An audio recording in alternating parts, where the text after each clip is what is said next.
40 athletes, each a world beater in their own right, and today, right here at the Lausitzring in Brandenberg, Germany, they are banding together to deliver a chosen four, one chance to make history, to defy the impossible and break those mythical 7 and 8 hour marks for the full distance triathlon. Backed by the Pho3nix Foundation and powered by Zwift, this is Sub7 Sub8.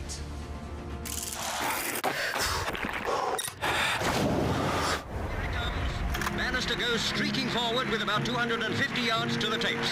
James Hines establishes a new Olympic and world mark. Eliud Kipchoge storms into the history books. The Iron Distance, the ultimate test of human physical endurance. From 15 brave souls in 1978 to now more than 70,000 each year. A 3.8 kilometer swim, 180 kilometer bike, and a marathon back to back. But there are two marks which remain beyond the scope of what a human can physically do.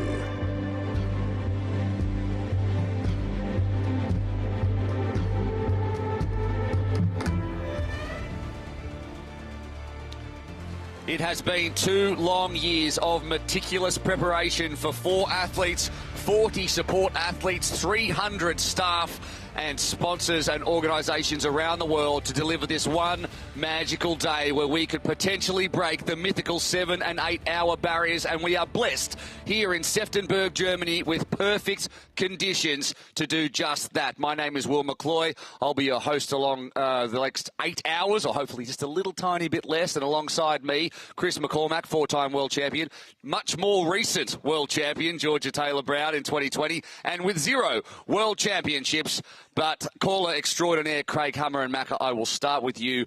You've been on this journey from the very beginning when it was just a discussion, and now we are here, and the stage, it looks beautiful. Can you believe it? 2.5 years ago, we talked about this mythical barrier, whether we could do it. We found the perfect venue to do so. We gave ourselves a weather window of 3 days. It's perfect today on Sunday. I think conditions are ready to rock and roll for these athletes, and they're going to go. We shouldn't have hired the track for 3 days because it's perfect today. We should have just hired it for today.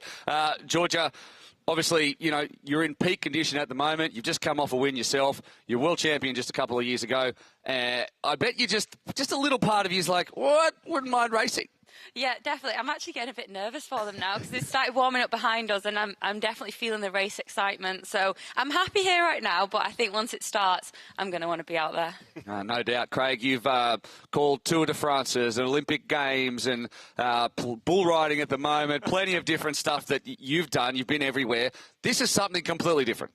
Well, look, I mean, when you guys called me and offered me this opportunity in January, just like the Open said, you had me at Defy the Impossible, not to sound like the old philosopher here at the desk, but I'll call it the ripple effect, right? We're dropping the pebble in the water today. The first ripples we're going to see in the next 8 hours, but there are going to be ripples that we might not see for years, and that's going to be the people that get inspired by this and the possible of what comes out of this. Yeah, the athletes certainly treating it as a race, but outside of that, it's a step forward in human athletic evolution, and maybe in 10 years, a world beater will stand up and say, when I was a kid, I watched this Sub7, Sub8 project and it inspired me, and that's what the Pho3nix Foundation is all about. Vicky Holland, 2018 world champion, is down at the swim start, and behind her, the water just looks perfect and glassy. Vicky, how is it down there? We've only got 20 minutes until the women jump in. Good morning, Will. Yes, I am down here right on the edge of Lake Seftenberg. Right behind me, as you said, is the swim start. They start about 300 metres on our glassy water. So calm this morning. The weather stunning. Still a little bit chilly, but we're really expecting it to warm up quite a lot as the day goes on. The athletes already here warming up on the side of the lake, not choosing to get in to do their warm-up. Not too surprising, as the water temperatures at the moment, we're thinking about 18 degrees. Really good for the race, maybe not so to get in too early. The nerves, the excitement, you can start to feel it really building down here at the moment. There's definitely a real buzz in the air as we take on a historic day for our sport. And what I've noticed is that people have come from far and wide. The first person I spoke to today come from China. This is a day for everyone. Thank you very much, Vicky. That is great to hear. And as we see behind, 3.8 kilometre point-to-point swim looks perfect for a nice fast swim. We'll check out the goal splits in just a second as we build up to the women's race. Now, Vicky was at the start. Contractually, we had to put Robbie McEwen, who's the three-time Tour de France green jersey winner, at the finish. He said, I want to be at the finish. And so he is, and giving us a little bit of a taste of what it's going to be like on the black carpet, Robbie. This is where it's all going to go down. This is what it comes down to, the finish shoot. We're many, many hours away from it all happening here, and this is where the dreams will come true. Hopefully not crushed. Some may be. 7 hours or 8 hours for the men and the women. It is such a massive day out, and the anticipation is building, and the stress as well. The pacers, they know they have such a huge responsibility to guide the athletes through this course. And it may be quiet here now, but in just a few hours, the crowds will be cheering them on, screaming them into the finish line to break these times. We're in for a massive day. Thanks, Robbie. There is plenty of features between where Vicky is standing right now and where Robbie is standing, so it's time to look at the course map. There is no better venue for Sub7 Sub8. The 3.8 kilometre swim takes place in Lake Seftonburg, a point-to-point swim ending at the southeastern shore where T1 is perfectly situated. From there, the bike teams will tackle 19.9 kilometres on closed highway and link roads to the Dekra Lausitzring, where the surface, the layout and the conditions are perfect for speed. 27 laps around the 5.8 kilometre test oval makes up the bike, before a 42.2 kilometre run around a 3 kilometre loop within the oval's infield. Perfect for spectators, perfect for athletes, perfect for making history.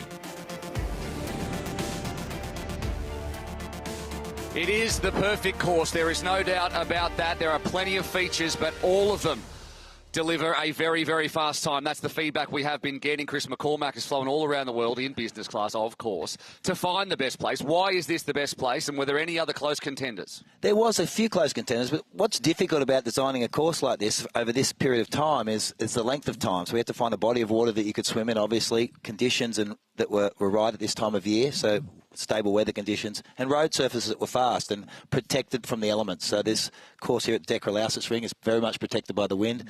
That gives us the fast times. The road surface is remarkable. It's the best in the world. You couldn't get any better. Exactly right, and that's the feedback from the athletes too. The times keep getting lower and lower, the predicted times. We'll have a look at the weather in just a second. And Georgia, I'm going to ask you, because Brits are all obsessed with the weather, is this good? The one thing I can see is wind speed 8 k's an hour, which is good. Yes, that's very good. That's exactly what you want to see on race day, especially on a course like this where it's long straights. You don't want to be exposed to the wind. That's absolutely perfect. And it is a bit cooler right now, but they'll want that. The nerves are there. They're getting a bit sweaty. So, yeah, they want a cooler start. It's going to heat up a little bit, but we couldn't have asked for better weather today. Yeah, we're looking for a top of 28 degrees Celsius. No idea what that is in Fahrenheit. I'll ask Craig Hummer later for all the Americans tuning in. Now, we have like 19 or 20 pages of rules that are specific for this event. It's not the same as ITU rules or World Championship rules or Ironman rules, although there are a lot there. There is plenty to look at. There's lots of time penalties to check out as well, but if you want an overview, here's a couple of minutes of the biggest rules you need to look out for. Lots of you have been asking, hey Pho3nix, what are the race rules for Sub7 Sub8? Can they draft behind a truck? Is the swim downhill? Well, no, and obviously no. There's a hefty 19 pages of rules and regs you can see on sub7sub8.com, but here's a quick wrap of some of the key things you want to know. Competition rules are based primarily on World Triathlon rules, with some exceptions. Each athlete has a total of 10 pacemakers that they can use across the 3 disciplines. They can be employed in multiple disciplines, can swap in and out on the bike and run, and can be used in any combination. On the swim, an athlete can choose to wear a wetsuit of any thickness. An athlete can draft off his or her pacing team, but teams cannot draft off each other. The men will start together and the women will start together, but for the first 800 metres they'll be in separate lanes. If after that one team wants to pass another in the water, they must execute the pass from 5 metres behind and with a 3 metre width alongside, and then be 5 metres in front before moving back to the racing line. Then the bike. This is where the athletes are using the bulk of their pacemaker allocation. Yes, they can draft. Expect a real chain gang, team time trial looking line of speed. There will be no aid stations. Athletes will receive nutrition, hydration and communication from their team car. The pacers can swap in and out once they arrive at the Lausitzring. A pass here means the slower front group must move wide of the racing line once the fastest team gets within 50 metres. Finally, the run. Pick whatever shoes you want. Barefoot? Okay. Racing clogs? Sure. Run with your pacers, receive anything you need from a support bike rider, but do not draft behind them. Easy. As I said, head over to Sub7 Sub8.com for all the details.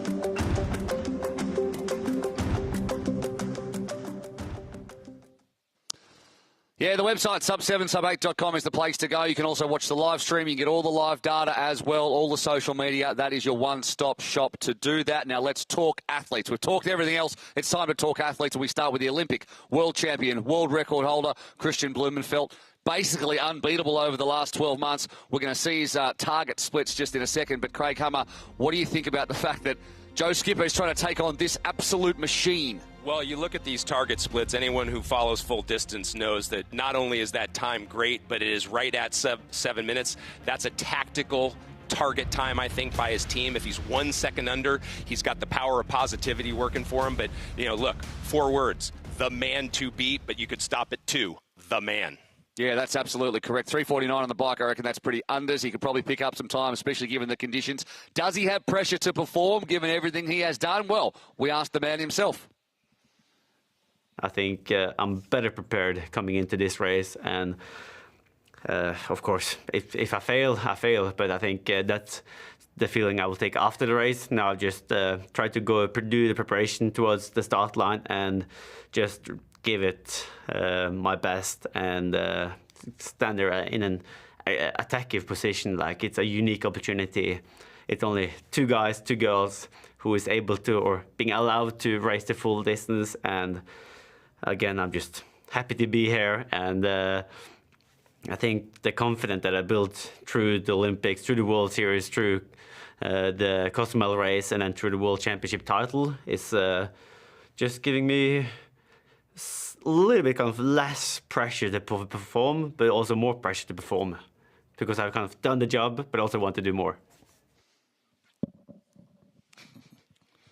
Can Kristian Blummenfelt do this and continue to sweep all before him? Let us know. Use the hashtag Sub7 Sub8. Join the conversation. We'll put your tweets up later on, as long as they don't have any bad words in them. Then we'll have to cut them out. But he takes on Joe Skipper, which is something different. 10 days ago was Alistair Brownlee. Alistair will now do the swim for Joe Skipper, a 5-time Ironman champion himself, who's come in extremely bullish about this, which Chris McCormack loves, because he was the same when he was racing, which was a long time ago. Look at that bike time, Macca. Well, this is what that's going to set this team apart. They're looking at ripping this bike apart. 3:20, they're talking about going even quicker. Look, Joe stepped into big shoes to fill. He's part of this pacing team. He knew this team. That was part of the process when he got the call last week. Can you step up? He put his hand up and said, okay, Alistair's out, I'll take the role. And the team's rallied right behind him. Seeing him on course, I think he can do it. He seems very, very confident. He likes to get in the face of Kristian Blummenfelt. There's been a bit of banter at breakfast, and he's ready.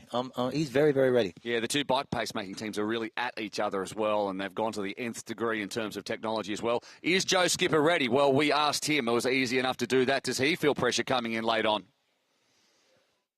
I wouldn't say I feel no pressure. I've got nothing to lose personally, but all the teams put in so much effort in. You can see how much they're doing. They're looking at all the data. They're all trying as hard. So you've got the pressure of the team. You don't want to let them guys down. So that's a massive thing. And I know they really want to beat the other team. I really want to beat the other team. So there is pressure in that way. But I like a bit of pressure. When you turn up to them races and there's no pressure, you generally don't perform as well because there's nothing to lose. So I'm glad there is a bit of pressure, because otherwise I don't think I'd get the best out of myself on Sunday. Well, the men have still got about an hour and 15 until they kick things off, but it is getting very tight in the women's now. We're going to see Nicola Spirig and Kat Matthews in the water. Let's talk Kat Matthews first. Comes off a silver medal at the World Championships. She's vice-world champion. She was 2 years ago. She was an age grouper. What a story she has been. Let's look at her split times. And I'm going to ask Georgia Taylor-Brown what she thinks about the rise of Kat Matthews. Yeah, I think Kat and Nicola are at different stages of their career. Kat is at the top of the game right now, and maybe not even right at the top. Maybe today we see the top of her game. She's got so much confidence, and she's got such an incredible team around her. They're having such a good time here, and I think that's what's important. It's about relaxing into the race, but got so much confidence there. Yeah, basically an all-British team, and they've really bonded together. Some of them were Lucy Charles's pacemakers, but it's very much a Kat Matthews team built around this athlete who just keeps going from strength to strength. And I think Vicky Holland has managed to grab Kat just before she hops in the water. So we're going to head down to the swim start right now. You must be riding such a massive wave of momentum at the moment. 2 months where you got moved into Sub8, you came second at World Champs in St George. Are you feeling confident and happy ahead of this race? Yes and no. Yeah, you're right. A wave of emotion, wave of sort of just trajectory, I guess. St George was amazing for me, and yeah, I've rolled straight through, so hopefully I can put down another excellent performance. Well, we wish you all the best. Just one quick word on the fact that you are the only athlete to have 2 swim paces in front of you today. Talk to us about that tactic. I need both of them. Sort of that. Short and sweet, but we wish you all the best. Good luck, Kat. Thanks so much. Yeah, the swim pacing is going to be really interesting how they do that. As we heard, 2 swim pacemakers for Kat. Everyone else has opted for more bike runners, especially on the bike, and we'll see how that shakes out for them. Here are the 2 of them just a moment ago. There's plenty of mutual respect between Nicola Spirig and Kat Matthews. And to be fair, there's plenty of mutual respect between Nicola Spirig and everybody, because she is just so well respected in the world of triathlon, and a little... good luck, best of luck, I'll crush you later, that type of thing. We won't see that between Blumenfelt and Skipper, there's no doubt about that. Let's talk about Nicola Spirig. She comes into this off the back of 7 European titles, 5 Olympics, 2 Olympic medals. The only other woman to pick up 2 Olympic medals in triathlon is sitting on the desk with us. Here is Nicola Spirig split times, and Georgia, I'll go to you. She's aiming for a 4:19 bike to Kat's 4 and 7:55 overall. Yeah, similar to Kristian here, quite conservative with her times, and I think that's tactical. She knows that in the race she can probably go a lot faster than that, but she'll want that confidence in the race because it's a long day. Again, an incredible team around her, back end of her career. Her kids are here to watch. She's got nothing to lose at this point. She's got so much in her palmares. I think it's just going to be, she's ready. She's ready to go. Yeah, it's so funny watching them. Everyone's at dinner, eating and then talking to each other. And then over there's just family Spirig. You know, the kids are running around. Nicola's not worried. It's breakfast. That's all right. I've got 3 hours till I race. She is an incredible human. There's no doubt about it. She caught up with Vicky down at Swim Start as well. Go. Nicola, you've said that this is going to be your last big event today. We're all sad that it's going to be the last time we see you, but are you ready for one last massive effort today? It's a beautiful day. I have such a lot of support. I'm looking forward to this race because it's a very special race. It's with a team, so I'm pretty excited. Yeah, you've done so much with your foundation and your legacy. Is this what this is about for you, really stamping your legacy? I think it's more about inspiring people and, yes, raising awareness that kids should be doing sports, having a healthy lifestyle, and I hope I'm achieving that with it. I really think you are. Huge good luck for today. We wish you all the best. Thank you very much. So it's Kat Matthews, I'm here to win. Joe Skipper, I'm here to beat Kristian. Kristian, I'm here to cement my legacy. Nicola, I'm just here to inspire people. Here for the kids. I'm here for the kids. Amazing human. Amazing. Yeah, absolutely incredible human. We're going to wave goodbye to you two because you two need to go and get ready to call the start of this race as Nicola Spirig hops into the water. She's taking it better than I did when I had to jump in there because it's a bit cold. But no doubt those two are warm with the anticipation of 8 hours ahead of them, or hopefully just a little bit less, as the two of them just get ready. What thoughts do you go through your head in those last couple of seconds? It's been a while, but I remember thinking, man, we've got a long day ahead of us. It's going to be a lot of pain, but there's a nervous anxiety, but you need that, as Joe Skipper said. If you're not nervous, it doesn't mean enough. All right, we're going to say thanks to both of you. We'll see you in commentary in just a second. We'll give you time to get ready, do your do-re-mis, get ready, go warm up the voice box. And, hey, I tell you what, you were very serious during the course recce package we did with Robbie McEwen. You told me I couldn't talk much. Yeah, it's always hard. It is very hard when you put the two Australians together. Normally it's fireworks, but they got serious and they took us through the important parts of this incredible course.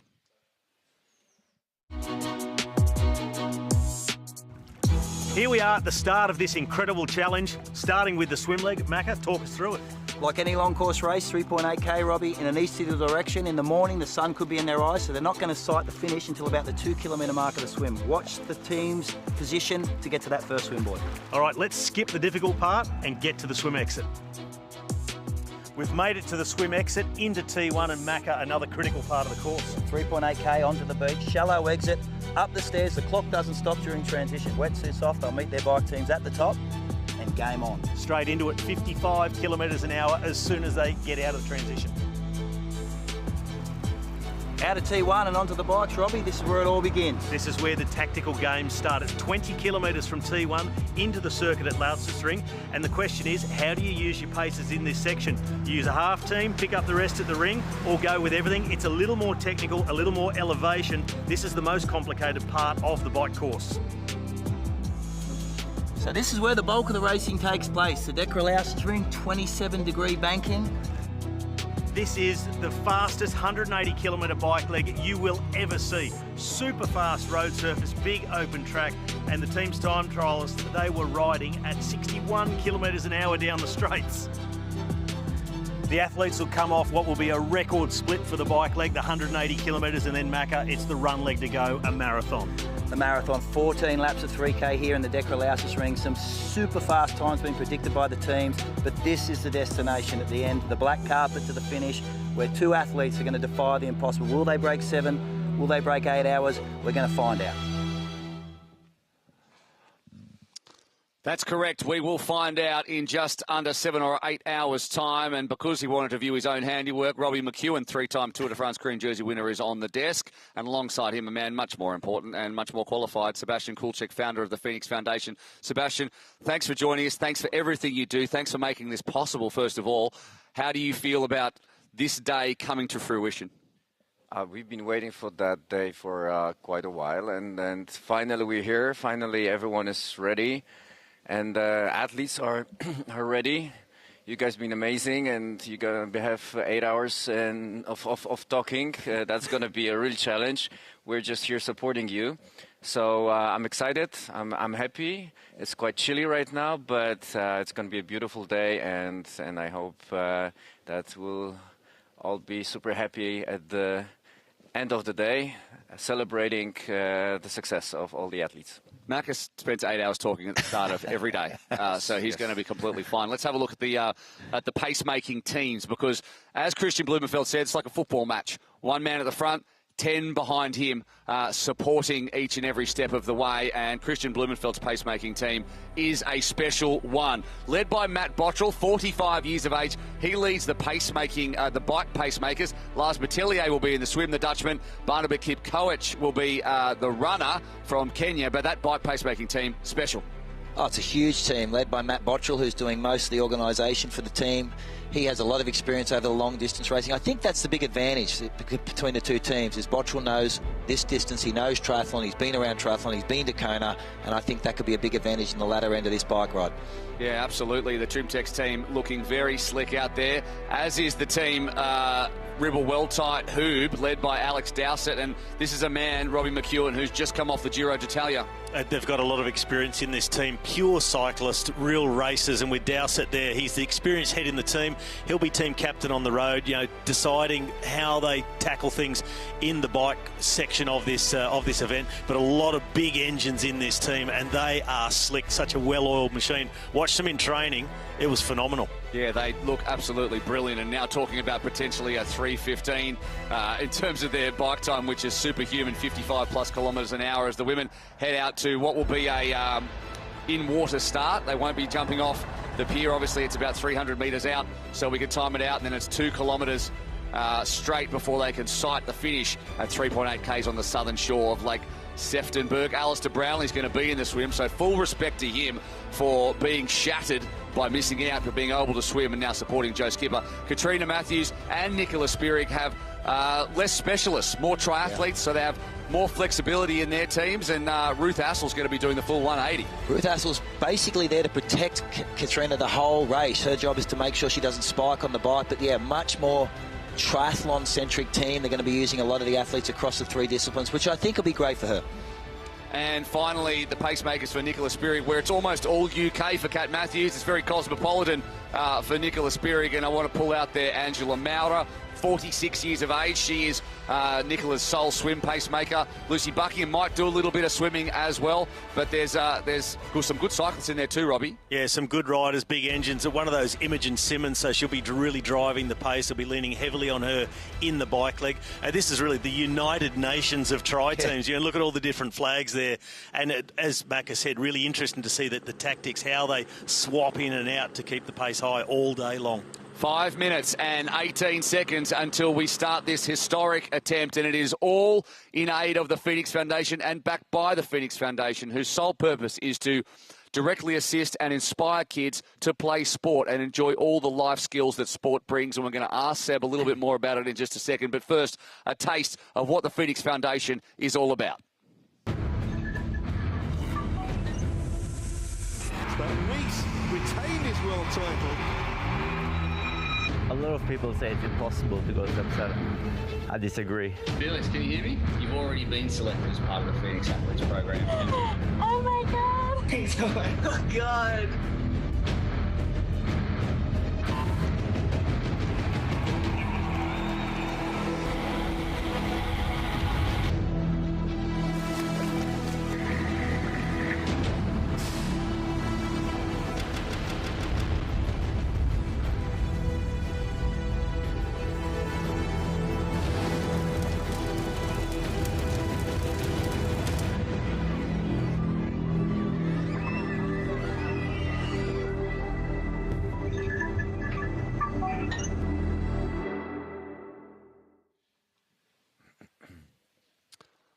It's been quite an incredible rise for the Pho3nix Foundation, especially during COVID.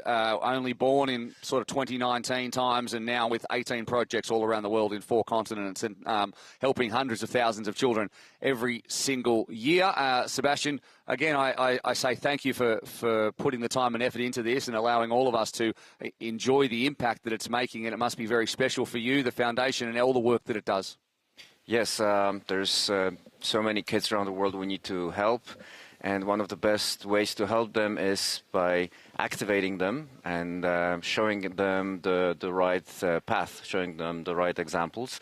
And what's better example than showing them that we can all stay healthy, strong physically, mentally, and sport is the way to do it. So we have to encourage them to be active. We have to encourage them to be thinking about their future and giving them the right inspiration. This is exactly what we're doing today. So let's inspire them to defy the impossible. That's exactly what we are hoping for with 2 minutes and 50 to go. Very quickly, panel predictions. Who's going to win? Do they go Sub8? Starting with you, Macca. Look, I'm a huge fan. No biases here. Huge fan of Nicola Spirig. I've known her since she was a junior. I was surprised on her bike choice, but talking to her, she's in for a massive marathon. She's very happy with this swim start, very much like a sailing start. It'll be a rolling start. I'm going with Nicola Spirig. Sorry, Kat. I love you to death, but Nick.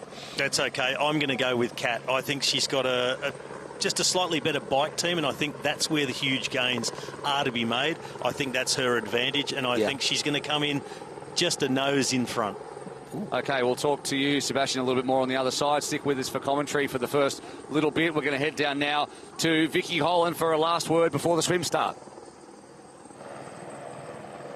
Yes, down at the swim start still, you can hear the helicopter whirring above my head. The athletes are behind me, treading water, ready to go. My heart says Nicola Spirig, the intelligent, legendary racer, but maybe my head has to go with Kat Matthews, the inform athlete. One final change that we've noticed, the versatility of Nicola's team means that she's been able to put another swimmer in late because that swimmer will still ride and possibly run with her later. That's Lucy Buckingham. So now Nicola has 2 swim paces as well.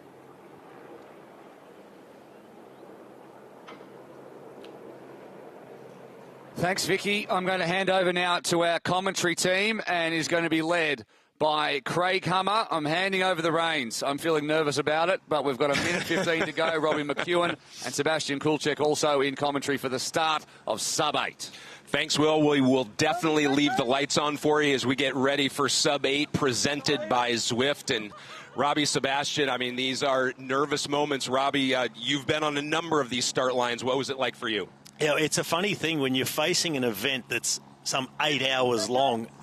Even though you know it's such a long day, you need to conserve energy everywhere.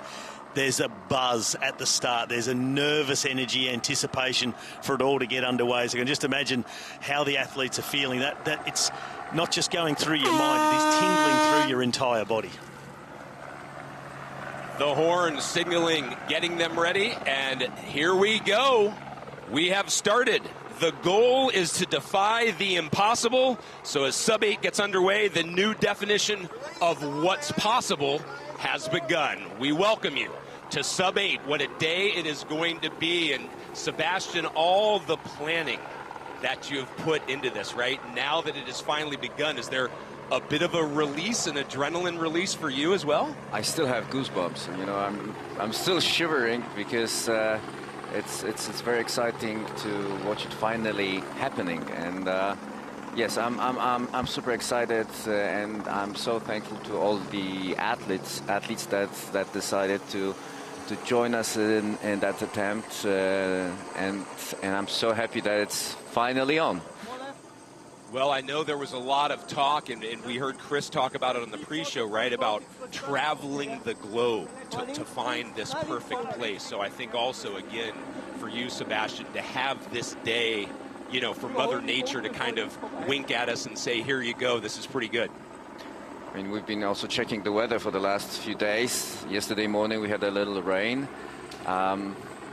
I know it's okay for the athletes in the water, but you know, for the spectators, for everyone who will join us here personally on Lausitzring, it's nice that we have this sunny day and good weather. Robbie, you know, we're going to talk a lot about not just pacing, but positioning, right, throughout this. And already we see some different tactics. Yeah, you see right of screen, single file line, and then on the left, it's a different formation, that triangle formation. So, you know, each swimmer coming up with what they think is the best technique to get the most drag through the water. So they're swimming on the feet to, you know, have that water moved in front of them. And you know, different formations, different ways of doing things, but the swim teams, they need to stay completely separated for the first 800 metres, and then whoever's in front, well, they can take the line that they want and keep the boys on their right-hand side, which is going to give us those intermediate splits. We've got timing out there along the swim leg as well.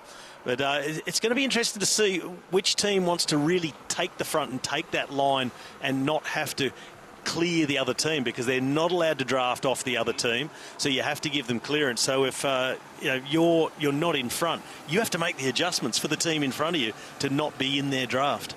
We get a look there in the white caps of Team Kat Matthews, and they are the team, as Robbie was mentioning, in the single file. They have chosen that, at least for the moment, this is the best, and it may, you know, in the 3.8 kilometer swim, the tactics could change. The other thing, Robbie, right, that we've talked a lot over these days with the team is the swim is the one portion, right, Captain Obvious here, where communication is probably going to be a little bit more difficult. Yeah, well, I've been talking to the swimmers over the last couple of days about this communication, about how you pace the triathlete, your you know, looked after athlete, to get them through as good as possible. I said, how do you communicate? I mean, knowing the pace is one thing, which is already difficult enough, but that communication with them, how do you do it? They say it's a simple tap on the feet, but you need to work out a system almost like Morse code, or a check in every now and again. If there's a light tap on the feet, all is well, I'm all good to go.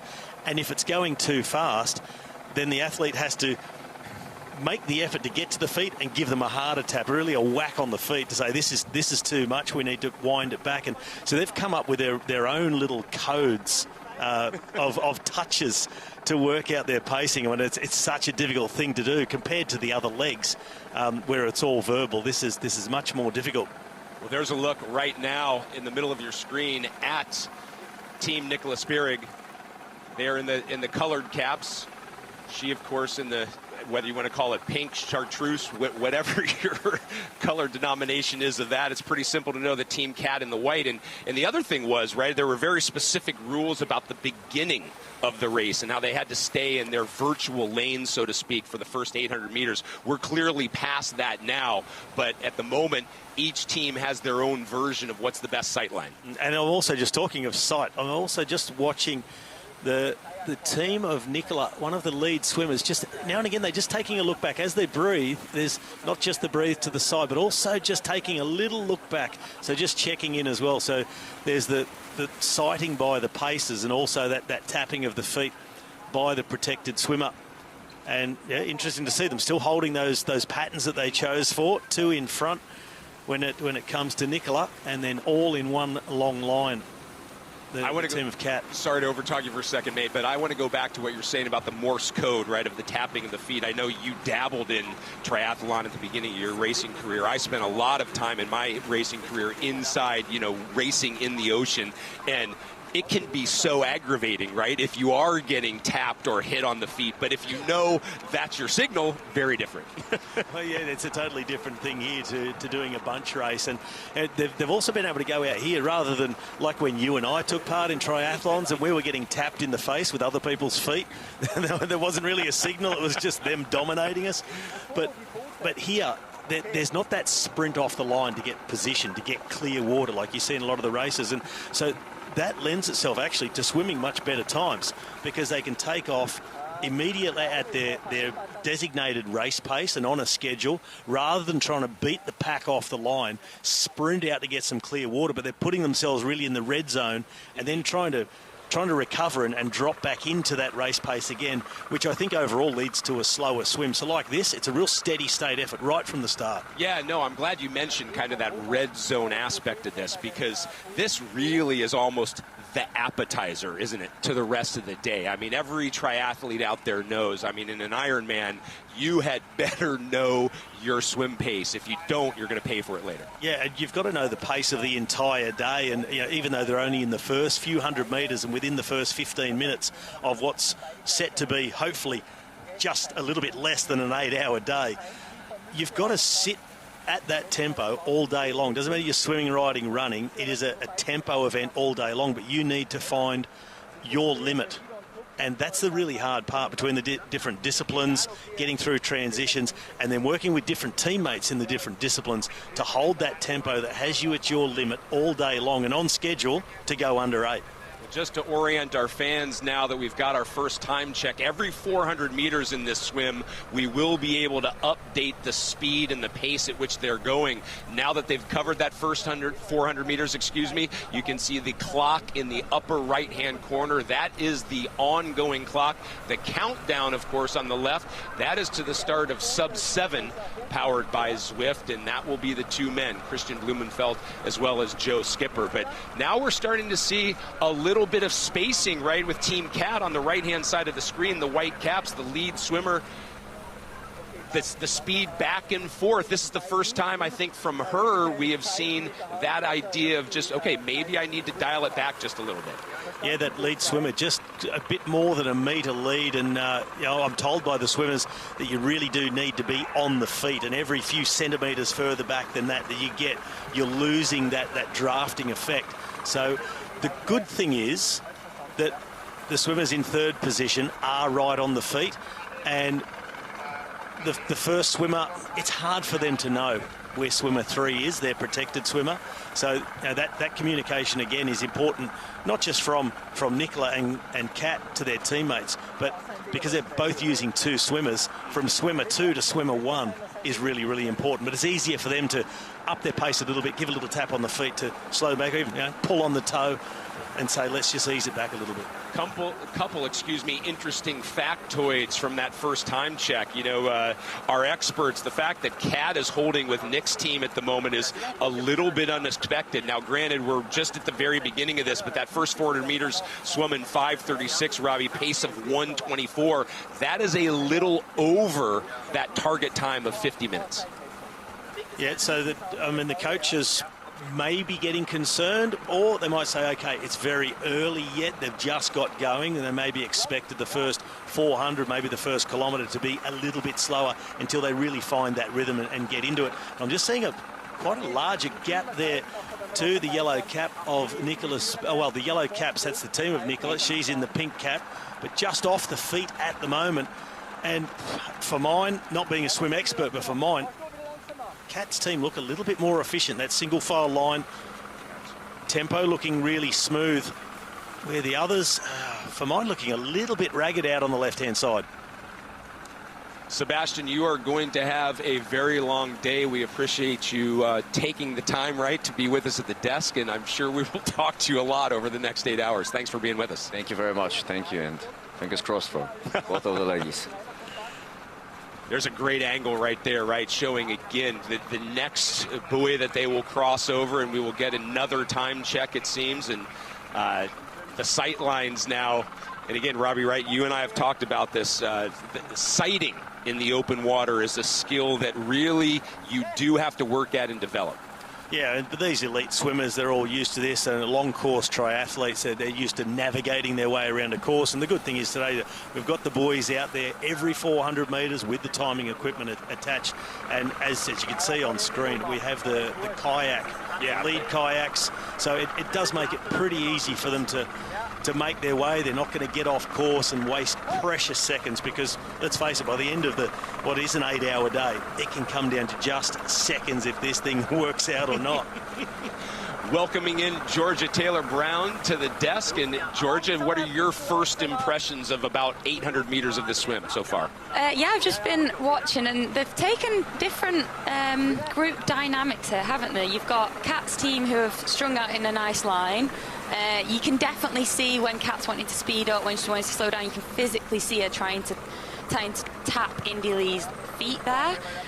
Nicola seems to just be following Angela, and Lucy maybe just at the side of Angela, setting the pace there, because it is difficult in the swim, because it's not as easy to look around. So on the bike, you can physically just turn your head, you can see someone, you can see where they are, but the swim, you've got to completely change your stroke to look behind you. So yeah, I'm not sure which one's the best, because right now they are neck and neck. So yeah, it's just interesting to see the different formations they've made here. Did you or do you have a preference, you know, when you're out in the swim? I mean, look, some people like to be on the feet. Other people like a little bit more clearer water. Do either of these formations suit you? I would rather take, the feet. I'd rather go in a line. It makes more sense. It can be a bit difficult if you're trying to swim on hips. You've got to look around a lot more. You've got to be much more aware when you're swimming on hips, and it also drains the person whose hips you're actually swimming on. So yeah, I would rather take the nice strung out line there, but they're looking very relaxed. But then you have got two very different strokes here in Kat and Nicola. Nicola's very much of sort of a windmill action. She works at the high tempo. Maybe she's not got the catch that Kat's got, so she's a slower tempo, more of a bend in her elbow there. But Nicola's known for that swim action, and it obviously works. It has worked for her for so many years. You just mentioned that the different formations, and how when you're in a single file line, it's the lead swimmer who's doing most of the work. Second swimmer, you've got the opportunity to swap them off, almost the same as a bike leg riders. But the other formation, and you say swimming off the hip, talk us through the dynamics of that, and how much harder it is, and what the advantage is for Nicola being third in that formation, or what she may believe is the advantage of that formation, that triangle. Yeah, I think Nicola's been spending a lot of time with Angela training, so she's very comfortable on Angela's feet. So maybe that's why she's decided to take this decision to just follow Angela's feet, because she knows her feet well, she knows her rhythm, she knows what she can do. Lucy is maybe possibly there just to guide Angela, because it's easier for Angela to look to the side and check the pace. So yeah, I think that's maybe why Nicola's decided to do that. But it is, I would say it's better to swim in a line, because the more people you've got in front of you, the more water they're breaking up. So by the time it gets to you, you're almost in this vortex, you're being carried along. But you do, as you said earlier, you do have to swim right on feet. You almost want to be touching every single stroke, so you're getting the most out of that formation there. New split time in, gang. The last 400 meters was done in 5:27, so they have dropped 9 seconds in terms of that pace. That brings their average pace down now to 1:23, and also Robbie brings that overall projected time down as we were speaking of. Yeah, so how do those splits compare? I mean, looking at what they were aiming for and what they're getting out now, when is it time to panic? Yeah, right. I think that they were aiming to try and get to 119s per 100. That, yeah, it's different. It is very calm out there today, but you just never know really. But also, I wouldn't be panicked too much. It's a long way, and they can easily start to wind it up. And you probably want to start off nice and slower. Because it is cold in that water. They are going to want to start to wind it up. Then they're getting a bit of heat in the body, ready to get on the bike.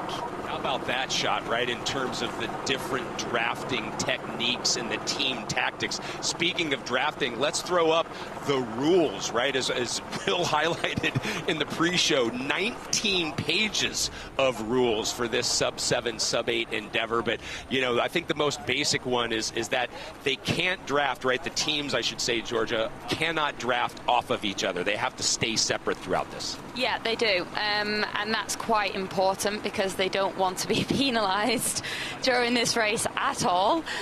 So yeah, they're very aware of that, and they're all from this full distance event as well. So they do know the rules. They know them very, very well. They've probably all suffered due to being penalised at some point in their career, so they don't want to go back there.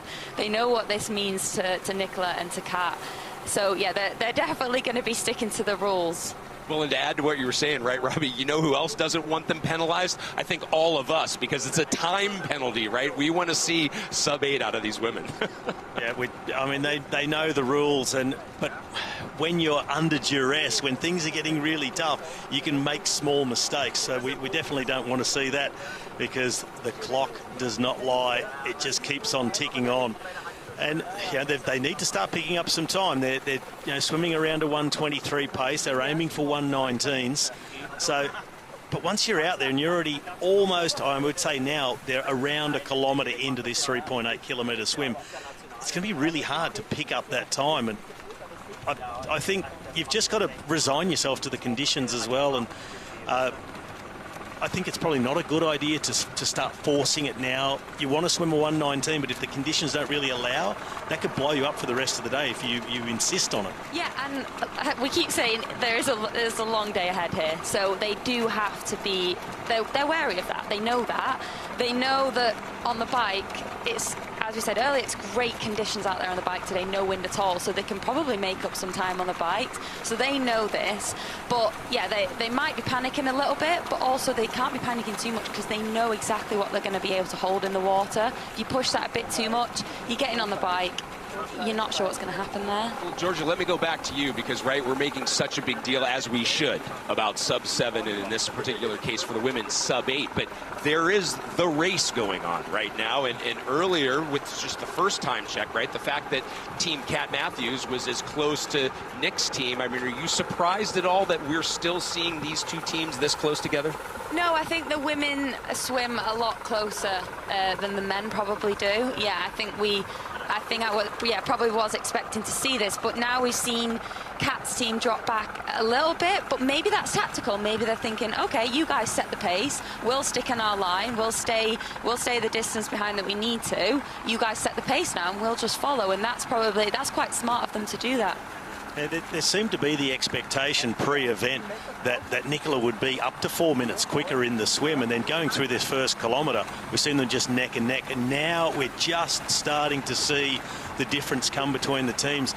Do you think it's a case of Nicola getting comfortable with the pace and picking things up now to get on schedule, or Kat's maybe gone out a little bit too hard keeping up with Nicola and is now dropping back?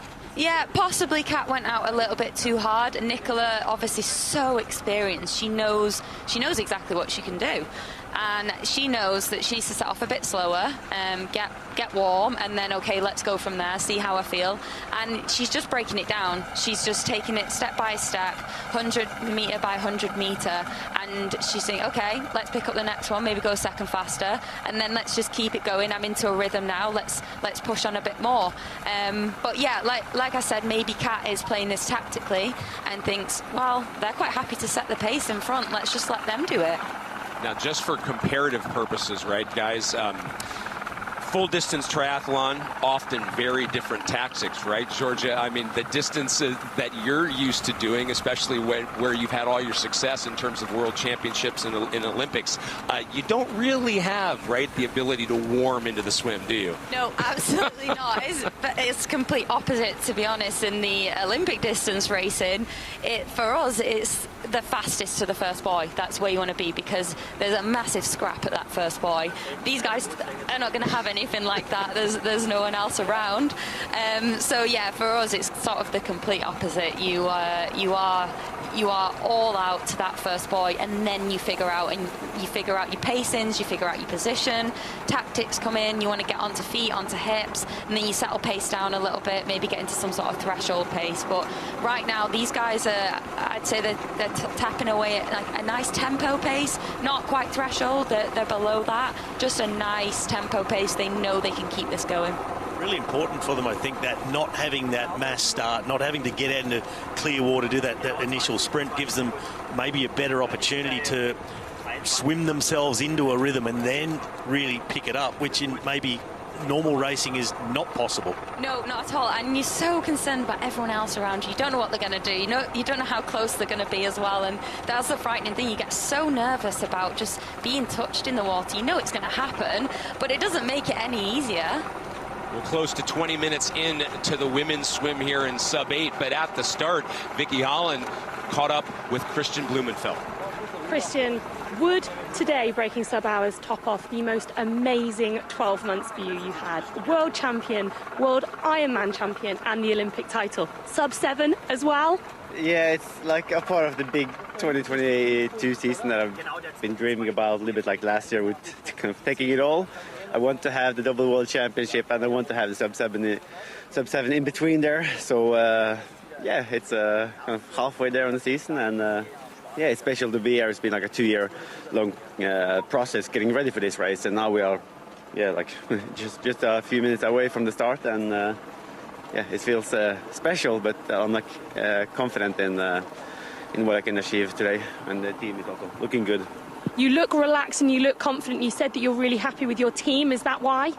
Yeah, I think that's the most like unknown factor here today, especially on the bike, like how fast we will ride compared to Joe's team. So I think the first split we get is out of the water, and then we will all be waiting and listening for that second split, like maybe coming into the track. Have we lost? Have we gained? Like, yeah, the bike is the big unknown here.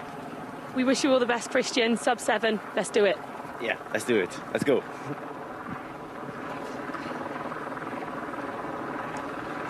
Let's just react a little bit, right? I know we're going to have plenty of time to talk about this, but let's just react, you guys, to Kristian's run of form, right, that he is having coming in. And George, I'll go to you first, because not only the run of form, but as he said, the 2 years of planning. I mean, most people don't know what they're doing 2 days from now. He's planned this all out. Yeah, he definitely has, and that's just Kristian. I mean, triathlon is his entire life. He puts so much into it. He's so focused. He's so dialed in and tuned in with what his body can do. He's doing so much testing constantly. He knows his numbers. He knows his heart rate. He knows everything there is to know, basically. He's the guy with the numbers, and he knows his body so well. So this event is perfect for him, because it's just him. There's no one else. There's no other variables around there.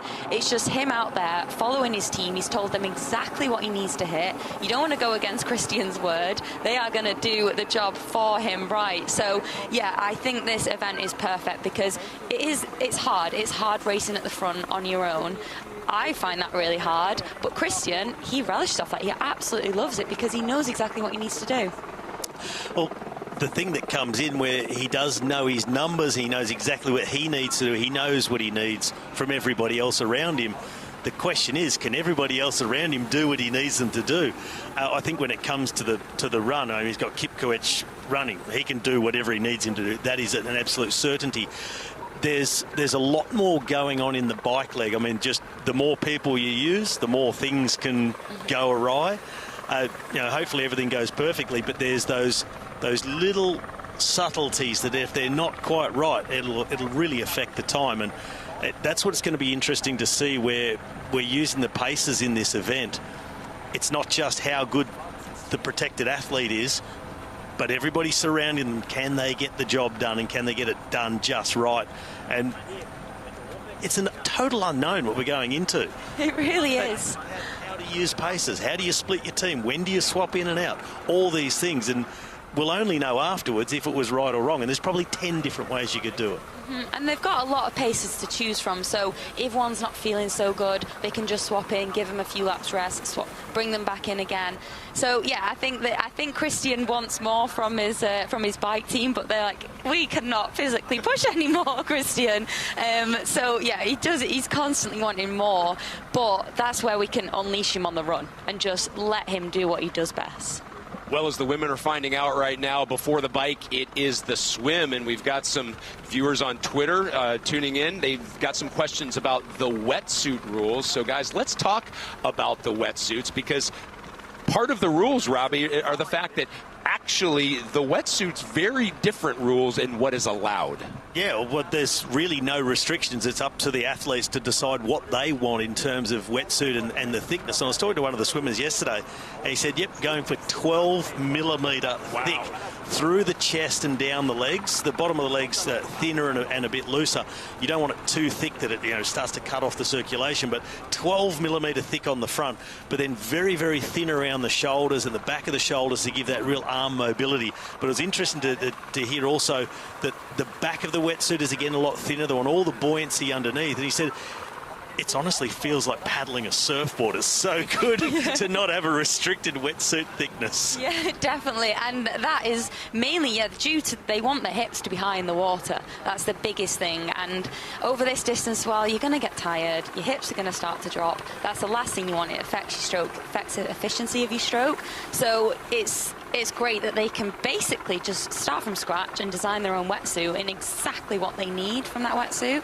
But yeah, as Robbie said, you need really thin in the arms because it is a long distance and they need that movement there, especially then when it comes to the back end. They want the chest to stay opened as well for the run, and there's no issues there. As you guys were talking about, right, the lack of restrictions, I'll call it, especially Robbie, my eyes popped when you said 12 millimeters, because what I thought of is there are so many age groupers out there that just put their hands together and started praying, wait, can I get a 12 millimeter wetsuit to use in my next race? Because again, as we all know, swimming for most age group triathletes, that's the struggle. That's the biggest hurdle. Yeah, it is. I mean, for anybody, swim is a really tough leg, isn't it? I bet there are age groupers out there thinking, well, can I just stick a pull buoy down my wetsuit and keep my hips up high? We are about 27 minutes in to the women's Sub8 presented by Zwift, powered by Zwift, experience. That's Nicola Spirig right there in the pinkish red cap. She has maintained that position throughout. Well, we've got a moment. Let's go back to the swim start and check in with Vicky Holland. Joe, coming into this with barely a week's preparation, how are you feeling? Feeling good. Yeah, I think it's a great opportunity, and I'm really looking forward to it. I feel good, so yeah, it's exciting. Looking forward to hopefully crossing the line in under 7 hours. Under 7 hours, we've seen some audacious targets from you, Joe, with that 3:20 bike split. Is it achievable? We'll find out in 3.5 hours, but personally, yeah, I think it is. I think we might even go a bit quicker, to be honest. Oh, fighting talk there. That's amazing. One quick word. Alistair Brownlee was obviously meant to be the main man here today. You stepped in. He's now here pacing you. Have you had a chance to practice with him in the water? Yeah, I practiced with him yesterday. Got some big shoes to follow, and hoping I can stay close to his hip, and he can turn me around to a fast swim. I'm sure he can, Joe. We wish you all the best. Thanks for coming in at the last minute. We think you've got a great shot. Cheers, guys. Thanks very much.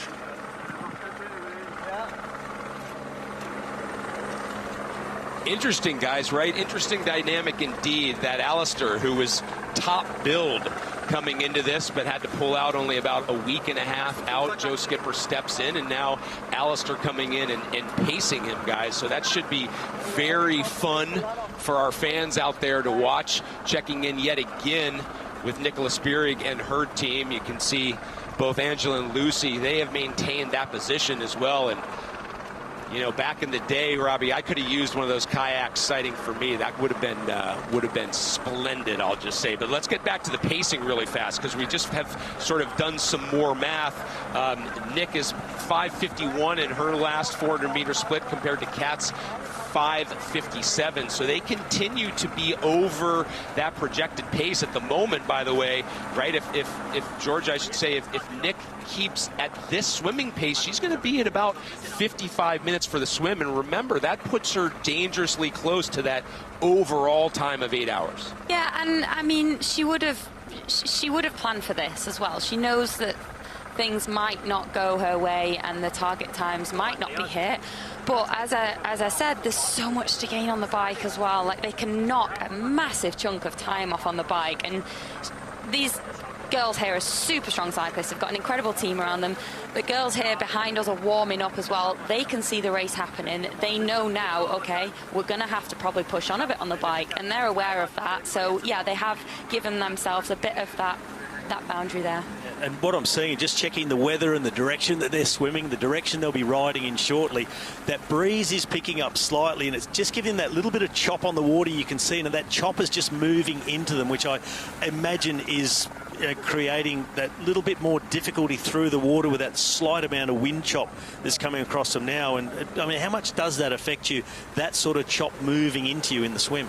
Yeah, massively. And what we're seeing on screen here, they're feeling that so much more in the water as well, because you watch races back and you think, no, it was a lot choppier than that, I remember. So it's crucial now for Kat and Nicola to stay as close as possible to their pacers, because they can protect them so much. So this is a crucial point where the wind is maybe picking up a little bit, it's getting a bit choppier. They need to stay as close as possible to their feet. 2K in and 30 minutes in.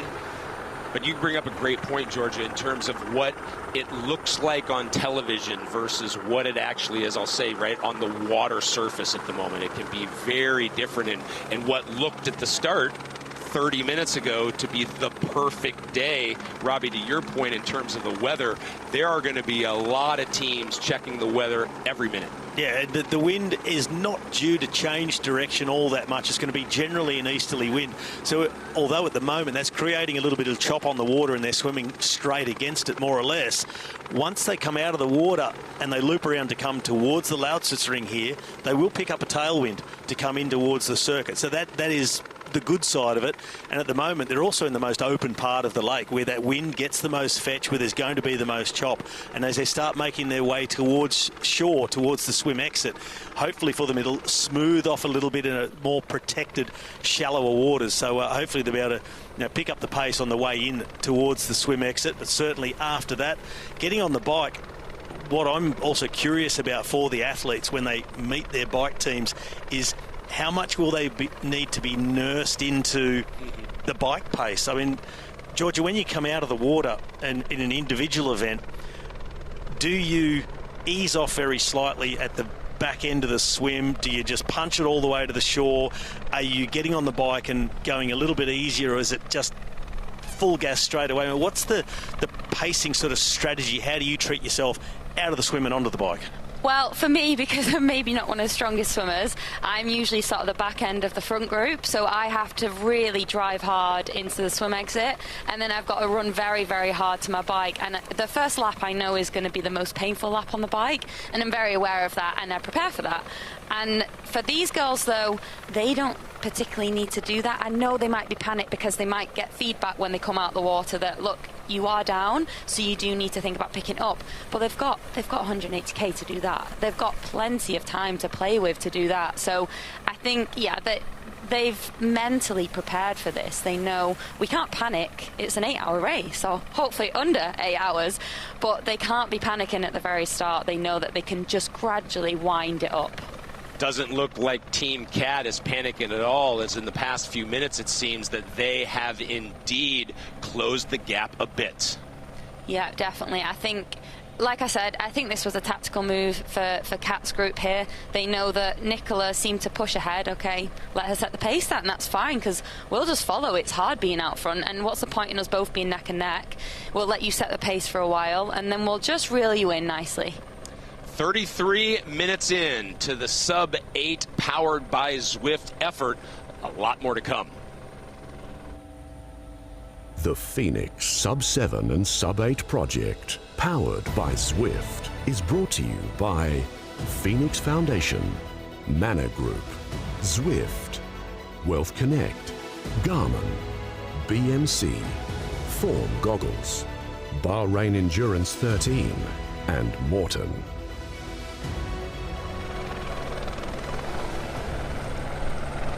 Georgia just touched on, and again, we talked about it a bit in the pre-show, but just touch on for you what Nicola Spirig means to just this sport and to just triathlon and triathletes in general. Well, I mean, she's an icon in the sport. Everyone knows her from that famous sprint finish at the London 2012 Olympic Games against Lisa Norden. That's kind of where I came into the sport, to be honest, and watching that, it just... yeah, you want to get in there, you want to get involved, you want to be a part of it. And I think, yeah, for Nicola to finish her career here with her children, with her family here, watching her, and she just wants to make a mark on triathlon. But not just triathlon, she wants to show kids, look, I've got a family around me. I've had 3 children, and I'm here to break records. I'm here to do this today and show you that you can do anything you want if you put your mind to it. If the opportunities are there, then you can. It's yours for the taking. So, it's for Nicola. This is, yeah, it's about breaking this record, but it's also about putting a mark there and saying you can do anything you want. The women are 35 minutes in. Let's go back to the start and see Kristian and Joe as they are now under 25 minutes for their start of Sub7.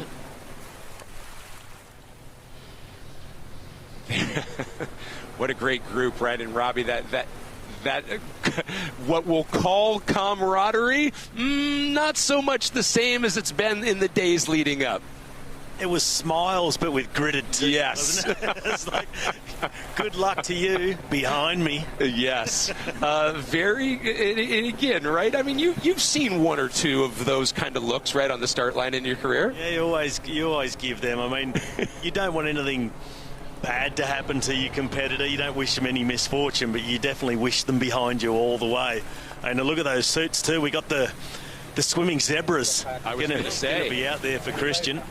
Ali Brownlee, of course, devastated not being able to take part in this event that he'd been working on for over 2 years with that injury that he's carrying, but he's able to swim. Sorry, that's 400, correct. Depending on which side you're swimming on, yes. Okay. Yeah. Okay. So that's in the middle. Then you can. Yes. So the black boy is in the middle of us, yeah? No. So let's do the coin toss, and then we know who's going to be on what side. So Kristian, I'll get you heads or tail. Heads. Heads. I think the tails for you. Yeah. And tails it is. I'm not bothered yet. Let's go on the inside. That would be the left side then, correct? Okay, that means Kristian's team will have to merge after 800 meters. Yep. So are you clear about the merge? Yeah. Okay. It's after the finish for you. Correct, after 800 meters. Any time after that, you're allowed to merge. Obviously, if you're very close together, you need to keep that. Just to make sure there's only one, like there's no other black boys before? No, that's the first black boy. Yeah. Okay. So for us, start, we're swimming straight to the first black boy that'll be on our right, and then every other boy's on our right. What are the boys like when you get right? I believe there's a yellow boy at the end. Yeah. And the kayaks will lead you up until about 50 meters before shore. Okay. And you'll see absolutely fascinating, guys. I don't know about you and your racing careers, but I remember a lot of my races started with something similar to this, and no matter how much you knew, the rules or you knew the course, in that moment, right, you still wanted to hear it 10 times more so that you just had it straight. When that adrenaline's running through your system, you're like, just tell me one more time. Just let's get this straight. Just one more check. So it's that one? Yeah, it's that one. Yeah, but like the one I said, though, exactly. Like what I said a minute ago, is that still true now? What I just asked you? And you can see, but I've never seen a coin toss. A coin toss at the start of a swim. It's like, okay, you win. Which way do you want to swim? Yeah. It's like a football match. Right, exactly. I mean, you can't go wrong with just tossing the coin, can you? It's the easiest way to decide. But yeah, there is always that last-minute panic. Like, I just want to make sure. It's definitely swim, bike, run, isn't it? We're gonna have to ask, right, when we finally get to talk to all the athletes with that coin toss, right? Where my mind went with that is, well, shoot, if you're superstitious and you lose the coin toss, does that get in your head all of a sudden? You've got 7 hours to get rid of that, I suppose. But yeah, well, like we could hear, and for those at home, you could hear that the coin toss was about which team has right of way, essentially, and which team has to merge. And of course, by that point, after 800 metres, where they can swim the line they want, one team has to give way to the other if one is not clearly in front. So it's Kristian who's going to have to give way to Joe. It's Kristian who's going to have to merge. And Joe, he's got Ali Brownlee swimming out in front of him, and he is determined to set a cracking time. Well, think about that, right, Georgia? I mean, you go from, and I know Alistair would want to be in the whole effort, right, the full distance, but now his day, the complexion, right, of what he has to do changes dramatically. Yeah, he's got to change from it being all about him to now it's been all about Joe. And Alistair knows that. He knows exactly what he needs. He wants, like, it's heartbreaking for Alistair not to be able to race. So he wants to see this record broken. He wants to see it blown up. He's going to do everything possible to help Joe break this 7-hour barrier. So Alistair is going to set the scene perfectly here in the swim. He's swam at the front of races so many times. He knows exactly what he needs to do. He knows the pace. He's very aware of Joe being around him. And yeah, like we can see with the women now, though, Kat is bringing it back up. Kat's team are bringing back up on Nicola. And like I said earlier, I think it was tactics from Kat. She thought, okay, you take the pace here, and we've got information that India Lee, the pacer for Kat, her heart rate was at 130. That's pretty low. That's quite low. So they're not suffering. They know this is tactical. They know what they're doing. Yeah, and to put that right, let's call it in normal human terms. Some people might think that, 130, that's high. My doctor says if it gets over 90, I shouldn't do that. But I mean, elite racers, as you both are, I mean, 200 over 200 in a race, that's just kind of normal. That's a normal day. Yeah. Well, for these athletes, they're going to be in a normal race operating at significantly lower heart rates than that. But 130 is quite low. I mean, you would expect, facing a day like today, they could easily afford to push it up into the 140s, and considering they're a little bit down on their target times, if you were their coach, I mean, what would you be passing on now with 1,000 metres to go in the swim? This is probably the point they want to start ramping it up, definitely, and they know that they are a little bit down on the time. So yeah, if India Lee, the pacer for Kat, is at 130, her heart rate's at that, and Kat's right on India's feet there. I mean, they've held this line perfectly, to be honest. I think, yeah, they can start to, as long as Kat's okay, they can start to push it on. But yeah, you can see Nicola's kept that stroke rate so high. It's incredible, and that's clearly very efficient for her. It's nice to see all these different strokes and how they work for each athlete. Let's look at the pacing graphics, by the way, for both teams. We'll start with Kat Matthews, and as you noted, though, Georgia, right? I mean, they come together almost with a form of poetry, I feel like, in terms of how these stroke rates look, but how they also are efficient in work. And as we get those pacing numbers in there, I think it is doable to note in terms of, if you're just tuning in, the white caps, that's Kat Matthews and her team. On the other side, which would be the upper right portion of the screen, or the right side, there we see Kat Matthews and her team. Georgia just mentioned India right in front of her. Yeah, we've got India there, and then we've got Sarah Jane Walker right on the front of that group, leading the way, wearing the goggles so she can see the pacings there as well. She knows what she needs to hit. And yeah, if you are just joining, Kat's team did lose a bit on Nicola's team. They dropped back a little bit, but now they're coming back. They're into the last K now. This is nothing for these guys. This is just the start of the race. So yeah, they're bringing it back, and here we've got the timings, those splits from the swim. Yeah, you can see on the far left there with the form goggles noted the current pace is about 129, average 127 is what, you know, has been of late, and that target pace now 131. About 55 minutes is where we're predicting the swim to end. That's about 5 minutes over for both women, but as you guys have duly noted, and rightly so, I mean, it seems like the bike really is going to be the game changer for the day, Robbie. Yeah, and I think once they get out of the swim and get through this exit, it's a short transition as well, so very, very short. It's across the beach and up the steps and straight onto the bikes. They can see it up there in front of them now. I mean, that is the beach straight ahead of them. So they've got the finish of the swim leg in sight now, and that's a bit of incentive to be able to pick things up, to know that it's there. You see the heads coming up, they're sighting where they've got to be. A little bit of backstroke there on the front on Team Nicola. So the paces, they're really doing it quite easy on the front. You know, they turn around, have a look, a little bit of backstroke. So, you know, they're at ease, but maybe it's Nicola that's saying, like, no quicker than this. Yeah, that's Lucy Hall at the front. Lucy Buckingham there at the front for Nicola. And Lucy is an incredible swimmer. I mean, she's known to just lead out the water, go off on her own. A lovely stroke, very, very efficient. So Lucy just wants to make sure now that they're not dropping Nicola, so that's why she's just got to keep looking back. Hopefully Angela's is gonna tap on Lucy's feet there to just say, look, Lucy, back off a bit. We need to get Nicola back on our feet, because yeah, this is where Nicola wants to conserve some energy. George, great job to point that out, because Robbie and I were both noticing that at the exact same time. Not only space between Angela and Nick, but of course, as you mentioned, I mean, they've lost space now between all three of them. Yeah, they have, and that's where you've got to, I think, in second position, really be so aware of the athlete you're trying to protect, and then really, as quick as you can, get up to the feet of the lead swimmer and give them a tap as fast as possible to rectify the situation before it gets out of hand and before Nicola's 10 metres off the feet and, you know, leaves us so much to do. We just crested 45 minutes in the women's Sub8 effort. They are approaching T1. Visualize a better swim with live distance, pace, and time right before your eyes. With over 1,000 guided workouts and triathlon plans for all distances and levels. Ace your pace with Form. Join Zwift and find pro-level training plans at your fingertips.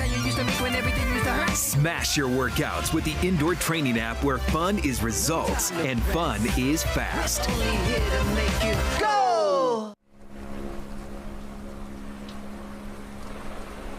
I keep getting drawn in, gang, by the racing that we're watching, right? I mean, Robbie, you mentioned a moment ago the fact to sight the shoreline and how that becomes an impetus. I think for Team Kat, they're on the left in the white caps.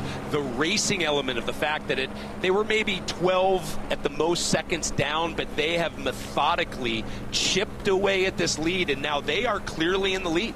And it's hard to say if this was the pacing effort that they set out, if this was the mapping that they did of their pacing, if this is what it was meant to be, or have they just started match racing? I mean, how much of it would be looking up and saying, okay, we're a little bit behind, then looking across, we're catching up, and getting that adrenaline, just turning it into a race. Yeah, I think they set off quite comfortably, Kat's team, and now this is giving them a bit of confidence, like, okay, we've caught back on, okay, now we're pushing ahead. Nicola's team they're falling apart a little bit. They want to be looking back and making sure Nicola's still there, really. You don't want Nicola to be doing these surges herself. They should be coming back to her. She doesn't need to be doing these extra surges right now. She needs to keep a nice, steady, constant pace. And she's starting to get herself out of that sweet spot, isn't she now? Yeah, they have really broken down. So I'm hoping at some point the girls are going to look back, realise Nicola, she's dropped off a bit. Let's go back, let's get her, let's reform, get our group together. But yeah, we saw at the start they used kind of this upside down triangle formation. Now they've strung out into a line. Whether that's just because Nicola is struggling a little bit, and like I said, they've lost that communication between them, so they've started to string out. They probably need to come back into that triangle formation where Nicola is right on Angela's feet because she knows them well, and we've got Lucy just ahead of Angela, sort of setting the pace. Well, that's another great shot. If you're just new to triathlon or even to full distance triathlon, I mean, you know, all of us as swimmers know that the draft is only there right on the back of the feet. So these gaps, even though they don't look that big, you are losing precious energy by not being right on the feet. Yeah, definitely. And as annoying as it is for someone to be constantly tapping your feet, these girls have worked at this. They know there's no harm in that. They know that that's because that's exactly what they need to do. It's kind of like pressing the pedals there. Kat taps on Indy's feet. Indy taps onto Sarah Jane's feet, and that's how they speed up. Maybe gives them a bit of a tug. Say, wait, pull back. I'm suffering now. And yeah, they've done this really, really well. They've worked it out really well. Yeah, well, the end is in sight, and they have been picking up the pace, because at one point Kat was 10 seconds down. She pulled that back, and now she's gone in front. Their formation has looked a lot smoother throughout. Now you can see it perfectly illustrated on screen that Kat now is level with the first swimmer of Team Nicola. So they're really pushing in towards the beach. They've got it right in front of them. The end is in sight in this swim. It looks like they've really ramped it up, and we spoke about the heart rates earlier, around that 130. Well, over that last mile, they've ramped it up. That Team Kat, they've gone up to an average heart rate of 154 through the last mile. So they really have picked up their pacing and getting themselves back on target. No, interesting. Right now we're seeing that merge, and I got to say, this becomes interesting in terms of those rules. Remember, neither team is allowed to really make contact. The spacing has to happen. The front team has the advantage. They get to stay on their line. It's the team that's in second that has to redirect themselves. There's 50 minutes, so that was the goal time originally for both women. So they will now start to lose time based on their projected target times. But as we keep saying, the bike leg really is where it seems everybody is going to make or break this sub-8 effort, or certainly when the men start in less than 10 minutes, their sub-7 effort. But these are the closing moments here in Lake Sentenfeld, the start of this full distance sub-7, sub-8 powered by Zwift effort. We're just looking at some of the times coming through too, the splits, and Nicola's been a little more inconsistent, a little bit up and down through the various 400-metre splits, where over the last few, Kat has been putting in negative splits, so she's really got her pacing set really well. They've really executed well. Those negative splits coming in, each 400 getting quicker and quicker as they approach T1. So the expectation initially from a lot of people was that Nicola would be out of the water first, but it looks very much now, unless there's a huge acceleration, that Kat is going to actually exit first. Well, I would think at this point too, Georgia, right? I mean, the cake's already been baked in terms of the swim, right? I mean, you're not, if you're Nicola Spirig and her team, you're not now going to try to sprint to get ahead into the transition area. Yeah, definitely not, because we don't want those surges in such a long race. We don't need that. They need a nice consistent pace. But yeah, it's great to see the splits coming in. I mean, for anyone that likes the numbers, Kat sort of set off at a 5:36, then she dropped down to a 6:02 for a 400-metre split. That was the slowest she did, and now back end of the swim, she started to ramp that up again and get down to a 5:48 400 split. So yeah, you want to set off nice and fast, build the pace up, drop down, get comfortable, and then let's ramp it back up again.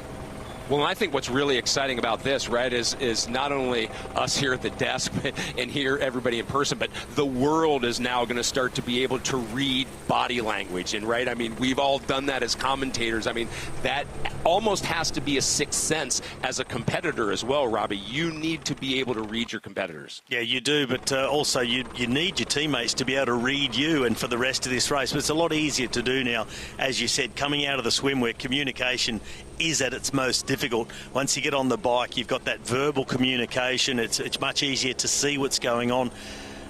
And now we're going to get that interesting part of how they're going to tackle this first 20-kilometre section to get out of T1 and into the Lausitzring where we're sitting inside this speedway dome, which is going to provide the arena for super high speeds on the bike.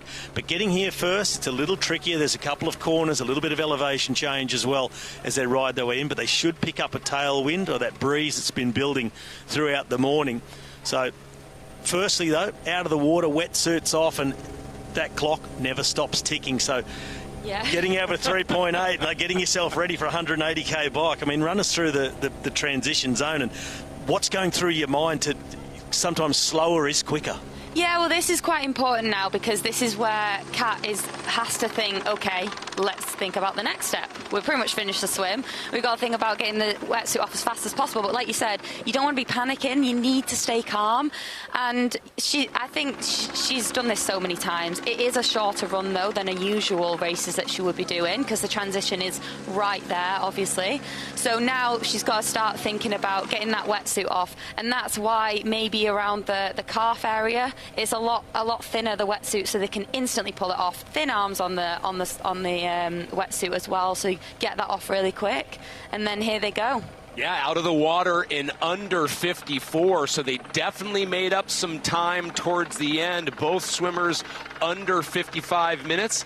Kat Matthews, she is in front. Her swim pacers have now stepped aside. You'll have Kat Matthews, Nicola Spirig behind her running up. That transition is, Georgia, you know all too well, and you described so important. But the good news in terms of this course, those transition areas just not that big of a deal in terms of distance. Yeah. Obviously now here we see she's got to get this wetsuit off as fast as possible. Nice kick of the legs. She doesn't have to worry about putting it in a box. Usually you might get penalised if you don't hit the box, but there's none of that. And you can see here Nicola's getting help from the wetsuit. There's no rules there either. You can get as much help as you need taking the wetsuit off, so it's as fast as possible.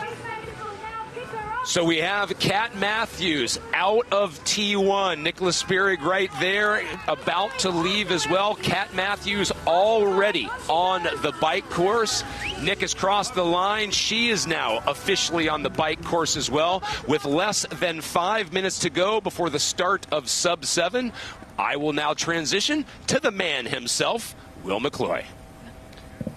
That was an extremely lovely handover, and congratulations on a great first hour to all of you. It's been neck and neck throughout. Nicola Spirig, as we know, had a period of time there where she was slightly gapped over Kat Matthews, but Matthews got it back and they come out of the water together and they pick up their pacemaking teams. Now, they don't have to have every pacemaker out on track. They've got, well, depending on team tactics, they've got a total of 10 paces to use across the three disciplines, and both of them have chosen to use 2 pacemakers in the swim. That does not mean that they cannot be used again, those 2 in the bike, and again in the run. You can have 10 on all of them. It'll be a tough day for those 10 pacemakers. Specialists in the swim, and now a little slip as she got into the pedals on the replay from Matthews riding that BMC Time Machine 01. It's a beautiful machine, and the way Kat Matthews has decided to use her pacemakers is 6 specialist time trialists on the bike. There are 2 triathletes who will sit and share the work right in front of Kat. So Ruth Assel and India Lee are the 2 triathletes who will be riding the bike leg, and they will share time right in front of Kat, so Kat will stay on their wheel, and then groups of 3 ahead who will be switching out every half an hour. So one group will take them to the Lausitzring. They will swap out for the first of those 27 laps, and behind us in the pacemaker area, the other 3 are warming up. And in the water right there and chatting to each other are Kristian Blummenfelt and Lars Batelli, his swim pacemaker.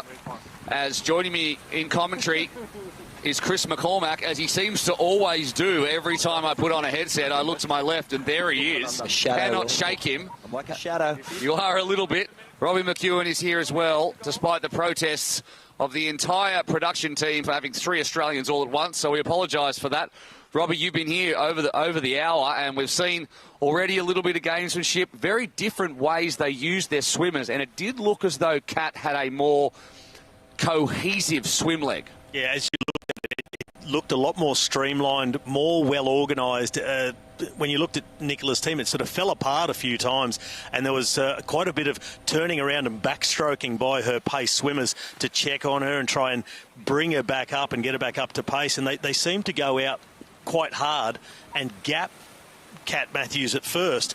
But then it was Kat's team, that smooth sort of express train just flowed back past them. Yeah, the different flow. As you said earlier in that swim, it looked like Nicola's team sat the two on front with Nicola sitting in third position, but that long streamlined arrowhead of the long line of Kat Matthews' team, obviously on that back end of the swim, were able to pull back that lost deficit, close it. On the men's side, it's going to be very different. One swim pacer each. With Joe Skipper, you have Alistair Brownlee, and obviously Lars Batelli with Kristian. All right, we'll head down now to Vicky, who's at the swim start and has got eyes on the men who are about to kick off in just about 1 minute. We're going to start sub-7. Vicky, how's the feeling down there? Well, the helicopter has just come back in, so that is always the moment that the nerves start to jangle a little bit. Both the guys looking incredibly relaxed, to be honest, this morning, much more so, noticeably so, than the women were earlier today. Kristian himself just looks like he's on for a day out, but I really think he's got that steely focus there. He wants to go sub-7, and he wants to beat the target that he set for himself as well. Thanks, Vicky. There's no doubt that he does. And hasn't he just swept all before him? If you're just tuning into a triathlon or long course broadcast for the first time, firstly, we love to have you and to continue to promote this amazing sport. And secondly, Kristian Blummenfelt has done 2 full distance races in his career. The first one was at the end of last year, in which he broke the world record. And the second one was only a month ago, in which he won the World Championship, and now he sets off once more to attempt to be the first man to break 7 hours for the full distance. And to do that, he's going to have to get over the top of Joe Skipper. How about that? We've got actually 2 pacers, or 1 pacer for each. Max Stapley's also in the water, thanks to Form Goggles, to help bring us some live data. But out there, and we should again pay plaudits to Alistair Brownlee, who for 99% of the lead up to this challenge, to this attempt, to this history-making effort, was the man in the box seat. In fact, he was part of the conversation that birthed this idea about 2.5 years ago in the Middle East.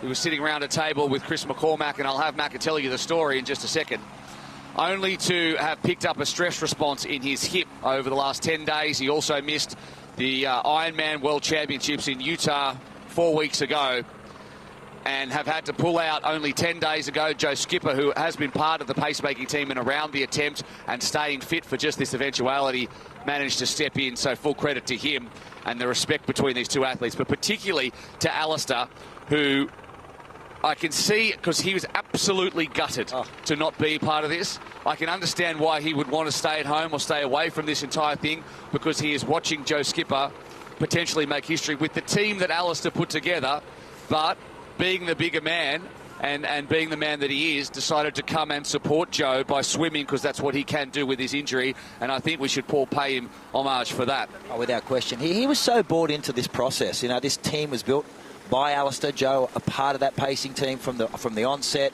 So this whole journey to get here has been a long journey. We're so used to it in triathlon being individuals, but this is a team effort. So, yeah, he gave us the information about 10 days ago that he wouldn't be starting. Joe put his hand up, but already, surprisingly, well, not so much so, as Kristian Blummenfelt's team has gone off. The third swimmer for everybody is the form swimmer on the one in the yellow cap is Max Stapley, the Australian who lives in Leeds, trains with Alistair Brownlee.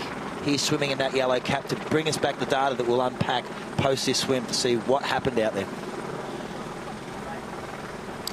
Meanwhile, the women are up the road. Kat Matthews on the bike targeting 4 hours flat, Nicola 4:19. So Nicola's required speed will be 41.7 kilometres an hour on that bike, as opposed to Kat's 45 kilometres an hour. Now, obviously, they have 20 kilometres on link roads, closed roads to get to the deck for Lausitzring, and that's when the speed will really get quick.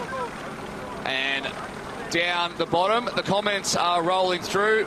This one from Noelle de Guzman. Nicola Spirig always races on her own terms. Alex Dowsett. Well, multiple Commonwealth Games medal winner, time trialist. Can't wait to watch everything except the bike leg. No doubt he's going to be leading out the bike leg. Over front row seat, not only watching it, he'll be driving it. He is the engine. He's a big part of that engine. He is the bike leg. Yeah. That is true. Now, Kristian in the swim is aiming for 45 minutes, so that's a pace of 1:11 per 100 metres. And Joe is aiming for 49 minutes, so that's 1:17 per 100 metres. If you go to sub7sub8.com/live, you can enjoy our second screen experience, which will give you live updating data throughout. And I can tell you, it's one of the great assets to any live telecast. Sports Forecast and Graham Atchison have brought us this experience, and we are all relying on it as well to give us the data as it updates. And we need to continue to bring you that across the course of this incredible telecast.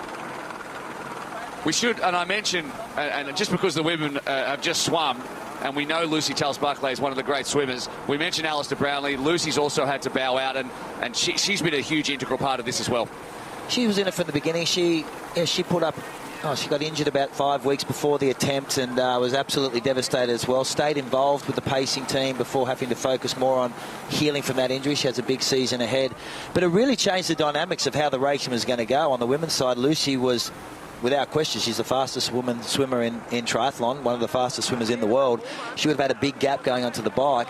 And the same case in the men's race had Alistair Brownlee done this race against Kristian Blummenfelt. Alistair much quicker in the water. Now Joe Skipper is trying to stay within 2 to 3 minutes of Kristian Blummenfelt over this swim. So even though they're saying the same time, I think there's a bit of foxing. Speaking of breakfast, I know the aim of the team is to stay within 3 minutes of Kristian Blummenfelt out of this swim.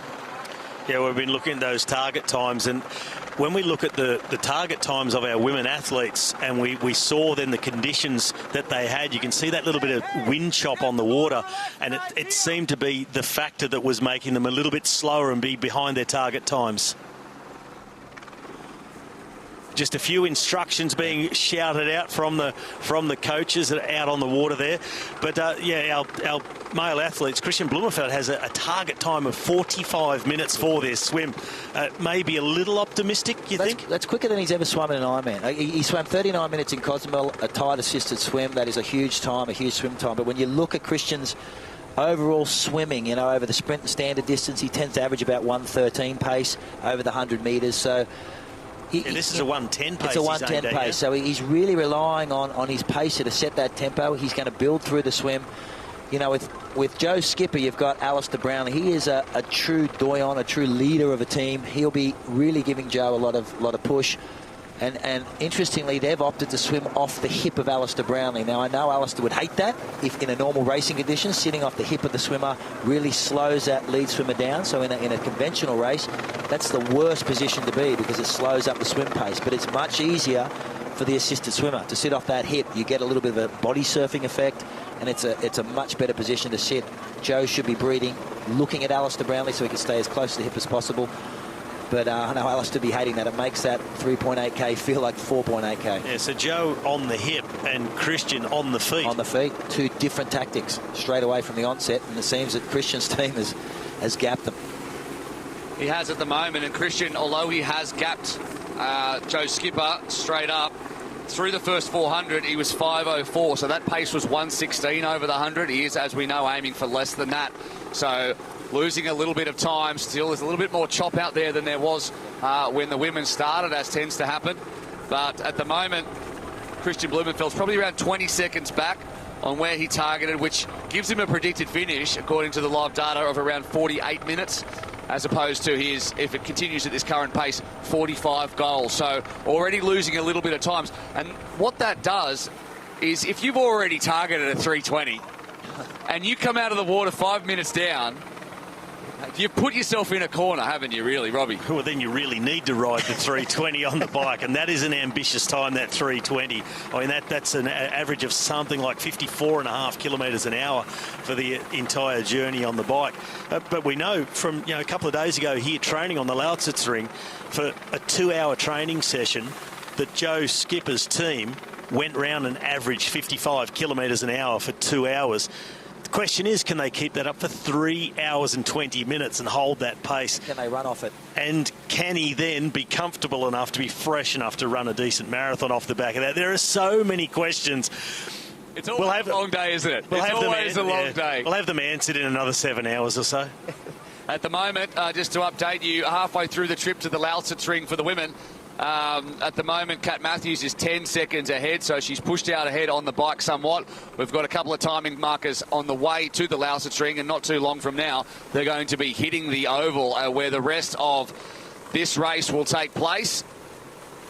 But there is Kristian Blummenfelt, the world champion, sitting behind Lars Batelli, the Dutchman. Now, we should continue to point out just how incredible, and there is Kat Matthews sitting behind Ruth Assel, and sitting nicely as well in that train as our front rider peels off, and they head slowly but surely towards the Lausitzring. We should point out that all of these athletes that have given up so much time to plan and execute this race for their main athlete, they're all champions in their own right. So you might think, okay, so we just got a swimmer. Kristian just got a swimmer. Lars Batelli, 7-time Dutch national champion over 5, 10 and marathon distances in both the pool and open water. 5th at the 2021 European Open Water Championships. He's qualified for the 2022 World and European Championships. He swims a 1500 in a casual 15:32. And he is just quite... I mean, he is slowing down. He is. The point is, how fast can the other athlete go? And here is Team Spirig sitting at the back. She's on the specialised road bike. Has never ridden a TT bike in all the 20 years that she's been riding, Robbie.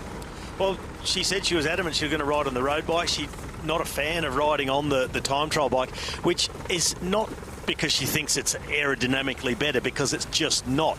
But it's more about getting off comfortably, being able to run off the bike, and she found that the setup on the TT rig just didn't put her in a position to be comfortable enough to hit the run like she wanted to.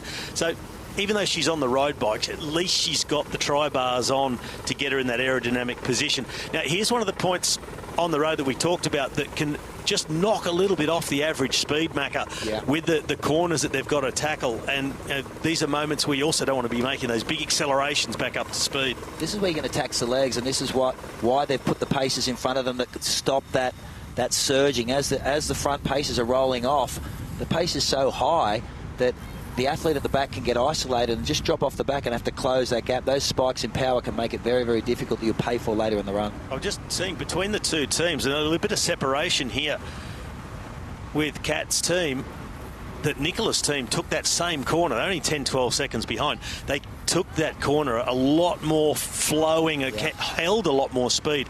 And when on this course, I mean, once they get to the ring here, there's really no cornering to be done. There's two corners, but they're so long and open and they're banked. It's just like riding a straight line.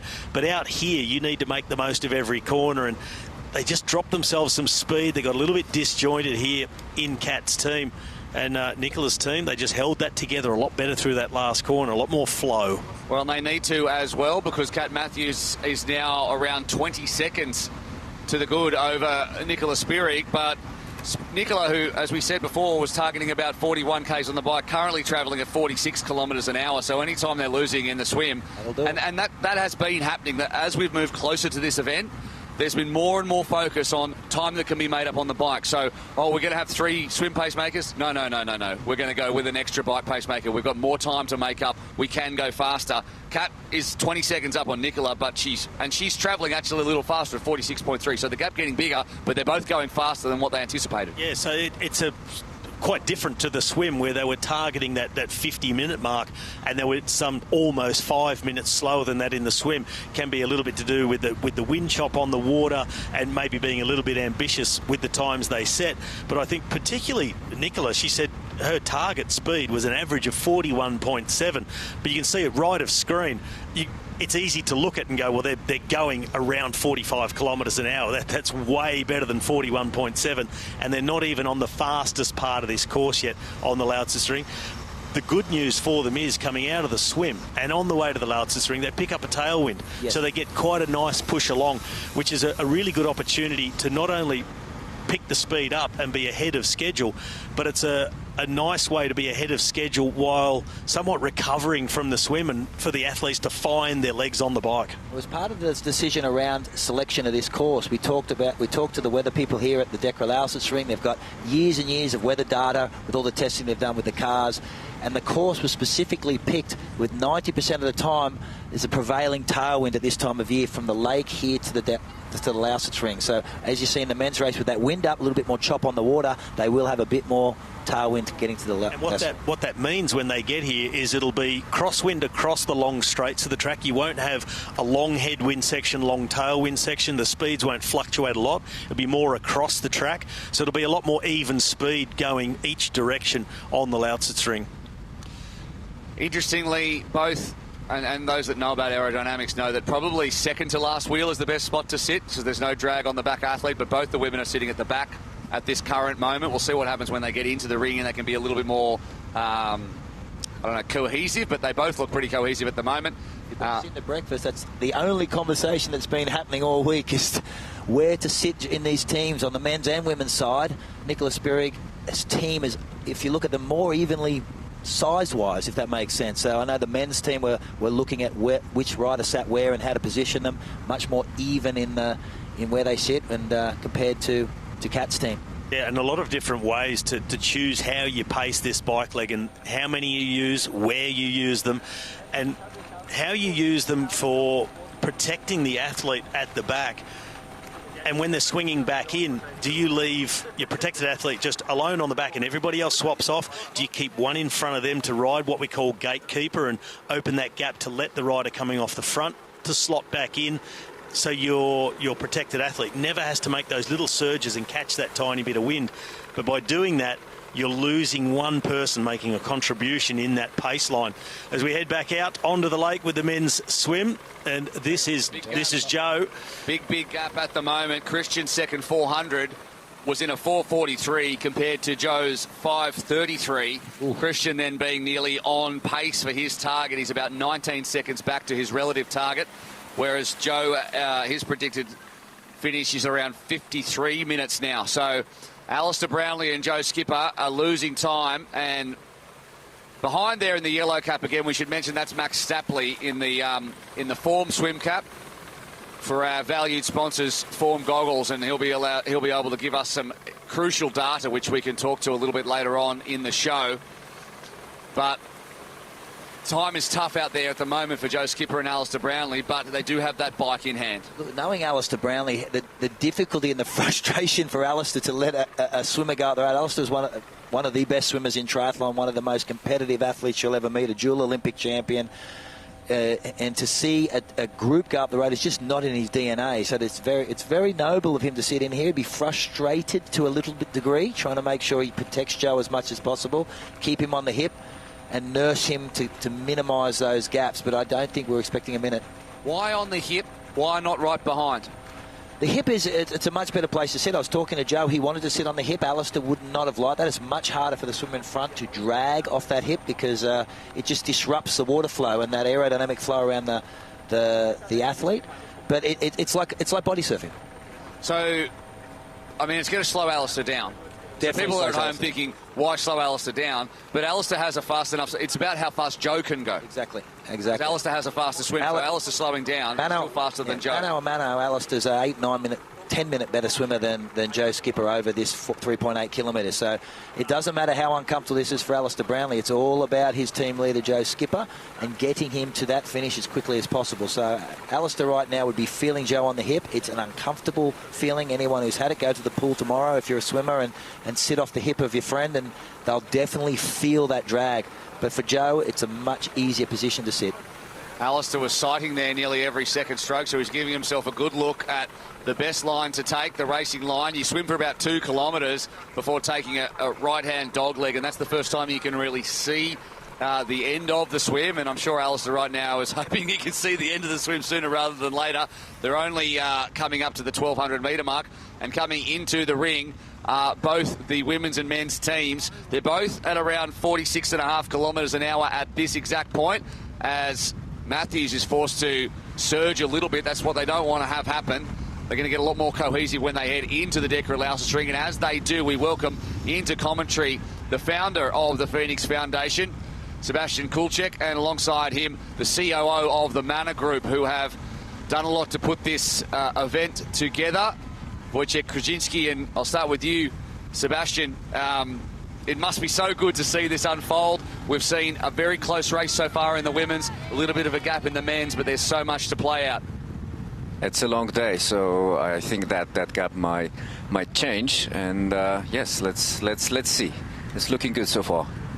Now, we mentioned in the pre-show, if people missed it, exactly why we're putting on this event and what the Pho3nix Foundation is, which is a not-for-profit that exists purely to assist children and inspire children to live their best lives through sport. Now, it happened to sort of arrive on the scene, Pho3nix, about a few milliseconds before COVID hit, and it's been a difficult run, and yet we've expanded to 4 continents and 18 projects, and we're always going higher and higher. But it's not about what the foundation had to do during COVID. It's about what children had to do during COVID and how we could help them. Exactly. We know that COVID was hard for everyone, but we don't realize how hard it was for children. Their daily habits, their daily life has changed completely, and it had a huge impact on the kids. So this was, we can think of it as the biggest crisis for children around the world in 75 years. And actually 41% of children decline in their physical activity during pandemics. That's a huge number, and I think we have to get back to what was before the pandemics, or even better, right? And this is exactly what we try to do, and we want to do. We want to encourage kids to go out again, play with other kids, and enjoy sport, enjoy each other, enjoy the personal contact. They need that, especially right now. Hopefully, pandemic is over, and kids can go out and play outside with each other again. Well, we thank you for your support and creating the Pho3nix Foundation. And if people want to get behind it, every single $/euro/baht/rupee goes directly to all of the projects that Pho3nix does, the bulk of which, obviously, we have things like Sub7, Sub8. We have the Pho3nix team of elite athletes that you can follow at Pho3nix Life. We also have the Pho3nix Athletes program that helps aspiring Olympians, but most of them go directly to kids programs that help in 7 countries at the moment, and we hope to expand. So sub7sub8.com/donate is the place to go to assist in that, and every dollar will do that. Wojciech, obviously the Mana Group has been an integral part of putting this on, but also is involved in all Pho3nix projects. And tell us a little bit about what the Mana Group is all about, and keeping in mind that your CEO is sitting here on the desk as well as Chris McCormack. Yes, first of all, it's an amazing day for us to be here. We've been waiting for this day 3 years. I think that was the time when we were sitting with Alistair and Chris and Sebastian at Bahrain and thinking, actually, if that was the first question, is anyone ever able to do that? And 3 years actually, it's been passed really quickly, and finally we are here. It's a big day for Mana. This is what we are. We are organizing events like this event worldwide, and we also are managing the athletes around the world. So we are all about the sport, so it's a big day. We can see the temperature is heating up out there on track as they head down the back straight of the Lausitzring. It's a 5.8 kilometre loop, of which the turns are narrower than you think when you get out there. I mean, you and I did it in a car at 200 kilometres an hour, which wasn't that fun. It was not fun for you because I was driving, but the turns are quite narrow and there's very long straights, and that's what the speed requires. Sebastian, before we let you go in a few minutes' time, because you're a very busy man and there's a lot of VIPs over there who require your presence, but I just want to talk a little bit more about the Foundation's projects, what you hope for the future of it, and if people are donating, what they can expect their money to be going to in the future, without being specific, obviously, but what are the goals in coming years? Of course, COVID, was and is still the time when we have to focus on activating kids, and to do that, we filmed over 700 videos showing how the kids could actually exercise at home, and we filmed that in 6 different languages. But it also shows that we want to go global. We are present today in 6 countries, but our ambition is to reach out to millions of kids around the world. In order to reach to all of those kids, that's why we need those donations. So thank you for encouraging people to donate, but we'll do our utmost to reach out to those kids, to support them with equipment, support them with opportunities, to give them those opportunities that they can be active and they can improve their life and, you know, overcome all the obstacles in their life and fulfill their passions, their dreams. Yeah, it's really an extremely noble cause as we look to assist the next generation in potentially, and we talked about it in the pre-show, we put something like this on because it's a great spectacle for all of us, and we all love triathlon and we all love these athletes, and these athletes have been chosen not only because they're the best in the world, but because, like that woman on screen right there, are incredibly inspirational in all that they do and are great examples. But wouldn't it be lovely for one day in 3 Olympics times to someone to stand up and go, well, I'm here because one day I watched this Sub7, Sub8 thing and they did something that was impossible. In the same way that in the breaking 2 we saw Eliud Kipchoge and that inspired me to run. Maybe this inspired me to get on a bike. Run to McDonald's, yeah. That's why we know we're in such a great shape. So you're in the water. Not me specifically. Yes. The woman on screen is the epitome of what Pho3nix represents. She's one of our Pho3nix ambassadors. She's running a lot of the kids' programs throughout Switzerland. She's had more than 3,000 kids during COVID participate in events that were not available to kids. She's an amazing ambassador. She's only ever done 1 long course triathlon of this distance. She's the greatest female triathlete over the short distance. She's won Olympic gold, Olympic silver medal, European championships, junior world titles. She's an absolute freak of nature. And amazing. Done it all with an amazing person. Incredible humility. Absolutely. And accessibility. So, and I said it before, but, you know, we've been in the same hotel as the athletes for a week, and the tension has been ratcheting up, and then last night at dinner, you know, they're all sitting in their teams and they're very, you know, serious and whatever. And then over in the corner is Nicola and her husband Rito and their 3 kids, and they're running around. She's got a smile on her face. She's proved everything. She's done it with, and anyone who goes up to her, she's got time for. Yes. She's also had 3 children, and she's got a rippling 6-pack. Yeah. And it's almost unfair.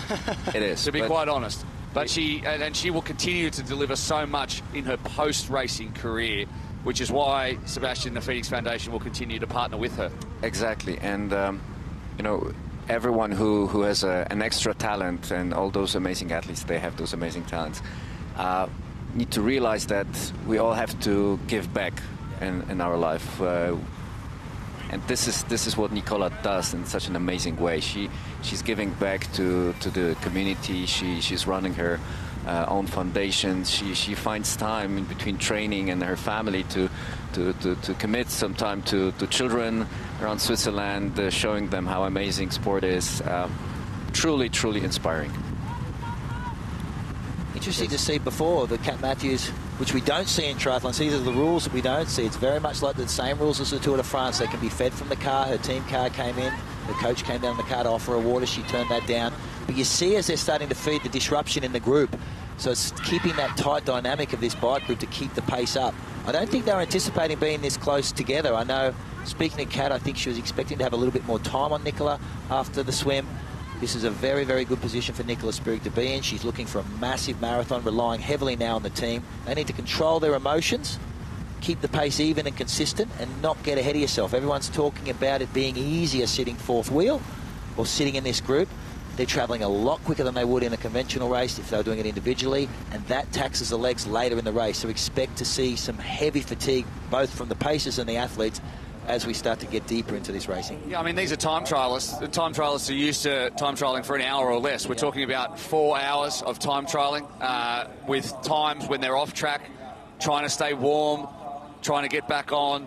It's a unique challenge. We heard plenty of communication there, but the important thing is that Nicola has a wheel to chase at all times and doesn't have someone change out in front of her and therefore have to surge in watts to get back up to the next wheel. And both of them I mean, all 4 teams know exactly that could be crucial over the course of a 3 or 4 hour stint. That's why Nicola opted for the road bike. Speaking to her, she said, I got on the TT bike, it closed my hip flexors up, it was going to interfere with my ability to run quick, and I want to stay as close to the wheel in front as I possibly can. I feel more comfortable on the road bike. Everyone's talking about the loss of aerodynamic advantage. I have 4 women in front of me to protect me from that. My aim is to stay as close to that wheel in front as possible, not how good my bike looks. Just a little gap now. It was 20 seconds as they arrived at the Lausitzring. Right now, Nicola Spirig is 8 seconds behind Kat Matthews. And based on predicted finishing times, and that's what we like to do, look into the future with their goal splits, Nicola will finish at this early point 8.5 minutes ahead in a 7:40.08. Ooh, that's quick. Whereas Kat Matthews at the moment is predicted to finish at 7:48.40. So they are both right now predicted to finish under the 8 hours. And as I keep saying, go to sub7sub8.com/live to see all these stats for yourself. What I am seeing on my screen and the stats we have requested for broadcast, we have made available to everyone to log on to sub7sub8.com/live as we see the time machine of Kat Matthews. And Matthews, I know that they spent an hour out on track the other day and said, and Kat said, I was travelling at 47 kilometres an hour and I was in zone 1 heart rate, which blew us all away. But right now, and we have Garmin live data coming in now that they've arrived from the track. And Ruth Assel, who is a pacemaker, which we will gather the live data from, her average heart rate at the moment is 160. So if that's zone 1, then I'd hate to see zone 5. Me too. It'd be 900. Yeah, there's no question about it. You know, watching the teams go around the track in training the last week and trying to refine their positions on the bike, where to put their key athlete, has been interesting. And all this talk about super fast times, there's been no discussion on the effect that's going to have on the marathon for these athletes. None. They've all just been trying to refine this bike pace to try and chew up and save some time to give them a margin of error for the marathon. But anyone who's run a marathon off the bike knows it is seriously uncomfortable. Now it's second wheel, as we said. Luisa Baptista, the Brazilian, is on the back to save that drag as the wind closes around the back of Spirig. She's sitting second to last wheel. Before we let the pair of you go, Wojciech, first of all, predictions. How you see this race between these two panning out, and what's going to happen, just to put you on the spot? Obviously for us, Nicola is the person that we work from very beginning with the foundation, so my prediction will be relying pretty much on my feelings, which, my heart is close with Nicola.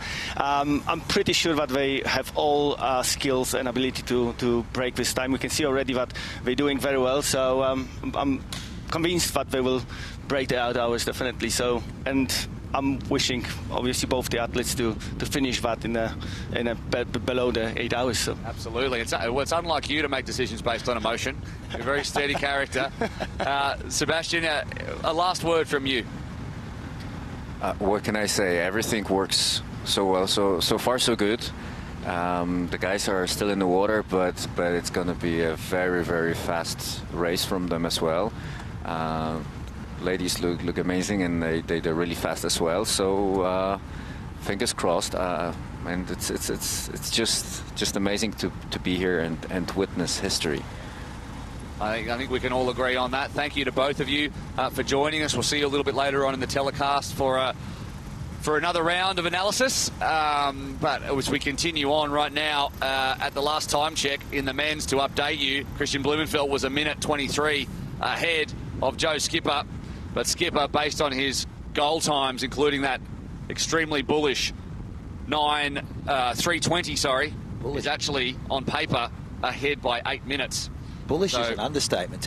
You got to put that 3:20 in perspective, right? At 54 kilometres an hour, the world hour record is 55 kilometres an hour. So it's obscene.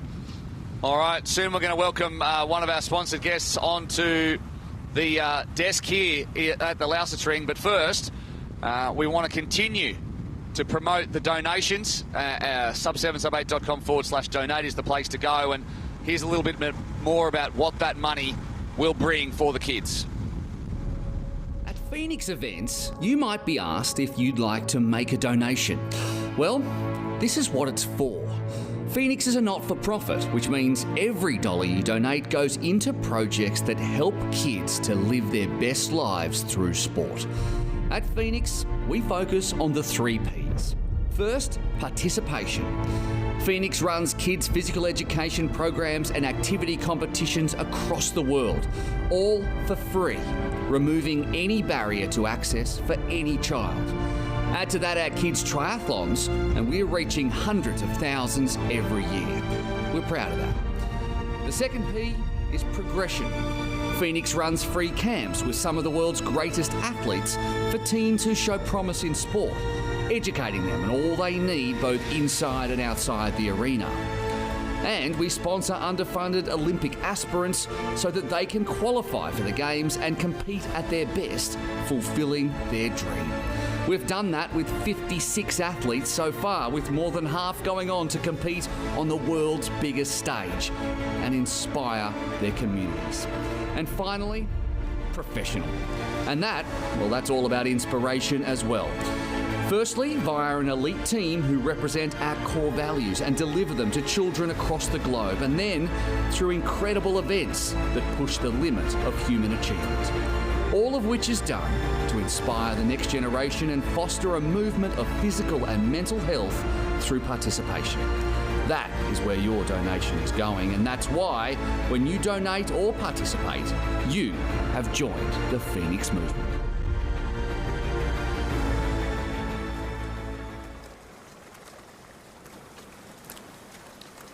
Elite athletes from across the world and aspiring athletes as well, all pulling in the same direction. And that is exactly what the Pho3nix Foundation is all about, one movement, and that's exactly what Sub7, Sub8 is all about as well, as we head back to the swim, as Kristian Blummenfelt continues to put time into Alistair Brownlee and Joe Skipper, who are looking now at a significant deficit off the bike. But talking of the swim, we have the CEO of Form Goggles, Dan Eisenhart, with us on the desk. Dan, first of all, welcome. How have you enjoyed the opening, the opening rounds of this marathon bout?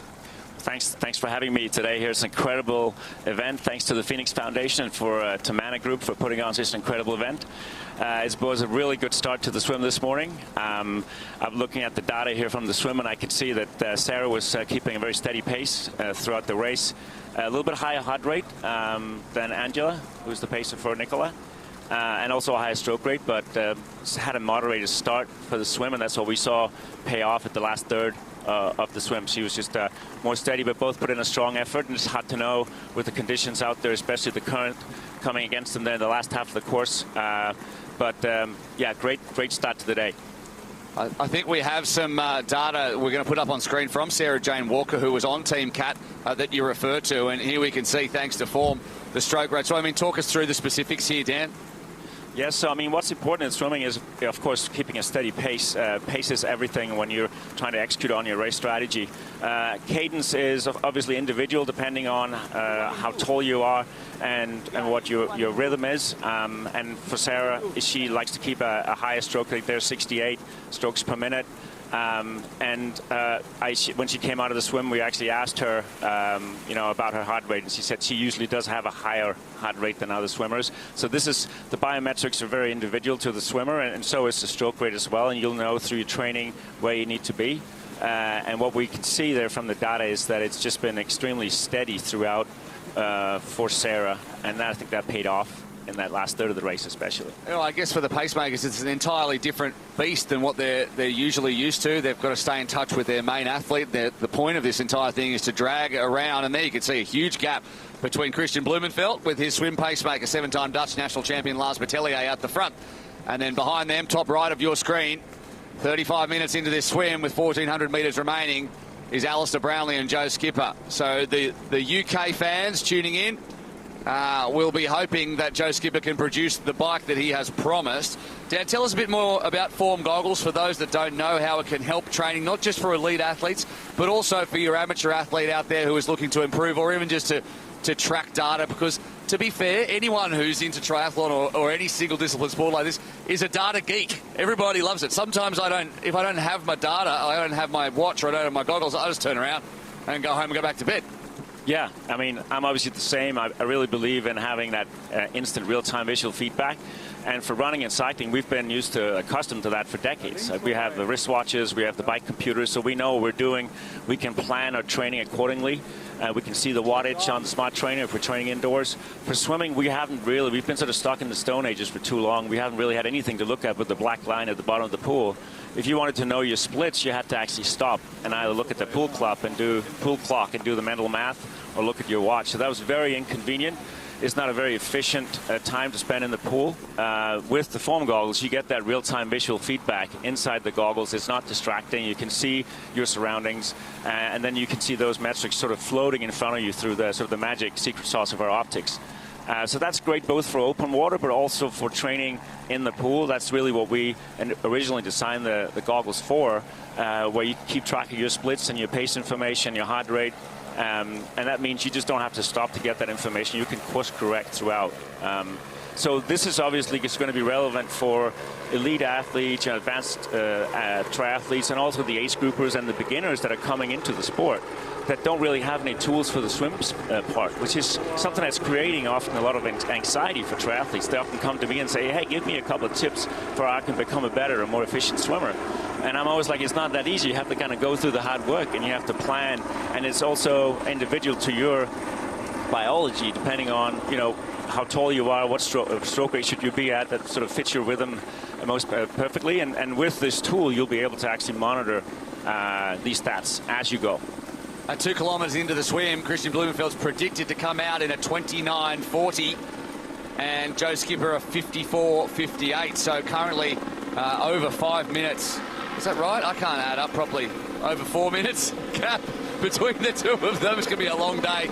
It's funny that you mentioned that, Dan, because yes, elite athletes, it's great for them. Age groupers, it's great for them. But a beginner especially, a lot of beginners to triathlon don't like swimming and don't want to swim and put swim sessions last. Because it's, and I'm speaking on behalf, because I'm speaking on behalf of me. Speaking on behalf of me and those like me, and they're out there. Please tweet in if you are to support me. But being able to get immediate feedback on improvement, because beginners will go into the pool. I'm going to try and do 200 meters. Then I'm going to try and do 500 meters. And you struggle and struggle and struggle. But when you can see the times in real time and you can see those incremental improvements, I imagine you get a lot of feedback from people coming into the sport going, it really helped me feel like I was actually improving by showing me that I was. Yes, no, exactly. And I think another element is structure. A lot of beginners, they come into the pool, they jump in, they swim for 30 minutes, they come out and they're like, oh, I don't know what I actually did. I don't know why I'm not improving. And in running and cycling, we've got the structure that's designed to make you better. So what we provide is over now 1,000 workouts in our app that you can go from beginners to elite athletes can go and pick these workouts, and they can see guided step-by-step workout instructions inside the goggles. So they don't have to print out the workout and put it on a kickboard at the end of the lane anymore, or memorize. They can get that part as well. So it's not just the metrics, it's also the structure that they get. And both things, the metrics and the workouts, give you make you more motivated to stay with a certain training regimen. Because swimming can be tough. It's a very challenging sport, technically, to master. So we believe with these goggles, it's just the beginning of a new sort of paradigm of coaching in swimming and a way to master this sport. That is still a really important part of triathlon. Because if you said if you gas yourself on the swim, you're going to feel it on the run. Yeah, having that structured workout certainly keeps you in a workout. Very easy to give up when you get to the end of the pool every single time. Let's have a look at the results from the women's swim, as the men have now 1 kilometre to go. But we have a wrap-up of what happened in the women's swim. If you are just joining us, we'll see it on screen in just a second as we see the pair in the lead, Kristian Blummenfelt and Lars Batelli. And there is the swim results. And there wasn't much in it, was there really? 7 seconds, the difference. And both of them over their target time by nearly 5 minutes, 4:50 and 4:43 between Spirig and Matthews. But much of that has been made up already in the bike. The only person who's really hitting anywhere near their times at the moment is Kristian Blummenfelt. So maybe a little bit more challenging conditions, certainly for Kat's time. And I think for Nicola's time as well, this was based on purely perfect conditions, what they could do. And there's more flex in Kat Matthews' goal times than there are in Nicola. So Nicola's goals all add up to 7:54. Kat's add up to 7:30. So she's a lot more bullish about what she can deliver on the bike and run. Yeah, and that her bullishness comes from her bike paces. She feels very, very confident in those, the way she's using her bike strategy, swapping out those paces more often than you'll see Nicola's team.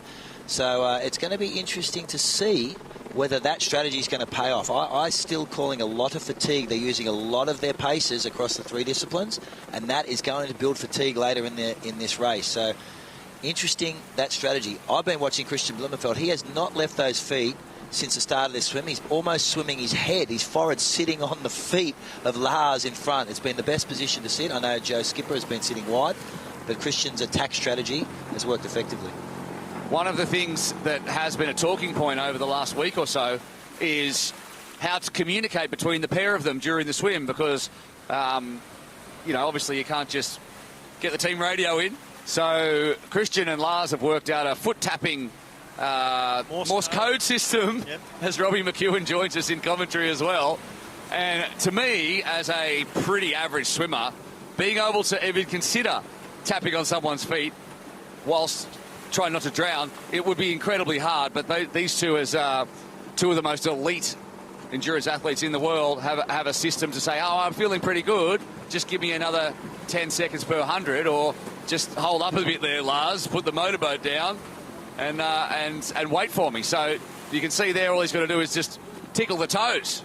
Yeah, and that's been part of what they've been doing this week, is working out their signals to each other throughout the entire course of the event, swim, bike and run, how they're going to do things pacing-wise. And like you said, that Morse code of the foot tap, just every couple of strokes, just a little touch, I'm still here, I'm good, I'm good, I'm good.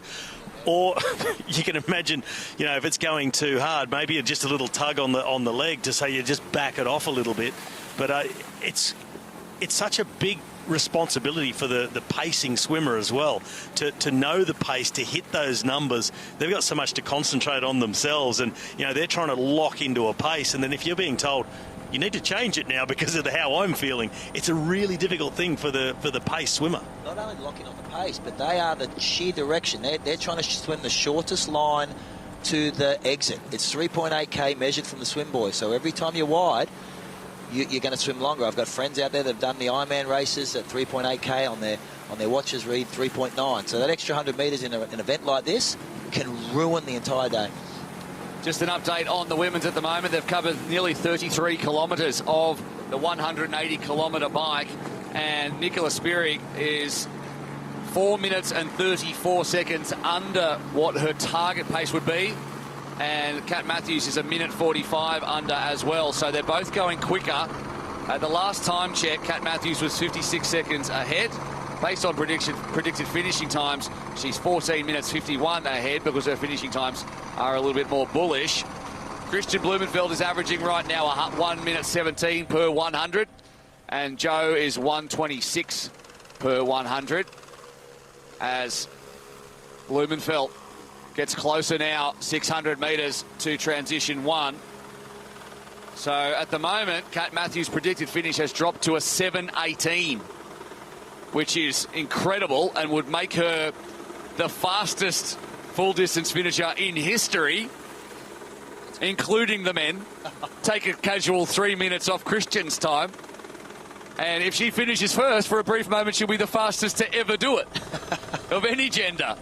And Nicola Spirig, relatively tardy at 7:33.50. Tardy. Only in the top 5 ever from men's and women's as well.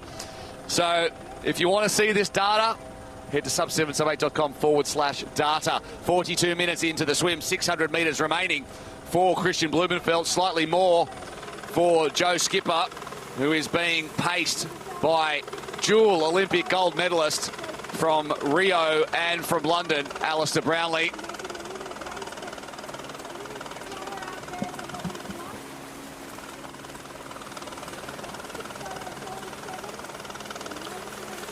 Nice and smooth conditions for the last few hundred metres, as the extremely German houseboat on the right gives us great pictures on the pole cam.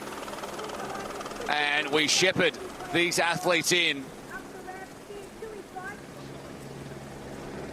A crowd there on the sand. They've got to run across the sand, and then have got to hit about, what was there, about 25 steps on the way up in sets of 5, up to the transition area. We saw Nicola Spirig have her pacemakers help her out of her wetsuit. Didn't really help her too much, but she soon biked up to the back of Kat Matthews, who still is about a minute ahead. Let's head down now to Vicky Holland, who's going to call them up onto the beach. Vicky. And here is Kristian just taking his first steps out of the water, striding his way, high knees. He has completed that 3.8k swim. He's got a massive gap already on Joe Skipper. We're looking at around 5 minutes, we think, when he comes out the water. Not that big a surprise. We thought Kristian would have a big lead going onto the bike, but he's absolutely smashed that swim. He was tucked in so close to those feet the whole way. Didn't look stressed at all. Let's see what the bike leg brings for Kristian.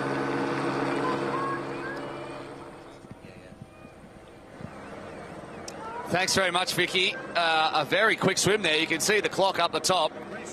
It was a reasonably strong swim from Kristian Blummenfelt, who is now 4 minutes and 11 seconds to the good. And out comes the race suit. He's got the full kit on, ready to rock and roll onto the bike. Look at that new gold K-Dex bike. It looks beautiful. It does split opinion. I'll give you that. But having seen it in the flesh, let's listen in. Oh, there's some people cheering on the way out.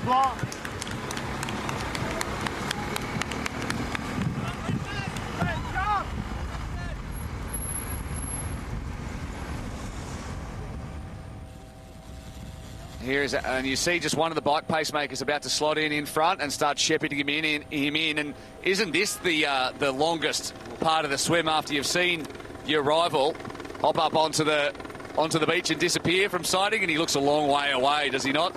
A lot of swimming to do, but interestingly, it was Kristian Blummenfelt's team were the only ones that practiced this section out of the swim and how they were going to bring their teams together. During the whole week, I watched all the teams who were very much engaged on what was happening here on the Lausitzring. Kristian's team went out there and looked at this first 5 or 6 kilometres and how to pull the team together as quickly as possible. When you average out the times, most of the lost time is going to happen in this first 20 kilometres. Yeah, it's the most complicated part of the bike leg, you know, getting from T1, and you've obviously got that few moments to settle in, get into the wheels, get the team organised in front of you, do your shoes up, and so this is all dragging back on your average time for the overall 180 kilometres. But you know, get all that done as quickly as possible, settle into that position, and then it's up to the pacers. They've got to know every inch of this course to get to the Lausitzring, where it is then much more simplified. Once they get in here, it's just point and shoot. But out on this part, there's a lot to gain by knowing it well. You're really nailing the corners, holding speed through and out of the corner to prevent Kristian Blummenfelt from having to make those accelerations. At the moment, well, Kristian Blummenfelt, he completed that swim in 48.21, which gives him a 1:16 pace, which does put him a little behind his target, but like the women, I think we're going to see that target soon evaporate. Dan, we're getting towards the end of the swim leg. We're going to say goodbye in just a second, but tell us, is there anywhere people should go to find out more about Form goggles and how it can help them? Yeah, if you go to foamswim.com, you can read everything about the goggles and the membership that we offer. We do have a membership-based business model. You get access to all these workouts, 1,000+ workouts. We've got over 20 plans designed for basically any level of swimmer, whether you're doing a sprint triathlon, Olympic triathlon, half or full, or just want to get better in the water. And you can get that for as little as $19 per month if you're on an annual plan, and you get the goggles for free. So there's really no excuse to go try it out. No excuse at all. And like all men, deep down, I just long to be told what to do, you know, and Form goggles can do that. Just tell me I need to learn how to swim before this triathlon. What do I need to do? All right. I don't want to have to think about it. Dan, thank you so much for your time. We'll catch up with you later on at some point, maybe out there in the field, and we'll see if we got some data from the men's swim as well. And the data certainly looks in Kristian Blummenfelt's direction at the moment. Thanks for your time. Thanks for having me.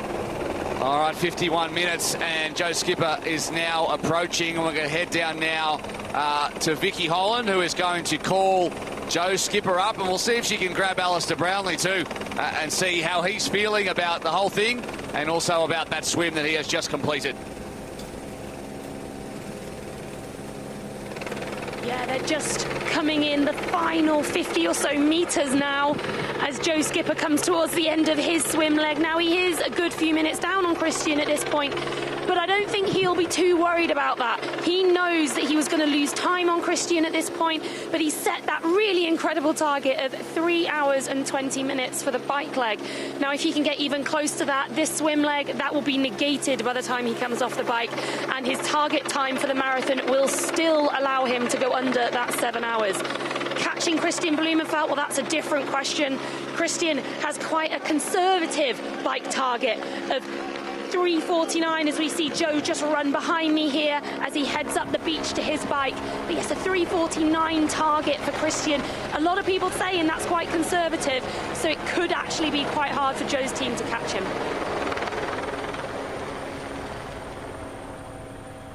Thanks, Vix. See if you can grab Alistair Brownlee down there now. We'll see if we can get a word from him as Joe Skipper heads up the stairs. Let me know when you're ready, Vix. Just grab him before he runs away. As up the stairs goes Joe Skipper, and he's going to begin this. So it's going to be interesting to see. There's a nice crowd finishing at the end here. We'll listen in and just watch the transition, shall we?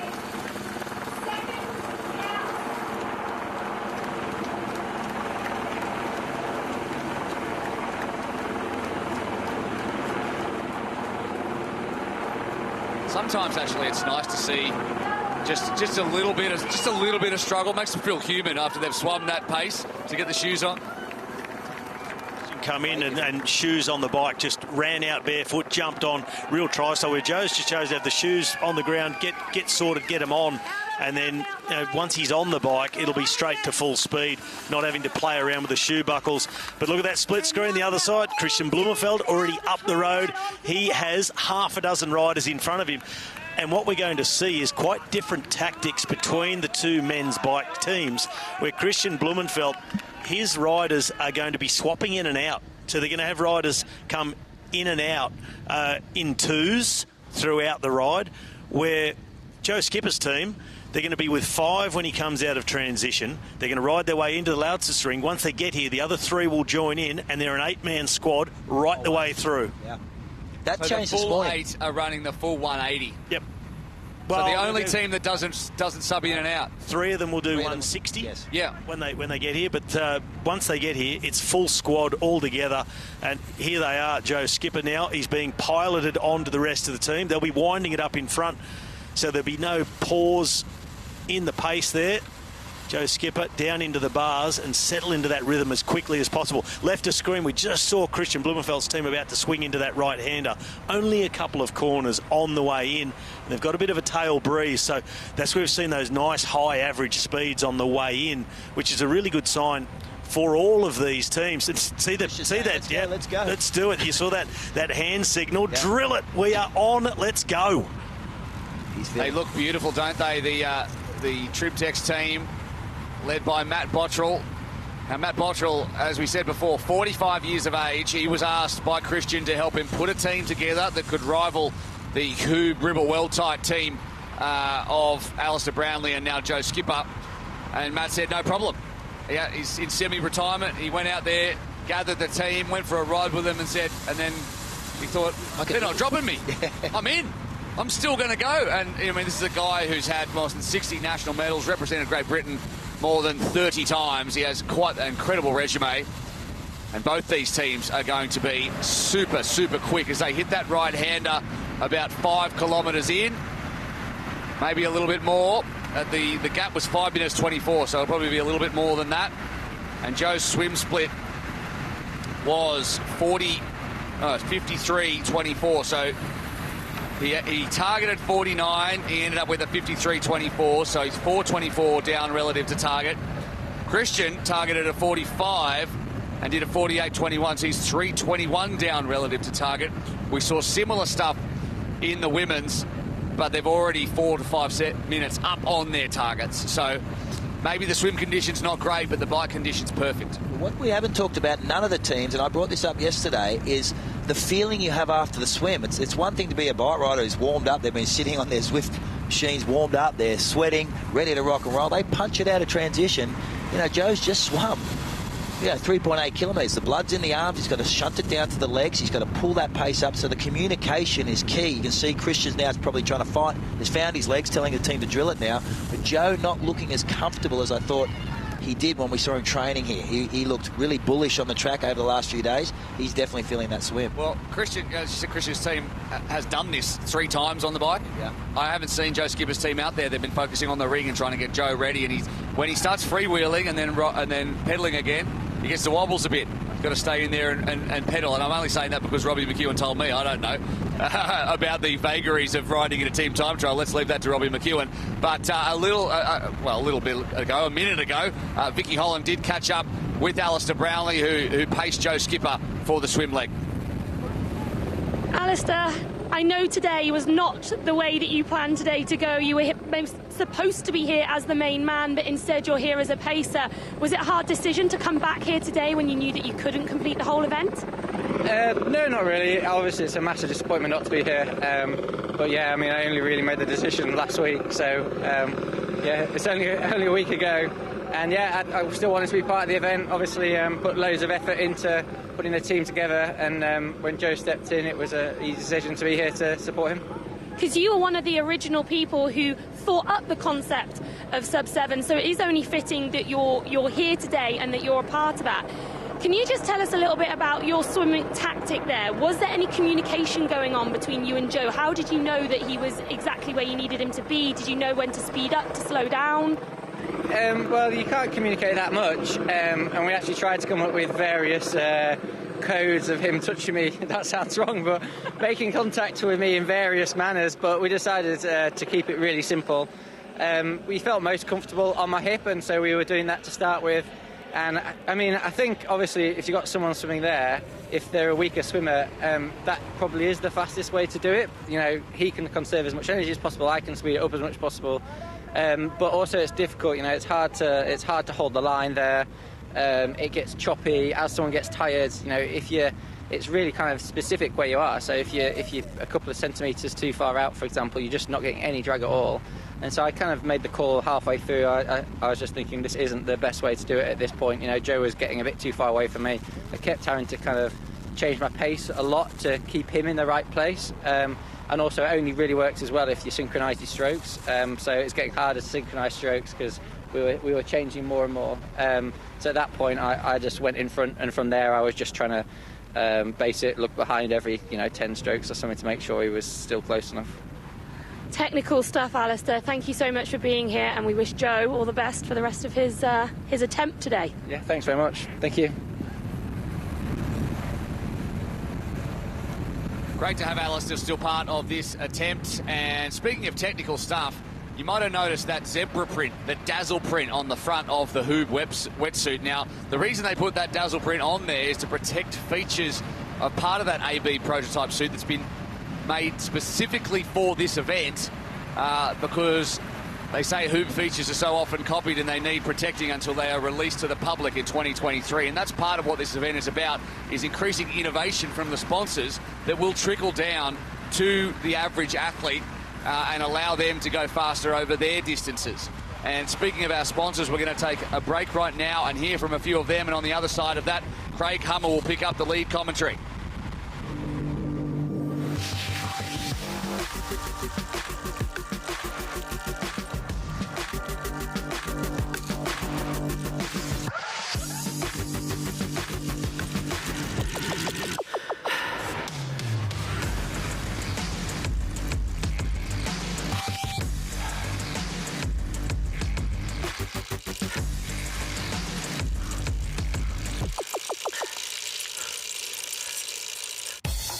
Join Zwift and find pro-level training plans at your fingertips.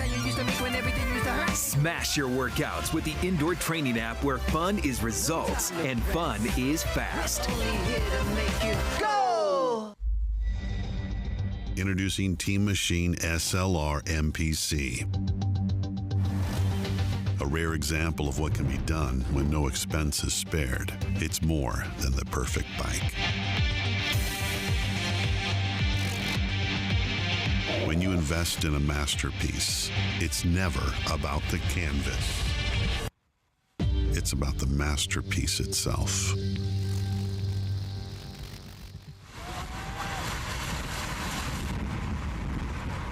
Good to be back with everybody. This is Craig Hummer alongside Georgia Taylor Brown, 2020 world champion, and Robbie McEwen doing the tough miles, man. They're not giving you any time off. I want to go back to something that I overheard you say at the very end of the last hour in terms of the different bike strategies between the two teams, the switch out. Go over that again, please. Yeah, I'm looking forward to seeing how this plays out and who's going to get the advantage and who's made the right choice, because as we've talked about so often this morning, we will throughout the rest of the day, it's almost like an experimental race. There's a lot of different ways you can choose to tackle it, and we don't know what is going to be best. And there might be two things that look completely different on the surface and work out to be the same time-wise, as we just see little gaps opening up here. The team of Kristian Blummenfelt, as they've come through one of the corners, and this is where that communication is just so crucial.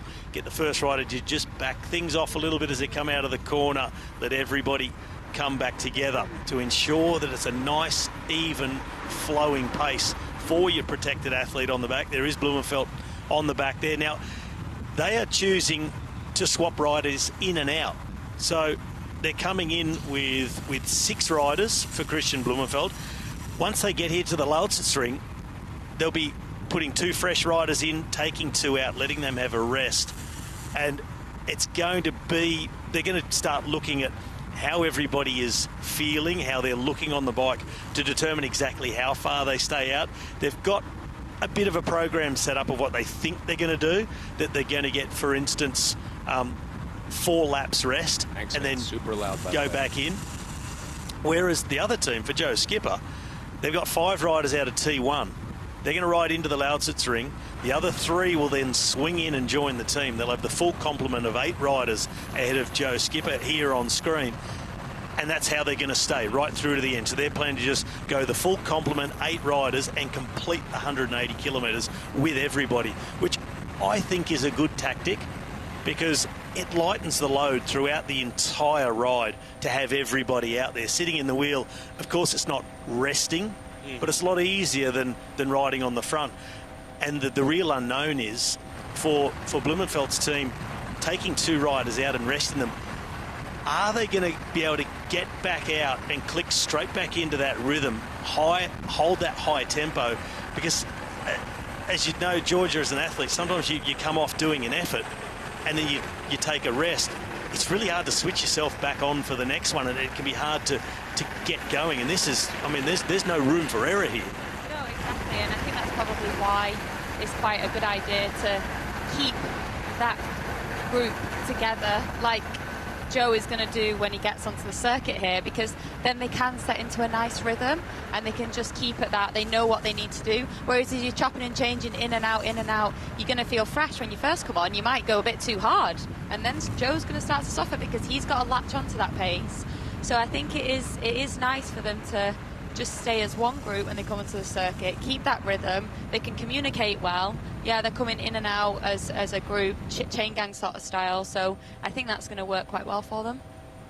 Well, we see Joe Skipper and his squad doing their best now to close the gap. Robbie, were you surprised in terms of going back to the swim? We heard from Alistair, obviously, but were you surprised at the gap that got created early?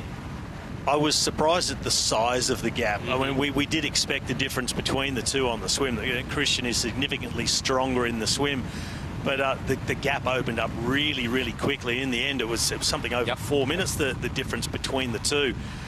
And maybe Joe is thinking, I'm not worried because I know what my bike target time is. I think my team can ride a 3:20 for 180 kilometres. That is absolutely flying. That's an average of almost 55 kilometres an hour. Where Kristian was a lot more conservative with his target bike time. I think Kristian and his team are going to ride faster than their target. I think that Joe and his team need an absolutely perfect ride to hit their target. I think it was quite ambitious. My estimate for an achievable, really fast bike time, I thought was about 3:31. That would be a very good bike time. I mean, by any standard, that's a really good bike time. Team time trial for 180 kilometres. And that sort of bike time would have them both on track to break 7. Well, large goals certainly have been set by both teams. As you can see by the split screen, we're under 125K to go for the women, roughly 165 for the men. The Pho3nix Sub7 and Sub8 project, powered by Zwift, is brought to you by Pho3nix Foundation, Mana Group, Zwift, Wealth Connect, Garmin, BMC, Form Goggles, Bahrain Endurance 13, and Morton.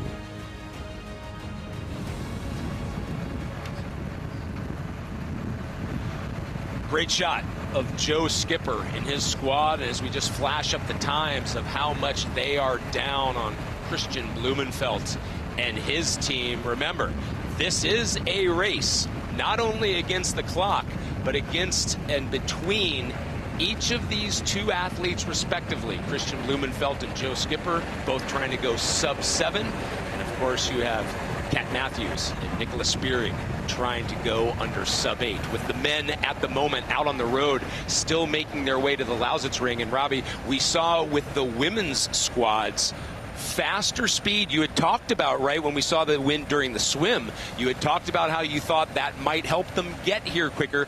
Now what we've seen also with the women, they're going faster than their predicted speeds once they've gotten on the smooth surface of the Lausitzring. That'll be a big relief to the teams and their coaches, because I think there would have been some very nervous people who'd been making these estimates pre-race. Our target time, that Nicola had a target time of 50 for the swim. She was nearly 5 minutes down on her target. But at the moment, she's making up time because her estimated average pace for the bike was 41.7 kilometres an hour.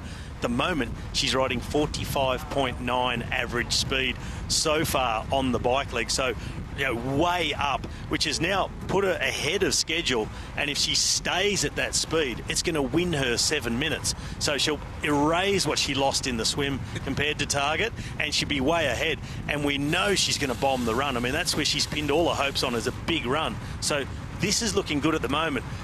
But the big question is, the million, trillion, bazillion dollar question is, can they hold this pace through the rest of the ride? Yeah, well, let's look back before we look forward to that. We've got the official results of the men's swim leg, and we can start to pick that apart. And as we've talked about already, and Will certainly was highlighting, all the data is there for everybody. But here it is. There are colors, but I'll just say, right, Georgia, here it is in black and white. You cannot argue with the times because they are official. Yeah, definitely. And there we go. Kristian's obviously got the faster time there, but still, yeah, slower than his target time. But these cycling teams that they've got around them, I mean, they're so efficient. They're giving absolute everything out there, and I think they're just the team dynamics are great. Well, and since we're looking at this, right, and one final thing, if not perhaps more, about the swim. But Robbie, you were the first to note it, right, when the three of us were up here talking about the women and how you saw the wind come up. Clearly it was the same or even worse for the men. I think in a lot of ways that has to do with these times being slower than their targeted times. Absolutely. We talked about that wind chop coming across the water, and we got a really good illustration of that in the pictures. Those ripples on the water that look like ripples on the TV, but to the swimmers, as George just said, I mean, when you're in the water, they feel like waves hitting you in the face, and that would be responsible for these slower times, these above target times. But we're on the flip side of that, like we said, looking at the wind direction and where they were going to ride to get from the lake to the Lausitzring, they pick up that tailwind, so it's a really good moment to get that average speed really high while letting the athletes, Blumenfelt, Spirig, Matthews and Skipper, that let them recover in the wheel while at a high average speed. And then once they get here on the Lausitzring, and we already see Kristian Blummenfelt and his team, they are on the ring. We've already seen them make a pass of one of the women's teams. They are absolutely flying, and all teams are starting to erase the deficit that they got in the swim. So for instance, Kat Matthews, she was 4:43 down on target in the swim. Well, she's already made up some 3.5 minutes of that on the bike, so starting to level things out. Her target pace was 45 kilometres an hour on the bike, whereas Nicola, her target was 41.7. She's been riding at nearly 46, so she's at the moment on target to be 7 minutes under her targeted pace on the bike. George and I were doing our best when we weren't at the desk over the last hour to listen to everything you guys were saying, but I didn't hear if you made the distinct difference, and I'd like you to go into it now in terms of, because Nicola is on that road bike, obviously she does have the aero bars, but just for our new fans out there, right, or people who don't cover cycling or know as much about cycling, explain the body position different between a TT bike and a road bike. Yeah, so when you're on the TT bike, they're quite a bit lower than the road bike, and it just gives you a much narrower profile, and the entire bike is more aero in itself than a road bike. But although it's more aero to ride a TT bike and match up with exactly what your teammates are riding in front of you, make the whole composition a lot more aerodynamic. When we look at Nicola, and she's put a lot of emphasis on the run, and we also know, especially after the injuries that she suffered this year, she says she has real trouble sitting on the TT bike in that position, getting off it and being able to run. As we see, then the team of Joe Skipper, they are just swinging into the Lausitzring. That is the entry point to the circuit, or just the slip road that brings them onto the ring. So they're not quite in yet. This next one will bring them onto the racetrack itself. And now all teams are on the Lausitzring, and this is where the speeds kick up. We go back to one of the ladies' teams, and still looking pretty smooth, but it's very early days. Let's see, around... Well, that was 50 kilometres into it. Yeah, sorry, Robbie, to interrupt you, but George, I was going to go to you. This was something we were also noting at the once Nicola's team got to the Lausitzring, was they tried a lap with Nicola in the back, and now it seems, right, that they have gone with a different formation. And I'm just sliding through my quick notes. It still is Luisa Baptista on the back, and that is kind of the formation that they've now gone with. Yeah, and I'm not entirely sure why they might have done that. Robbie, maybe you can answer that question. Yeah, I'm not sure. I'm pretty sure it's not more efficient for the protected rider to sit in second last wheel. It might be a case of one of the riders just taking a rest. That's, instead of taking them off the track, maybe putting them at the back for their rest, because there's also that position when you ride a team's time trial, if you're not going to be going through and swapping off, the position at the back generally is what we call the gatekeeper. So they're the one who has to adjust their speed and adjust their line to let the rider coming back off the front off a turn slot back in. And that takes a little bit of sort of surging, positioning to let them in really efficiently. You wouldn't really want to be doing that if you're looking for the maximum amount of rest. So I would tend to put the resting rider, cyclist, who in this case is Batista, I'd put them in that gatekeeper position. Yeah, that's as Kat has done with Ruth Astle. So yeah, I'm unsure. I can only think that Nicola trains with Louisa, so whether she's just comfortable with being on a wheel, maybe if the pace drops off, Louisa jumps round, pulls Nicola back on, so she doesn't have to do those surges. Yeah, I'm unsure as to why maybe when we're out reporting back from the course, we can get some feedback as to why they've chose to do that. Yeah, we'll start to get answers once we get onto the run leg. Well, I'll be asking some questions a bit later when I do leave the desk and go out into the field and talk to some of the teams and their coaches and try and find out what their ideas are, and are their ideas changing as they go on from what they see. I'm seeing little gaps appearing as well. Louisa sitting here last wheel. The only benefit of having someone behind you is it does actually make you more aerodynamic to have a rider behind you as well.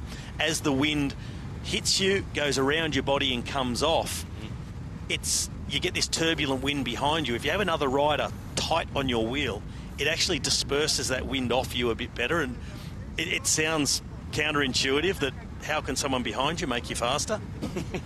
But it's about the aerodynamics. It does work. But in this situation, you've got limited resources to use all day long. And I think the benefits of having that rider work up the front far outweigh any aerodynamic benefit of having them behind you. Well, again, I mean, I'd love for you to continue to talk about this, because this is Nicola Spirig's team, and now we've got gaps galore, I would call it. Yeah, well, what I am seeing, though, is consistent gaps. So it seems that there might be one rider in the team who's not completely comfortable with riding right in the wheel, and they've backed themselves off by a length. It's a feeling of safety and a feeling of confidence. You see it there between the first three. Then there's a gap to rider number 4. She's not in trouble, but she's not trying to close it anymore. But for the good of the team, she does need to try and sit a little bit closer. And you know, that rider there, that's Lizzie Brooke, who's sitting a little bit further off. She's also going to do some running this afternoon. So she's doubling up in her duties as a pacemaker.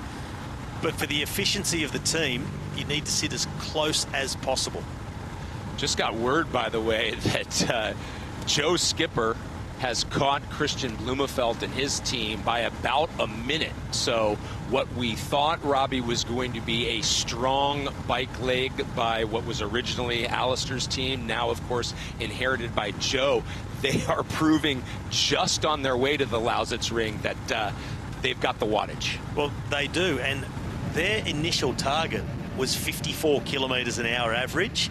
They've just done that first 20-kilometre section from the lake to the circuit, which has a few turns, a few areas where you have to be off the pedals and off the power. They've averaged 53.7 through that. So we were thinking that if you can average better than 51 through that section, you've done really well. They've averaged nearly 54 there, and they're now on the Lausitzring. And it was this team, I followed them a couple of days ago in training, and I had my hands full. I swung off the top of the banking here, this 33-degree banking here at the Lausitzring. I dived down to follow them. I missed the back of the wheels, and I sprinted as hard as I could to get back up behind their team van and then follow them around for a lap. And on that day, it was headwind, tailwind up the long straights, but into the headwind, they were doing 52 kilometres an hour. That was really impressive. When they picked up the tailwind, they were cruising at 61 kilometres an hour. So they were averaging 55 kilometres an hour per lap. Well, and Georgia, right, if the numerology that we've seen with the women's team holds out for the men, their kilometre average popped up about 3.5 from that stretch run in to when they got in on the lap. So if Robbie said, right, if they're already doing the speeds they're doing, they're going to go well above those target speeds they even thought they were going to do. Yeah, it's already looking pretty impressive, to be honest. And it is. I was out there earlier. It is perfect conditions. It's very, very still. It is getting warmer. It's definitely getting warmer, but that's probably quite nice for them. And they are just like, this is a perfect formation that Joe's team are in there. I mean, you couldn't get any nicer than that. It's just lovely to watch, isn't it? And at the moment, they still haven't picked up the extra 3 riders, so they've chosen to wait a little bit longer.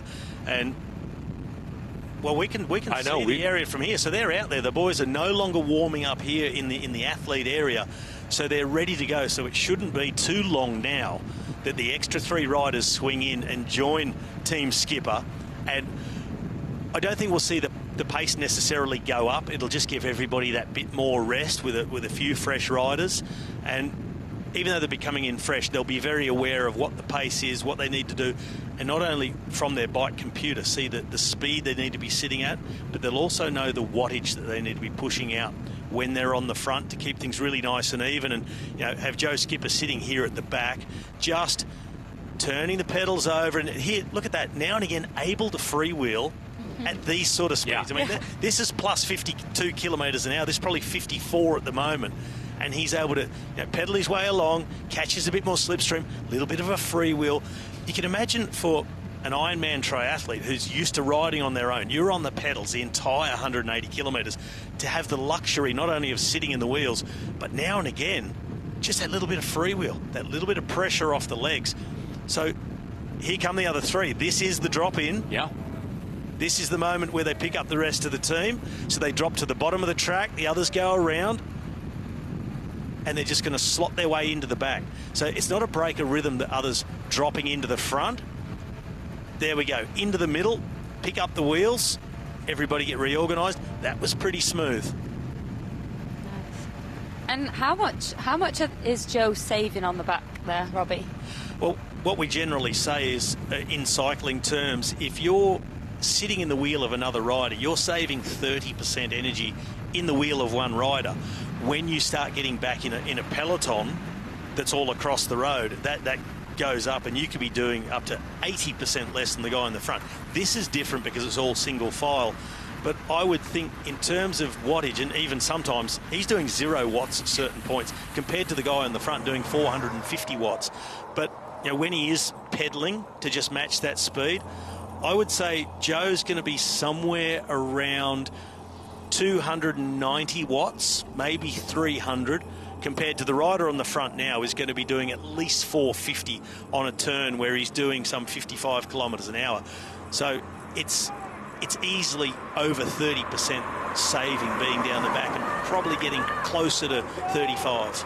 You mentioned a moment ago that you thought they might be doing 54 kilometers an hour. It just came through from Graham, our stats guy, 54 kilometers an hour. So you still got it, my friend. You still got that internal clock. And I mean, for him to be freewheeling at 54 kilometers an hour, you could only do that down a hill.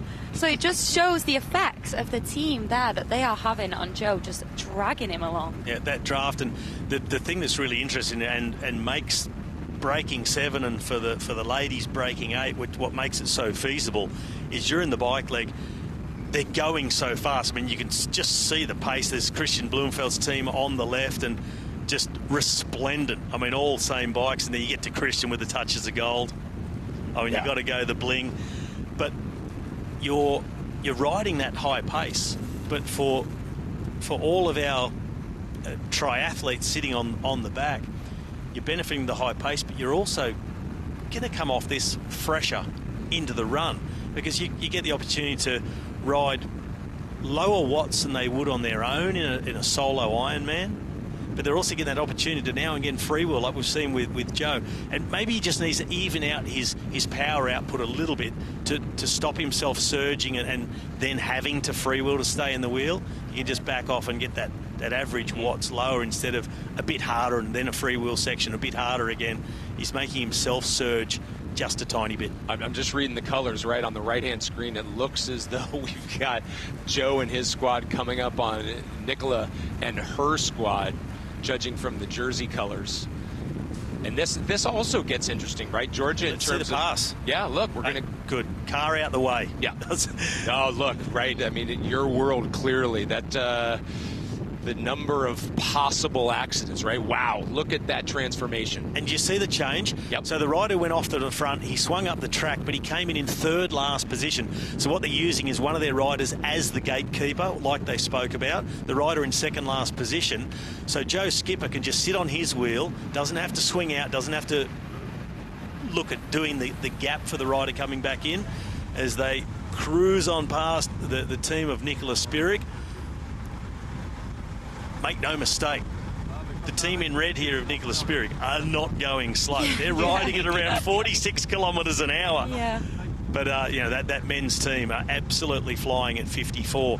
But all the teams, they're clawing back the losses of the swim now on the bike. But what they've really got to be aware of, not scared of, but aware of, is going too quick early on because you know, there's still quite a way to go. We've got 148.5 kilometres remaining for the men, still just under 110 kilometres remaining for the women's teams out on track.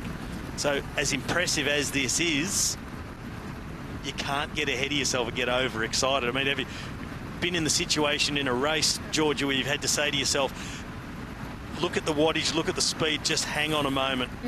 You get to back this off. Yeah, you do get overexcited. I've done it and you're like, oh my God, this is going really, really well, and you want to push on, and the next thing, clip a wheel, and it's all over. So we just want to make sure that obviously, yeah, they're keeping calm. They know that they're hitting the targets that they've set.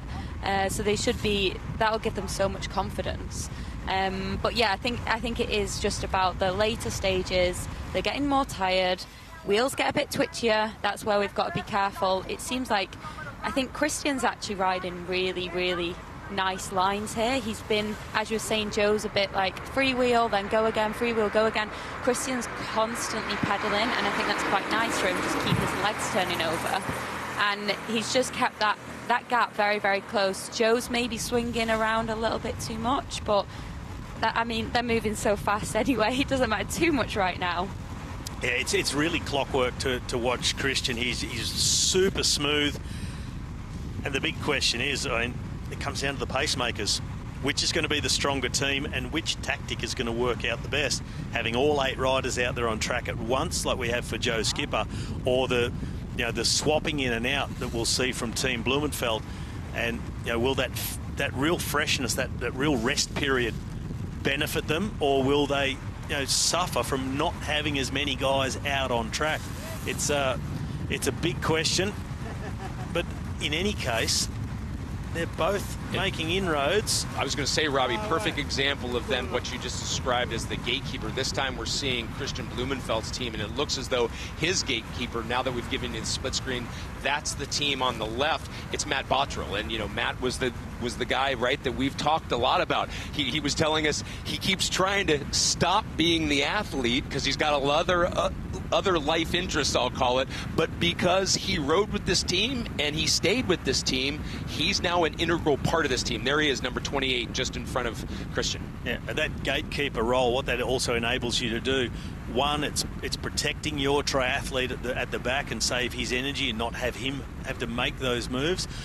But it gives the gatekeeper themselves a bit of rest, because sitting there, not having to go through to the front. Okay, you just got to manoeuvre to let a teammate back in when they've done their turn, but it is a significant rest. It takes a lot of pressure off, but at the same time, it puts more pressure on the rest of the team. And there are the questions of, well, should you have a gatekeeper? Should you sacrifice one rider or keep everybody working and share the load the entire time? There's just so many ways to tackle this leg, as opposed to maybe the swim and the run. We saw a couple of different formations in the swim, just 2 variations. In the run, they're both going to use one runner, but on the bike there's so many different things you can do, and today's going to be a big learning curve for the teams out there. Bit of chat from the team car to Kristian Blummenfelt. Well, as Kristian takes a little chat as well as a fuel change, right, Robbie? Yep, bit of feeding here, and this is going to be super important throughout this bike leg to get the feeding from the car. But they're nicely in formation, just coming up. There's hardly a break in the rhythm, not a break in the speed. And I just wonder if, when it comes to refueling, Kristian Blummenfelt is going to take his own, or if he's going to get one of the cyclists to go and take it for him and hand it off. We may find out. So, no, shake of the head. Yeah, Nothing for me. I'm fine, thanks. Yeah, exactly. That was a great just call off. Nope, I'm good. So I think that answered your question, as we see Kristian Blummenfelt in perfect form. It just so smooth. Even a little bit of freewheel there from him as well. So it's great to illustrate when you can see the athlete on the back able to freewheel and take it so easy for those few seconds, and at the same time see the rider on the front working so hard. Lets everybody at home see the benefits, and well, in normal triathlon, while drafting is not allowed. Well, we're seeing drafting at its finest from the Blumenfelt team. Pho3nix Kids, the reason we do it all. The Pho3nix Foundation exists to inspire and assist the next generation, and Pho3nix Kids does both through 3 distinct projects. First up, the Pho3nix Education Program, working with schools and educational bodies in multiple countries to deliver physical programs that make activity fun, accessible and rewarding. We've already reached more than 60,000 children, both within schools and online, with 1 billion steps logged in our activity app. That's 12 times around the Earth so far. Then there's the Pho3nix Kids Triathlon Series, partnering with some of the biggest names in the sport in Poland, Spain, the UK, Switzerland and Australia for kids as young as 5, so that they can build skills and confidence in swimming, riding and running and have fun. Finally, at Pho3nix we run sports camps that expose kids to all different activities, igniting that sporting passion, whatever it is. That's what we mean when we say we're assisting the next generation through sport. And with Pho3nix Kids, there is plenty more to come.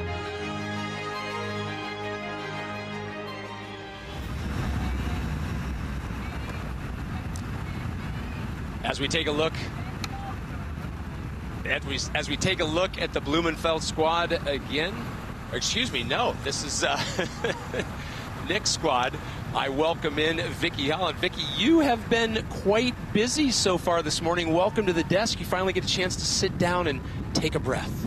Yeah, it's very nice to actually be sat down, be here with you guys. I felt very privileged to be down at the lakeside, but also slightly like I was missing the party back here at the Lausitzring itself. You were the party. You were at the head of the party. Yeah, what are you talking about? You got to go to the beach this morning. I really did. I've got sand in my shoes to prove it. I've been down on the beach this morning interviewing Alistair as he came out of that swim. So, no, it's been really good action down there, fizzing away a little bit actually. Well, tell us a little bit about being there and watching the athletes come out of the water. Did you read anything from the faces as they came out? I mean, of course, they look tight. They just swum 3.8k, but anything looks of concern? I think Joe knew he was quite far down at that point. I think he knew that Kristian wasn't even in sight at that point. So I think he was very well aware of that. And one of the first questions Alistair actually asked me was, what's the gap? How far behind are we? And I know he was hoping it was going to be a little bit closer than those 5 minutes. We are seeing, obviously now, that gap come down as Joe's team is getting close to that target, Robbie. How do you feel about that? Because you've not been super convinced it was doable. Well, I wasn't convinced it would be doable to do a 3:20, and it still remains to be seen if they can hold it for the whole 180 kilometres. But they're going out on that schedule, and they are holding at the moment that 54 kilometre an hour average through the first part of this ride. The good news for Kristian is that he came out with a target of 47.2 kilometres an hour average for the bike leg. At the moment, they're pacing at 51.5 kilometres an hour. So he's over 4k an hour, and this is going to be over 3.5 hours. He's going to be some 12 kilometres better than his target time. He definitely put in quite a conservative bike target, I think. I mean, if we look at the two contrasting bike targets of the guys, we had Joe there going all in on a 3:20, and then you had Kristian with 3:49. That's a 29-minute gap there. That was a huge difference between the two of them. But that was never really likely to be the truth of what played out here today. We felt that maybe Kristian had underpegged his a bit, Joe had overestimated what he could do a little bit, but actually they're relatively close at the moment. They are riding really similar, and I think, yeah, like you say, Kristian going for that under-promise and over-deliver. And at the moment, he's on track to really over-deliver. It's going to be a truckload of over-delivery with the speed they're riding at the moment. Well, that's ideal, because we want to see everyone go under that 7-hour target. So if at the moment, if they're riding ahead of target, ahead of pace, it's exactly what we're after. Talking ahead of pace, Nicola Spirig, her pace that she had estimated, she's also, I think, going for the under-promise method. 41.7 was the initial target, and she's riding around at just a tickle under 46 kilometres an hour. She's another athlete, I think, who her whole target time was based on just going under that 8 hours. Whereas with the women, I think there's been a general feeling that that 8-hour target is very, very doable, and that they should cruise under it, really. And we've seen Kat Matthews put herself out there with this 7:30. She's gone for sort of the Joe Skipper tactic of, no, I'm going to put in a really high target and I'm going to see if I can make that 7:30. Whereas Nicola's sort of gone, well, I just want to get under that 8 hours, so these kind of times will get me there. But I think she's going to go well under her target as well. And on bike pace at the moment, she's going to do it. Yeah, well, look, I mean, look at these predicted times. We've got the software with their target times, what they're riding at the moment, which it sort of juggles up and down the predicted finish. At the moment, Kat Matthews, with the pace she's riding, if she does her target run time, predicted finish of 7 hours and 20 minutes. That's under the men's world record. Right? Exactly. That's what Will highlighted, right?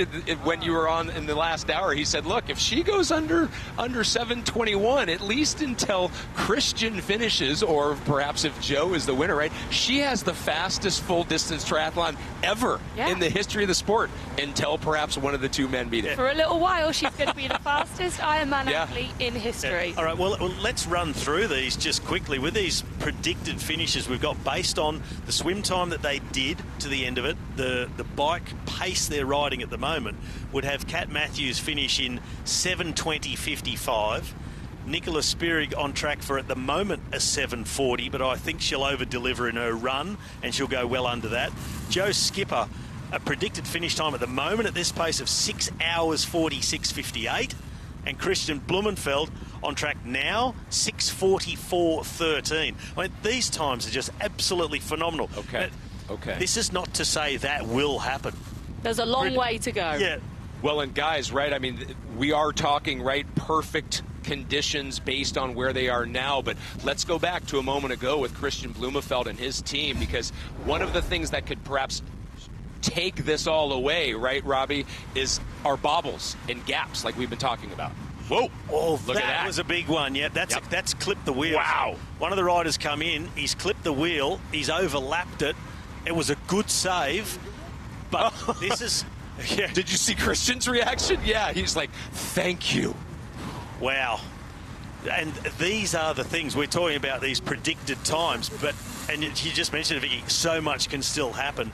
That's exactly what can happen. Georgia, this is something, before all this happened, we're going to get to concentration required for this part of the race. We talk about the physical effort, but we've just seen how important the rest is. Yeah, it's focusing on that wheel in front, but it's hazard perception, isn't it? You've got to look past that wheel as well and see what's going on around you. If the guy in front of Kristian there, if he didn't look up past that front wheel, he would have gone down as well. So they did really, really well to save that. And it's also nice to see they instantly all look back to Kristian to make sure he's okay, because that's the person that they need to be thinking about right now. Is Kristian okay? Yeah. If one of our guys is down, it's not nice, but we'll do without one. Kristian needs to be protected at all times. Well, Robbie, you just led Georgia into answering that question. I want to then flip the script and go to you in terms of that concentration, because, right, that's what you lived and breathed in your Grand Tour and stage racing career. I mean, day in and day out, how fatiguing does being on that mental edge? What's the toll? Oh, it's a huge toll. And even an event like this, either you're on a multi-day event which just wears you down, it just grinds away, or something like this which is really high octane, you're riding at your limit. And for this long, I mean, a team time trial generally is, in a Grand Tour like the Tour de France, a team time trial is often not more than 30 or 40 kilometres. Back in the day, they used to have a 4-man, 100-kilometre team time trial. But we're talking today about a 6 to 8 person time trial over 180 kilometres. And the fatigue that sets in, your concentration goes and you lapse for 1 second. And we saw what can happen. But I think that's a good warning to the team. I think it's going to be a good heads up. You guys have all talked about how important this team is, not just on the bike, but overall, but specifically the cycling squad that Kristian has put together. Let's hear what he thinks of them. Yeah, so my bike team is built together with through Matt Bottrill, who knows a lot of riders who were already or were able to jump on a KDX bike. So it's been a big project together with KDX, who has been supporting us, going to training camps. We've been in a week in Bordeaux on a car track there, practicing the pace line. We were also just coming straight from Amsterdam, really trying to work together as a team and being able to trust the person in front, because one thing is to do staying close on the wheel to a person on a road bike. Another thing is to do it on a TT bike, where it's more tricky to see the wheel distance between the guy in front and your own wheel. Hopefully we can stay even, and then get through the first 100K before we tune in the gas, and then showing that my bike team is stronger than Joe's, because I think they really want to prove that they can deliver me into second transition in a faster bike split than their competitive team, because it's not just me against Joe, it's also bike team against bike team. Georgia, we just heard it, right, from Kristian's mouth. He talked about that trust, and we've all, while we've been building up to this event, heard how much time they're putting in together and had put in together as a team. Yeah, and obviously when it comes to the time trial effort here, the formation, you can't just do individual training and then expect to come together on race day and make it happen. when you look at them dropping in and out, it's like a magnet. They're literally just slotting in, back on the wheel, being sucked back in. It's incredible, and they're cycling so close. And Kristian is slotting right into that. I mean, he's not used to riding like this at all. He's used to being out on his own, just in his own headspace, no wheels in front of him. So he has picked this up so fast. They've only had a few days here together beforehand, but they've clearly been practicing this non-stop to make this work perfectly and make the most gains where they can. Robbie, I know we've all entered that age of, I'll call it speciality, but back when you were doing, and having to also not only clearly work on your sprinting capabilities, but you would have times when you would work as a team, right, on time trialing. What was that balance? How much time in a season or preseason would you work on it? Well, it's the sort of thing that you really only get the opportunity to do on team training camp. It's too late to do it once you get to the race and you go out and you have a ride and you do the warm-up, but that's not enough. You need to do it in team camp. And the teams that are really good at it, they'll actually have specific team time trial training camps. So they'll go out and do some long rides, but all the time trial equipment is there, and they'll go out and do a whole lot of team time trial drills. And it's a really specialised discipline to get it just right, and to also build the trust within the team and work out what is the best order, who's behind who's capable of being on the front for how long, at what wattage, what's keeping it steady, who's the main, like the anchor man of the team, and all that sort of stuff. And it takes a lot of working out, a lot of time on the road. Well, that team time trialing work, right, also in a lot of respects was how you put in your work, right? You had specific guys that would lead you out in your sprints, right? And that was all based, I guess, on what you preferred at different points leading into the finish. Exactly, yeah. Sprint trains are the same sort of thing. Guys having to hit their markers and get to a certain point at a certain speed, and the next one pick it up off that. But when you see this is just trying to keep it in terms of today's competition just as smooth as possible. So for like Joe Skipper, who we see here on screen, that he can just relax, follow, not have to think about anything. And that's the big thing for him. Concentrate on the wheel and not overlapping and making a mistake. But other than that, he shouldn't have to concentrate on absolutely anything. Where if you're doing your own race, you've got to think about your own race. You've got to think about your pacing. You've got all these things going through your mind you need to concentrate on. Now it's just mind in neutral, legs in fifth, and go. You should be able to zone out almost and just hold that wheel. And what you were saying was really interesting about making him feel as comfortable and smooth at the back as he possibly can be. And what we know from the data right now is that he's holding around 280 watts and his heart rate's steady at around 150. So that's quite a nice zone for him to be in. He'll be able to hold that, I think, for, the whole day. I was going to say, Vic, is that the definition of a full-distance triathlete's zoning out? Well, it varies. I don't like to speak for them. Zoning out at zone 2. Yeah, right, exactly. Yeah. Good. I think he'll be able to get into a rhythm. He'll be able to let the others do the work for him. With his heart rate at 150, he'll feel quite in control, I would think, there. I don't know where his power thresholds lie, but he's sitting pretty consistently at the back of that pace line now at 280 watts. And we've seen an updated prediction that his bike split is going to be around 316. Yeah. I mean, there was none of us calling that going to happen before. Yeah, that is pretty. I mean, to be fair, they backed themselves, didn't they? Yep. They put the challenge out there, and they're meeting that. And Robbie, what have you got to say about it? Well, We're coming back to you, Robbie. So far, because I just know. Well, look at those numbers. So, top of screen. In the blue, the men, 131 kilometres to go. They're only barely 50 kilometres into this. So although the speeds are impressive, the women still have 93 kilometres to go. So they've all erased the deficit they had out of the swim. Although compared to the target time, actually, Joe has not erased the 5 minutes he was behind in the swim because he set such an incredible target for the bike. But if he can hit that target, he's well on track. Because he had a buffer from his overall predicted time, right? So if he was to do that 316 with the minutes he lost in the swim, if he hits his predicted marathon time, his target marathon time, he'll still go under those 7 hours. Well, to go all the way back then to the swim, Vic, because you were there, that's why when Nick came out of the water the few minutes behind her target, she had no time, right, really to play with. So that's why it became a commentary point as we took it up at the time. Yeah, I can see like questions coming through on the bottom here as well. People asking, what are Joe's lap times? And he's getting faster, which is incredible. I mean, he started sort of at 54.8 k's an hour. Now he's gone up to 55.1. He's looking at 6 minutes and 19 seconds here for a lap on the bike, which is so fast. And as Vicky said, his heart rate is at 150 beats per minute.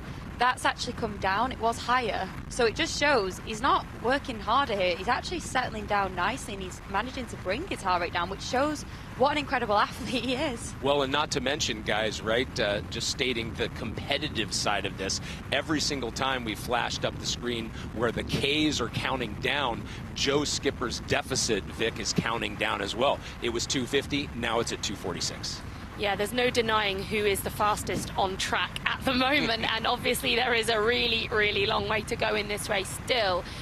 But we're getting a race, and that's what I think everybody wants to see. We want to see our 4 athletes break these barriers, but we want to see some kind of fight in there as well. We would love it if Joe Skipper could come off the bike in front of Kristian Blummenfelt, because we know on paper Kristian does have a faster marathon time. He's already recorded a faster marathon time. He's got a faster target time for that final discipline.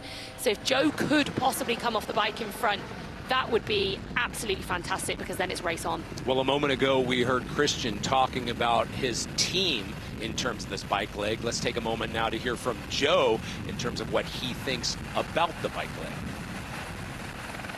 Yeah, so I think we'll have 7 pacers on the bike, and the plan will be for me to sit on the back. And then, depending on how the guys feel later on in the ride, I might have a sweeper, so someone sat in front of me. So, because you can get a bit of a spike when you have to close the gap after letting someone in. And then looking at target pacers, I mean, I think probably from what the guys are saying today, like I did an hour with them and then had to leave the track, but they did another 45, 50 minutes, and we were going about 53.5 kilometres an hour. So if we can do that on race day, then that'd be pretty solid. And they reckon that they should be able to go a bit faster than that on race day. So that would be a good target. I think that works out to about 3:23, something like that. And then the run, 6 minute mile would be pretty decent, I think.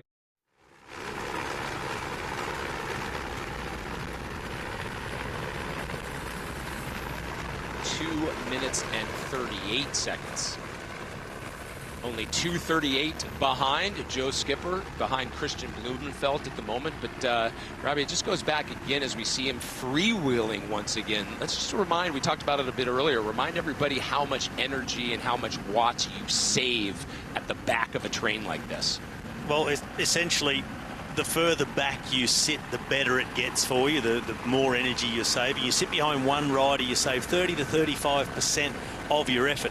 And as you get more riders in front, that drops 3 riders, the third rider's at about 50%.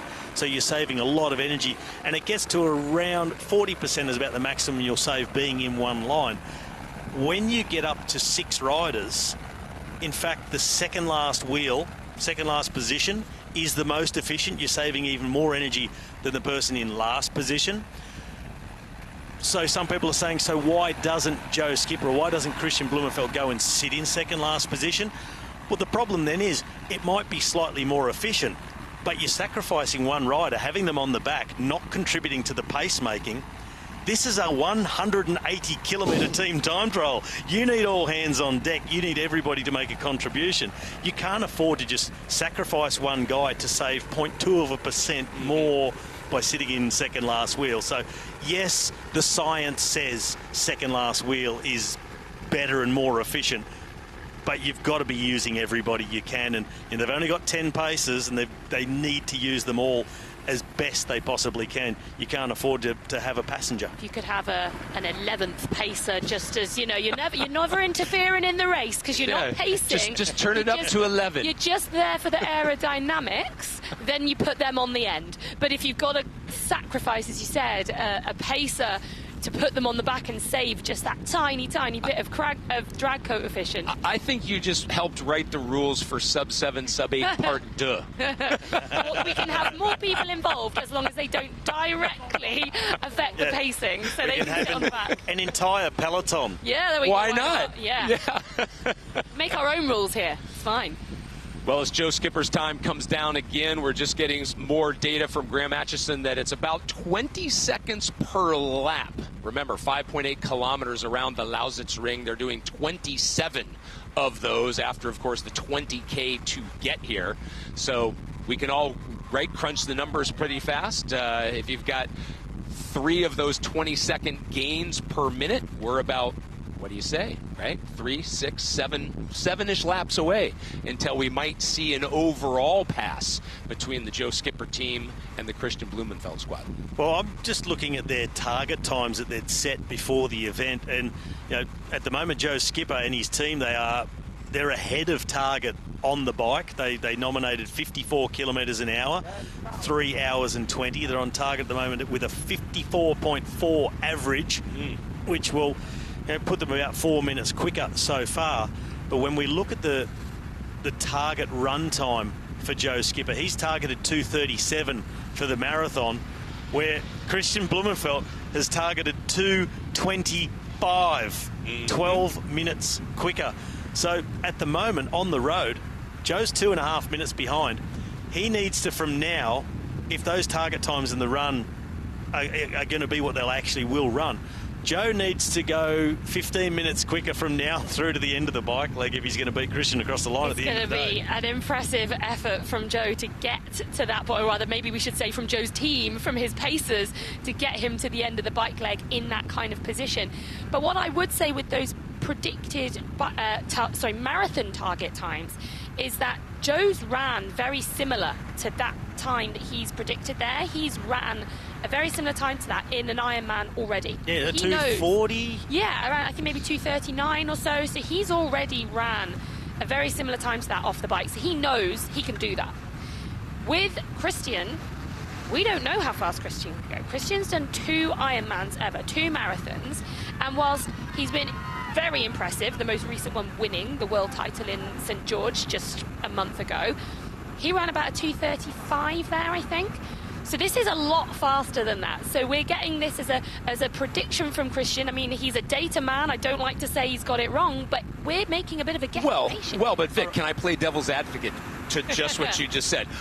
St. George and the elevation gain, right, not only in the run, but also in the bike, that clearly had to have taken something out of his legs. I mean, not that I'm backing any one of these 4 athletes. So it was a hilly course? Very hilly course. Oh, what was the altitude there? Altitude as well. So, I mean, that again, and it's great, right? That's why I love, and viewers, right, on whatever platform you're watching this right now, this is part of the discussion that I think this Sub7, Sub8 effort has engendered, right? Is this, there's so much there to talk about that we get to talk about as it happens. How about this? This is India Lee. India Lee, This is from Kat Matthews' team. Now, we've seen pacers out there. Okay, this pacer is a swimmer, this pacer is a runner, this pacer is a cyclist. This is India Lee. She's unique amongst the pacers today. She's doing all of them. She's just going, I'm a triathlete. She can do all of them. So Indy is someone I know really well. She was my main training partner in the build-up to last year's Tokyo Olympics, and I've trained with Indy for 3-4 years. And she really is an all-rounder, and she's someone who knows Kat very well too. When Kat did her first ever professional 70.3 race, she raced against Indy. So they've sort of come through the ranks a little bit together, and obviously Kat's trajectory over the last couple of years has absolutely skyrocketed, which is why we see her here today. So Indy is still, a good friend of hers. Guys, not only is Will McCloy our host extraordinaire, but you know what? He does it all. He's in the pacer area right now. Let's send it over.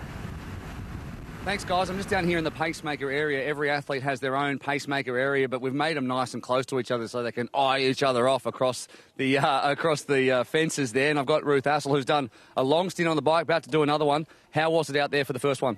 Yeah, great. The bit coming in from the lake was great. Like, we had felt like tailwind, slashed really fast. So that was good.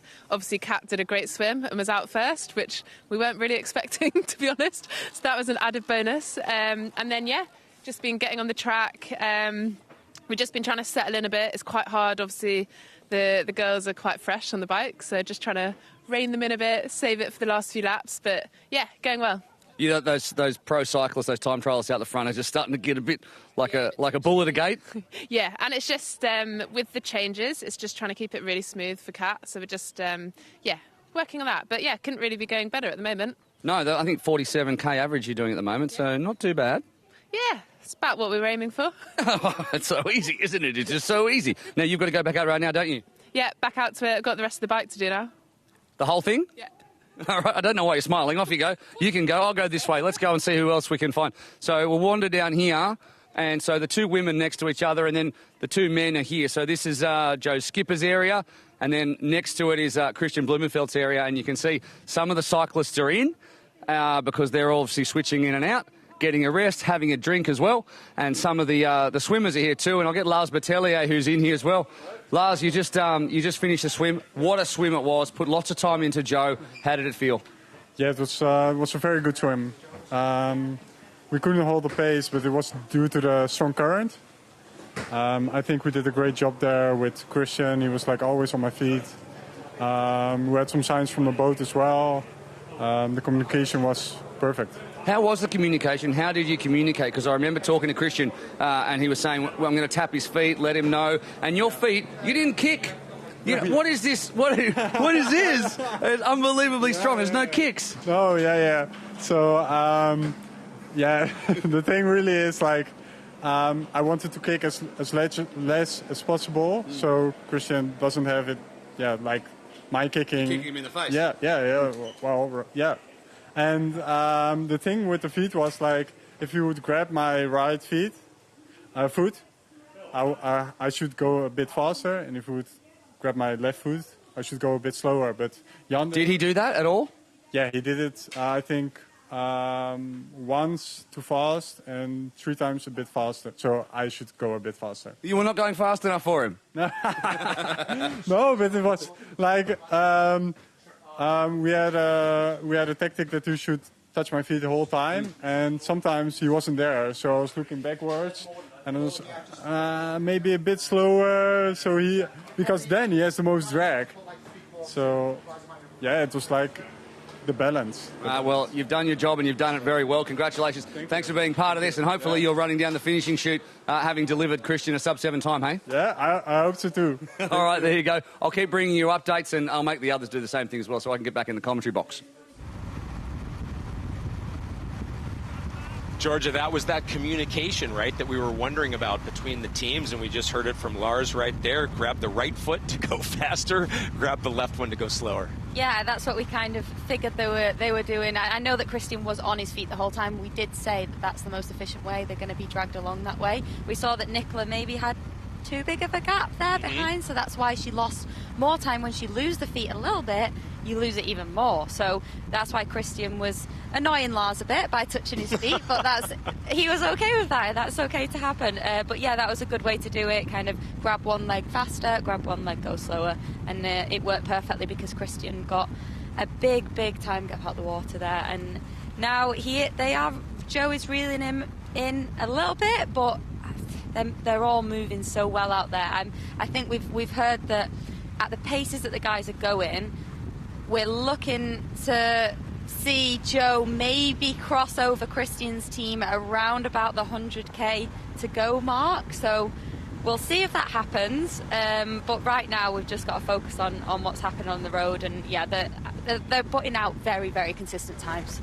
On the left-hand side, you have the team of Kristian Blummenfelt. Now we go to full screen. This is Nicola Spirig's team, and she continues to have very steady pacing. And I think, right, Vic, I mean, that's what this bike leg all comes down to, is just that consistency. And as you were talking about earlier, finding whatever zone it is for you.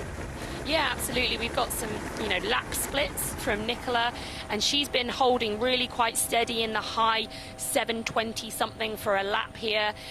That's around about 46, just over 46 kilometers per hour, which is quite a bit faster than she was predicting, as we've mentioned several times. So at the moment, her predicted overall time has come down to 7:33. So these two women are going to go so far under 8 hours that there's not going to be many men who've got PBs faster than them. And, as we keep saying, for Kat's team especially at the moment, she could get to the end of this race and be the fastest in history for a period of time. But we can see here that we talked about earlier, we had Nicola second to last and Louise Baptiste last. And now we've got Nicola third to last. So I'm really interested to speak to the girls afterwards as to why they're doing this. Yeah. I think it's about giving them some recovery, on-bike recovery, rather than pulling them out of the line and off the course, because we spoke about what can be a really difficult turnaround to come off, cool down, let everything sort of shut down and then try to get it going again. I think it's a really dangerous thing to do, because you might just not get going again. So maybe this is their tactic of just letting them rest at the back for a couple of laps, get their heart rates down, and then come back up and start contributing. And it could just be a case of play it by ear. There's a bit of a wave now, come back up in the line. There's a lot of discussion going on here at the back of the team. So I think it's just that I need some recovery. Let me stay here for another half a lap or whatever it is, and I'm going to slot back in and keep going. And I think it's really important to not be too proud as one of the pace setters to say, I need a break, I need a rest, rather than I don't want to let everybody down, so I'll just keep going through and suddenly blow yourself up and you're gone completely and there's no more contribution. So sometimes you've got to be not too proud, say, I need a break, I'll be back soon. Yeah, and it's quite interesting you said that, though, because we can see that Nicola maybe started off a bit steadier, but she has increased the pace a little bit or been consistent. Kat's dropping off the pace a bit, and she's been the team that's brought people in and out. So yeah, as you said, maybe the girls coming out, their legs are starting to stiffen up, they've got to get back on, warm up again. So yeah, maybe Nicola here has taken the right tactics. She's playing the long game. Roughly 80K to go for the women, a little over 115K to go for the men. This past hour has flown by. When we come back, Will McCloy will be back leading the charge. Join Zwift and find pro-level training plans at your fingertips. Smash your workouts with the indoor training app where fun is results and fun is fast. Introducing Team Machine SLR MPC. A rare example of what can be done when no expense is spared. It's more than the perfect bike. When you invest in a masterpiece, it's never about the canvas. It's about the masterpiece itself.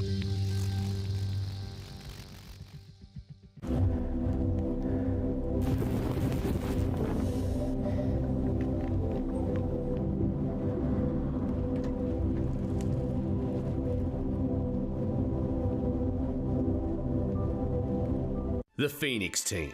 Elite athletes united under a single aim, to inspire.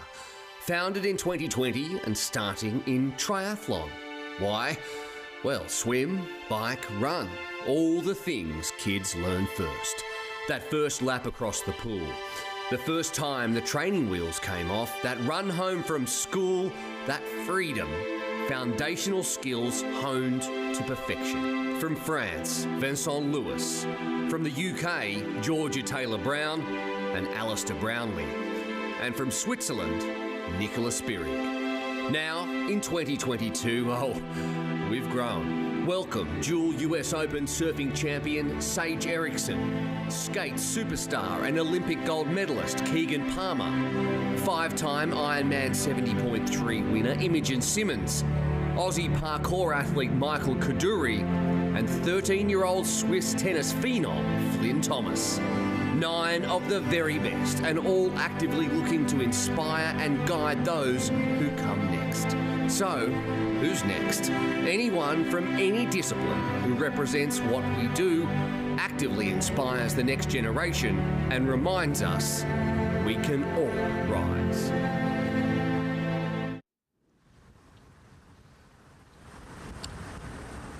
The Pho3nix team, where it all started for the Pho3nix Foundation. With 6 athletes, we've grown now to 10.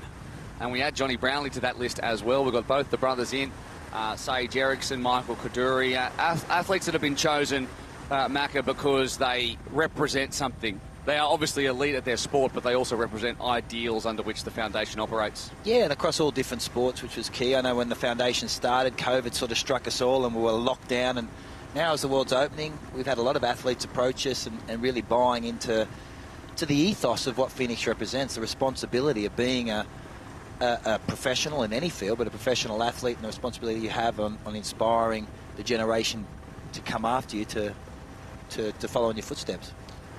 A few gaps opening up there in Team Nicola from time to time as they look to try and close that gap on Kat Matthews, who has been, as we just heard from Ruth Alsel before, I was privileged enough to grab her just before she headed out for the rest of her ride, that they're feeling a little smug right now, Team Kat. Everything's going to plan. She's 2:49 ahead at the last checkpoint, which has just passed because there are so many timing checkpoints around this wonderful course.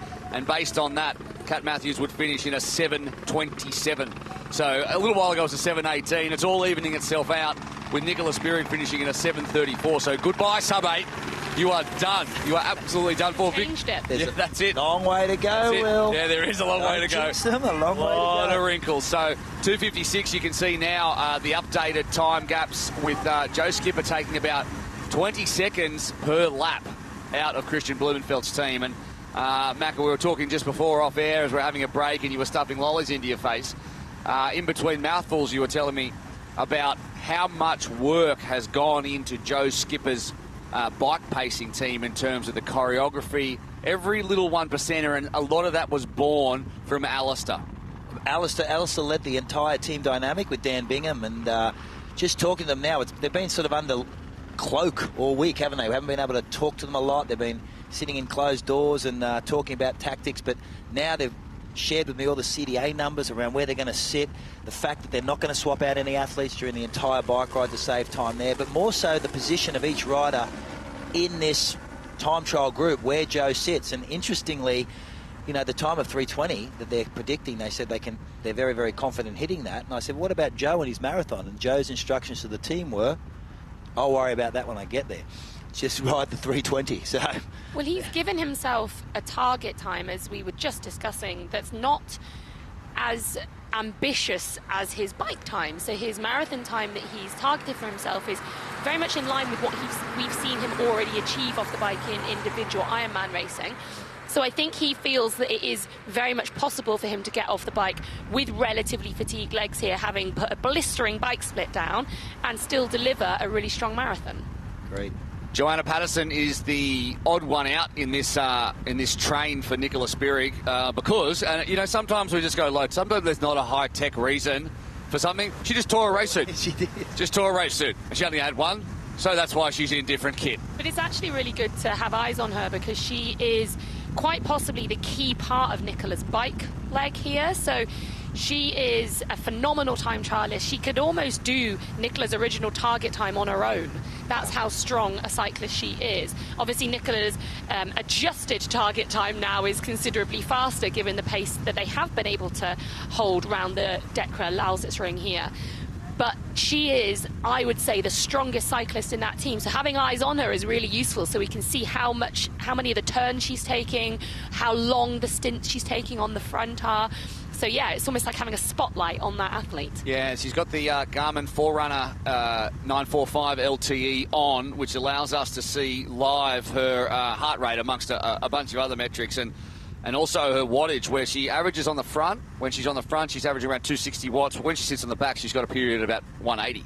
So there is a huge gap in terms of the drag. It's even more pronounced for the men in terms of the cohesion, I suppose, of the time trial train and how much work has gone into that. But, I mean, for those new to triathlon, in terms of taking a turn on the front, Macca, versus slotting in at where Joe or Kristian is a huge difference. Huge difference. And, you know, talking to the guys before, the athletes on the front, and I heard this from Joe's team in particular, pushing up to 450 watts while they drive the front of that train, where Joe's sitting about 280, 290 at the back. So it's relative to the same wattage they'd be putting out in the Ironman, specifically to that long course racing they do on their own. But the difference is a spike of power, and we've been seeing a lot of that in the power data. We've been going back, if you check out on the website, where they're taxing those legs with those small spikes, which we will pay for in the marathon. And Kat in particular, I just saw is losing about 20 seconds a lap to where she was when she started the bike course. So is that fatigue? She's sitting at 3 minutes still ahead of Nicola Spirig,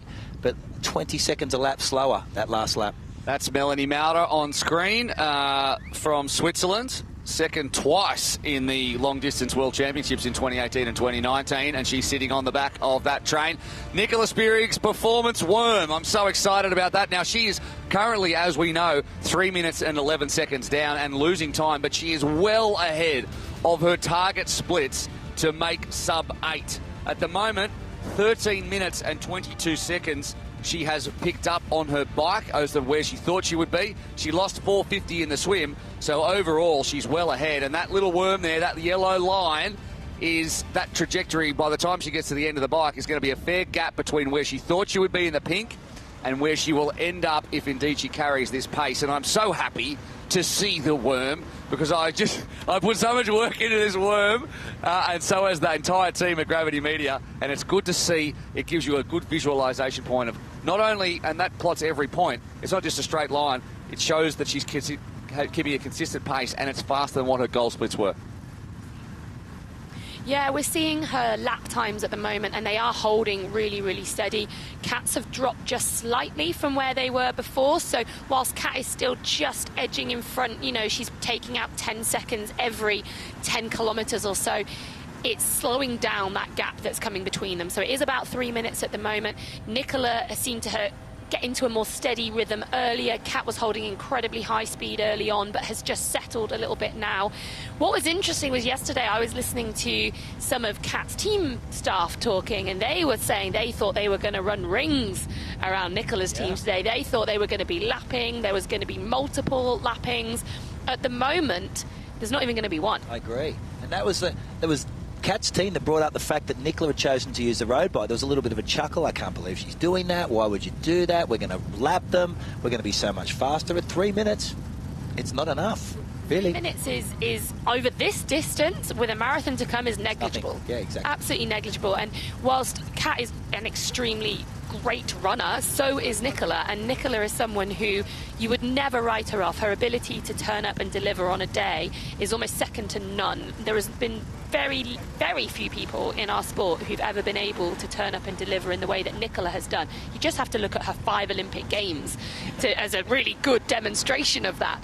The fact that she's never finished outside the top 10 at the Olympic Games. Not many people had her down for a great performance at last year's Olympic Games, and she rocked up and came 6th. Yeah. This girl knows how to turn it on for a day race, and that's what we want to see today. 6th.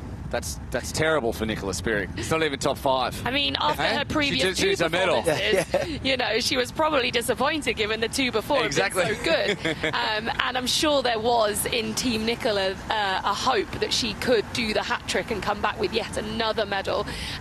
But personally, I think what she was able to deliver there with another interrupted build up to that race, she does seem to get these incidents that happen in the build-up, you know, broken bones and all sorts, time out of training. She still turned up and delivered a 6th place at the Olympic Games, and personally I just take my hat off to her. I think that's insanely impressive. Nicola Spirig there sitting nicely on the wheel of this train that continues to roll around the Lausitzring. 3 hours and 14 minutes into this sub-8 attempt. Nicola Spirig, as we said, sitting at 3:10 now. Kat Matthews is targeting a 2:40 marathon and a 4-hour bike, and Nicola Spirig targeting a 2:45 marathon. Now, that does not mean that Nicola Spirig's only capable of that. It means that's what she is targeting, because overall Kat's targeting a 7:30, whereas Nicola's gone with a 7:54. So Nicola is well ahead of what she said, and Kat admittedly said, that's my perfect day. Yeah. That's if everything went beautifully. Now, that already didn't happen in the swim. There was a current in the swim that they didn't bargain for in terms of those times. Everything is absolutely wonderful. So, yeah, I mean, for those people who are looking at, oh, Nicola Spirig's 3 minutes down and she's losing time, there's so much to go in this. Marathons to go. Nicola Spirig, renowned for how powerful her run is. She ran the Swiss Marathon Championships, a month ago, and was 2nd or 3rd. Will, do you remember? 2nd, I think. In a 2:40, 3rd and 2:48, and went riding in the afternoon. So she's well and truly capable of dropping a low 2:40 marathon split. Kat Matthews, a beautiful runner. We saw her performance in Utah off the back of a very, very strong run. Gave Daniela Reef a start and was able to hold Daniela. Daniela, the superstar of long course racing. So Kat is in this showdown between these two marathoners will be a sight to see. And I think we also have to factor in the weather today. Yeah. It's heating up every minute of the day. We're only at 10 a.m. here, and we're expecting it to rise early afternoon to 28 degrees. That's warm. And it's incredibly exposed, this course. There's not a single moment of shade for them. So this actually could play into how they actually manage to hold pace and to hit those target times that they've put down, because it's so much hotter than I think we were probably all expecting here. Yeah. It's interesting to see. I've been watching specifically how they're taking their fuel in. You know, many times when you're in a group like this, you're focused on the wheel in front. Triathletes are not used to this type of focus. We're usually in a non-drafting environment. You're able to concentrate on yourself. But when you're looking at the wheel in front, you don't tend to take in nutrition as much as you possibly should. So it requires discipline, and that's something we'll see later in the race if they've undereaten during this bike leg at the paces they're going. They could see some serious blow-ups. It always sort of intrigues me that nutrition is still such a dark art in this, because there's so many variables. So you kind of think, I mean, if you're new to this, you go, okay, well, they have to eat this certain amount and everyone does the same thing or roughly the same thing. But, you know, you've got a guy like a Lionel Sanders who's drinking maple syrup and he's going vegan, and the next minute he's doing something else, and then you're just like, well, what's going on? But because there's so many variables out on course and can change over the course of a day, where you are in altitude, how hot it is, how windy it is, all sorts of things, you can bonk, basically. Well, it also massively depends on what you can stomach. Yeah. Not every athlete is the same. Some athletes can really take on a lot of fluids, a lot of nutrition, and it not really affect them. They can digest it really well. They can get the most out of that for their race. Some other athletes really, really struggle to get that down them, and so it takes them quite a while to figure out what's going to be the best way for them to, you know, get the calories in so that they don't have that dreaded bonk during the race, but at the same time they don't have that awful feeling of indigestion or stomach cramps that they might get on the run. Why do people even do this? It sounds terrible. Absolutely terrible. But that's obviously what the hydrogel from Morton does help with, one of our sponsors, and we'll talk to Josh Rowe from Morton in just a second. But before we do that, and we're going to head into, via Zoom, the pacing car. So we're going to head into Nicola's pacing car, where we're going to talk to Jane Fardell, who is on Zoom right now in the pacing car. Jane, can you hear me? I can hear you guys. How are you going? We're going very well. The more important question, though, is how is Nicola going? How's the communication going? Do you know if she's feeling comfortable out there? Where are we at? Yeah, we're looking comfortable. At the moment, we're just sort of letting Nicola rest. The race hasn't started yet, so we're still a long way to race, so we're just trying to get her there as comfortably as possible. Nutrition-wise, she's going through what she needs to go through, so we're happy with how she's going. Jane, speaking about Nicola, we were speaking last night about her. She was worried about the back end of this bike. She hasn't done a lot of Ironman races or long course races. How is she? You've said she's feeling okay. Is that still a concern, or she's where she needs to be? No, she's definitely where she needs to be. Bike-wise, absolutely fine. She's comfortable, and it's a whole different ball game doing this as well too. It's not like a 5-hour Ironman bike ride. It's going to be at least an hour shorter as well too. Being so protected, I think it's a lot easier. It is a lot windier out here on course than it has been in training as well too. But that's why they're protecting her and doing their job as they're here to do. Now, Jane, I think you've got Brett Sutton in the car with you as well, Nicola's coach. How's his demeanour during this one? So there's poker face. He always has been. He's just jumped out of the car now, so you can actually get an on-site view of how Nicola's looking when she goes past. But yeah, he's happy with everything at the moment. And as he says as well too, the game hasn't even started yet. We're still got a long way to go, and we're just protecting her as best as possible so she comes off that bike and she's nice and fresh. And as you know, Nicola's a 2:37 marathon runner. That's going to be, to have that in your training bank and to know that's a weapon as well too. The other team definitely doesn't have that, so it's always nice to have that handy as well. I love to hear that kind of stuff. Thank you very much, Jane, for your time. Hopefully we'll check back in with you a little bit later on. But right now we welcome to the desk Craig Taylor from Zwift. And Craig, thanks for having me. Isn't this good to finally see come to fruition? Oh, after months of planning and careful calculations, it's so awesome to see race day finally here. Now, you are the director of... Tell me, I've lost the piece of paper. I don't know what your job title is. What is it?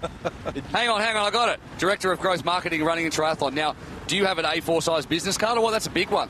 No business cards. No business cards. Yeah. No, because you don't need it because... Save the trees. Zwift's already incredibly well known. It's such an important part of any athlete at any levels training, whether they just don't feel comfortable on the road, they like the data from Zwift. I think for me it's a mixture of all of it, the social aspects of Zwift as well.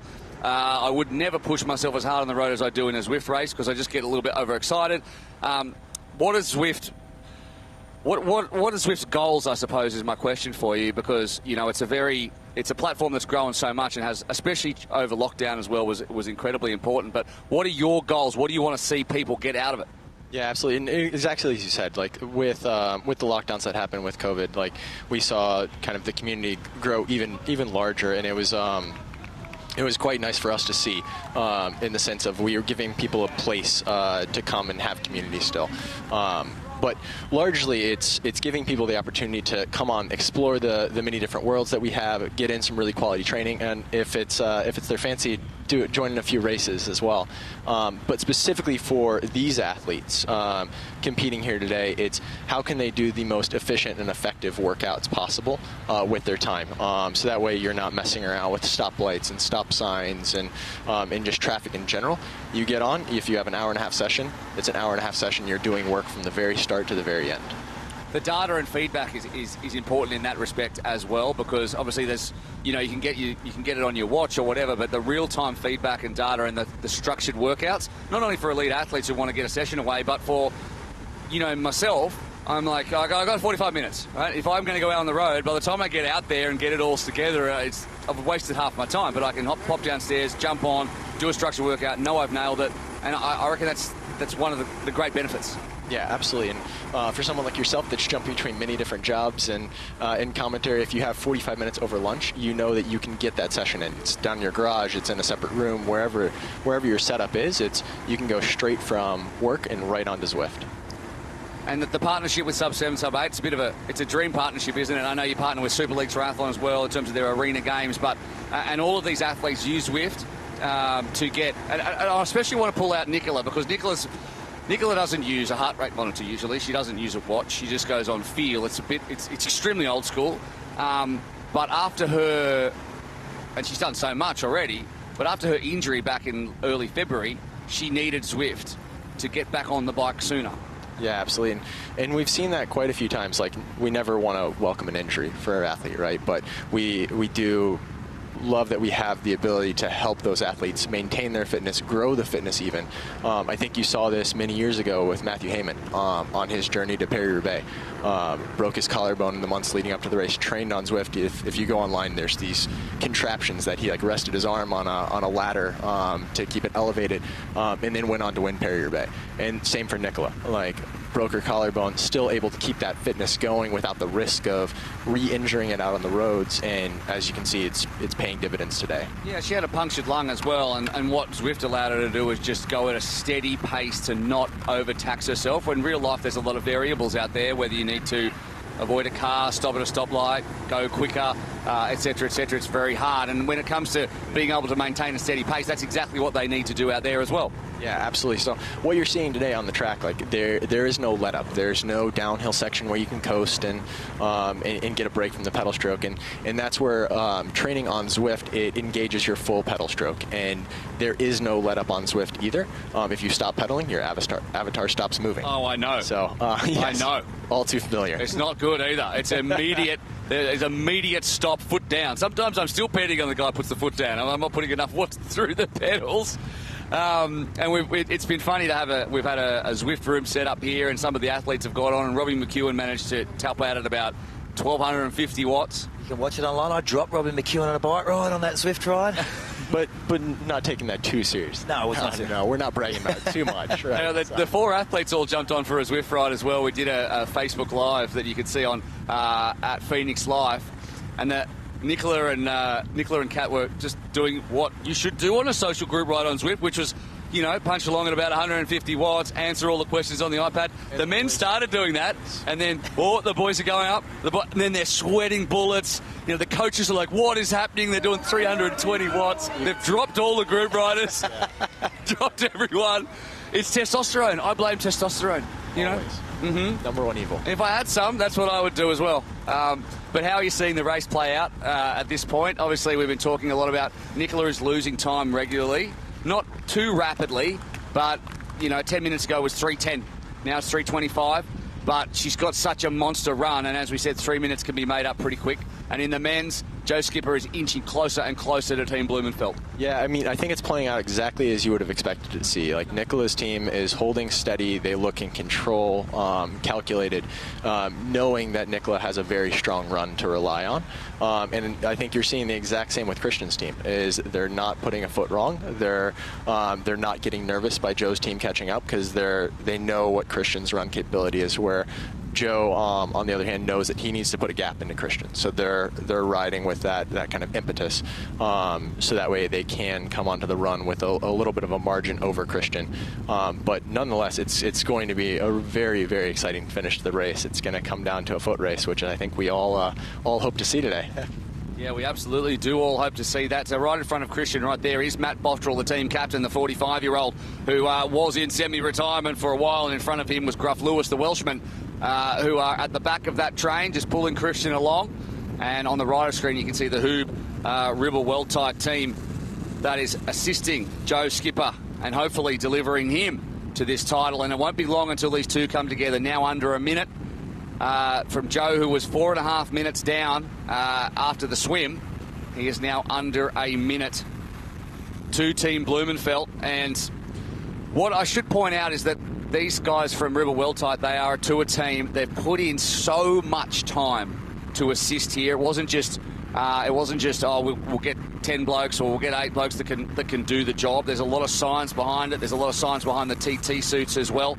And they are made especially for this attempt, in the same way that KDEX has made all the bikes for Kristian's team especially for this attempt, including Kristian's golden bike, which I can see already on social media is splitting opinion. Yeah. But in terms of the TT suits, which have been, I guess, developed under Jacob Tipper, who's the kind of their team manager, and he's also the head of cycling at Hoob and himself an accomplished rider and coach. They've assembled this T team together, and the suits have been utilised from Dan Bigham, who's out there, his hour records on the track, and the watch shop, of course, who is run by the team as well in terms of what their expected speed would be, which will be higher than normal. Their cylinder sizes, which is the biceps made in the body, like your cylinders, which I'm touching right now and I'm not overly impressed by. The rate of their heat loss given the expected conditions, as Kristian has to get up in the saddle to get back on. So I'm just saying the science behind this is there's nothing left to chance with these two men's teams, and that's based on testosterone as well, because these two men's pacemaking teams, they know each other. It's next level. I know when we talked about bringing this whole concept project together, there was all discussions around, assisting the riders. I never realised how many of the companies that support the athletes would buy into the project. Hoob developing a new wetsuit specifically for Alistair and for this event. KDEX bringing out the bikes and obviously, as you said, all the race suits that they're using. It's remarkable, but it's the science of, Dan Bigham coming in and doing all that work with these CDA drag numbers. And, I heard a conversation yesterday that they were hoping, I thought no wind was the best, but they wanted 5 to 6 kilometres an hour of wind because moving wind is easier to break through. Apparently you get a tailwind assisted, but when wind is moving, it's going to be quicker when you have the headwind. I was like, I didn't even know that. It's remarkable, the buy-in from everybody. And these are the fastest bike riders on the planet over this type of distance. It's the athletes have pulled together the best of the best, and beyond their physical capabilities, the science and the technology that's gone around it is just mind-blowing.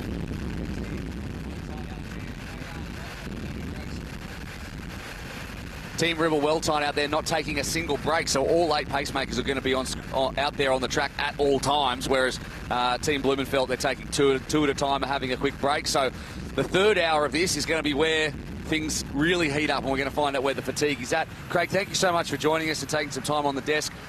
For those, who maybe have never heard of Zwift, give us the 30-second overview of what exactly it is and then where they need to go. Yeah, absolutely. So Zwift.com, where you can go create an account and really dive into the game. If you want to follow these athletes, you can download the Zwift Companion app and see their training and how they use the product. But overall, Zwift is a video game where you can cycle and run in virtual worlds and join in virtual communities as well. So it gives you that sense of belonging and a place to go to have that accountability in your training and your racing as well.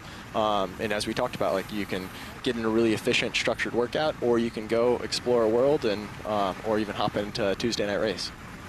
What level are you before I let you go? 50. Oh, I knew you were going to say that. Oh, level that's 50 sad. and level 21 on the run, so maxed out.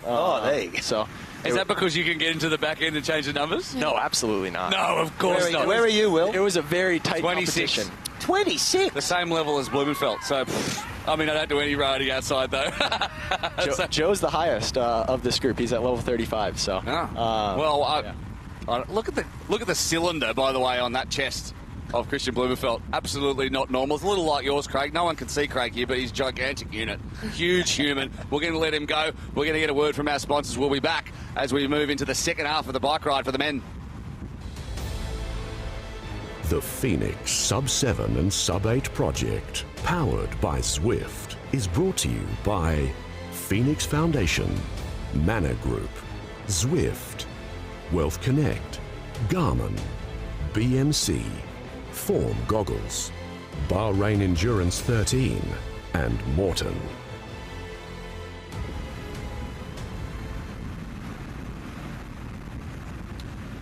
There is Joe Skipper, who knows and will be able to tell from communication from his team car that he is closing on Kristian Blummenfelt. And what kind of boost, Vicky Holland, does that give, knowing that you're getting close? At one point, he's going to be able to see him down the straight. Well, I was actually just trying to work out at what point is that going to happen, because it's got to be soon that he's going to realise that they have closed that gap to about 40 seconds now, and he will see Team Blumenfelt ahead of him. I think for the guys in his team, in Joe Skipper's team, a lot of these guys are the Redbull Well-Tied Pro Tour team. They're going to see that team ahead of them, and that's going to give them that little carrot to chase. And I think when they pass, they're going to pass hard. I think they're going to blow by, and I think this time gap is going to keep going up. And that's exactly what we want to see, purely because we want the race on the run. Yes. The question is, when they do co-pass, you know, that natural instinct of a team to try and follow the group that's moving faster, will that blow out Kristian's team? Will they try and make the move, go with Joe Skipper and his team, and try and match that pace to minimise that gap, or will they play a tactical thing and go, you know what, I've got the marathon up my sleeve? It's a big risk, because Joe is an experienced long course racer. He's got a lot more 6 Ironman wins to his name. He's consistently running in the 240s. He's won 7 or 8 sub-8 hour performances solo. He's consistently running quick. You know, Kristian, despite being the world champion, the world record holder, is still new to the marathon distance. That's it. We were saying he's only got 2 marathons to his name at the moment, and whilst they've been very good marathons, and no one is betting against Kristian Blummenfelt to run an exceptional time here today, he's definitely had to guesstimate his time a bit more than Joe Skipper has. Joe's got a lot more historical data. He knows what power he can hold and what he can run off that for the full Ironman distance, for this full marathon distance. Whereas Kristian, he's a little bit untested, but maybe that's going to make it more exciting. Maybe he's going to go even faster than he's predicted that he can do today. Yeah, it seems like the two bike teams are competing against each other. But there's been a lot of, we were talking about testosterone, Will, I know in the breakfast, that's all, you see them sitting on other tables, they're sort of hiding their data numbers, just not allowing anyone to know what they did in testing. Into that secret meeting. You weren't there.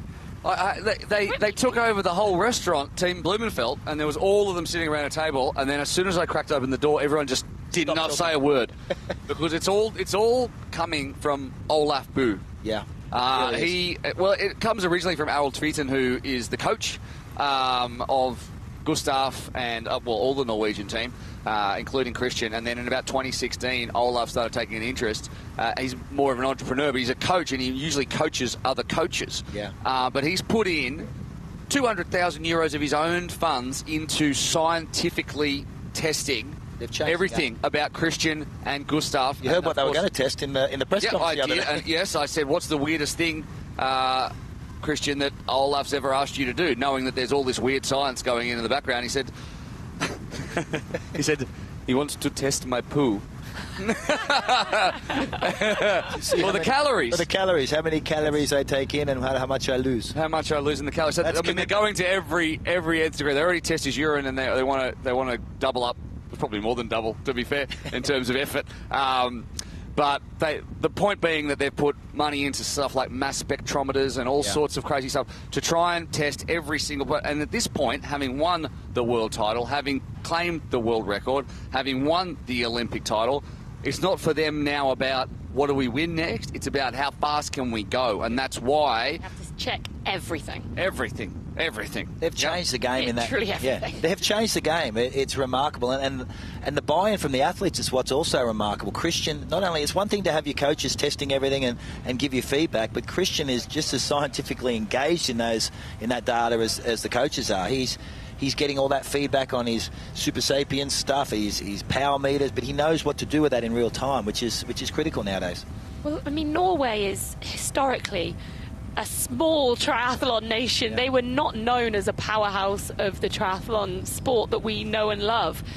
And a few years ago, Kristian started breaking through the ranks, really becoming an athlete who was someone to watch. And at the same time, Gustav Iden, Kasper Storms are doing the same. They've got a couple of women now who are regularly racing on the World Series as well.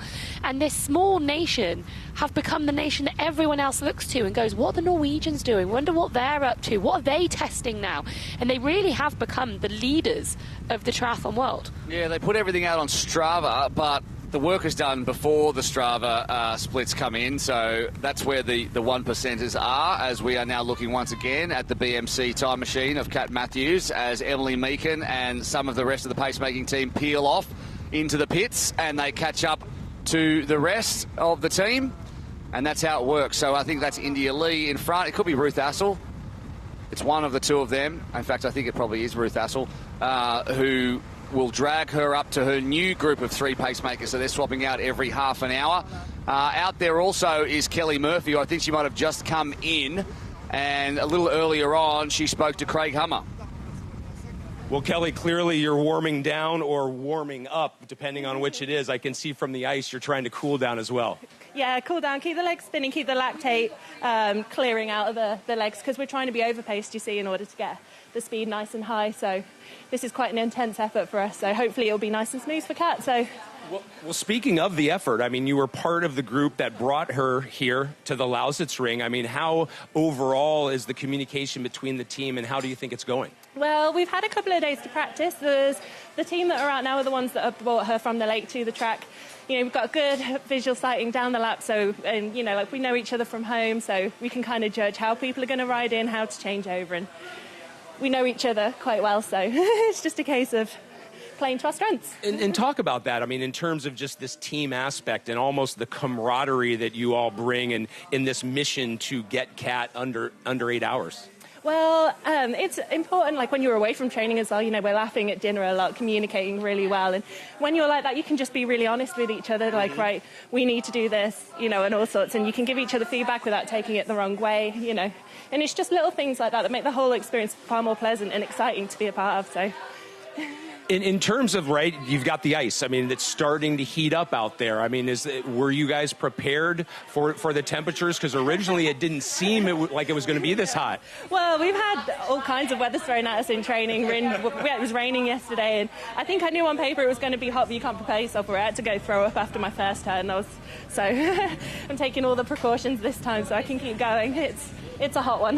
I was just at the desk. Will McCloy and I are switching out, but while I was there, Kristian Blummenfelt almost had an accident. Clearly, you guys know as a team, you need to be prepared for anything. Talk about the communication when you're on the track in terms of the switching. I know, obviously, you had a plan, but once you're out there, does it ever change? Oh, absolutely, yeah, because you just can't plan for absolutely everything. Like you say, the conditions have been changing. You don't really know how you're going to feel or you know, what the other teams are going to be doing. And we have a few select keywords So, like, a few of us have come from the track, and so we would know that, like, a few keywords, you know, that are phonetically different. So when you shout, you've got the wind in your ears, you know exactly what's happening, and you can react to it immediately. And that's all part of the planning, and that's just as important as sitting on the turbo. All right, I think everyone wants to know, fans out there watching around the world, give us one example of a keyword. Squeeze. We like using that one. All right. Faster. I like it. All right, I think that's what they're telling me at the desk. Squeeze, go faster, end the interview. You get back to warming down. Cheers. Yes. I'm sorry, I didn't mean that. That's all right. I was agreeing. There she is. She's focused. She's ready to go. In the zone. Thank you. Thank you.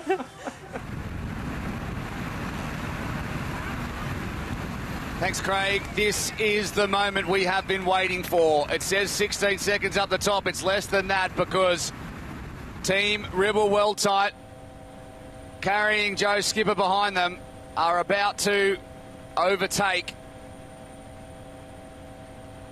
Kristian Blummenfelt, the world champion, just up the road, and we're going to see very soon the overtake coming. So as soon as you see them in your sights, that's when suddenly you've got to think, do I really want to surge here, or do I just want to wait, overtake, and then when they see me, we blow past them? Yeah, it'll be interesting how they do the pass. Joe's been pretty steady. His heart rate's been at 150 the entire way. They've been metronomic in their slow pursuit of catching this front group. So I'm keen to see how this pass happens. As I said to Vix earlier, what will happen when it does happen? Does Kristian's team change their tactic, change their pace and move with them, which is the natural instinct that tends to happen when you get past?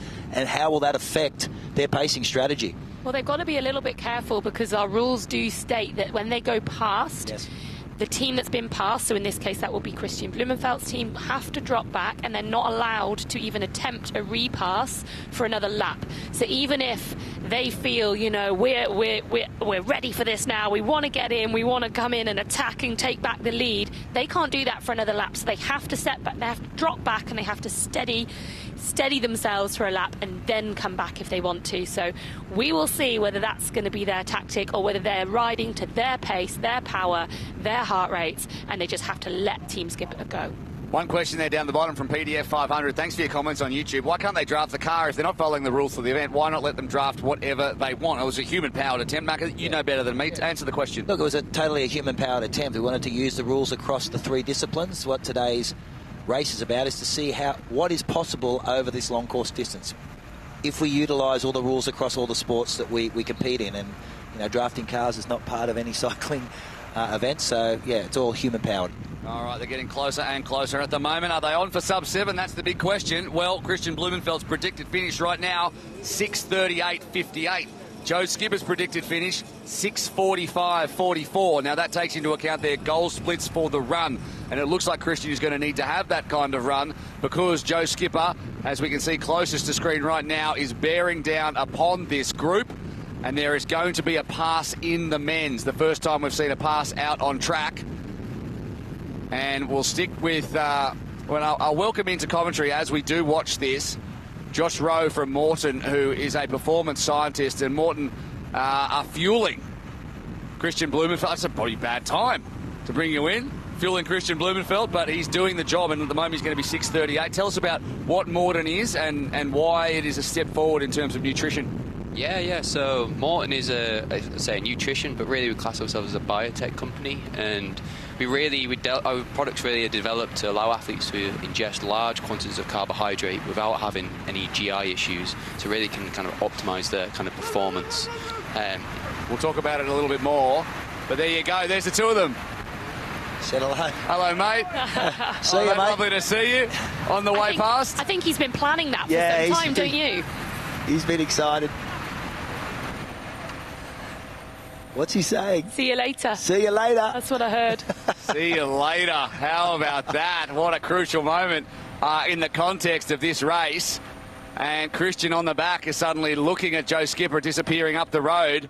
And you've got to think that at this point, there's not a pass back to be had. They've got to drop back 50 and allow the other team to enter the pacing line. There was some discussion about the front team moving to the outside to allow the inside line, but all the teams agreed that it was safer to move around the outside. So that was something that was decided amongst all four groups. We gave them the option either way.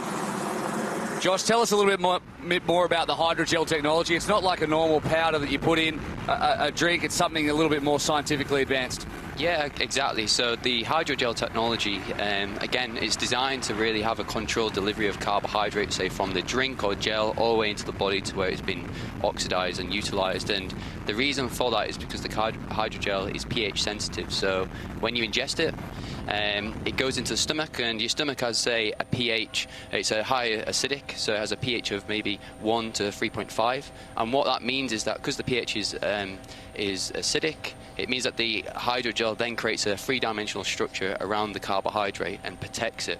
And then what that does then is allows the hydrogel structure to transport the carbohydrate from the stomach into the small intestines. And because your small intestines, they have they're less acidic, so the pH is a little bit higher, from 6 to 7.5. Then what that means is that the hydrogel then starts to degrade and release the carbohydrates, and really that allows for a really good and effective uptake of carbohydrates.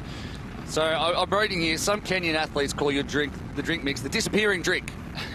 Like, why are they stealing it? What's going on? Why is that?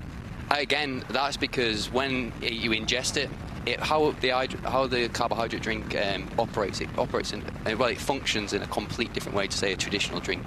As I said before, when you ingest a traditional drink, it goes into the stomach and it'll stay as a liquid, and it will bypass into the small intestines where it'll be oxidized. Whereas the hydrogel, how it functions is completely different. So again, it creates that three-dimensional shield and structure around the carbohydrate to really allow for really effective delivery. And what we've found from that is, when we've done research and testing, is that again, from the research, it shows that the hydrogel increases gastric emptying, so it allows for a quicker transportability of carbohydrates into the small intestines. The research has shown that it increases GI tolerance, so athletes are allowed to ingest larger amounts of carbohydrate, really have a really aggressive carbohydrate intake without having any GI issues. And then in addition to that, the hydrogel is shown to have increased the carbohydrate oxidation efficiency. So what it means is when an athlete ingests carbohydrate in hydrogel form, they're getting more bang for the buck because the oxidation efficiency is a lot higher. And then overall, what all that really equates to, compounds to, is an increase in performance. And that's what we've seen, again, with Kristian's performances, and again, from the endurance for athletes elite. One thing I want to point out, because obviously with a sponsorship, normally you go, okay, you're a great athlete, Chris McCormack.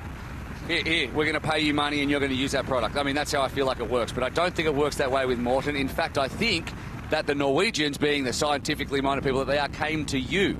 Yes, that is exactly. So our kind of model of Morten is we don't, fund our athletes or give them financial, incentives. We really very much, all of them come to us because we are really the sole nutrition provider in the endurance environment. And again, that's because when athletes ingest carbohydrates in, the hydrogel form, they really get a really continuous delivery of carbohydrates and really get a really nice, effective uptake. So they don't have to worry about the carbohydrate intake during the race. They can just focus on performance, and the hydrogel really just takes all that kind of concern away. So yeah, that's why we are the go-to, and we have a really good collaboration with Kristian and Olof Alexander. We really work closely with them on kind of testing our products and really showing how to push our products to the limit.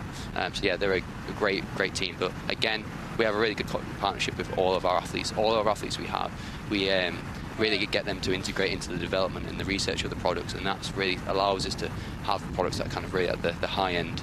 Yeah, it certainly seems to be the case, and certainly Kristian has shown that. Powered by Morten, he can pretty much go on and do anything. And let's have a look at the replay and we'll listen in.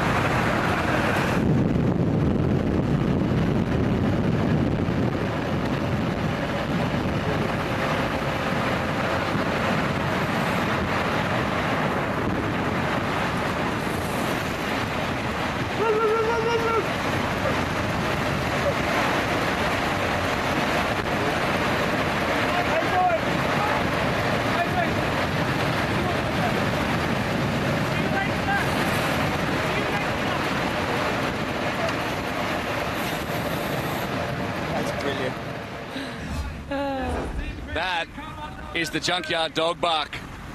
Woo, woo, woo, woo, woo. Isn't it? Is it not? Is that his calling cry? It is. For those of you who know much about Joe Skipper, he has a podcast that's called Triathlon Mockery, and they call themselves the Junkyard Dogs, and that is their bark. And Joe gave his little signal call as he blew past Kristian Blummenfelt there. He has got to have been planning that move all week, I am sure, and we were able to pick it up perfectly on our microphones, and that was just excellent. Oh, it really was, and that really speaks to who Joe Skipper is as a person. No fear at all. Backs himself in. I've got my WhatsApp is going bananas. He barked at Kristian like a dog. Did he just bark at Kristian like a dog? Was that a dog bark? It's going on and on and on. Social media. Sub7sub8.com. Hashtag Sub7sub8 is the way to get involved in the conversation. Look, send us your best junkyard dog woofs on video and we'll play a couple. Why not? Why not? As I hijack the telecast without referencing or even asking the producer a little bit. We will find out. But suddenly now it's 7 seconds. Kristian Blummenfelt on the second line as we say thank you very much to Josh Rowe, performance scientist from Morton. We will speak to you again during the run leg where there's some Morton aid stations out there, and that's when the Morton's really going to be coming in handy because it's been nice and hot out there. But thank you for your time. We'll speak to you again soon. Thank you. Thanks for having me. All right, wonderful. We continue on here now. 3:52 into the women's attempt, and Nicola Spirig seems to have somewhat arrested the slide.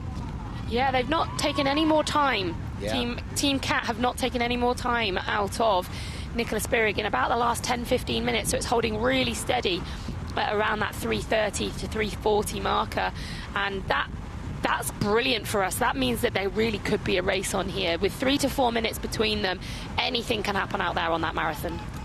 Interestingly, Nicola's moved up. I saw her sitting second from the last 2 laps, and she's moved back into that position she took coming into the Dekra Lausitzring, which is 4 from the front. So she must be feeling quite good. You know, as we keep talking about that road bike, it keeps coming up on social media. I've been reading a lot, why is she on a road bike? As I said, she felt more comfortable on that road bike, relying on her teammates to break the wind, feeling like she will get a much bigger, faster run out of herself by not closing out her hip flexors, which she struggled with when she got on the TT bike. So it was all a tactical decision by her. Yeah, as the athlete who's not got the sole responsibility of pushing the power on the bike with Nicola being tucked in there, she's probably feeling relatively relaxed, and it's easier to do that on a bike that you're in a comfortable position, and running a fast marathon is what this race is going to come down to with the time splits we've got there at the moment. So it's really important that she's as comfortable as possible when she starts the run. Yeah, so we're seeing right now the target pace for the bike versus her actual pace. So the time on the bike has been 2:56.57 at this exact point. Her target bike time is a 4:19, but her predicted bike time, based on her current pace, is 3:54.22, which leads into a predicted finishing time overall of 7:35.05, which is 13 minutes and 52 quicker than what she said she was capable of doing in her goal split. So as much as this is a race, it is also 4 separate attempts to go as fast as possible, with each team having different tactics, potentially less bike pacemakers in one team than another, faster on the run in one team than another. It's like 4 meandering paths that all end at the same place, and that is to go sub-7 or sub-8. And right now, Nicola, on her goals is 13 minutes and 52 seconds up. She was very conservative on the goals, typical Nicola, and being quite green to this distance. So I think she was conservative for a reason. She felt very, very comfortable in her running. She's a very strong runner. She knows after the injury she had building into this with the bike crash, she hasn't done a lot of swimming. I think she'd be very happy with where her swim was. She was concerned about the bike miles she'd done, and but had done a lot of run miles. So I think she was conservative in that attempt. But interestingly, when you talked about the strategy and the tactics around seeing on the men's side that Joe's team had all 8 riders on the road, that was a strategy they were going to use, and Kristian's team only had 6 riders on the road. So it's 6v8 right now, even though 2 are getting rested. The team of Joe has 8 riders to use. That's a very good point, because Kristian's team of bike pacemakers are getting rests. So Joe's team is not. So yes, he just junkyard dogged him on the way past, but he's using every one of his bike pacemakers. So in the last 50 Ks, are they going to slow up at all? Is there going to be fatigue? As we see the target versus actual for the bike splits for Kat Matthews. So her time on the bike is just coming up to 3 hours, which means she's targeting 4 hours, but she's actually going to finish at this pace in a 3:49. which will then deliver her a predicted overall time of 7:25.23, which, unlike Nicola, is only 3 minutes and 23 better than what she predicted. But she predicted 7:30, whereas Nicola predicted 7:54. So that currently is a little bit misleading because Kat went for her perfect day predictions, whereas Nicola, as you said, went for the Swiss predictions of, I think I could probably go a few minutes under at 7:54. Well, I think Kat was brave with her predictions. You know, both Kat and Joe were brave with their predictions, and some people said they'd gone too fast, that they'd suggested times that couldn't be done. But at the moment, you know, we're halfway through-ish. They're actually all on target. Yeah. Every single one of them is on target to break the barriers that they're here to break today. So maybe actually we should have given them a bit more credit for knowing what was maybe capable and setting those low bars of just under the 7 hours or just under the 8 hours was never really going to be that realistic when we actually came to the race today. I think that some of those goal splits were, I mean, I probably asked Nicola for her goal splits months ago. Where before the teams had gelled and, you know, there was a real feeling that they could go quick, and then you ask Kat, you know, later, as she comes in after Lucy Charles-Barclay had to drop out, as this time it's Ruth Assel again pulling her charge up to the bike pacemaking team. You can hear the communication. You can hear Ruth yelling to the girls in front, come on, we're coming, slow it up a little, let's get back in together. So the communication is critical. I was looking at Kat's face just coming off that, but I didn't realise there was a swap out in paces that had just happened. She looked to be super focused, almost grimacing a little. You know, there was a lot of talk about this being easy, but this is the business end. We heard earlier when we called into Nicola's car that the race hasn't started yet. They always say these long course events start when the marathon starts, but it really does begin the back half of this bike ride. The fatigue starts to settle in, your heart rate's been elevated for a long period of time, you're starting to burn out all those stored calories and you need to take them in now, and this is where pain starts to come and blow-ups can happen, and they happen rapidly. Yeah, well, we're seeing now, so the difference between Kat Matthews' team and Nicola Spirig, we're at 3:32. So when we first started talking about this a few minutes ago, it was at 3:38. It's negligible as a difference, but it does mean that Nicola is now actually riding around faster. Her team is riding faster than Kat's team, and we've not seen that happen very often so far today. Just as I say it there, the split jumps, and we're back to 3:39. So basically, there's no difference between the way that Nicola and Kat's teams are riding at the moment. Now only 12 seconds, so Skipper's not putting time in quite as quickly as he took it out. And maybe that when you can see someone up the road, you're going to push a little bit harder, aren't you? It's just natural human emotion that's going to push you up there. Then you get in front and you're like, well, that took a bit, didn't it? That took a bit. They took the final 20 seconds or so out of Team Blumenfelt really quite quickly. Yes. They brought that gap down really fast.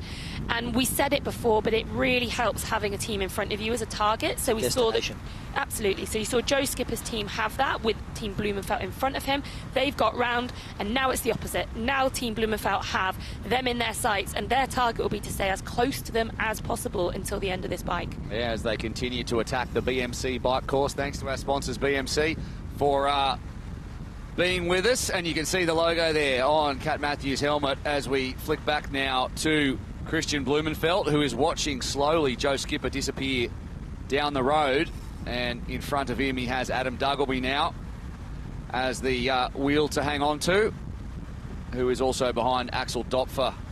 So Adam Duggleby, and again, like, these guys are such high quality cyclists. 37-year-old Adam Duggleby, gold and the world record at the Paralympic Games in the tandem pursuit. He was a guide. And also gold in the time trial, silver in the Paralympic Games individual pursuit as a guide as well.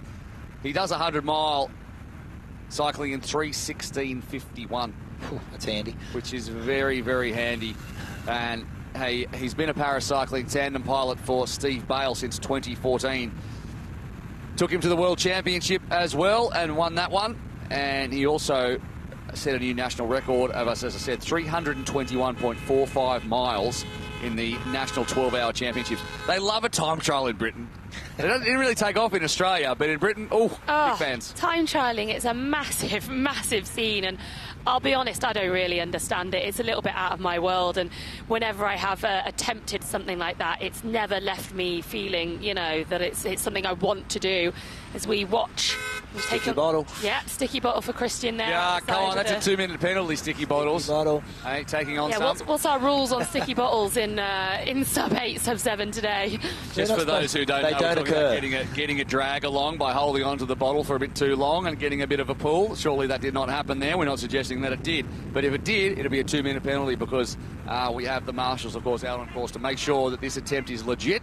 The DTU is here and we continue. But as it is the top of the hour, I have a all-star lineup of commentators behind me. In fact, it's going to be Craig Hummer, Robbie McEwen, and fresh out of the swim, or a little bit fresher now that he has been out of the swim for a little while, Alistair Brownlee is going to join the commentary team to give his insights, which is going to be fantastic. Plenty of class to replace an equally classy trio, obviously, in Vicky Holland, Chris McCormack and myself. We're going to take some ads, we're going to show you how to donate, and then we'll pick up on the back end of that. Introducing Team Machine SLR MPC. A rare example of what can be done when no expense is spared. It's more than the perfect bike. When you invest in a masterpiece, it's never about the canvas. It's about the masterpiece itself. Join Zwift and find pro-level training plans at your fingertips. Smash your workouts with the indoor training app where fun is results and fun is fast. Go! At Pho3nix events, you might be asked if you'd like to make a donation. Well, this is what it's for. Pho3nix is a not-for-profit, which means every dollar you donate goes into projects that help kids to live their best lives through sport. At Pho3nix, we focus on the 3 Ps. First, participation. Pho3nix runs kids' physical education programs and activity competitions across the world, all for free, removing any barrier to access for any child. Add to that our kids' triathlons, and we're reaching hundreds of thousands every year. We're proud of that. The second P is progression. Pho3nix runs free camps with some of the world's greatest athletes for teens who show promise in sport, educating them on all they need both inside and outside the arena. And we sponsor underfunded Olympic aspirants so that they can qualify for the Games and compete at their best, fulfilling their dream. We've done that with 56 athletes so far, with more than half going on to compete on the world's biggest stage and inspire their communities. And finally, professional. And that's all about inspiration as well. Firstly, via an elite team who represent our core values and deliver them to children across the globe, and then through incredible events that push the limit of human achievement. All of which is done to inspire the next generation and foster a movement of physical and mental health through participation. That is where your donation is going, and that's why when you donate or participate, you have joined the Pho3nix movement.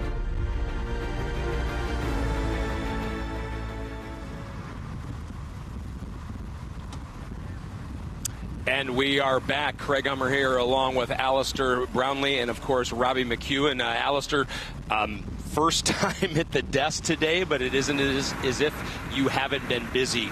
Go back to the swim, at least in terms of your interpretation of how you and Joe did. So I was the only athlete there supporting Joe on the swim this morning, and my goal was to make it as easy for him to save as much energy as possible, and at the same time to, I guess, limit his losses, and so swim as efficiently quick as we could. We had a few different tactics. We were trying to communicate. I was trying to keep Joe as close to my hip as we can. That's an efficient way to swim. And then he went more back to swim behind me on my feet to make it a bit more maintainable. And I was disappointed that we ended up 5 minutes behind. I thought hopefully we'd do a bit better than that, but these guys and the bike team now have been absolutely awesome. No, and I was going to say, we get to turn that minimal disappointment into the positivity that you have watched. I mean, this is the team clearly that you put together. Just critique their performance so far, because for a layman, nothing to critique. It's all been positive. Well, these guys are awesome, and yeah, you know what we've been watching here for the last couple of hours now, or a bit more, is just a completely smooth train, trying to keep the effort as consistent as possible for Joe around his desired kind of Ironman intensity. But like everything like this in elite sport and the rest of the world, you know, what's going on behind it is the interesting stuff to make it look perfect on the screen. And yeah, obviously I was a part of that, and it is amazing. They're an amazing group of athletes, firstly, who have got the power and the aerodynamics, or the lack of CDA to move through the air as quick as possible. So, you know, that's super exciting. And then breaking it down right to the extent of maximising equipment with the super maximised hoob suits on there that has been developed around individually for each of one of these guys, with aero bridge fabric on their arms. To, you know, it literally is the latest technology. Thinking about everything right to the fact of what athlete on the basis of their ratio of power ability to aerodynamic drag, CDA, is going to spend how long on the front, and that's why they're going as fast, I think, as possibly can. And I must admit, I'll happily say, when the figure of 55 kilometres an hour got banded around, I was a bit, you guys sure? Yeah, that sounds really fast to me, but they're doing it. You know, I was wrong. Right, Robbie, when we heard the same thing, I mean, we thought to ourselves, really? That's the number you're going with? Okay. I was with you. I heard 54k an hour, and I went out a couple of days ago when they were training, and I tacked onto the back of the group, in fact, behind their team van. It's the only way I could keep up. And they went round at an average of 55, and they'd been doing that for 2 hours. I'm like, wow, maybe, just maybe this is possible. I still didn't want to believe it. I thought the proof's in the pudding. And still, we've got, for the guys, we've still got 60 kilometres to go. So they've got to hold it together for that last 60, because this pace they've been setting is just insane. It is so quick. They have. I think one thing you can say about these guys is they've really thought it through. You know, they know what pace they're doing. They know what they're capable for a set amount of time. They know that. Yeah, I'm not really sure what's happening here. I think it's one of their changeovers. Oh, okay. So Kristian's team's been taking two riders out to rest them and then sending them back in, where the team that you put together that Joe's on the back of, they've stayed out there for most of the first part, and their original plan going like this morning was to leave everybody out there the entire time. Now towards the back end, they have started sending guys in for a short break, because it is getting warm. As things heat up, it does get a lot harder. The guys are starting to look a little bit heat stressed, and the fatigue is really starting to set in. So these high average speeds we're seeing, the question really has been about the final third of this bike leg, and can they hold it together? Yeah. I've got to say, your team is looking really smooth. We talked about this a lot, the various methods of doing it, taking people in or out. And firstly, we've got Dan Bigham, I think, who is probably the best, if not one of the best people in cycling and world sport, definitely that I've ever worked with, working it out. So I'm confident in his ability to work it out and get it right. I think secondly, they compared it to efforts that they normally used to. Not only these guys are Britons and some of the world's best time trialists, combination of the teams. I'm calling it the Hoob train, but a combination of continental level cyclists and some professionals, people like Alex Dowsett, some of the best hour riders in the world, as you know. Alex has gone for a record. Dan, I think, has gone for a record and about to go for another one. So you probably couldn't ask for better athletes. But they also explained it actually the effort requirement, take the time trialing out of it, is similar to doing a road race. A 4-hour road race, you've got the intensity ups and downs, you've got the rest bits, and they said that it's a very similar kind of output to that. So that was one of the ways they were confident of doing the longer stint. But I have seen a couple of guys come in now, and I guess they're going to go back out at some point. And maybe that's partly the heat, maybe it is the speed, but they'll be riding to the intensity that has been set. I know that for sure. Well, guys, as we talk, I'm just getting word that triathlon legend Richard Murray is joining us via Zoom. Richard, are you there? Yeah, I'm here. How are you guys doing? It's been pretty exciting to watch this unfold so far. Yeah, give us your take on this. Obviously, you know a thing or two about endurance.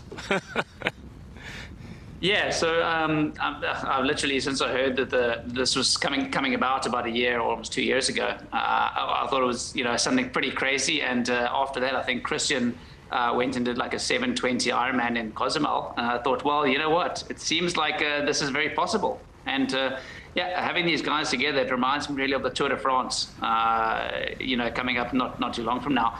And having the athletes being together is pretty crazy, seeing such a small gap between the riders as well. I definitely think during the duration of this, it's going to become more and more difficult, obviously, that focus of the athletes to make sure they keep, the gaps enough and obviously keep hydrated as well. I've seen the temperatures are starting to climb up that side as well, which is going to be a big factor come run.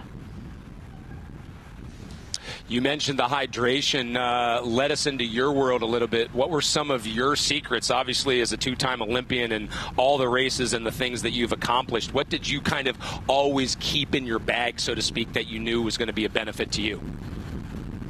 Yeah, so I definitely think, obviously planning your hydration needs, and obviously in training, having utilized and done that exactly the same as you would do in a race. I don't think there's many people that have gone and tried to done a Sub7 event, so there's probably very few people that have done that. Also the heat and things as well, so you can see Kristian Blummenfelt here grabbing a bottle off the back of his bike and getting some of those carbohydrates in. I think Kristian's very much on the scientific side of things, so he knows exactly at what point when he should drink, how many carbs he should take in as well.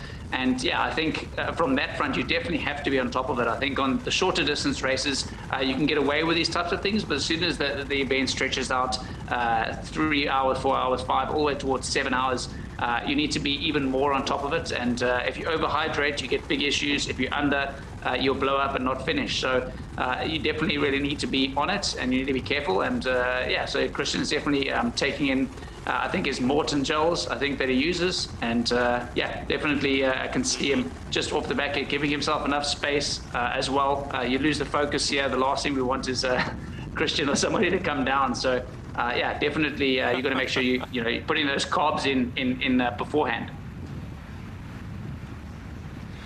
Well, listen, I know you've spent so much time on your BMC bike. Did you see the bike leg as the key that everybody else did? Yes, definitely. When I looked into it, I kind of thought, well, the swim and the run, the pacing definitely is going to assist to a degree, especially on the run when you get tired, to have people in front of you to pace off. But the bike is definitely going to be the thing where half an hour at least, is going to fall on the bike leg. And this is pretty much what Kristian needs in order to actually to go Sub7. Some of these riders ahead of him as well, as Alistair Brownlee said, Alex Dowsett and the like from the UK, are extremely, extremely strong, and they're doing an amazing job here, sitting very, very tight together. It's interesting to see that Kristian's group have actually swapped the athletes out to give them a bit of a break. I think that's a pretty good move, just to keep athletes fresh, especially mentally as well, to make sure that when they get onto that front of the bunch, we'd love to see numbers here of the athletes that are riding on the front versus Kristian here riding at the back. The difference in wattage will be very, very cool to see. And yeah, you can imagine at the front the watts must be somewhere in the region of 400, probably maybe 500 for some of even the bigger guys as well. No, you're right, Richard. I mean, the stats that we've gotten so far, the men on the front are between 450 and 500, and of course, whoever it is on the back is between 275 and 300. And clearly, all of our cyclists out there know what that wattage means. Last question, though, before we let you go, and thank you again for your time. How do you see this playing out? Not only do you think all four are going to go Sub7 or Sub8, or who do you think is going to be the eventual winner of each? Yeah, so I think it's going to be quite interesting. I think on the female side, obviously Kate versus Nicola. I think Kate's definitely been coming up through the ranks over the last year or two, and she's going to be pretty good. Although Nicola's also extremely good. I think it's going to be very, very tight on the female side. I think on the male side, from Kristian and Joe, it would have been great to see Alistair out there. Unfortunately, him dropping out last week was not great to see, but it's amazing the work he put in as well with the athletes. So I think it's going to be difficult to beat Kristian. He's in the last year come into some crazy form, having won pretty much everything under the sun that you can imagine. So he's definitely going to be one to beat.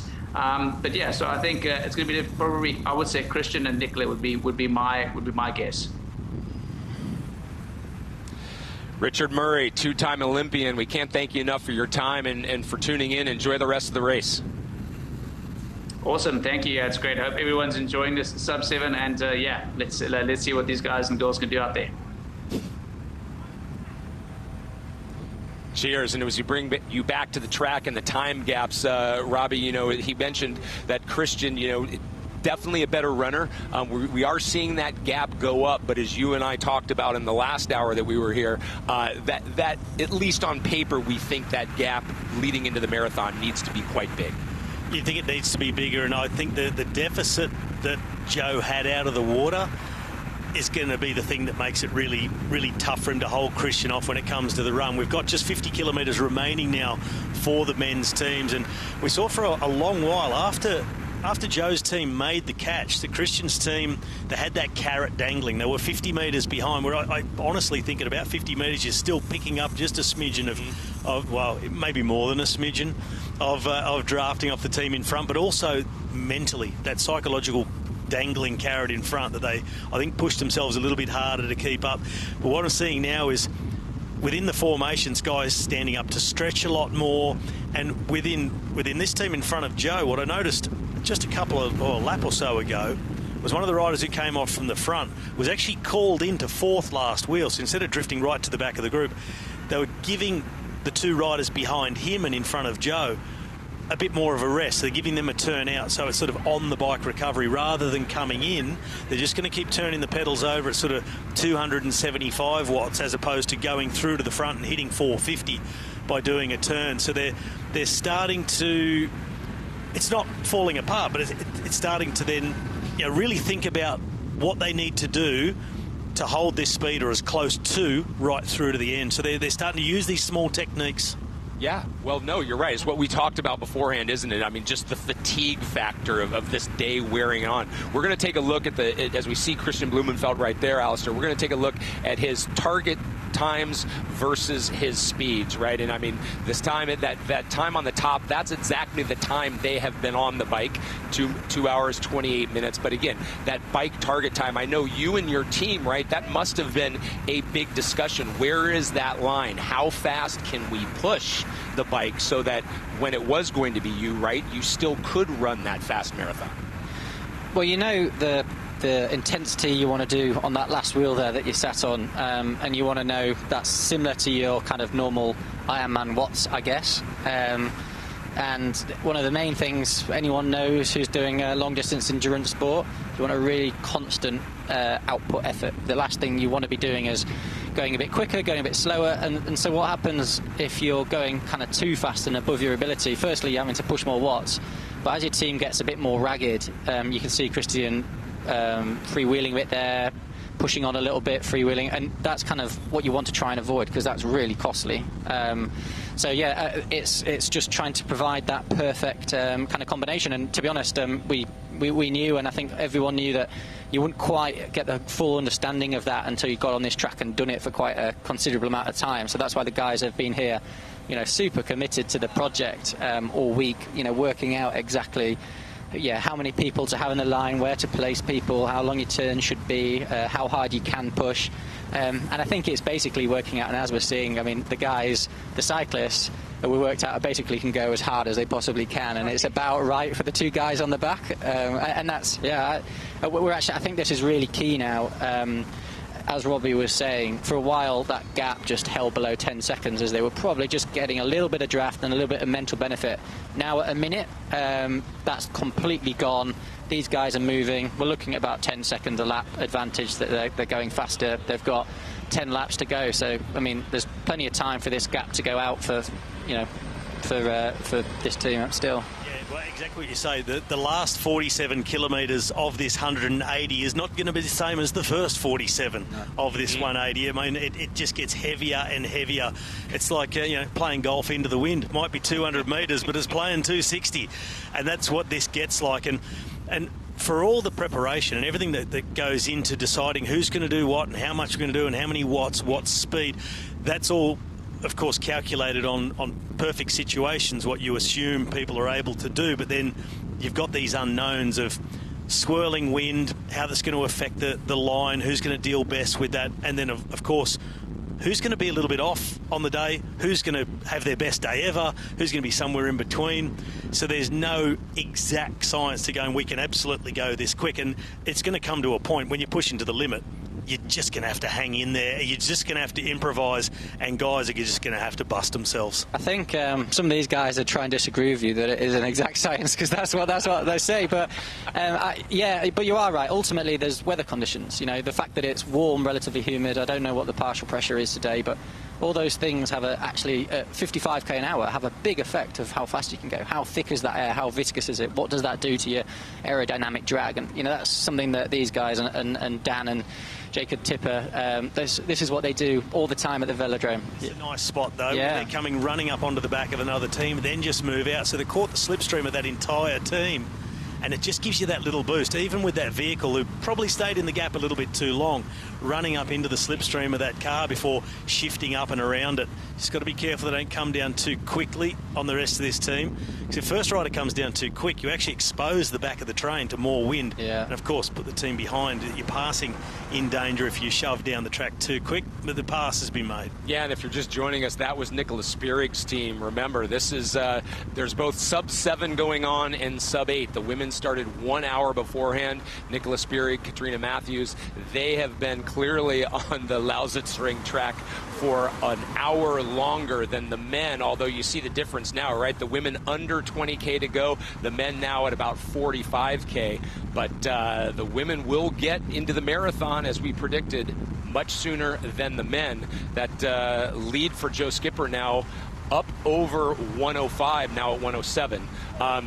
Alistair, again, goes without saying you'd rather be out there, but is there any part of you that's having that proud papa moment at the moment, you know, or will at the end of the day once you see what this team that you put together was able to do? It's a bit of a dodgy moment here for the guys. There's a gap there opening up. Can't see it on the screen, but the rider on the close, they're fine again. You know, the last thing you want in this, when you're going that fast, a gap of 1 or 2 meters holds up in front of you. That's really hard to close. And there's some signalling going on. I presume they're just signaling for fluid here, so I presume everything's okay. But yeah, I absolutely would have loved to have been out there. Gutted not to start. It's been probably one of the worst weeks and months actually of my life, of my career ever. But it is awesome to see these guys. I have been leaving them to it, been talking to Joe a bit, because obviously I was wanting to support him the best I could, but I went in to see some of the guys before they went out for a final training session yesterday, and it was just great how enthusiastic they all were about, wow, you know, this is how fast we can do this. What a cool challenge to ride 180k as fast as we possibly can. You actually don't ever, in anything ever, get the chance to do that. So I think they've been really motivated and inspired, and a great team. You know, even the bottles on the back there are something. So UCI legal racing is different to what you can have on bikes for Ironman and long distance triathlon rules in terms of what storage you can have where, what equipment you can use, where you can have liquid. So they've been testing things this week, and they found out that on the back was actually significantly faster. You can have the 2 bottles. So, and they've actually 3D printed metal pieces this week at a local factory to be able to have that on the back of the bike, which is giving them a significant advantage from the testing they've been doing this week. So it's been a really ongoing process of maximising everything that these guys can do that has literally gone down to the wire of the last few days. Well, and Robbie, that's what we were talking again about on the pre-show, right? In terms of this Defy the Impossible. I mean, the tech, just the speeds, right, that are being created. This is setting the future up, isn't it? It's setting new precedents for aerodynamics, for equipment, as Ali just said, you know, 3D printing special parts to get the absolute best aerodynamics you can possibly have, and you know, all this stuff is then going to be trickling down through the age groups in long distance tri, and you know, there's a lot of scope for doing that within triathlon, not being bound by the same rules as the UCI for cycling. So I'm sure a lot of these full-time cyclists are really appreciating the fact they're riding in a triathlon event, they're able to try all these new things.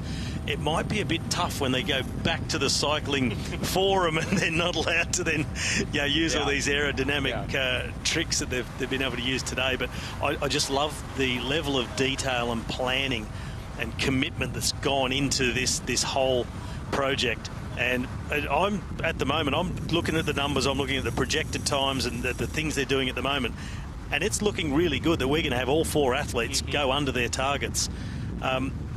But as we keep saying, you just got to keep holding it together. And it's one thing getting off the bike and having hit those times, but then hitting the ground in a marathon still to go is where it can really fall apart. Yeah, I think I've been looking at the splits here, and we're definitely seeing a curtailing of the lap times. You know, the skipper guys were down in the low teens. You know, go right back 6, 10, 12, 14, 12, 15, 22, 16, 25. You know, definite slowing there. And Kristian's team were going down into the teens, 30, 23, 18, 25, 34, 39, 39. So both teams are slowing. I don't know whether that's conditions, wind conditions, potential air pressure conditions, I don't know, or just fatigue, the heat getting to them. I think the ouch factor. Yeah, quite possibly. They have been going for 140k now, so yeah, it doesn't matter who you are, it starts to hurt a bit then. But yeah, I think it is a massive unknown what it's going to be like getting off this bike and running. Normally in Ironman, you know, the mantra is keep your consistent pace as consistent and even as you possibly can. You know, you don't want to go over those red lines. You don't want to be depleting your glycogen stores. You do not want to be heating up any more than you have to, or dehydrating any more than you have to. And for everyone in this race, there's an element that it hasn't been as consistent as you'd like. We've just seen that drifting off the wheel onto the wheel, and yeah, I think that marathon is an unknown. And I think if they have got round easy, and their average watts are low, there's the potential to run a really fast marathon. But I think actually if it's a 280 watt kind of a bit harder than they would like, and they've had to go a bit harder and a bit easier to achieve those average watts, I think the run could be a lot like a normal Ironman run for these guys, and it is a bit unknown. We'll see. Let's bring up some pacing stats, or some pacing information as we see Kat Matthews and her team out on the track. They still have a almost 4-minute lead over Nicola Spirig, and I think that back to here we go. There's some stats on Kat, Robbie. And that gives you an indication how warm it is out there, like filling up the reservoir, but also using the rest of that bottle just to pour it over herself. But you know, currently just doing all of this, just casually, 47 kilometres an hour, just filling the reservoir. But that's been their average speed. So, I mean, the target was 45, which was already ambitious. A 45k an hour average for 180 looked like a really ambitious target, but at the moment they're still 2 kilometres an hour above that target with just 13.5 kilometres to go. So pretty much they've made it. I mean, they're really not far off. The lap times have dropped just slightly, but they are, you know, gone well above target. So this is looking great for Kat. She looks, what I was looking at a moment ago when we saw her in close-up, she's looking really smooth. There's not that rocking through the hips or the shoulders. She just looks really steady on the bike, very, very smooth and in control, which is a good sign for what's still to come, having to run a marathon. We just saw Kat's stats. Let's take a look at Nick's as well, comparatively, and I feel the need, right, guys, to do a public service announcement after we saw that bottle toss. Number one, don't show up to the group ride in a tri-bike, and number two, please, right, at speeds like that, don't chuck your water bottle off to the side, as here they are, Allie, for Nick. Yeah, Nicola's team is looking good. I mean, obviously they've lost quite a bit of time, especially I think over the last 20k. But I actually expected they might lose a bit more. Again, the run is unknown. Nicola's kind of unknown. Obviously run a few marathons in a time, but relatively unknown. I think only doing one Ironman distance event. Whereas, yeah, Kat is solid. You know, loads of good solid Ironman distance races behind her now. So we saw pre-race that the target time for the marathon for Nicola was 2:45.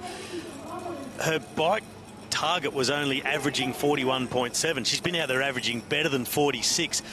But we just see now in the last lap or so that's backed off. Do you think she's, Ali, backing things off through this last sort of 15 kilometres to, with a big buffer she's now got on the bike, she's gone so quick to back it off and get her legs ready for the run? Possibly. I don't know how they're communicating. You know, I know Joe's team, quite a few of them have got radios. There's constant communication through to who's de-essing it for us. Jacob Tipper, they're someone pulling off there from Nicola's team. And, you know, there's that constant contact. I don't know, obviously you'd have to have that contact if you were Nicola to say, yeah, come on guys, let's take 10-20 watts here so I hit the run a bit fresher. My gut would say, yeah, that is a really good idea, but I would probably go probably the last 5k, 10 minutes max. Too long to start. Yeah, I think you get, you know what it's like. You get a lot of recovery if you just 10 minutes. That get all your nutrition in, get all your fluid in, just freshen up a little bit.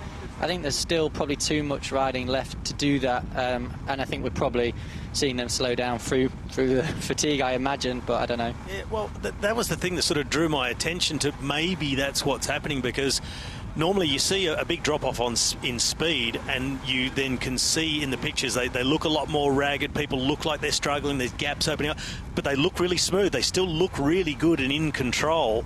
So it sort of leads you to think that it's a planned backing off. I think at this point. Remember, it's a lot easier to draft at lower speeds. So, I mean, I think it normally looks more ragged in a Tour de France team time trial because they're still trying to go max at the front, and the poor sprinter who's having to keep up with the rest of his team is really struggling, 8th man or 8th woman. Actually, sometimes in a team time trial, it's the poor climber who's trying to keep up because he can't put out the big watts to stay in the wheel, and they're flapping around at the back, where the sprinters, if they're on a good day, they're happy. They're like, yeah, I can push out these big watts. Oh, I take it back. I apologise. Oh, no, but even then, when you have a shocker in one of these, there's no worse place to be. If you're not having a good day and you're in a team time trial, there is no worse place on earth. I was just going to say, right, there is nowhere to hide. You cannot find the back of the peloton. But they're looking good. They've still got one rider sitting behind Nicola. That's her in second last wheel. And a lot of the talk, Ali, was about her being on the road bike. And she was just adamant, this is how I'm most comfortable and this is how I'm going to run best off the bike, not on a TT rig. Yeah, I mean, it's obviously not the decision I would have made. And even on a road bike, I think she probably could have optimised the front end quite a bit more just to be same comfort and to be more aerodynamic. So I think wearing an aero helmet would have saved quite a lot of watts for no disadvantage. Yeah. From my opinion, I'm sure there's a reason for not doing it.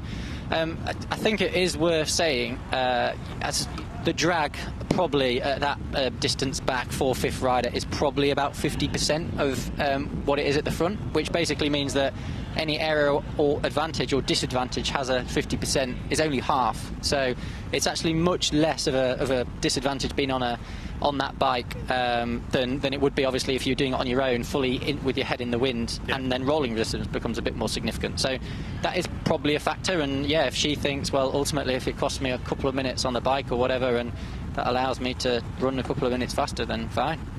Guys, Will continues to set the standard for putting us all to shame in terms of not taking a minute off. He's now back in the pacer area. Let's go there.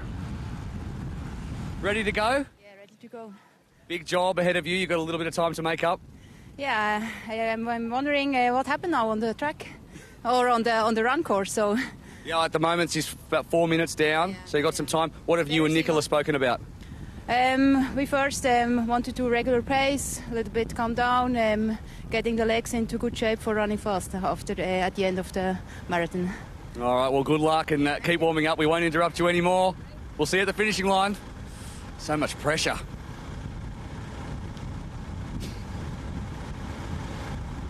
Maya ready for her task, and that's another thing I think, Robbie, right, in terms of these team components or how they've been put together. Clearly Alistair knows this all too well, but that's what we also get to see out as how these pieces all fit together.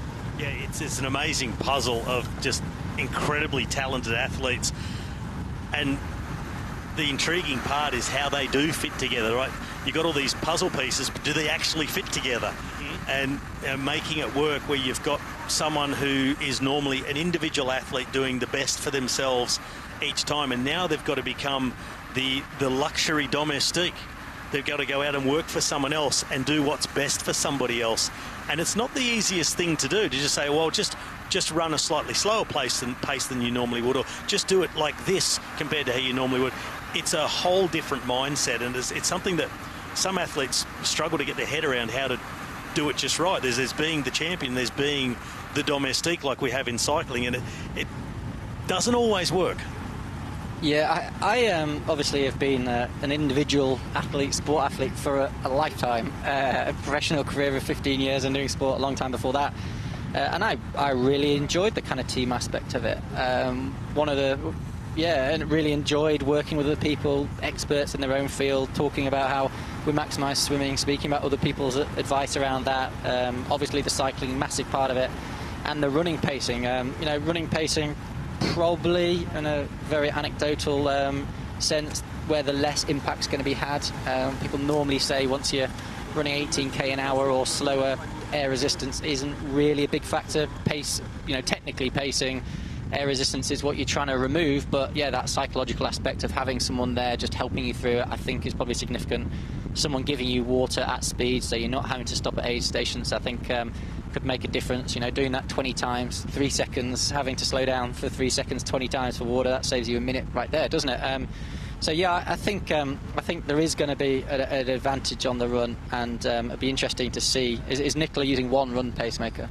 Well, we're gonna find out, right? Originally, they all said they were only going to use one swimmer, and then that changed. But I mean, let me lead into you real fast, Ali. Again, I mean, had you been out there today, was that your plan to only have one person for the components that you just mentioned? No, I was probably what I was settling on was using two guys on the swim, and being able to reuse those guys to have 3 guys on the run. Possibly to have a maximum of 4 guys on the run, to have 2 or 3 at all times. That's probably what I would have settled on, but there was loads of other components going into that. Well, we look at the time gaps right now. Kristian Blummenfelt finds himself a minute 41 behind Joe Skipper, whereas Katrina Matthews and Nicola Spirig, their duel has resulted at the moment with less than 8K to go and almost a 4-minute lead for Kat. The Pho3nix Sub7 and Sub8 project, powered by Zwift, is brought to you by Pho3nix Foundation, Mana Group, Zwift, Wealth Connect, Garmin, BMC, Form Goggles, Bahrain Endurance 13, and Morton.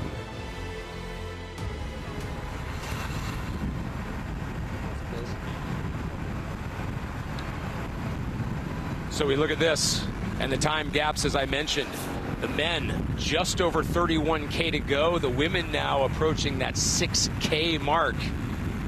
And interestingly enough, right, guys, we were talking about that strategy. Originally, we thought we saw Nicola doing it, but she actually has closed the gap just a little bit, Ali, to Kat. Yeah, well, not only closed the gap over those last few minutes, but I think it's stayed really stable at just below 4 minutes, probably for a while, as far as I can remember. So, yeah, I don't know exactly what either the tactics are. Nicola's runner there kind of hinted that they were planning on easing off on the back end of the bike, which, yeah, like we said, I think is a very sensible tactic. And yeah, but it's still maybe Kat's doing the same as well. Yeah, we're probably happy on Nicola's side to see it go to 4 minutes, because she's sounds like she's quite confident she's going to run probably 5 or 8 minutes quicker in the marathon. So she's thinking, oh, if I let her that far in front, that's fine. We can ease off, gap 4 minute. She'll still be happy with that. And just going to how many runners each of them are going to have. What they've got listed here, at least, we'll see how it actually turns out when they do start running, because they're reusing athletes. And in one case, in Kat's team, India Lee is doing all 3. All 3, exactly. She won't do all of the run, I don't imagine, but she was planned to be out there for the entire bike. But Nicola Spirig is going to have 5 runners at her disposal, so they'll be taking turns and doing sections of the marathon. And in turn, Kat is planning on having at least 4 of her helpers go out and get on the run with her. Yeah, well, earlier, Ali, when you were talking about, right, let's say the comparative between Kat and Nick in the marathon itself, right? Yes, Kat has proven lately that she is the standard, and the thing that I was thinking of is, right, Nick with all of her injuries, right, including the broken ribs and the lung puncture. I mean, that to me, I felt like was going to be almost on the run where she felt it most. Yeah, I mean, I don't know.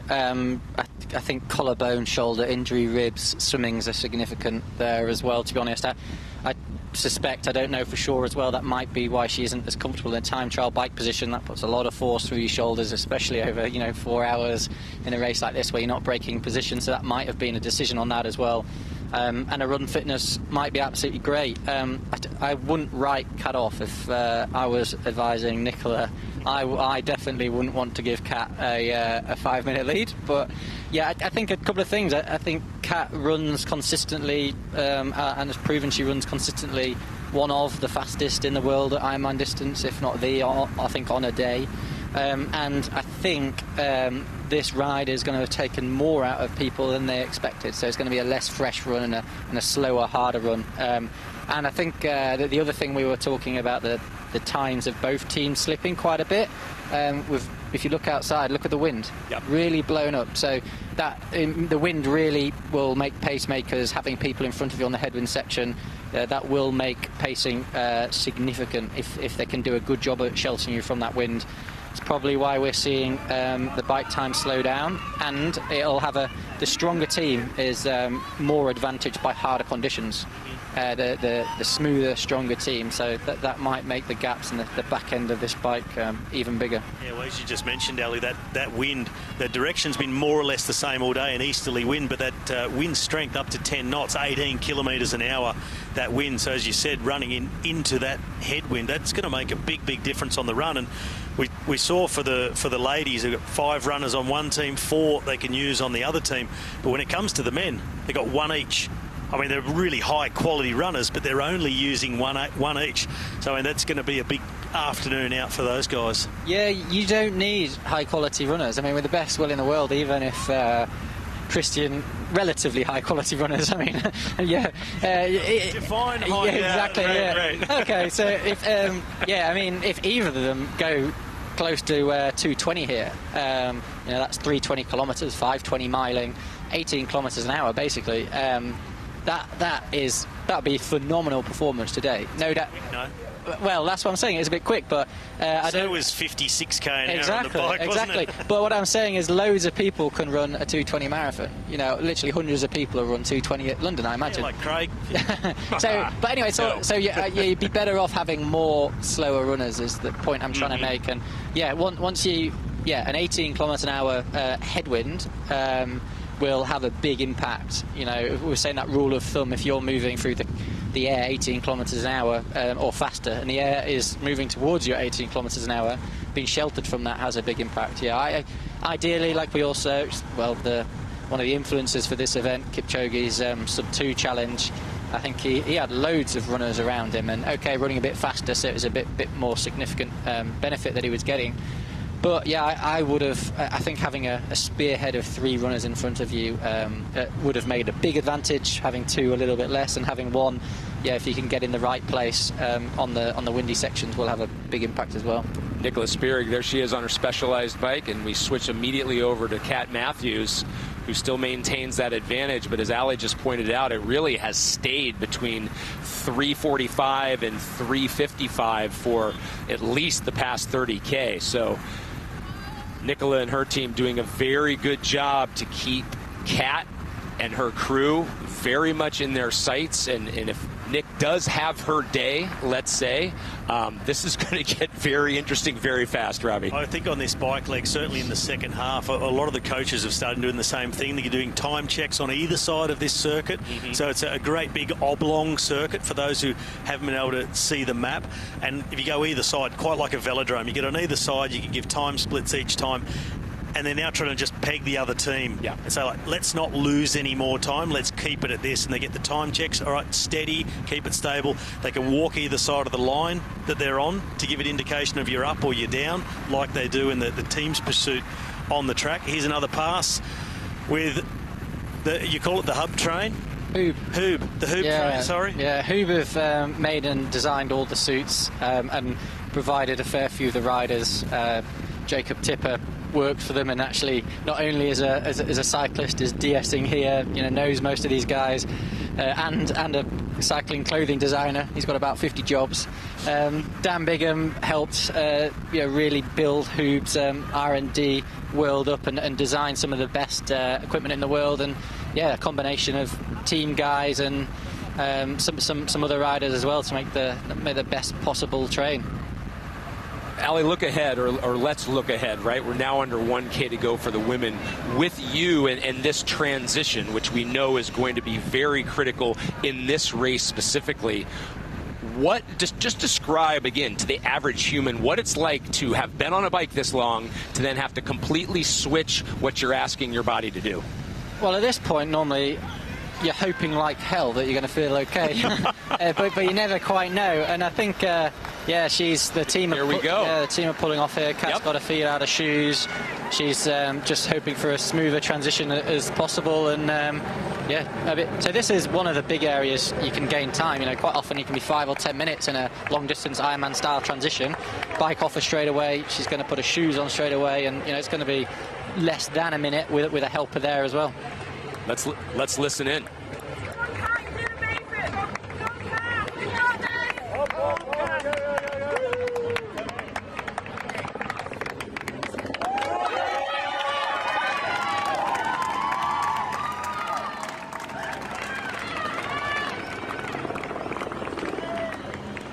Our studio is just right there in that building on the other side of that transition zone, Robbie, and we could hear the cheers. I could feel the cheers. I mean, it's just given me goosebumps down over my entire body.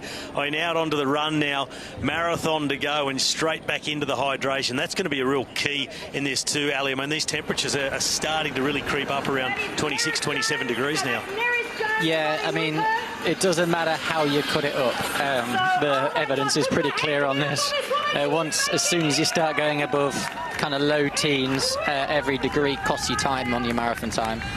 People argue it might cost you less because the intensity is a little bit less on an Ironman, and that's very fair, but it is going to cost time for sure. So this isn't ideal, but the hot and humid air is also on the reverse, probably what has made it really quick on the bike.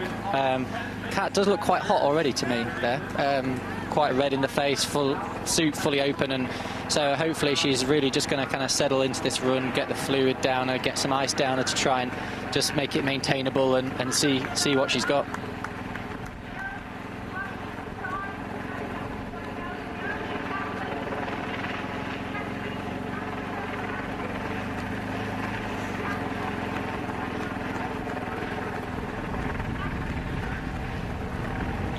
We see Nicola Spirig and her team on the right still with that gap, but I want to go back to that more or less auditory, right? We heard the sound, Ali, of the crowd itself, but now when you leave, right, that transition area, every race, you go back to the somewhat silence, right, and the pounding of your feet. Describe that again to our viewers.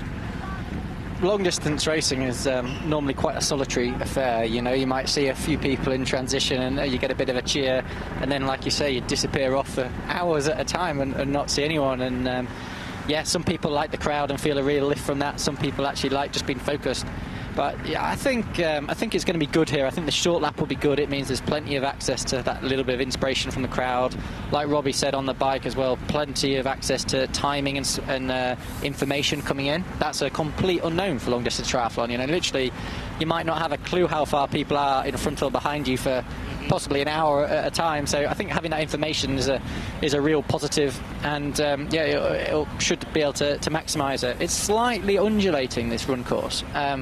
It looks really flat here on the test track, but there's definitely an element that half of it's up and half it's a bit down. Yeah, there is on that infield. So the actual track itself, the cycling track, has an elevation change of around 3 metres. It's hardly discernible, but certainly on the run course, there is. We see Nicola now into transition, 3.5 minutes down. So she can make up maybe a few seconds here with a bit of a quicker change, socks and shoes on, as compared to Kat. But I think she'll be pretty happy with her ride. I mean, they've both averaged around 46 and better per hour for 180 kilometres. Let's listen to the reception for the legend.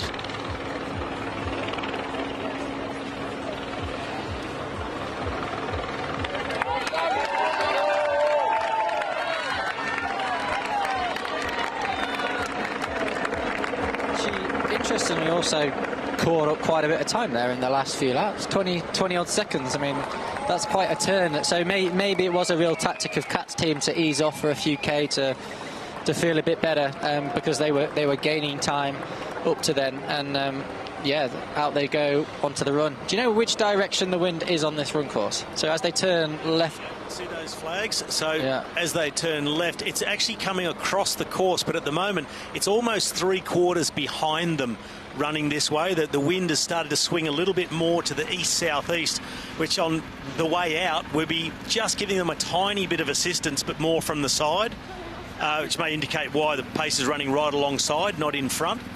Yeah, well, she's running on the right side there, Kat. I think ideally in these conditions, Kat needs to be right on her left shoulder there just to get every bit of advantage she possibly can if it is, I think, a cross head or a slightly cross tail wind here. Tail here, cross head on the way back in. Yeah, so probably a good thing that there's no pure headwind as well, because that's the thing that'll really slow you down. We've seen both women, guys, go through, right, that transition. Let's take a listen to what Kat had to say about what that transition feels like and what you have to do to get through it. I've had some very different experiences running the Ironman Marathon. I've run it and I've honestly enjoyed every moment. It's got a little bit sore on my legs at sort of 32, 33k, and I've been like, cool, yeah, no worries, I just have to keep pushing it. It's a bit rubbish, but I'm nearly done. And I've had races where, like St George, where I stepped off the bike and I didn't think I'd make it up the first 5k. So I think I didn't really value this saying, like, you never know what you're going to get on race day, but I guess you just don't know how much your legs have taken from the bike course. I think we will from this, so that risk is lower for this sort of course.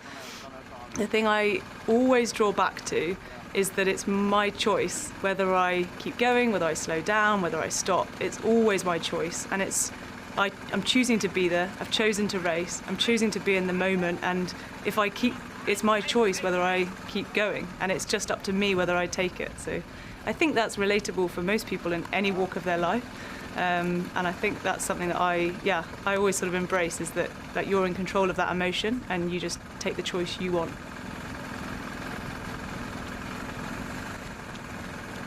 Alistair, do you have a mantra like that when you're in the midst of this? Just get on with it. Yeah, don't think too much. Yeah, it's never going to be fun at some point on this marathon. I don't think anyone's got through an Ironman that I've met and felt fantastic the whole way. But yeah, get on with it.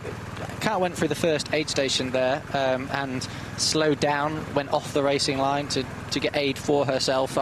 I'd be using paces so I didn't have to slow down, so I didn't have to go off the racing line. And like we said, you go through an aid station 20 times, that's going to cost some time. Yeah, well, maybe they'll come up with a solution to that, because we know they are allowed to have a bike with their coach out there with them, an assistant who can actually hand them nutrition off the bike. They're not allowed to ride in front of them as a pacer, but they can come across and just give the stuff to them to save them that trouble of slowing down and moving across to the feed zone. Well, the intel, right, Robbie, that we've gotten, and Alistair, maybe you heard this as well, and we already saw, I believe, Mark, Kat's husband, that was who was up on the bike. We also have heard that Nick's husband will be doing that as well. So wherein, right, on the bike at the speeds they were doing, feeding and, right, transition becomes very, very different here in the run.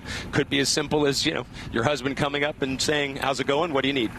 Yeah, well, I know Joe is going to have someone with a backpack with ice cold water on it, and they're going to spray him. So, for example, it was one of, I think, my idea actually. But it's a weed killer that I bought off Amazon a couple of weeks ago. Okay, good. And it's like, yeah, what about, you just want to be able to spray someone with cold water, so you don't have to do it yourself. Every single bit of water you grab, you can now drink. You don't have to grab a bit of water to drink and a bit for your head. So, yeah, hopefully that works out. I'm not sure if they've tested it live yet, but hopefully they'll work it out when they get on the run. I've got a feeling, right, with Joe's personality, if the day ends up going very well, that will be used for something else at the after party. Possibly, yeah, possibly. Yeah, I'm just looking. I don't know if the time gaps are accurate here on the run because they're live, and I haven't seen them go through timing mats. But yeah, Nicola looks like she's moving quite a bit faster. When you see her, probably shorter strides, although it's really, really difficult to tell. But that time gap isn't changing. So, but they've only run 2K.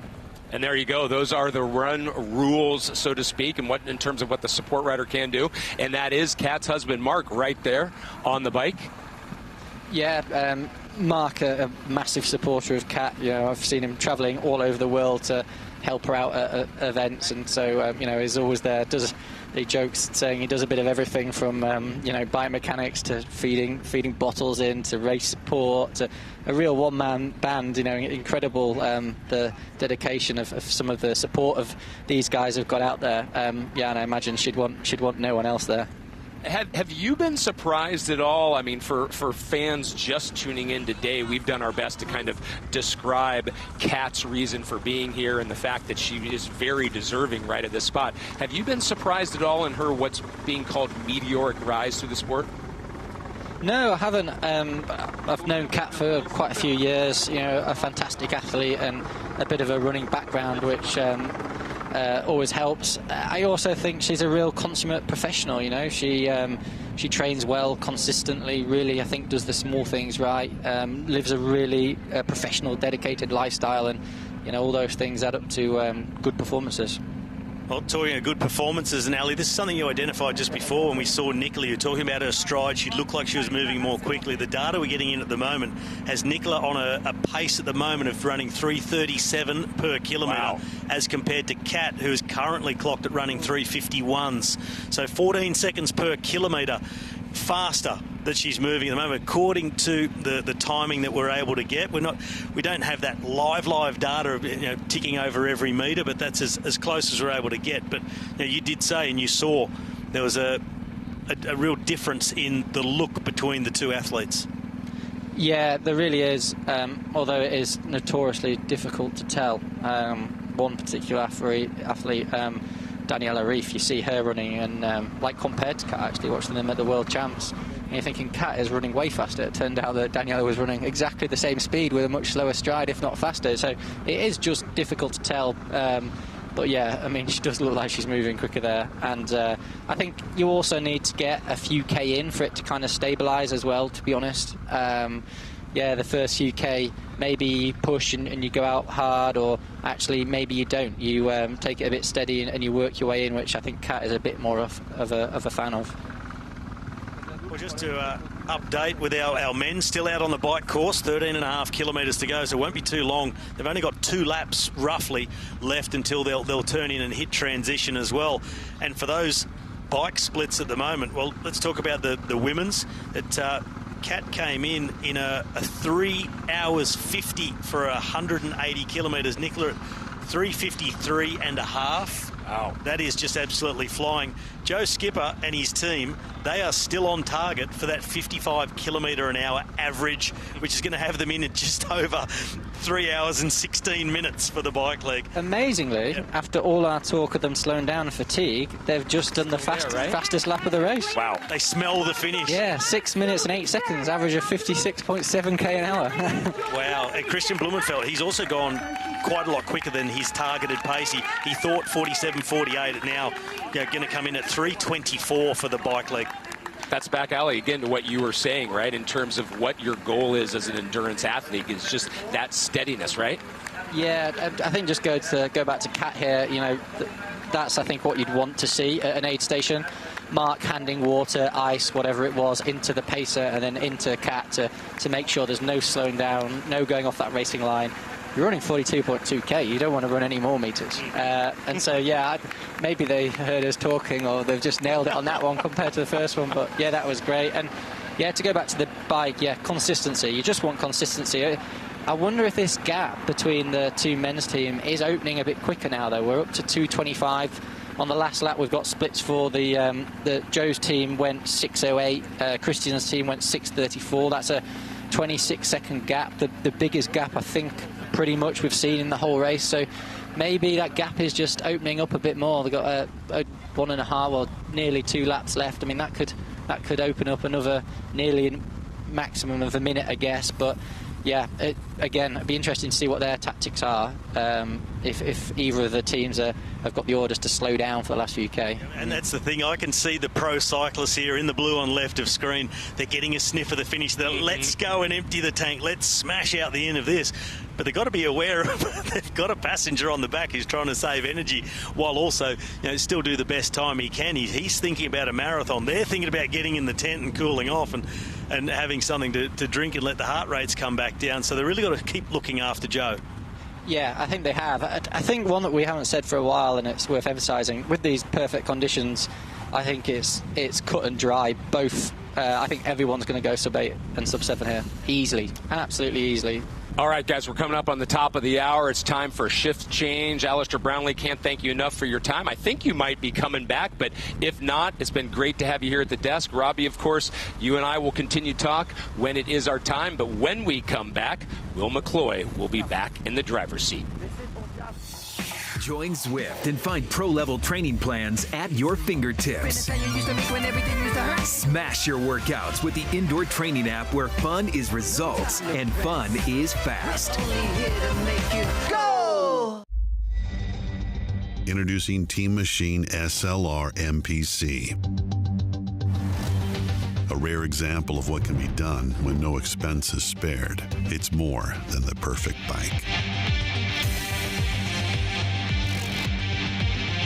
When you invest in a masterpiece, it's never about the canvas. It's about the masterpiece itself.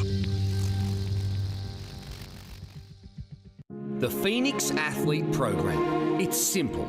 Supporting athletes to help them perform at their best on the world's biggest stage. Any nation, any discipline. A helping hand so that they can do what we do. Inspire kids to live their best life through sport. Tokyo and Beijing, 56 athletes representing 25 countries across 28 Olympic sports. From Guatemala to Madagascar, Uganda to the Ukraine, Ireland to New Zealand. Many faces, one goal. To inspire communities and forge a path for the next generation.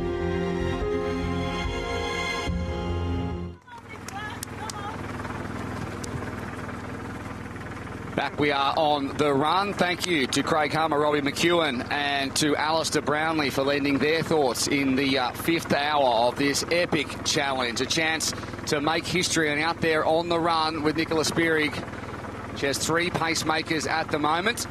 Luisa Baptista, Els Visser and Maya Neuenschwander, who I think will run the entire marathon. She was very relaxed prior to this. Had a quick chat with her, which we saw just a little while ago. And she has been running alongside Nicola Spirig since they first competed against each other in 1999, if you can believe that, when some of these pacemakers weren't even born yet. And already Spirig is taking time out of Katrina Matthews, who went out fast, has to be said, but there is plenty to go in this one. And if we know one thing, it's that Nicola Spirig can run, and she absolutely shines at this distance. She's only done it once, but at the 70.3 distance, she's so strong on the run. And let's see if she has it in the legs after this one. But we join at the desk by Chris McCormack, playing on his phone. Reading the data, Will. I want to say Sebastian Kulczyk playing on his phone, but he's the boss, so I'm not going to say that. Playing on my phone? The founder of the Pho3nix Foundation.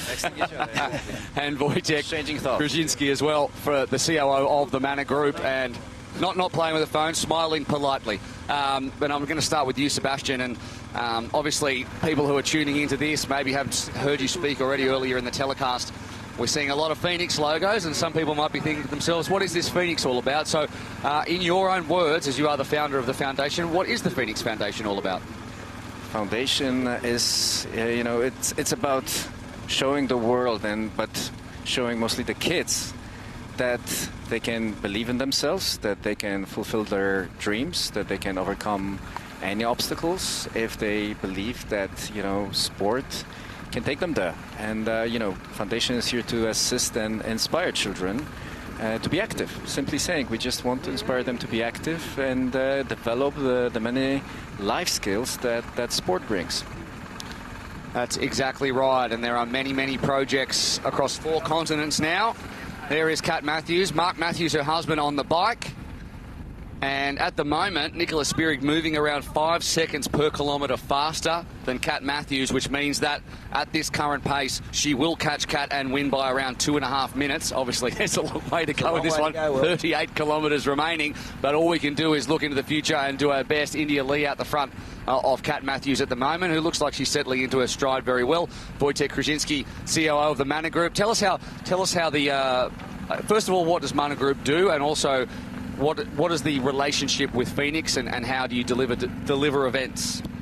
Well, our company is all about actually organizing events as such, and today we're showing what we do the best, working very closely with athletes, managing athletes around the world, organizing events around the world, and organizing projects, working around the projects to inspire young generations, working with children.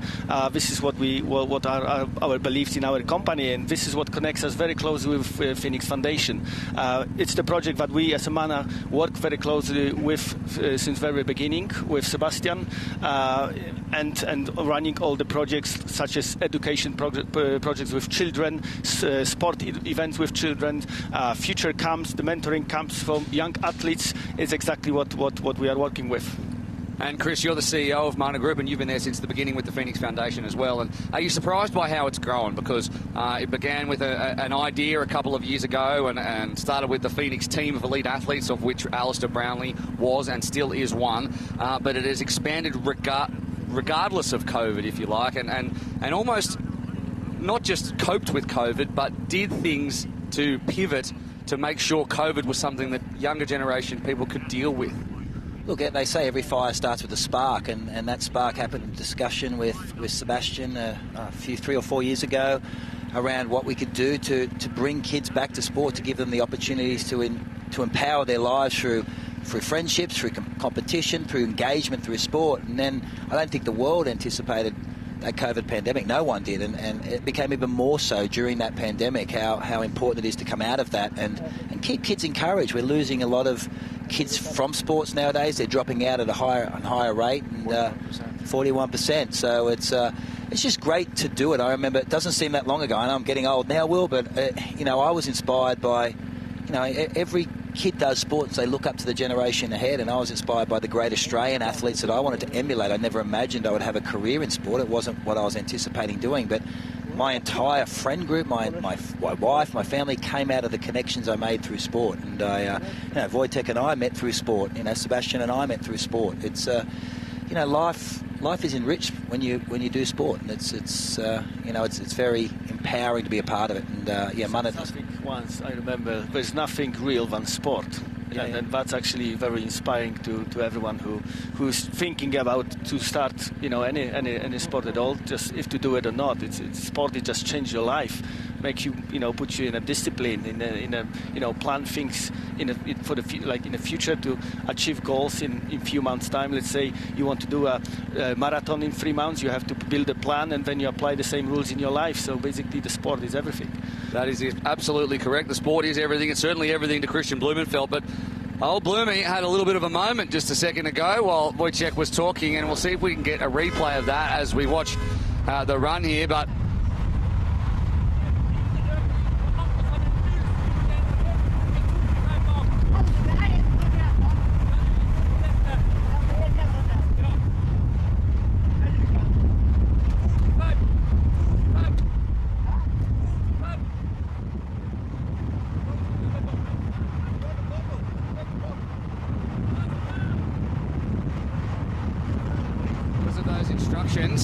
he's had to really spike to get back on. The paces have left him and he's not happy.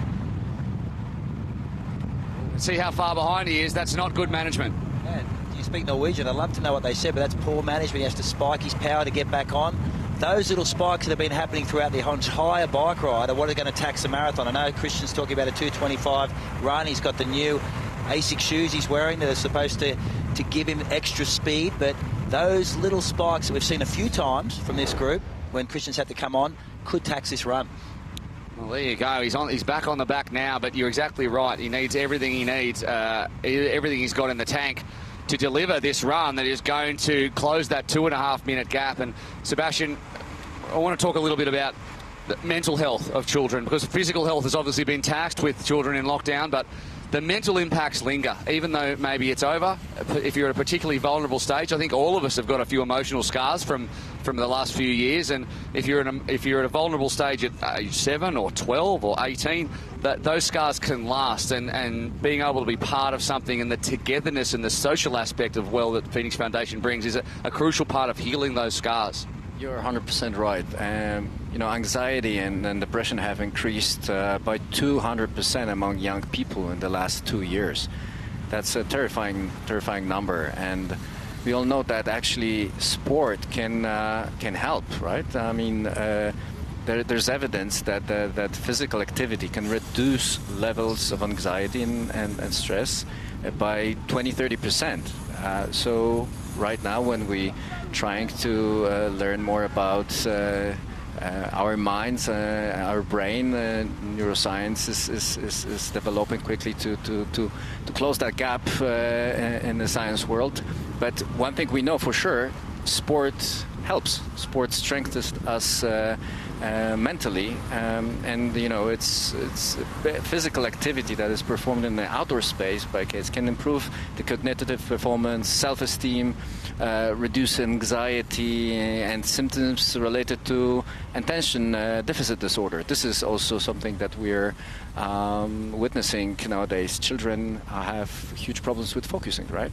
Because there's too many things happening around them. I believe sport helps them focus. Are they coming into transition, are they? Yeah, they are. Yeah, they are. Here we go. 600 metres remaining. They're into transition. For Joe Skipper's crew. And in they come, and we can hear it behind us here at the transition area. And off the bike comes Joe Skipper. He looks good. Yeah, quite fresh. Let's see if we can see it. And that's Frank Schauer, the German marathon runner, who'll run him home.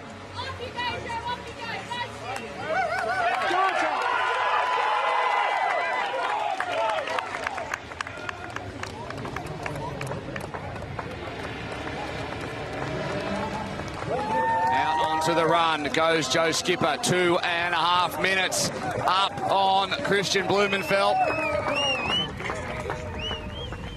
And Schauer holding the bottle, giving any of the nutritional needs that Joe might need after doing 180 Ks. And in a second, it'll be a bit more than a second, it'll be a couple more minutes, will come Kristian Blummenfelt, and we'll look forward to listening into that as well. But Sebastian, you're 100% correct in terms of, you know, the overstimulation that the children are, I guess, suffering these days. But as we all learn to, I mean, I'm as guilty as the next person of too much screen time for the kids during COVID, because it's been a very disruptive time. And Wojciech also, you know, there's a big future for the Mana Group and Pho3nix together in terms of creating more and finding new ways to assist kids through this difficult period of the next decade or two as we recover from this and potentially just also deal with the increasing demand society places on young people. Of course, this is our plan. I mean, as Sebastian said many times as well before, our goal is to inspire reach million children around the world.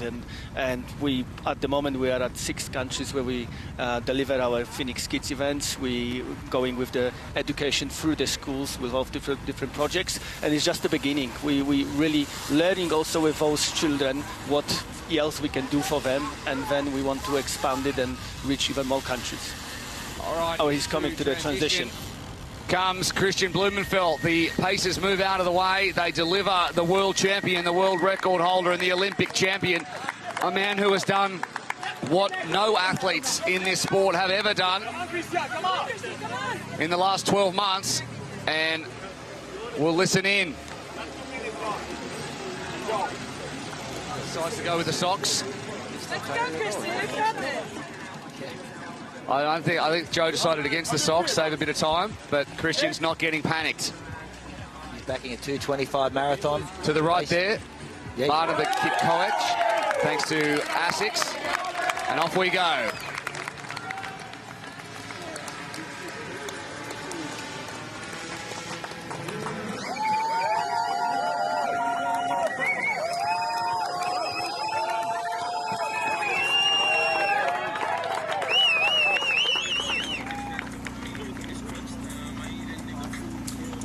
Kip Koech can run a sub 2:10 marathon. The handy runner. And so he will be fine, I think, out there, being fresh as a daisy. And Joe Skipper's looking good. This is not unknown territory for Joe. He's done more than 20 Ironman races in his career. He's consistently running in the low 240s. He has a marathon best of 238. He's predicted he'll run 235.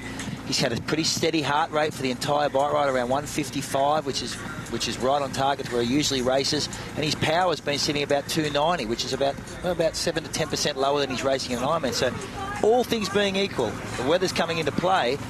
He's leaving Kristian some work to do. Kristian is new to the marathon. He's only done 2.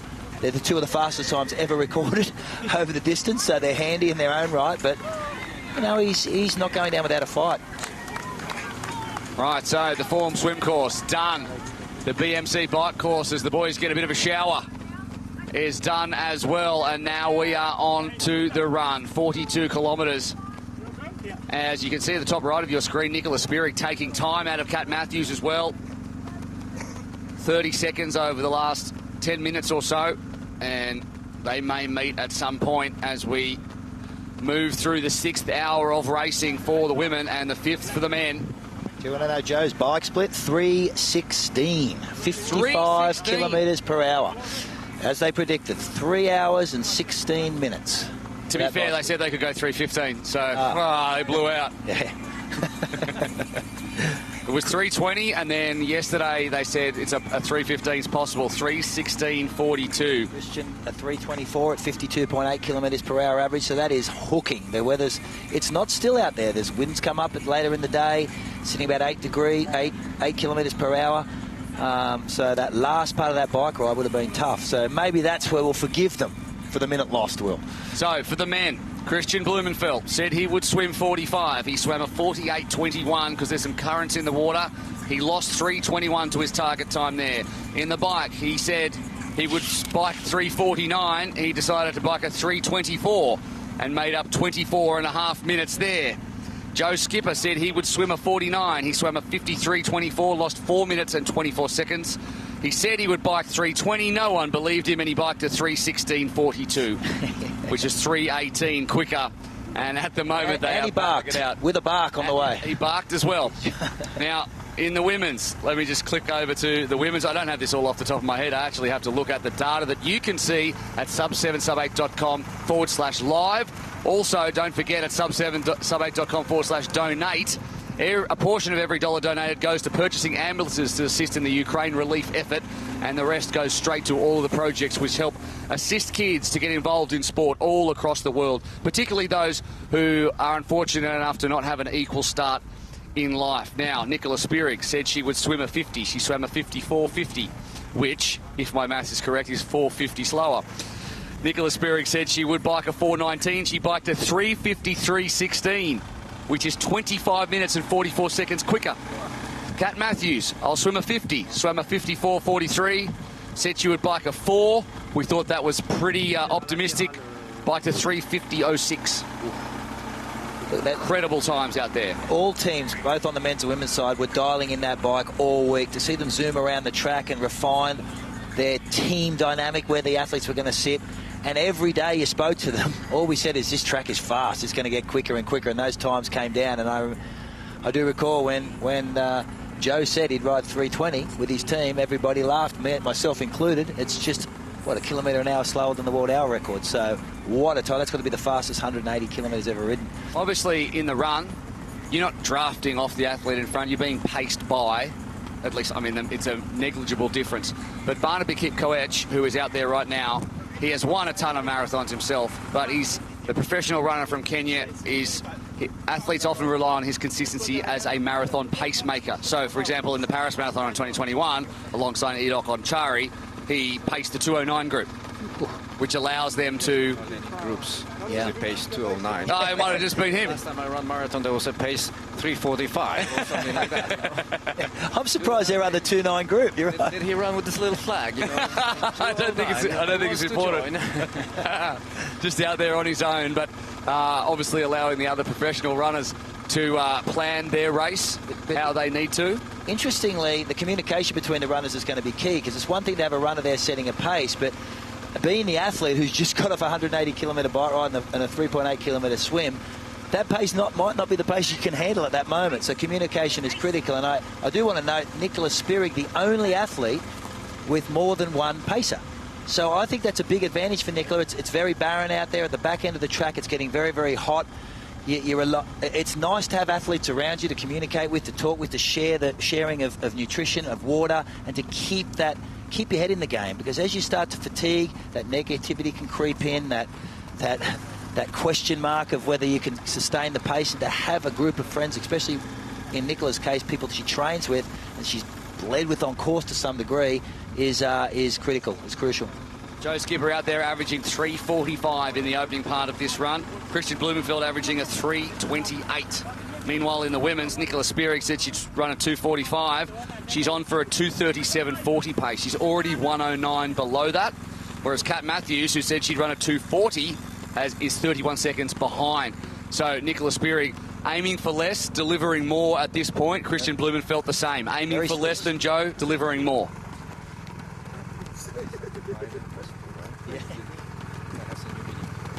She epitomises that, Nicola Spirig. Just the way she goes about her craft. She hasn't hit the front yet, but she's just stayed true to her tactics, true to her. Everyone questioned the bike choice. Everyone questioned the way she was going to use her athletes across the three disciplines. The only athlete out of the four teams to do that, use the same athletes across multiple disciplines. And now you're seeing the benefit of that with more paces on the run.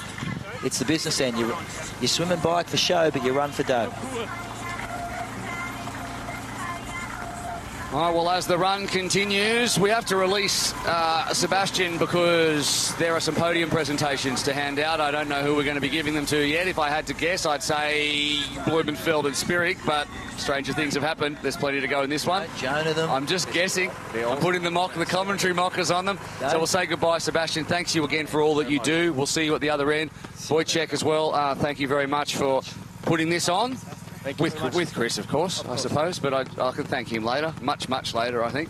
And I'll let you guys go get ready for the podium presentations, which will be coming up in, let's just hope about an hour 50-ish would be nice. And we'll see you both then. And we'll continue calling this race. There's a little hand signal coming down from Brandenberg as they turn another corner. And a lot of what the Norwegians have been doing is up to Arild Triton and also Olaf Bue, who is the coach on course. We heard him talking from the car to Kristian just before, and when he got out of the car, Craig Hummer pounced on him. Hugs around, okay? So clearly you're happy with the race so far. Absolutely. We had a game plan before the race. We knew that the other team would try to overtake on the bike. But we also had a very good idea of what they would go, what we would be capable of doing. So we actually expected them to overtake us early in the race, and for us this was the guys executed perfectly according to plan. You know, when you go into a race, you also get adrenaline and other things. You get excited. Maybe you try to push a little bit harder, but the splits, if you look at splits, it's like going on a velodrome.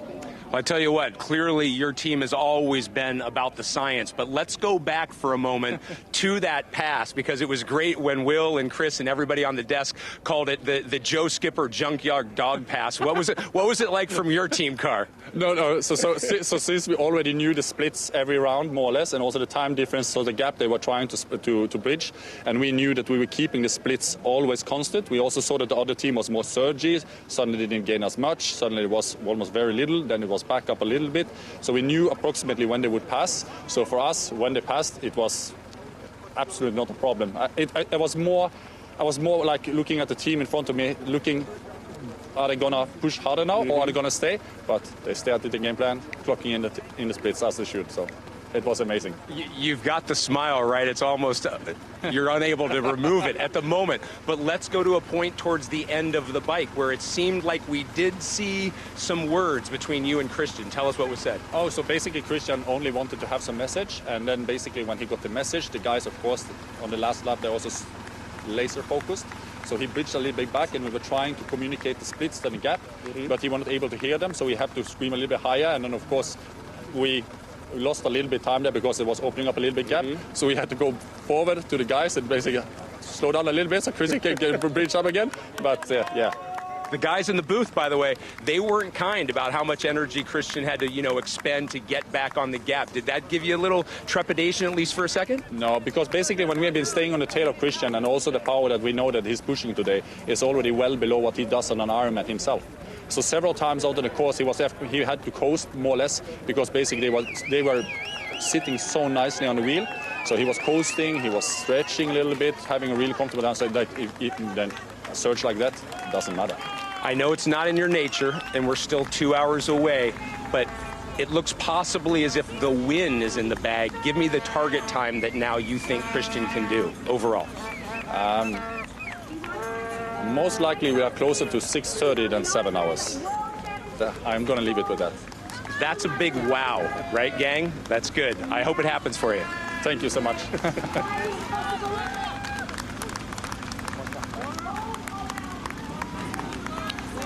The beauty of the Norwegian hype train is that they believe that anything is possible, and yes, he always puts a good spin on it. I love you. It's like, no, we have planned everything you see. We planned everything. But to be fair, he's probably not 100% incorrect, even if he is putting a little rose-coloured glasses over the top of that. As we welcome Robbie McEwen back into commentary. We didn't want him, but he just rocked up. How are you, mate? Well, I'm not going to get involved now. You don't want me here, Please Will, do. so you're on your own, mate. It's a lose-lose. I got Macca as well. I'm with Robbie. So anyway, I'll catch you later. Let's talk about this race. I mean, the pace. I'm still, as they're getting into their running, it's still early days. For Kristian and Joe, just 3-odd kilometres into it. The girls now 10 into it. But those bike splits, that is just insanity. Like we were saying a couple of days ago when they were banding around averaging 54k an hour, we said, hang on a minute. And they've gone and averaged, at least the team with Joe, averaged 55k an hour. Kristian's over 53. It's obscene, and we're hearing what Olive said then, that the power numbers are equivalent to what they're pushing out naturally. That's been the big gap changer, as we expected, in the bike. But how are they going to pull this run together? That's what we've talked about. When you drop a time that fast, you've been at that speed in a bike race many, many, many times. How do you sprint at the end of that? How are the legs? Get off and you sit down. Yeah. That is... although the guys, like we just heard about Kristian, he was pushing lower numbers on the bike than he does on his own in an Ironman. So technically he's gone fast, but will be fresher for the run. So he should pump out his best run times ever. Talking at 2:25. That's his predicted time. That's what he thinks he's capable of running. He's using the new A6 shoes that are supposed to propel you as you run. While Joe's using the new weed killer body cooling system on the right of picture. I mean, that's a great idea, because the thing that's really impossible to know from watching TV is the conditions that are out there for these guys. That the wind is up, it's blowing up to around 18 to 20 kilometres an hour now. It's 28 degrees, but the heat coming off the bitumen out there, it is making it insanely hard. And very, very lonely at this end. You're seeing Kat Matthews here, very, very lonely at this end of the track where they are. There's nobody out there. It's the far end. You can't get out there by foot, so this is the difficult part. As you start to fatigue and you let your mind drift, and there's no one there to support you. This is where I think the paces play a big role, and I keep going back to Nicola Spirig. Having more paces there to feed that energy is going to pay huge dividends for her as this marathon unfolds. I think that individual pacer, by sacrificing them on the bike, could make it a little bit more difficult as the run unfolds. You tend to find your legs now about the 10-kilometre mark where Kat is. That bike ride sort of flushed out. The fatigue's still there, but you start to find your running rhythm, and she needs to find it because Nicola's moving in ever so slowly. Yeah, well, she's taken a minute off her since the start of the run, so she's taken a minute in that 10K. She came in fact, more than that. She was around 3.5 minutes. She's taken 2 minutes off her already. Yeah. So Nicola's on 2:42 marathon pace, and Kat's at about 2:52. So playing that, what do we call it, that line, if it was in the swimming pool, that line that you see, she's running 10 minutes quicker. And the catch or the pass should happen at this pace within the next 5 or 6 kilometres. Yeah, we will see at the moment for Kat Matthews. Her target pace was 3:47, which would deliver her 2:40 marathon. At the moment, after 40 minutes of the run, she's a 3:56 pace on average, having covered 10.1 kilometres, which means that she's a minute and 26 down on where she needs to be at this exact point for Nicola Spirig. And I guess we'll see Kat Matthews, some graphics to support that in just a second. And in the background, you can see there some more water for Joe Skipper. And you're right, it's hot and barren out this end of the track. There's no real crowds cheering you on. There you go, 39, 40 seconds in, 40 minutes in, and the target run time, her predicted run time, 6 minutes down on that, which gives her still a predicted finishing time of 7:31.46. So she is 3:48 down on where she would want to be. And for Nicola Spirig, well, it's a different set of figures. The initial target, 3:54, and her current pace is 3:45 per kilometre after nearly 38 minutes. She will be under her target run time by about 7 minutes, which give her 7:27. So she has picked up the pace. She's running about 11 seconds per kilometre faster than Kat Matthews, which means that for 2 minutes, what's that, 12 kilometres away? Yeah, well, that's good news there for Nicola. I was just talking to one of her pacers, Els Visser, who was on the bike leg, and you know, in this team of Nicola, they're using runners that also rode the bike, so they're doubling up, they're multidisciplining, because most of them are triathletes in any case. But Els Visser was just telling me, she said, I went out on a lap, she said, I couldn't even keep up for a full lap. She is running that fast, I couldn't go with her for a lap. And normally they were going to swap in and out and take lap turns on the course. But Els just told me that she's come up a bit sore. She's starting to get a bit of a pull through one of her legs. So she's probably going to sit the rest out unless she's absolutely needed. And she'll try and sort of sprint half a lap to contribute. So that's the other thing with using multiple paces. They may start to lose paces because they've done bike leg and done all that work, all of it. Whereas Nicola sat on the back. So that's another thing to think about. She might start to run low on paces, later or they the might not be able to run quick enough. Yeah, later in the marathon when they need them. Do you rest your paces now? If you're Nicola and you found your legs, you found your feet, you're starting to find your rhythm, you're moving slowly on Kat, do you say to Louise Baptista, who's there with her, hey, take some time out, let's relax, cool the body down, it's getting warm out there, and come and join me later in this run? So target versus actual time for Joe Skipper at the moment. He's 18 minutes in to the run, and his predicted run time is actually at this point under what his target run time would be, which would give him a 6:43.43. So he is ahead of time at the moment for what his. So he was asking for a 6:44, 6:47, yeah, which gives him plus 36 seconds. So he's still at 6:44. He's 6:44.36. If he's 36 seconds behind. Yeah, well, his initial target was 6:47. Yeah, that's correct. He was aiming for a 49-minute swim, but he did a 53.5. But then he put that back in the bike. What we thought an insane bike target was a 54k an hour at 3:20. Did 3:16.42. And that's fast. He's aiming for a 2:37 marathon, so he's on target to go better than that at the moment. And look at this target time. For Kristian Blummenfelt, he was talking about the 2:25, but at the moment, his predicted is 2:28.44. We thought that Macca, that 2:25 was pretty ambitious going into it, coming off what was going to be a nearly 54k an hour bike leg. I've given up on anything Kristian Blummenfelt says and I think is impossible. I've given up on saying it's impossible. Yeah, this guy absolutely. just continues to do what he says he's going to do. He told me he'd win the Olympics 4 years before. He told me he'd win the World Championships Ironman before he did it. He just continues to do anything. So if he thinks he can run 2:25, I think they're that dialed in that he'll run 2:25. Yeah, that he'll go the negative split. Yeah. Sort of ease himself into it. He's only 10 kilometres, 11 kilometres in now.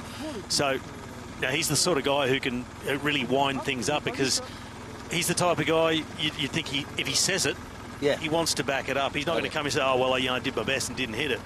He's gone under the 2 minutes now too. He's under the 2 minute mark as he continues to track down Joe Skipper. Are they on for Sub7? That is the big question. At the moment, the predicted finish for Kristian Blummenfelt, 6:42.51. For Joe Skipper, 6:43.50. Well, Joe's on around 2:33 marathon pace, with Kristian's still running around 2:29 marathon pace. So they're hooking it. They are booking this marathon. It is hot out there.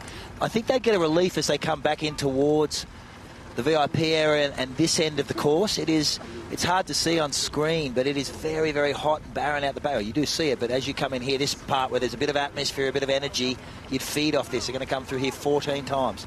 That's right. The deficit off the bike between Kristian and Joe was 2:16 for those of you who are just joining us. So it's 17 seconds over the first 6 kilometres. Now, the journey for Kristian Blummenfelt in Ironman distance racing, and in fact in Ironman Cozumel, was a very, very good one. He went out there saying, I think that people who do this distance are slow and I can do it better. Jan Frodeno had a record, and Kristian Blummenfelt in Cozumel set out to break that, and this is what happened.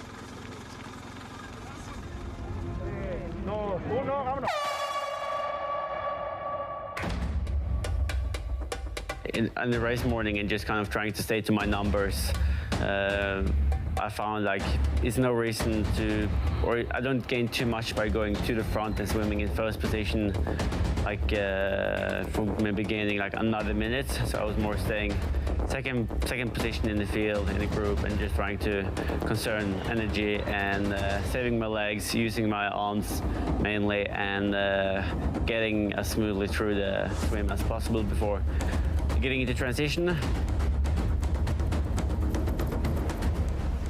So, as it's a new territory, I don't know really how strong the others are on the bike. So I was kind of thinking, okay, is it that easy to just stay behind, that everyone is kind of, and maybe I have to kind of share the work a little bit. But as we came through downtown and Patrick went to the front and managed to build up a little gap, and I was sitting third position, and I saw that he was able to kind of slip away. So then, just as we kind of passed one loop mark, I was then just putting in a little surge, bridging up, and I had to look back, and I saw that the guys behind wasn't able to follow. So I saw we had a little gap there after about 60K, and I thought, okay, now it's time to put the hammer down.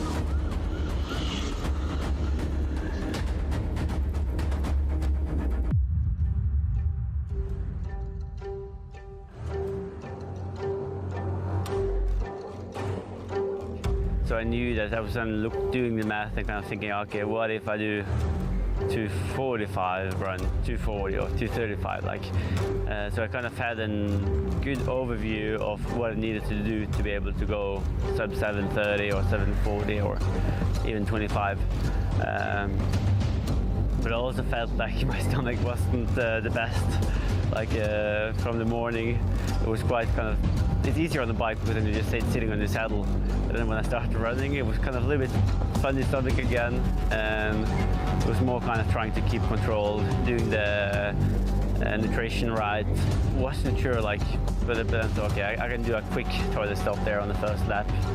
And after that, I was just feeling so good again. Like it was like, yeah, I had like new legs, new body, and coming into downtown, a lot of people screaming, cheering on, and I was just getting so excited, like trying to push it down to like 3:35 pace. And okay, this is smooth. This can go really fast.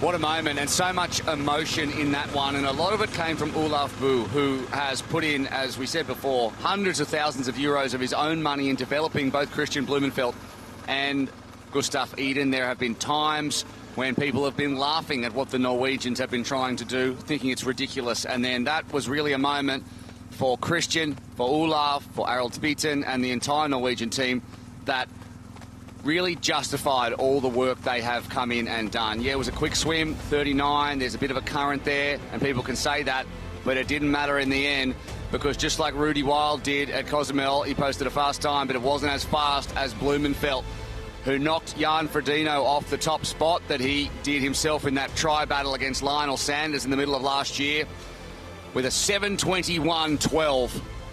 Frodeno also takes the third time that stood for quite a while at 7:35.39. We could see that knocked off by the women in this one, although, of course, this is not a world record attempt. This is a demonstration of human achievement. Tim Don, we just spoke to. He, for a long time, was the world's fastest Ironman. Brazil in 2017. But anyone who makes that list, including the 4 Germans who take out 5 of the top 8 spots, are absolutely elite. And a time, Chris McCormack, that you were not within cooey of. What was your fastest? 9 minutes slower than that 10th fastest, 7:50. So well off. But it was harder back then, Will. Why? We had to run in we wooden didn't have logs hour through meters, snow. And... you know, we had 8 speed on our bikes. Back in my day. Just unprofessional, yeah. Exactly. So at the moment, and Graham Atchison from Sports Forecast has been telling us the data, at their current paces, Kristian Blummenfelt, now he's got the other Kenyan, Lani Ruto, on the bike, having a chat. Well, he's got enough breath left to have a chat. Yeah, he's doing it easy. He gets that rolling rhythm going, Kristian. At times when you look at him front on, you don't know if he's comfortable. From the back and the side, he gets that rolling rhythm and it looks remarkable. And once it gets going, especially when you hit him on a downhill, he's the best downhill runner in the sport. There's no downhills here, but you watch him roll down a downhill, he moves past people at frantic speed. But Joe Skipper looking very relaxed on the right screen as well. I think he's looking a lot better now than he was 5, 6, 8 kilometres ago. Yeah, he's found it. Oh, someone's down. It's Lani Ruto on the bike. He's a runner. He's running, not a cyclist. Oh, dear. He's not a cyclist. That's true. It's not going to affect the race, but the big man's down. Let's hope he's all right. We'll get back to him and see if we can get a shot. But Lani Ruto, a man who can run a 2:06:30 marathon, was supporting on the bike and got a bit distracted. Yeah. Kristian's having a look. Scared me for a second. Don't worry about it, Kristian. Focus ahead. You've got your pacer. And we'll see a replay in just a sec as Joe Skipper gets watered down, but trying to take it off the bike, and he stretches and he stretches and he's overdone it. Oh, the big man. Kristian didn't let go of the bottle. It's the Dag sticky bottles on the run as well. No damage. He sort of broke his fall. He almost just tripped over at the end, so I'm sure he'll be back, but maybe just run alongside to hand the bottle over might be the better option. But in any case, Kristian keeps on keeping on. Oh, one of the marshals come up, say something.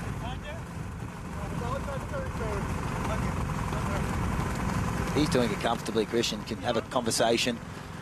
There's no conversations when I go for a run, no matter what pace I'm doing. I would love to know what the course marshal was saying to him then, because there was a bit of head shaking and something along the lines of don't do it or can't do that. Yeah.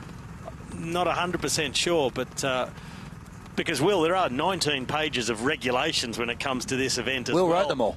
And you read them all, Will. You're an expert of the rules. I mean, you're always chasing up everyone on following the rules, including us. That's it. Well, you're just trying to get you on the bus at the right time in the morning. Good news. Look in the background. He's back. He's back. Ruto, there he is. He's in the wrong gear, but he's coming slowly to rejoin the team. Maybe the conversation was that he could have got in the way of Nicola Spirig, who's in the back there. So to be aware of what's happening in the back, just don't crash your bike, I think was the conversation maybe they had. He's not having a super time on that bike.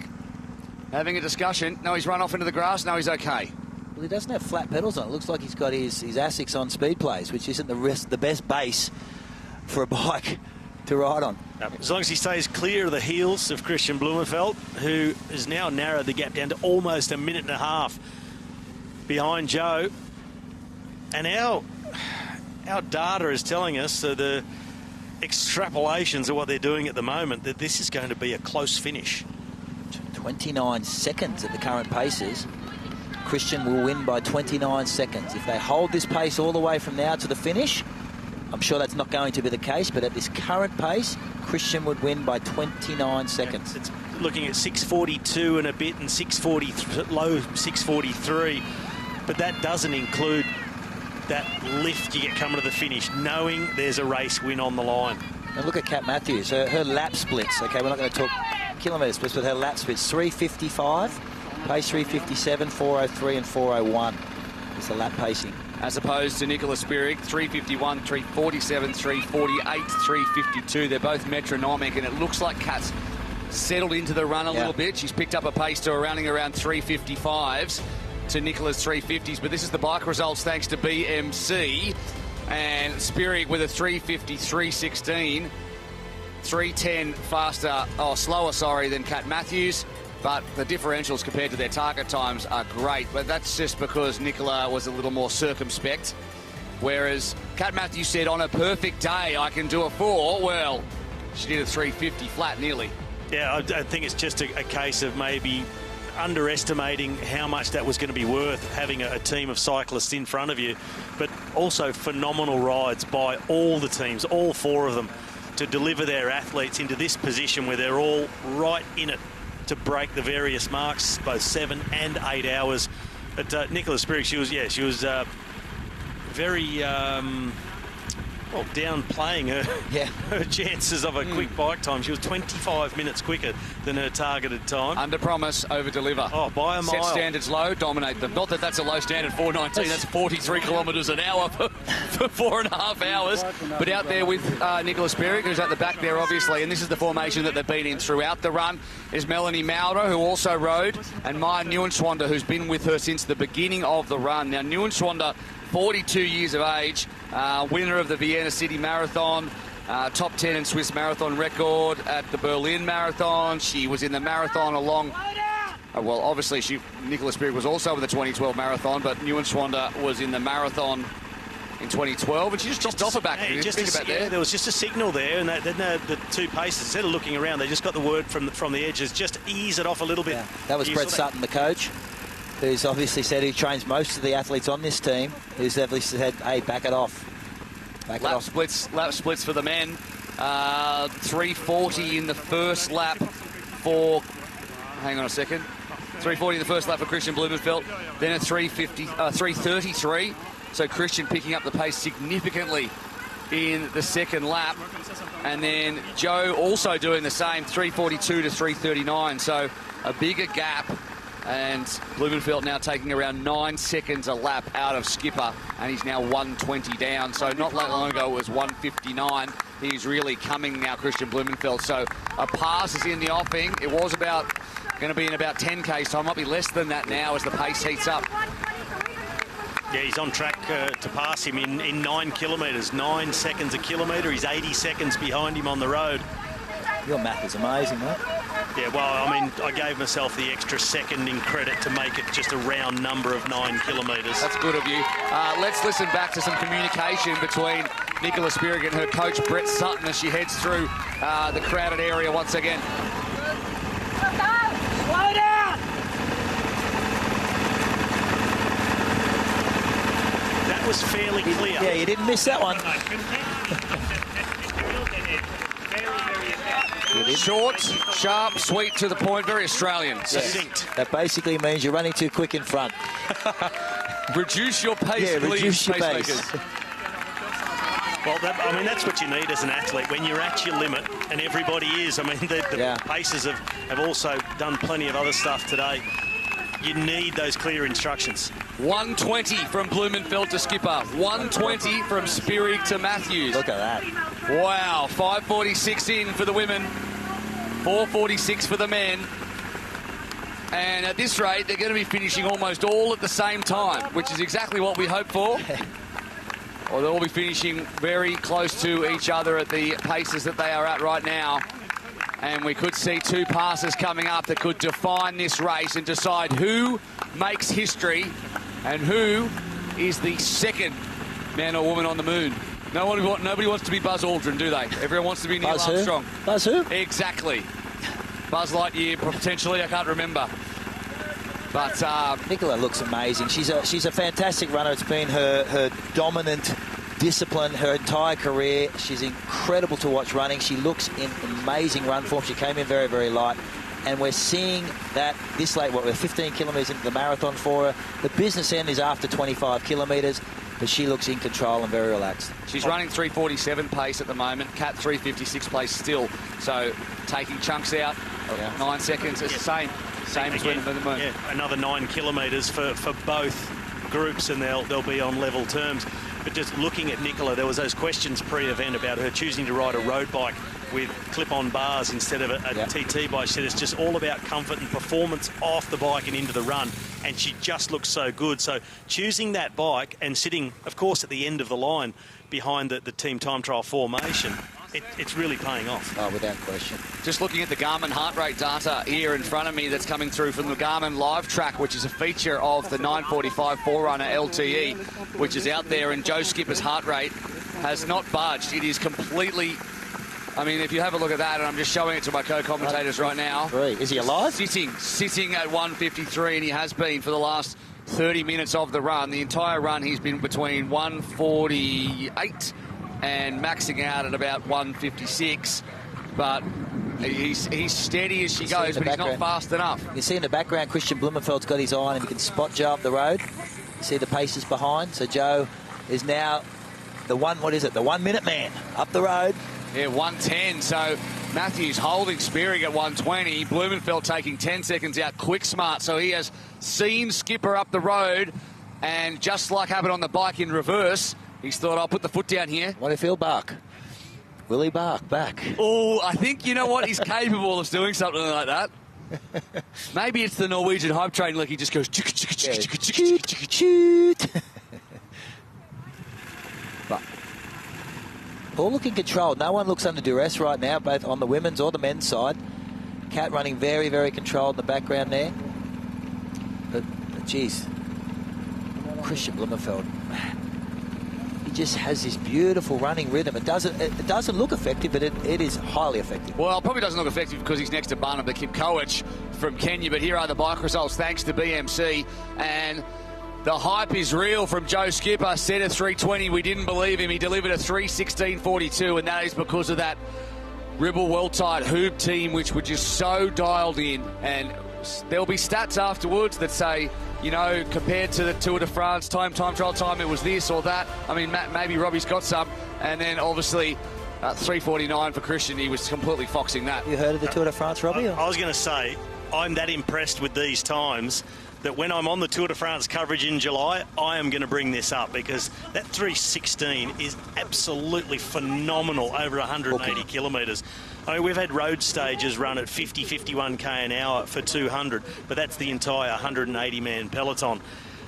To do it in that setup with 8 guys, with 1 passenger, 180k like this, that is just out of this world.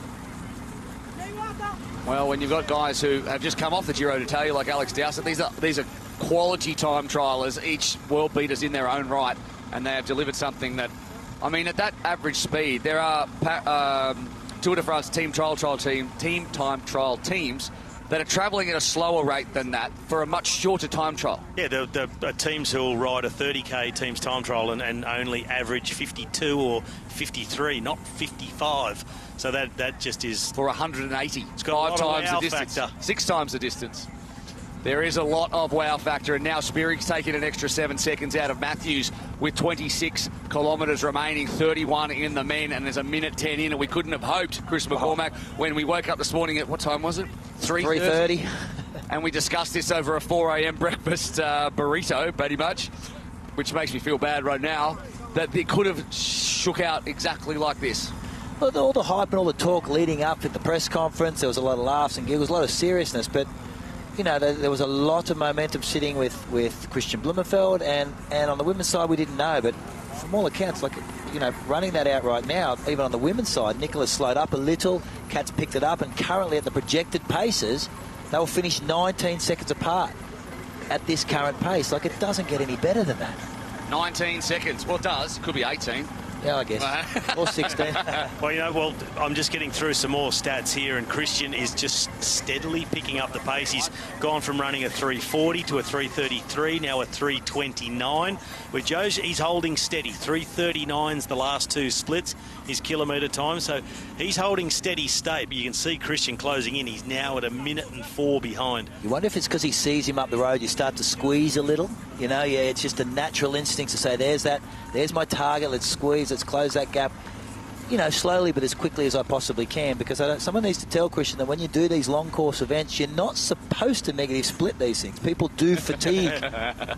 Do you think there's an element of race coming into this, rather than just thinking about his own time and his own pace, that there's a race element where he says, right, close it now while I feel good. Yeah. Use this moment and cruise my way across that gap. Without question. You know, when you're feeling good, you know that the bad storm's going to come. You know you're not going to feel good for a long period of time. you always try and capitalise as much as you can without being silly, within a framework. But yeah, when you feel good, take that time and ride the storm out, because it's coming, especially as we move over the halfway mark of the marathon. Those uncomfortable periods tend to come a lot quicker, and then the last 10 miles is all uncomfortable. Yeah, because at the moment, although we see the gaps are narrowing, it's fairly uniform the way they're closing down. But it's not really likely to stay just like this, is it? With the gap or the pace differences just the same. We're getting into the really nasty moments of this. Well, you're seeing two athletes who are probably feeling good. This early stage of the marathon, we all feel good. These races are won and lost and how you handle those bad patches, and they're going to come many, many more times as we pass that halfway. And that's how those athletes fight through those difficult times that'll determine where they finish. Well, the men are still 10 kilometres away from the halfway mark. Yeah. The women still 4K away from halfway. So, and you'd say, I guess, in marathon terms, even when they get to halfway, this thing ain't half done. It's nowhere near. The second half is not the same as the first, I can tell you that. All halves are not created equal. Exactly. Ruth Assel out the front now, and she's done a lot of work, a power of work, probably the second most amount of work out of anyone out on course, behind the four athletes, of course. And we look now as a team full of Brits are trying to take this record or do a faster time at least. And to do that, Chrissy Wellington stands on the top, and she does that after back-to-back efforts in Roth in 2010 and 2011. She took exactly a minute off her own time, with Daniela Rief, the next best, also on the same course in Germany, here in Germany, in 2016 as well. That fast swim delivered Sarah Svensk an 8:22, and, well, you'd have to think we're on track to put a time faster than that. Obviously, there are different rules here, so it doesn't make it a legitimate world record, but that doesn't matter, does it? It's about the times.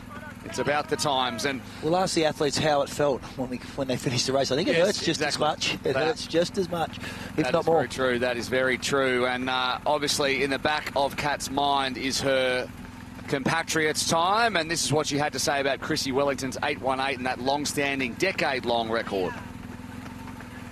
Yeah, I mean, so Chrissy Wellington's record has been 10 years. It's amazing. And I think that's what's slightly different to the men's, because obviously theirs was broken last year. So it's this legacy of the sport. And I think to be part of something like that it's incredible. I'm relatively new to the sport, and to be up against Nicola Spirig, who again is a contender for the sort of the GOAT title in the female field, if not across female and male, it's an honour. So I'm feeling very privileged to be in a position where I have a team that I trust, and I really think that we can be not just competitive, but I really think we can win. And I think at this time I am, and confidence doesn't ooze, and humility always prevails. But I think I'm in the best position coming from a team background and with some time trialing experience to give this shot the best that anybody could at the moment in the world from the female field. So come on, Lausitzring, this is Kat Matthews leading women. Matthews there on Spirig, and the legacy of all that have come before her in this sport, and we certainly pay homage to anyone who can make it anywhere near that top times list. And right now, Kat Matthews is on track for an incredible time as we went past the Wealth Connect penalty box, thankfully not being used yet. Although it did seem as though Kristian Blummenfelt got a talking to at one point, but we didn't decipher what that actually was. It's interesting, this run course was designed by the athletes. We actually had planned a different run course. We thought it would be quicker, but the athletes came multiple times to the course to look at it, to check it out, and they opted for more laps on the inner ring of this run course, which alienates them for the whole back end of the run course. We wanted to bring the crowds close to the athletes. They opted to not do that, so they're spending a lot more of this marathon alone. So when they talk about the Hawaiian Ironman and the Energy Lab and being out there on your own, that's only for about 5 miles, or less, 5 kilometres, 6 kilometres. This is at least 21 kilometres, this marathon, outside the paces, they're alone. But here she comes. 2 pace makers this time. Come on, Lausitzring. Times are holding a little more steady now than they were a while ago in terms of the gaps between the athletes. It was under a minute there a while ago for Blumenfelt, and he hasn't managed to take that much more time. So it's, as you say, a marathon is not... It's not a walk. It's not a walk in the park, if you like. It's always going to have ups and downs. There's going to be peaks and troughs in the narrative of your own race and the narrative of your opponent's race. So you might be taking time in a certain effort at one point, and then with the same effort, you're losing time. Yeah, and we talk about it. It's easy sitting here in the commentary box. We talk about each one of those individual disciplines, and we sort of forget to some degree what they've done prior. So this is a tired marathon. A marathon, you know, a fresh marathon is done on fresh legs. This is done on tired legs. It takes some time to find that rhythm, find that momentum as you build into that marathon. And you're sort of running on an empty tank already. You've taken in fuel. You've burnt a lot of fuel, but you've taken in fuel during the day, and that's the fuel you're relying on right now. And that makes those storms, those difficult periods during the back end of the marathon much more consistent than the fresh marathoners have. She looks great, Nicola Spirig. Really, really comfortable. Luis Baptista, the Brazilian, finished second in Ironman 70.3 California, an Olympic athlete. She's got a huge range in triathlon, a great talent out of Brazil, who's also one of Nicola Spirig's training partners, so they know each other very, very, very well. And Luis Baptista is really making a name for herself on that half distance, that 70.3 distance at the moment. Well, look at those time gaps now between Joe Skipper and Kristian Blummenfelt. 53 down to 45 seconds. He's later. chewing them up. Now that Blumenfelt has actually crossed the timing. That's dropping quick. That's dropping quick. He's taken a good 25 seconds out of him in the last 2K, because I saw it at 109 and then suddenly bang, bang, 53.45. Yep, he's been to the hardware store. He's picked up a new screwdriver and he is using it. He's turning the screws on Joe Skipper. He will almost be able to feel the hot breath on his back as Kristian Blummenfelt is approaching. I love how you did that. You wanted to say turning the screws, but you wanted to give us a lead up into it. That's why you do what you do, Robbie McEwen. That's the poet that you are. I just like hardware. He's a poet that didn't know it. Oh, no, you brought it down again. I'm sorry. That's it. I try not to rhyme all the time. Let's move on. Oh, stop. I shouldn't have opened that. Oh, we hit the top of the hour, which means we're going to get kicked off. Craig Hummer and Vicky Holland are going to join Chris McCormack at the commentary spot. Yeah, you get a bonus time, mate. Oh, geez. You get some bonus time. And we'll go to some messages from our sponsors and pick it up with Kristian Blummenfelt just stalking Joe Skipper in Sub7. Why do we run? Do our bodies just feel better in motion? Do we run to compete against ourselves? Or to be part of a community of lunatics? Why do we lace up our shoes and find a road, a track, a trail? Whatever the reason, Forerunner for runners. Join Zwift and find pro-level training plans at your fingertips. Smash your workouts with the indoor training app where fun is results and fun is fast. At Pho3nix events, you might be asked if you'd like to make a donation. Well, this is what it's for. Pho3nix is a not-for-profit, which means every dollar you donate goes into projects that help kids to live their best lives through sport. At Pho3nix, we focus on the 3 Ps. First, participation. Pho3nix runs kids' physical education programs and activity competitions across the world, all for free, removing any barrier to access for any child. Add to that our kids' triathlons, and we're reaching hundreds of thousands every year. We're proud of that. The second P is progression. Pho3nix runs free camps with some of the world's greatest athletes for teens who show promise in sport, educating them on all they need both inside and outside the arena. And we sponsor underfunded Olympic aspirants so that they can qualify for the Games and compete at their best, fulfilling their dream. We've done that with 56 athletes so far, with more than half going on to compete on the world's biggest stage and inspire their communities. And finally, professional. And that's all about inspiration as well. Firstly, via an elite team who represent our core values and deliver them to children across the globe, and then through incredible events that push the limit of human achievement. All of which is done to inspire the next generation and foster a movement of physical and mental health through participation. That is where your donation is going, and that's why when you donate or participate, you have joined the Pho3nix movement.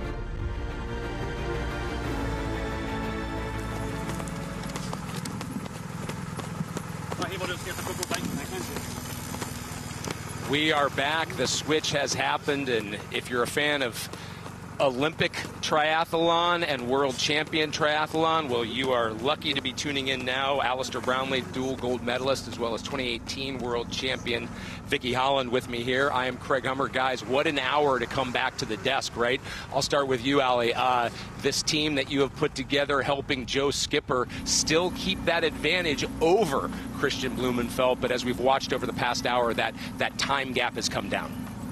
Yeah, they were absolutely awesome there on the bike today.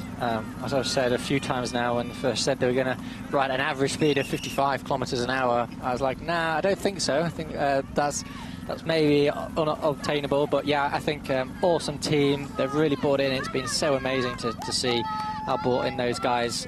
Really amazing kind of advice, and with Dan Bigham and Jacob Tipper, really drilling into every detail. You know, without a doubt, some of the best, if not the best people I've worked with in sport in terms of detail and understanding of what those guys do. Incredible.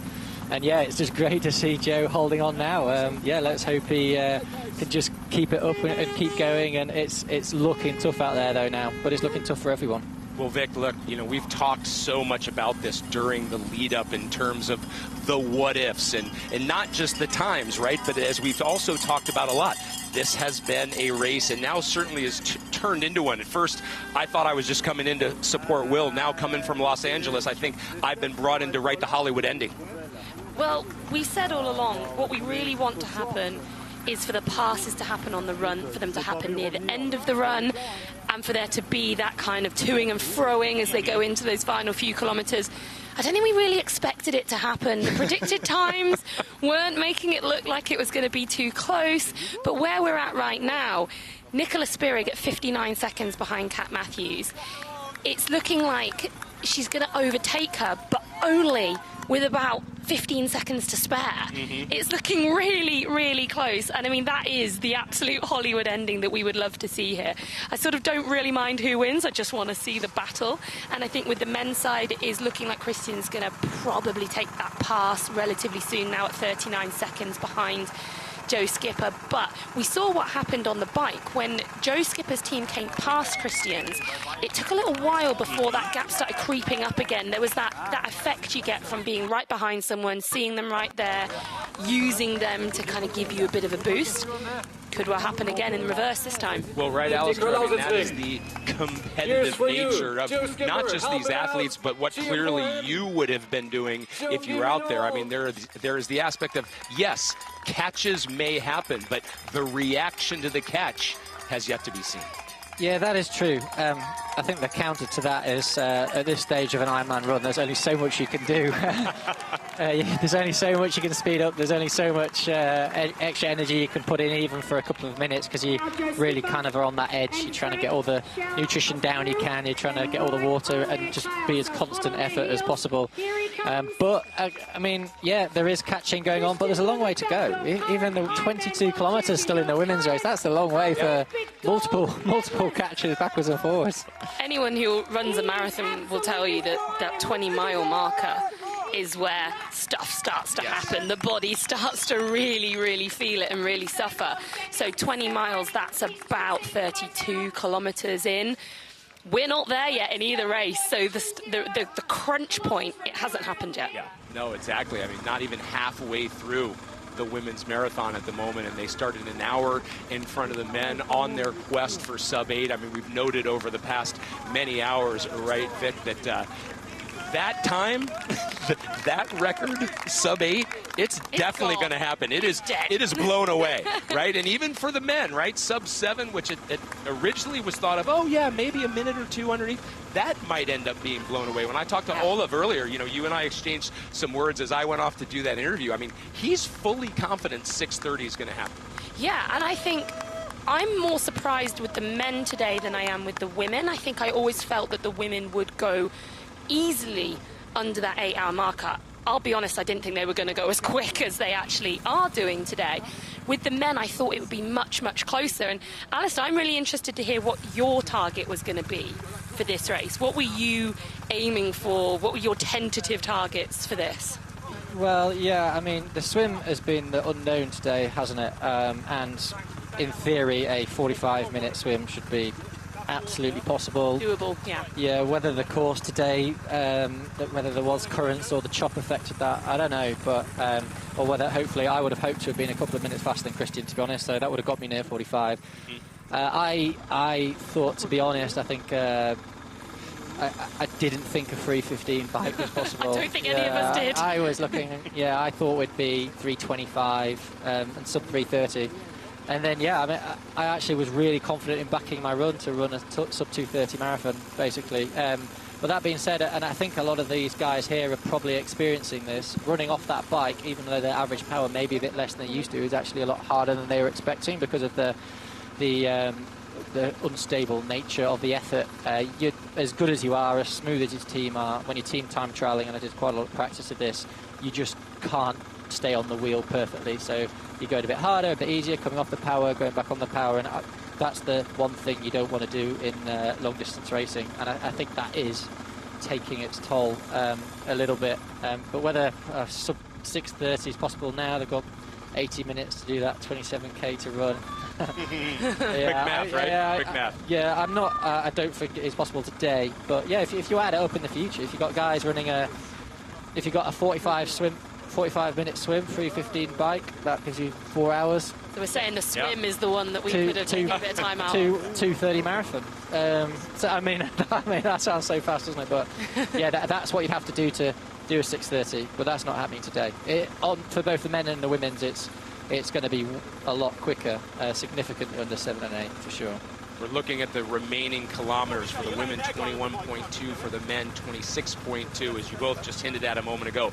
A lot of time still to go, which means probably for all four of them, a lot of pain. Let's check in with a guy who knows a thing or two about pain, 6-time world champion Dave Scott.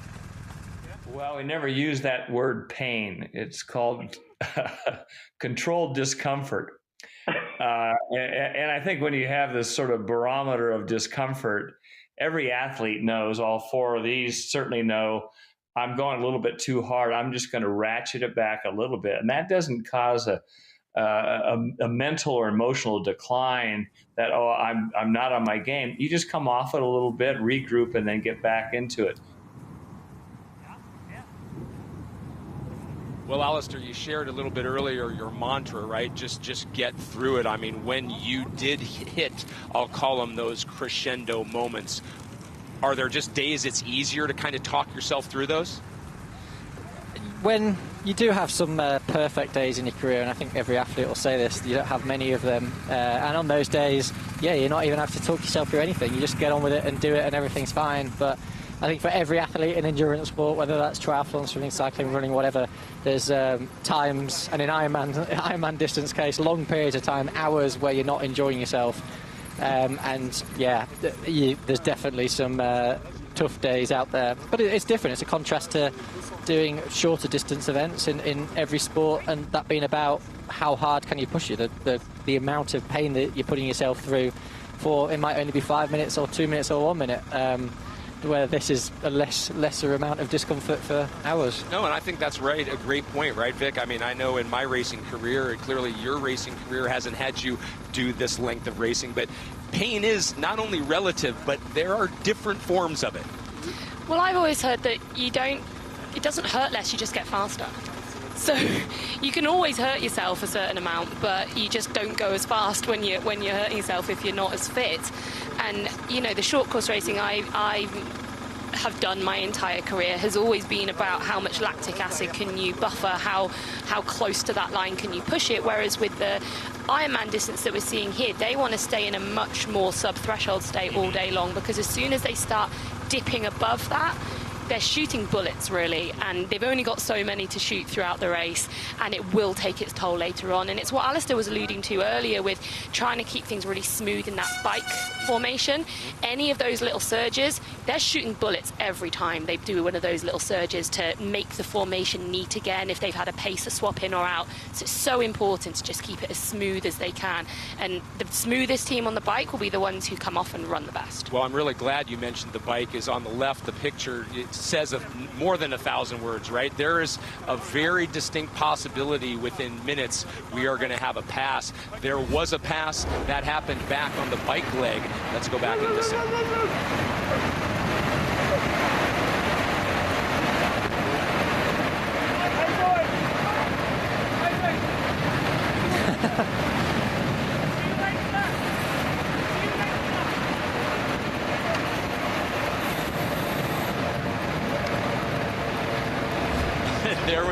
There was the wave bye-bye, right? But I loved it, Vic. In the moment, you knew exactly what that junkyard call was, didn't you? It's the junkyard dog bark, and it's got to have been practiced. You know, he's been waiting for that moment. At the time he passed, it was, I don't know, what, about 3.5 hours into his race. He'd been waiting for that moment. He knew his bike team were likely to catch Kristian's bike team, and I think that's always had to be the plan for Joe. He had to get off the bike in front to stand a chance, and so he took that moment to give it a bit of a bark on the way past. Well, Alistair, right? I mean, if we've heard the junkyard dog bark when he was the passer, is there a junkyard dog tuck your tail whimper when he gets past here on the run?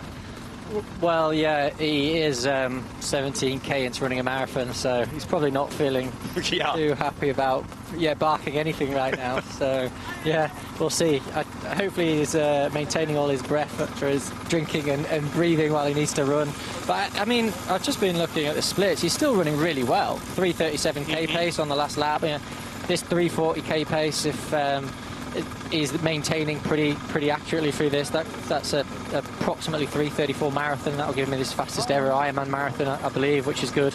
Just Kristian's running about 10K a second faster at 3:30. Yeah. No, you're right. I mean, again, this is this competitive nature of what we all signed up for as athletes, right? I mean, yes, it's great, and it will be great when we see 2 men go Sub7 and 2 women go Sub8, but there will only be one winner of each, and that's just the cruel reality of sports, which all of us as sportsmen kind of like, actually. Well, yeah, I'm definitely an advocate for everyone is, you know, great for having a go, but I love that there's only one winner. That's always been a massive attraction to sport for me. What I'm really interested to see here when Kristian passes, is he going to give something back to Joe? Great for you, so let's listen in, because it looks as though it is imminent.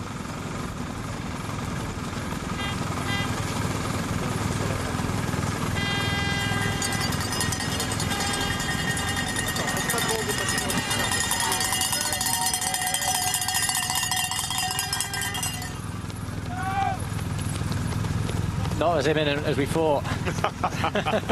The distance was deceptive. Yeah. I feel.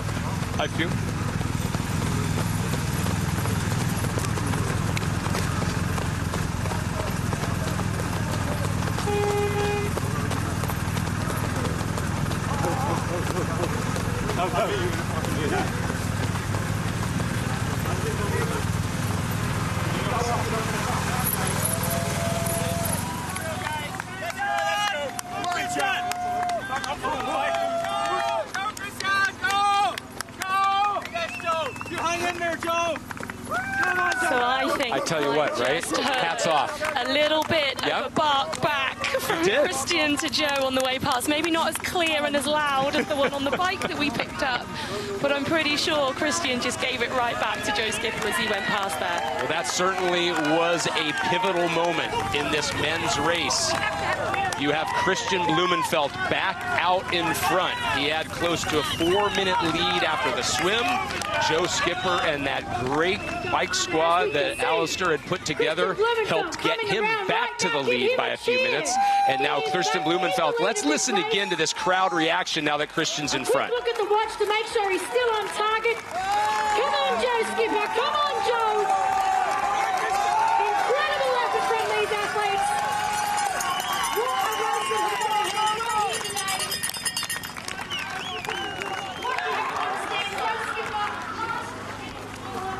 And Ali, as you mentioned, you know, that racing component at this stage of a race, really you just stay within yourself. So it looks as though it will be Kristian Blummenfelt continuing to build his advantage. Joe Skipper, of course, will just try to salvage as small of a gap as he can from here on in. Yeah, so far you can tell their tactics are running to pace. Joe's running approximately 6-minute mile, 340k pace. Kristian's running very accurately to 330k pace. It looks like he's enjoying himself. So I do think if we see either of them start falling off that pace, we know it's starting to go wrong, because that's obviously their tactic, and that gives Kristian a 2:27 marathon. So yeah, I mean, pretty quick, and it looks good. But I think as seeing it at the moment, I can't see it changing back again. But who knows? Well, let's go to the women's race for a moment, Vic, right? Because Katrina Matthews over the past few K has done a very good job of keeping Nick at bay. That lead is now still hovering around 30 seconds. Yeah, it's coming down, but it's not coming down very fast anymore. And on the latest predictions that we did have, it still looked like Nicola was on course to catch up and to overtake and to finish about 1.5 minutes in front of Kat. But I think that has slowed down a bit now. I think we're waiting for an updated split there, because I feel like that time gap just hasn't really come down. Maybe only about 5 seconds in the last 5 minutes or so that time gap's come down. So Nicola's maybe stalling a little bit and Kat's holding strong. Under 20k to go for the women, just over 24k to go for the men. If you're just joining us, Kristian Blummenfelt with a pass a moment ago, retaking the lead he had coming out of the swim. At this point in the marathon, he is now on the plus side in terms of his race with Joe Skipper. I would expect Kat to fare better in the back end of this marathon. You know, she's got that Ironman racing experience, and in every race I've seen her do, you know, she paces the run really well. And I think in St George a month ago, she ran exactly the same splits for the 2 half marathons, for example. So yeah, I just got a feeling she'll pace it well. I mean, I don't think she's actually looking great today. She looks hot. She looks like the bike has taken its toll. So I might be wrong with that, but yeah, so far, I mean, it's again like the guys were running to pace. It looks like these ladies, Kat's running to about 4 minute a K, and Nicola's running to about 3:50, and that's actually been quite stable. So Nicola's catching nearly 30 seconds a lap. Let's go back right a few weeks in history. I know it hasn't been your best month and a half, because you had to step out of St. George as well. But were you worried at all if you had done St. George and then still were able to continue to sub-7, how much St. George with all that elevation was going to take out of you? No, I wasn't. I thought it being a month apart was pretty much perfect. It meant that I'd have 10 days of really good recovery and 10 days of training, and that was about it. I mean, I'd done all the training I needed to do for St George and was in a great place. So yeah, I wasn't too worried. I thought it would work pretty well, actually, and I think it looks like it's worked well for Kristian, and I think probably similar for Kat as well. Let's take a look at Kat Matthews, some of the stats as we see her come through with the reaction to the crowd. But Vic, you were just talking about some of the stats, right, that would bear out a pass, and now we're going to be able to see those, and there they are, the target versus actual times. Yeah, so her predicted finish time is currently 7:31:57, and that's if she was to continue running at the pace that she's at now. And that would still be an absolutely phenomenal time, but it would be 1 minute and 42 seconds slower than the prediction that she put in. Well, and that pass, of course, would happen eventually by Nicola Spirig. So let's show you her target versus actual times. And as we show Nick and her team, let's put those up on screen, and then there they are.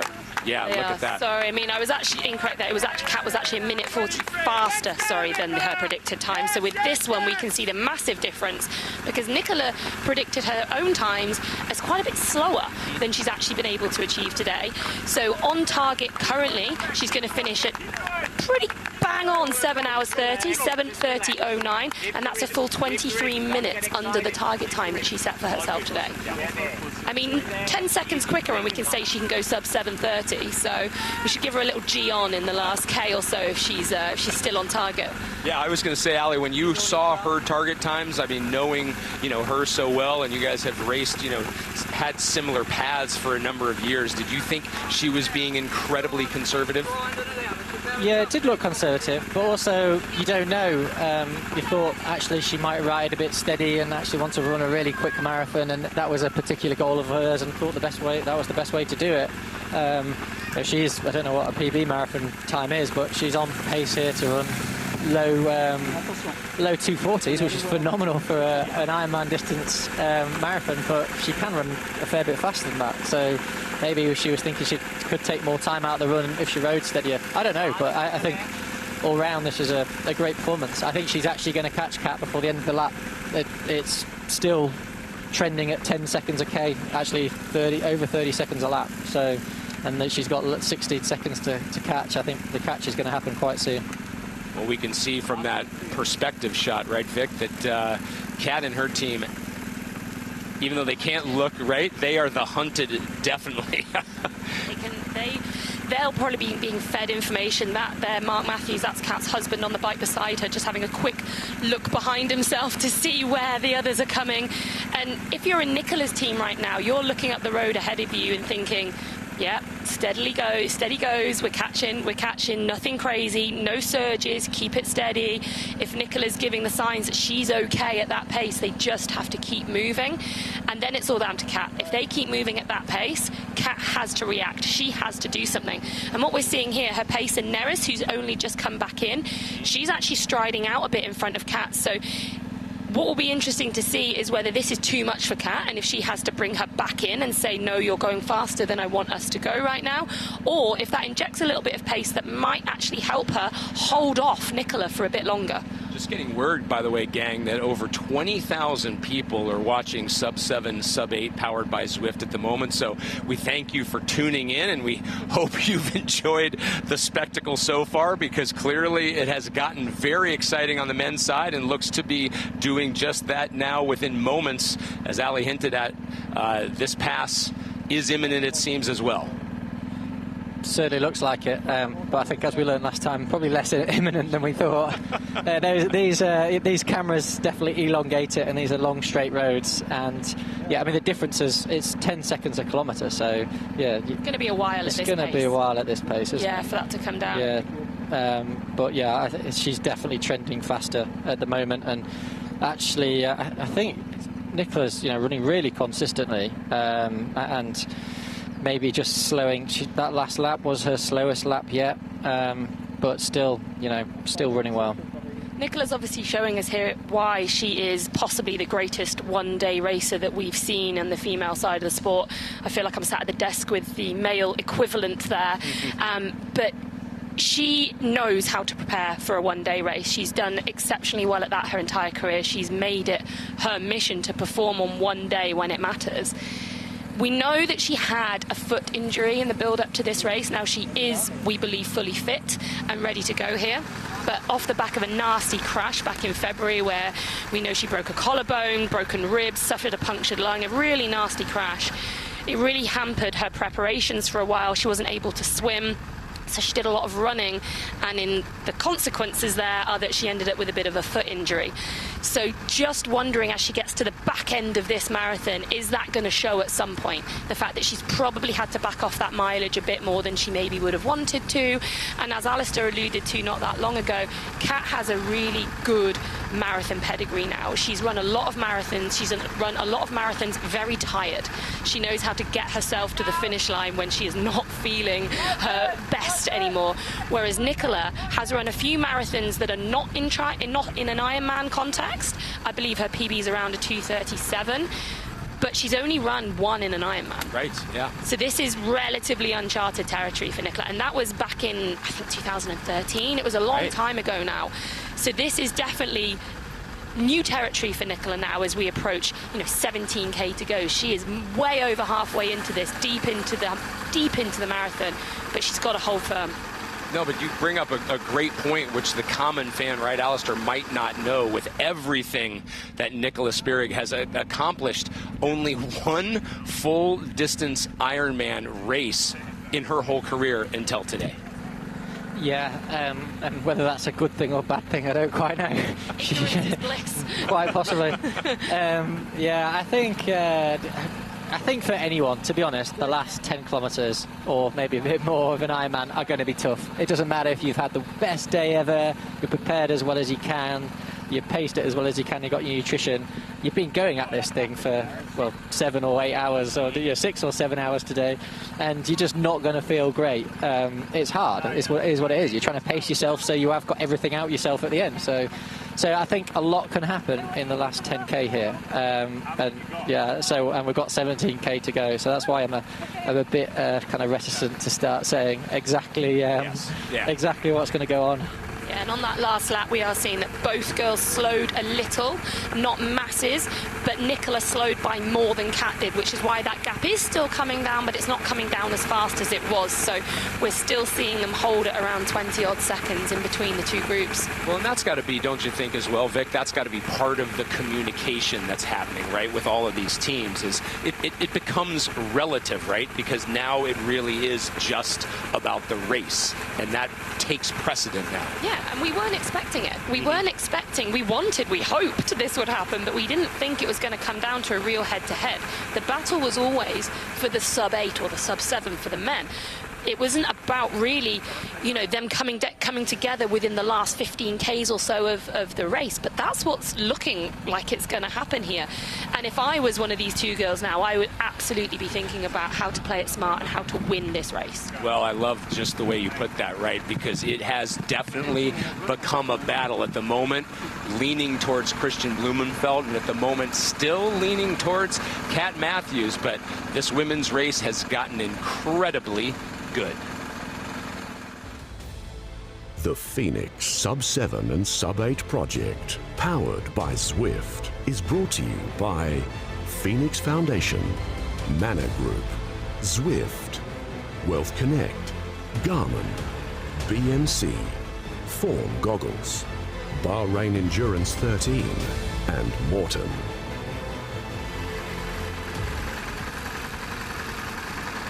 Vic, you and I, when we were off the desk the last hour, we saw each other out on the tarmac, right? And I mean, I heard Robbie comment on this as well, but it is so incredibly hot out there on this pavement right now. It is, it's really hot. So we've got an air temperature of around 28 degrees now, which is considerably hotter than we were expecting. Even a week or so ago, we were thinking that we were actually possibly going to have rain today. So it's really switched from that. On top of that, as you're seeing the images in front of us on the screen, there's no shade. There's absolutely no shade out on this course. So they are in the burning sunshine the entire time. It's 1:30 local time here in the afternoon, so peak sunshine hours when they're in the depths of this marathon. They've got no way of cooling down, although we did notice that Joe Skipper has someone riding beside him who's got like a hose from the garden with a pressure power washer with him, just to give him almost like a shower every now and again, which I have to say, under these circumstances, absolutely do that. Why not? You need something to cool you down. I think early on I saw Kat put something in her hat. Sometimes you put ice inside your hat and put it back on just to keep your head cool. But any tactic possible. I mean, we can see Kat's already got her suit all the way down there. And I did think from about 4 Ks or so into the run, we got quite a good close-up of her face. And you could see she was really quite red already. So she was obviously feeling the heat quite early on. Nicola there, still got her suit all the way up, as she has done the whole way through. Maybe she's dealing with the heat a bit better. It's so hard to know at this point. Well, and at this point, guys, clearly you both know, as well as anyone who's done an Ironman, what also becomes a cumulative effect is the nutrition that the athletes have been taking in. And for more on that, let's go to Andreas Zignoli from Athletica AI. If the intensity of the exercise is lower, the body prefers to use the fat pathway for producing the mechanical energy. But when you raise your intensity, then your body says, let's wait a bit, I need some carbohydrates because they are faster, right? They are faster. I need energy right now, so it's faster. So they rely on the glycogen stored in your muscles rather than on your fat. But as we say, the glycogen is finite, and so the ability of the riders to intake some fluids and some carbon can play a very big role here, because you wanted to make them circulate in your body and tell your body, hey, pay attention, we have energy, and so we can keep on pushing, right? Problem being is that when you intake some carbohydrates, your gut has a limited ability in absorbing those carbohydrates. Ali, I know the day dictates everything, right, and decides all, but give us a window into your nutrition plan for not just this stage of the race, but kind of how you map out the whole day. Yeah, I think there's a few things to consider. As Andrea said, if you can keep your intensity low and stable, you're basically metabolizing fat as much as you can, and that has loads of advantages. One is that you've got loads of it. About 1 kilo of fat is 9,000 calories, enough to get you through an Ironman. So, yeah, you've got plenty of energy, and I think most of us have got more than 1 kilo. And secondly, you're not having to ingest stuff where you've got the risk of a stomach problem. So as soon as you go a bit harder, as soon as that intensity goes up, or it gets a bit more up and down, you're having to burn carbohydrates, as Andrea said. And people know, I mean, on the whole, the range of the amount of grams of carbs people can take in an hour is kind of 60, 80 maybe to 120 max, and people prefer taking it in different ways. My strategy is to take it all in fluid form. I know how much to take kind of every 10 or 15 minutes to give me the right amount of carbs, the right amount of sodium, very important on a day like today, and the right amount of fluid, and just make it as simple as possible and ingest it that way. Looking back on your specifically full distance career, did it take you a long time to arrive at that, or did you consider yourself kind of lucky that you learned early on how to do that? It's something I've done a lot of work on, but the theory around it is quite simple. You can get so much water in an hour. You probably don't want to drink much more than 1.5 liters, especially when you're running. You can get in, say, if you shoot for 100 grams of carbs, you're probably not going to do much wrong. But actually, how do you do that? Do you take it in gel form, fluid form, or solid form? When do you do it? What mixture of carbohydrates maximizes that? And so, that's something for this project I've done a lot of work in over the last 12 months, and something that I've enjoyed. Yeah, very different, right, Vic, at the length of racing that you're doing as well, but still nutrition, very important. Oh yeah, I mean, nutrition is important at most distances that you might compete at. For an Olympic distance race, that's what my speciality, 2 hours of racing. You still try to take on some carbs during that, but usually you can get it within a drink, maybe one gel on the bike. Occasionally you see people take 2 gels, but not normally more than that. Even then, though, you'd practice being able to stomach the amount of fluid to get you through the run, and to stomach the gels, and make sure you've found a brand that works for you, that can settle well in your stomach, because everyone is different. Everyone's stomach is sensitive to slightly different things.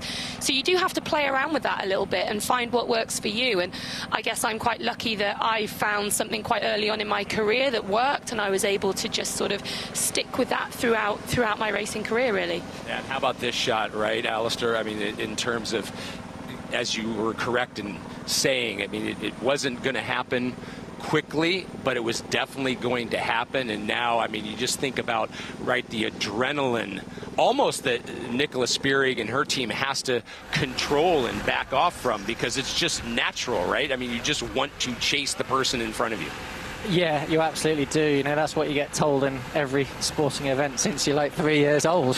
Yeah. So, yeah, and that's exactly what you're not trying to do. I heard maybe a couple of laps ago now, the person supporting Nicola on the bike there, Rito Hoog, he's just saying, you know, relax. Basically, it's going to happen. Keeps your pace, which is definitely the sensible advice to go for.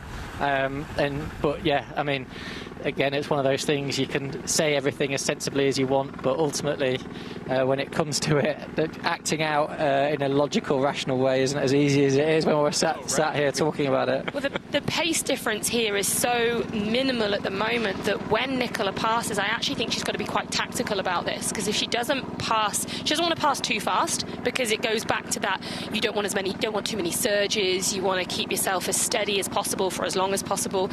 But if she doesn't go by with at least some injection of pace, I think Kat's team will just tack onto the back and will use her for a little while. I hope they do anyway. Yeah. That will make it exciting viewing. Well, look, Ali, you've talked a lot about, right, the drafting and wind speed and on the run, how that differs versus the bike. I mean, if all of a sudden Kat's team allows, or Nick's team does pass her, but doesn't pass her fast enough. Now she's got a lot of bodies in front of her breaking the wind and helping her conserve energy. Yeah, and it might. As Vicky said, we're now talking seconds per K difference in speed, which is small, like really, really small. And yeah, well, we're about to find out, aren't we?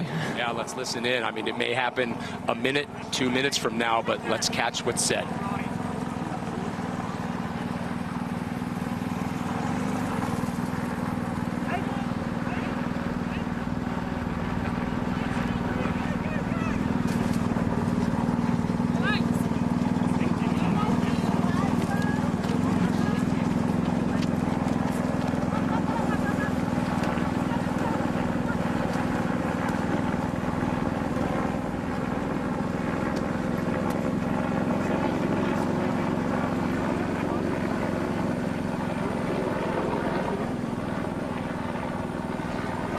Indy Lee there at the front, being Kat's pacer, has upped the pace almost instinctively, feeling those people on her shoulder. But what she's actually done is dropped her own athlete there. We're seeing Kat drop right to the back of that group. And I think I didn't hear many words exchanged at all on that moment when they were sort of all running as a group. But I think I heard Kat say, go, go, go. And I'm not sure if she was saying that to Nicola Spirig or if maybe Indy Lee, as her pacer, thought that she was saying to her to go faster. Well, here it is as a team. Nicola Spirig now passing the front pacer for Kat Matthews. So it is official. The whole team of the legend herself is now out in front with about 14.25 kilometers still to go. This becomes Nicola Spirig's race to lose, Ali. Yeah, it really does. She has been running consistently faster. She's passed her and moved away straight away. As you said, you know, Kat hasn't even had the energy to respond there, which I think probably tells us a lot. I think if she absolutely felt like she could respond, she'd be doing everything she could to tag on the back of that. If nothing, yeah, maybe there is the physical advantage, but there's definitely a psychological advantage. You know, no one likes to see someone running away from them up the road. That, especially when you're tired, you know. It's fine lines here, and even with the strongest will in the world, it's going to have a bit of a knock.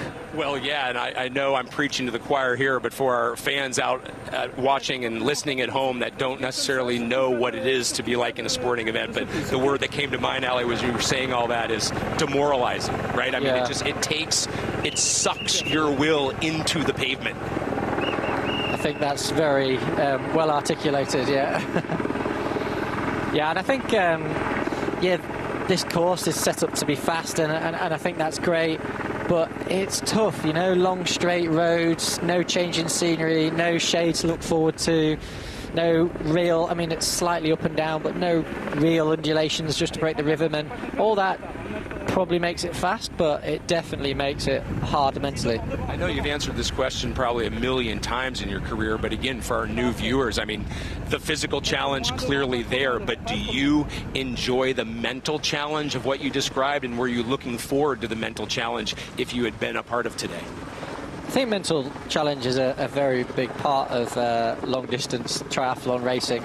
The mental challenge of staying focused for that long, and so for one particular example, I was a bit concerned about the challenge of staying focused, being on a bike wheel for that long, you know, trying to accurately, on a time trial bike, be behind a bunch of guys going at 50-odd k an hour, stay as close to that wind, a wheel in front of you as you can, stay out of the wind. That's, you know, mentally really tough over 3.25 hours, and actually that comes in again to your kind of glucose availability. How available is that to power your cerebral activity to stay focused?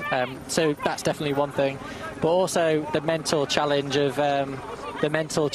of making sure you get your nutrition right, making sure that everything's as good as it possibly could be over all that time is tough, and of course the obvious one, the mental challenge of keeping going. Vic, we were talking more than a moment ago about the weather. Now we've actually got some stats to support, and frankly, I'm surprised as much as we felt the heat out on the pavement. The stats here, as we showed, that the air temperature pretty comfortable, even though it feels a lot hotter. It feels really hot, but what you've got to take into account is the glare off the pavement, off that tarmac. That is bouncing back in their faces. That is incredibly hot, and it is way hotter than that 24, 25 degrees Celsius that's the actual sun beating down on you. What's coming back at you off the pavement, that's the factor here. Yeah, and again, it's a little bit like when we all watch sports, we all have our favorites, right? But if it has to do with speed, it never seems like watching on television, right, conveys the actual speed at which people are going, including, by the way, right, when we watch a full-distance Ironman. I mean, to put into perspective just how fast, this would be a sprint, wouldn't it, Ali, for most humans, this pace that Nick and her team are going at. Yeah, still going at 3:50 pace. I think to put it in context, most people know what or a lot of people know what a 2:40 low marathon is. That's impressive. We should probably look up how many women in this year have run that fast in a standalone event. There won't be many, so it's super impressive. And you're definitely right. I was thinking about that on the bike. Watching the guys come past live on the side of the track at 55k an hour was really impressive. And you didn't quite get it on the screen, I think, because like you say, you never quite understand it on TV, and the width of the road as well. It was hard to get it all in proportion. But yeah, really quite incredible. And I think Kat's actually rallied quite well here, to be honest. They've not run completely into the distance. That's another lap gone already. And so yeah, I mean, hopefully we might be in for a really close one. That'd be fun. Yeah, no, right. For us. I mean, again, plenty of time left, right, gang? I mean, over 12 kilometers to go for the women, gang. I'm here for the sprint finish. I'm absolutely here for the sprint finish. I would love that. I've been saying all day, if we could get one of the two races to be super close and to see them head-to-head down the finish chute, I'd absolutely love that. Now, it looks like that's probably not going to happen in the men's race anymore. Not to put Joe Skipper away, but I do think that is probably Kristian Blummenfelt's race now. But this women's race is not done. Well, you know what? You may not get the sprint finish that you are perhaps putting out there for Nick and Kat, but you are going to be at the finish. Both of us are going to be at the finish because Will, Chris, everybody else is going to come back to the desk to call the actual finish of the Sub7, Sub8 powered by Zwift endeavor. As we continue to look at Nick and her team, now the clock showing a mere 5-second lead. But now, based on that body, exactly, that's what I was just going to say. Based on the body language, I feel like she's found kind of a new groove, I'll call it. Just looking at her face there, completely relaxed. There didn't seem to be much tension. She always holds her shoulders relatively high, but that's Nicola, whether she's running at 3:10 per K pace or she's running 3:45 per K pace. That's kind of how Nicola runs. It's just one of the quirks of her style. But yeah, she's holding her shoulders in the same way that she always does. Her face looks relaxed. But then we pan back here to Kat, and again, this angle is deceptive. So it's really hard to know what that gap actually is. We've got a split there of 5 seconds, but we know that only updates every kilometre or so. So we don't actually know how far back Kat is right now. And she looks like she's definitely using the cat and mouse game. Sorry to use the pun with Kat involved, obviously, as well. But she's just using Nicola as that carrot in the distance to keep her in sight. And with 12Ks to go, keep her in sight and anything can happen. Hey, I want both of you to answer this. I just got a text from a friend of mine back in Los Angeles where I call home. Some people might laugh at that, right? But a lot of multi-sport events going on in Southern California. He wanted to know, in terms of in both of your races, are you more people that stay in yourself, or do you like to read the body language of your competitors? Because if you're attuned to that, right, in a race, that's out there if you want to try to read it. Well, you've got to be able to do both, I think. It's one thing saying I'm a racer, I'll always race whoever's there and I'll read the body language, but that's going to pay off sometimes, and it's probably going to cause you some catastrophic blows at other times. So I think you've probably got to go into races with a mindset that you're going to do your thing, but you always have to react to races, and especially for me racing, always short course racing. If I was just to stick to my own power, my own data, well, that would not result in particularly good end result. End results for me. I have to react to the race around me. There's no other way. And I like to think that I'm a racer, and so that's what I love doing, and that's what gives me that excitement when I'm racing, when I'm really in a battle one-on-one against someone else. Ali, same for you, dependent on just the race circumstances? Yeah, I think long distance racing like this is ultimately a very individual event, and there's only so much you can do, so you've got to focus on yourself. But that said, you know, like potentially if Kat is closing on Nicola, for example, on that small gap, just a little bit of, you'd be mad not to take a big kind of mental boost from that. If you get back, if you've been dropped, if you get back on, a little boost. If you see someone in front of you get dropped a bit by their pacemakers, or you know, start to roll a bit, yeah, of course you've got to look at those signs and take every boost you can. On the screen right now, we've got Joe Skipper and Frank, his pacer, who are doing it. Let's look at some projected times as well. This is for Joe, Vic, the target, of course, versus actual. That top time, of course, how long they've been running this marathon. Yeah, and what's really interesting about this graphic is that a lot of people said that Joe's overall predicted finish time was bonkers. Right. When he first put it out there. There was a bit of, you know, sniggering, and not to be disparaging to Joe, but I think a lot of people went, Joe, come on now, do you really think you can do that? Well, if you look at the very bottom line there, currently minus 0.17, that means he's going to go 17 seconds under target at this pace right now. And I would love to see that. As a late replacement, I'd love to see it. Now, I'm bummed that we've switched in terms of, yeah, but look at this, guys. The women, you just talked about it, Ali, off camera, because you saw one of the monitors. The repass has happened. But no, Kat, sit on, drink, recover a bit, and save some energy is what I'd be doing. But all of a sudden, she looks so much better. She's like in a stride. I don't think she looks quite as red and hot and uncomfortable anymore.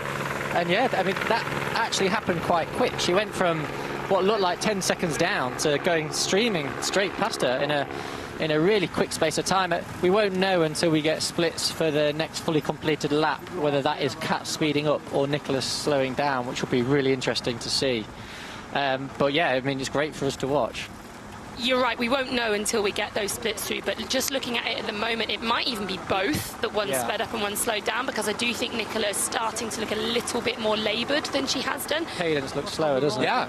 Definitely her foot, her knee height is dropping a little bit, but I would agree with you, Alistair. When Kat came past there, that was the best we've seen her look. And yes, there will have been that emotional high, that boost, you know, the endorphins as she ran through. But this is by far the best she's looked so far on the run. Yeah, and much like we saw, right, when Nick originally passed Kat, it was whether you call it a controlled surge that got her a gap initially. The same has now happened with Kat Matthews as she has surged. Let's go back and look at that pass, because, Ali, that pass was, I'll call it, with conviction.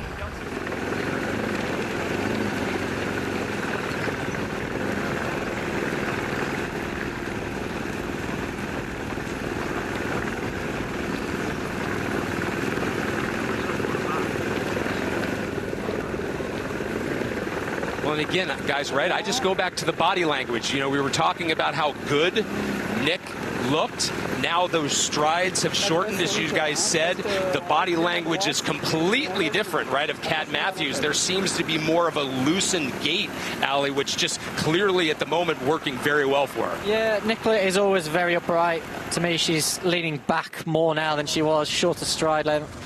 I also think Kat checks her watch just before she passes. I mean, she's been checking her watch a lot. I've been looking and obviously really try to accurately run to pace.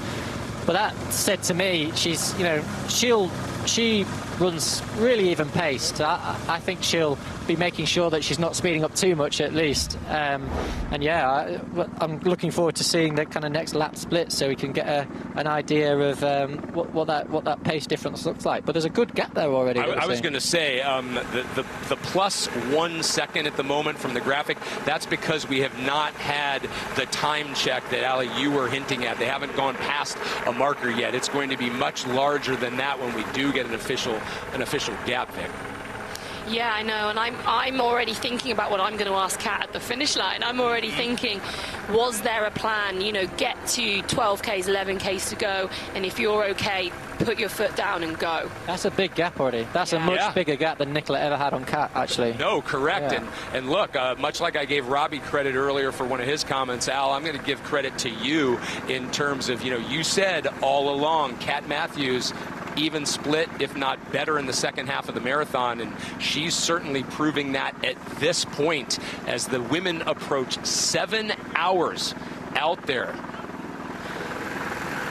Yeah, 7 hours. It's a long time to be racing around, isn't it? And yeah, this is the long straight now back to the kind of the pit area, if you like, where all the teams are handing out water and nutrition to everyone. I think, and we get the timing split for the lap, so we'll have a bit of a better judge on the pacing there for that lap, which I think is important. Yeah, and I'm fairly convinced the longer I watch Kat running right now, this is the best rhythm we've seen her in throughout this marathon, so I'll be astounded if she's not picked up in some way in this lap.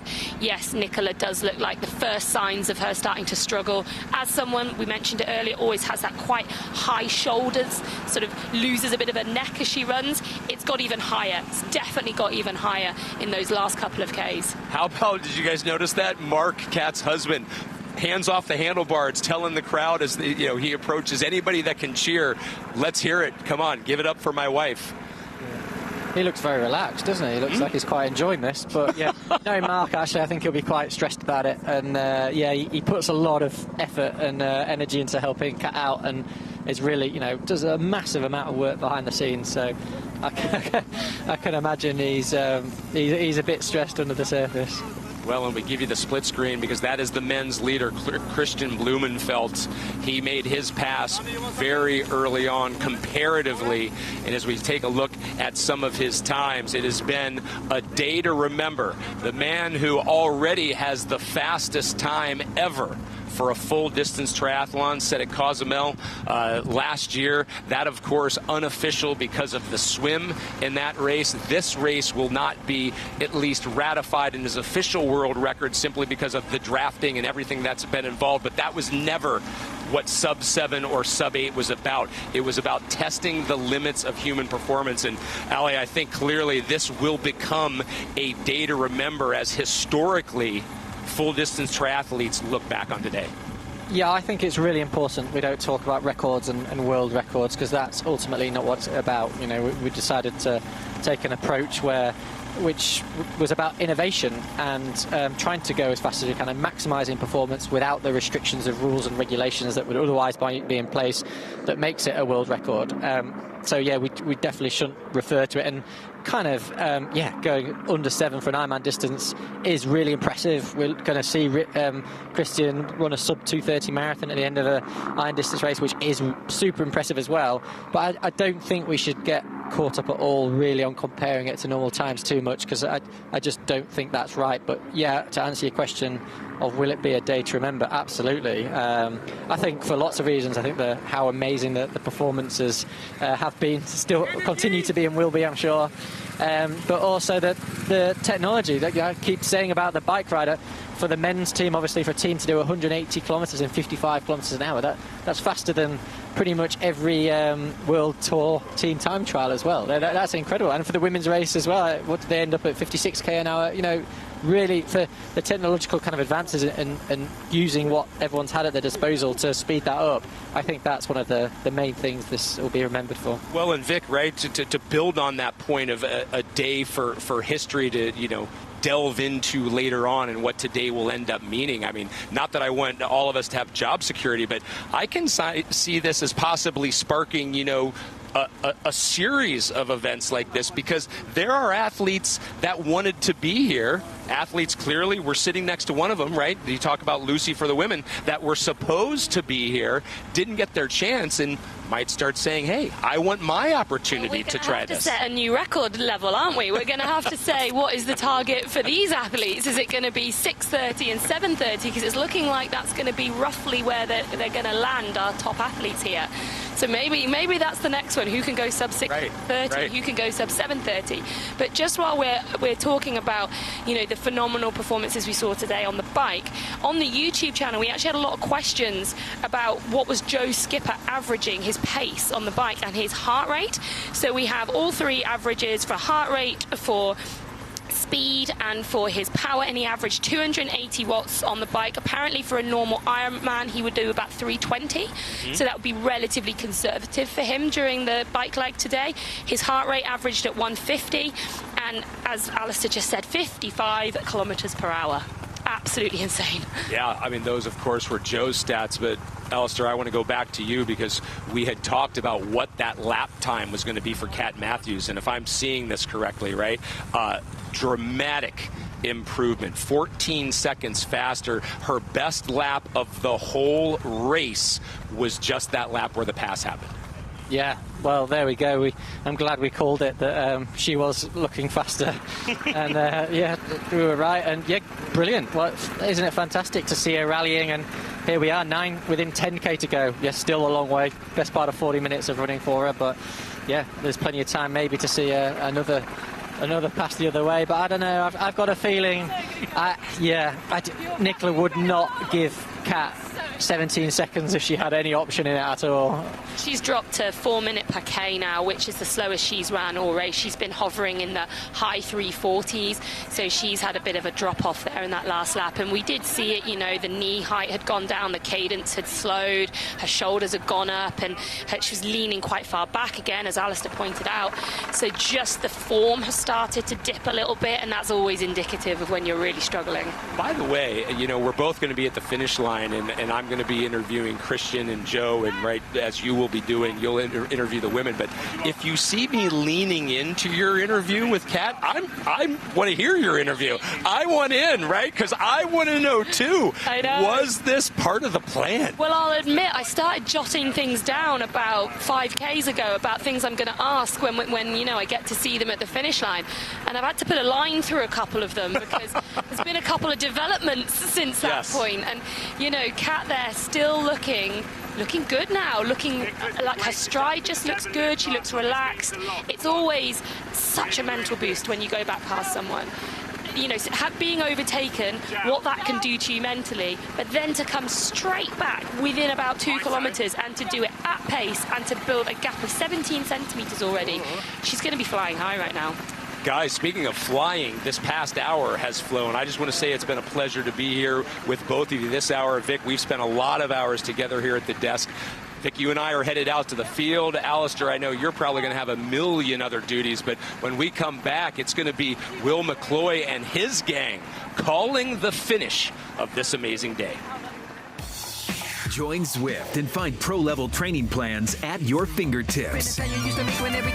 Smash your workouts with the indoor training app where fun is results and fun is fast. Go!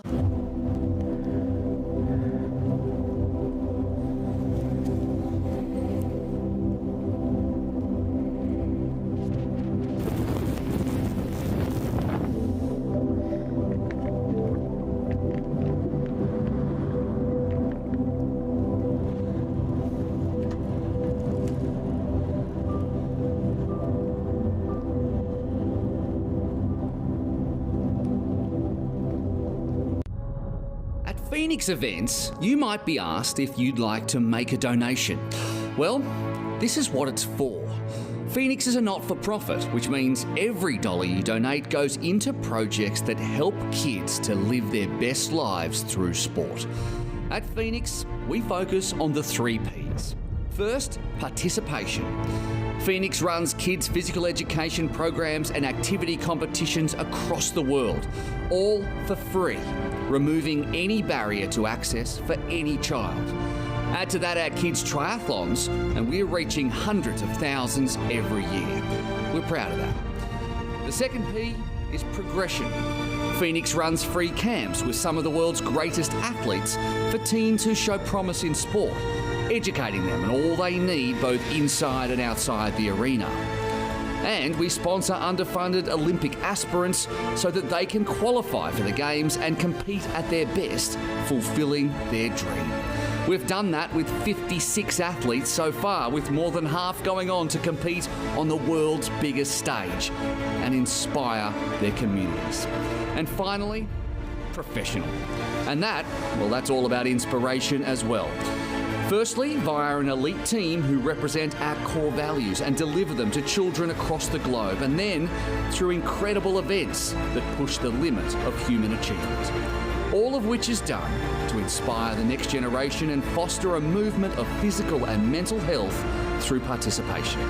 That is where your donation is going, and that's why when you donate or participate, you have joined the Pho3nix movement.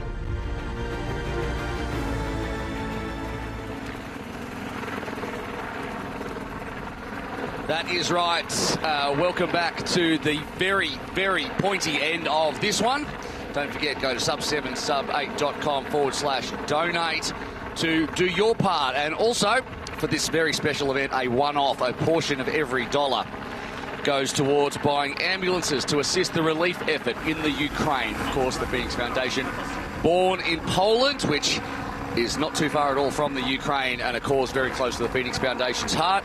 Not far from us here, Will. Not far from us here, indeed. But we're very lucky to be blessed with beautiful weather, perfect conditions, and a ding-dong battle between Nicola Spirig at 40 years of age and Kat Matthews, only a few years as a professional, and taking us home in this one. I might be biased, but apparently in the commentary roster, we put 3 Australians to bring us home across the line. Robbie McEwen, Chris McCormack and myself. And at the moment, Joe Skipper, 1:36 back, 28 seconds the gap back to Nicola Spirig. But all this is done in aid of the Pho3nix Foundation, and it's time to hear from Pho3nix's founder, Sebastian Kulczyk.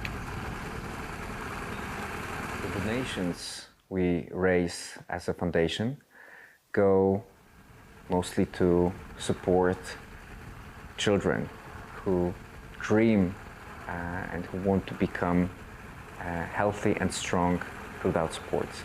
And it's a whole cycle. We start with the little children by helping them understand how important sport is for them, and this is the educational programs.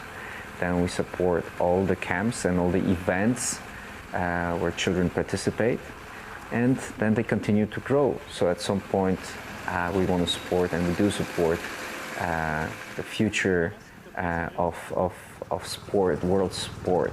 That means we're supporting kids who already decided that this is their path of life. And at some point, they will grow to the moment where there will be Olympics waiting for them. And that's the program of the Olympics, where we try to give as much support as we can to the future gold medalists.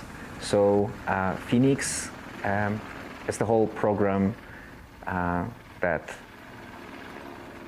gives a helping hand from the day one to a small child that wants to just enjoy and have fun, to the moment where a professional athlete raises a gold medal with the full satisfaction that it was worth it. All the sweat, all the tears, all the effort was worth it, because that's the moment we're living for. That's the moments we're living for. That is Sebastian Kulczyk, and if you want to hear more and get more details about where the money is going, just go to phoenixfoundation.com and you can hear all about it. And there is the pacemaking team who have been on the bike. Mark Matthews as well, the husband, are cheering Kat Matthews home with 11.2 kilometres remaining in the men's and 7.2 in the women's.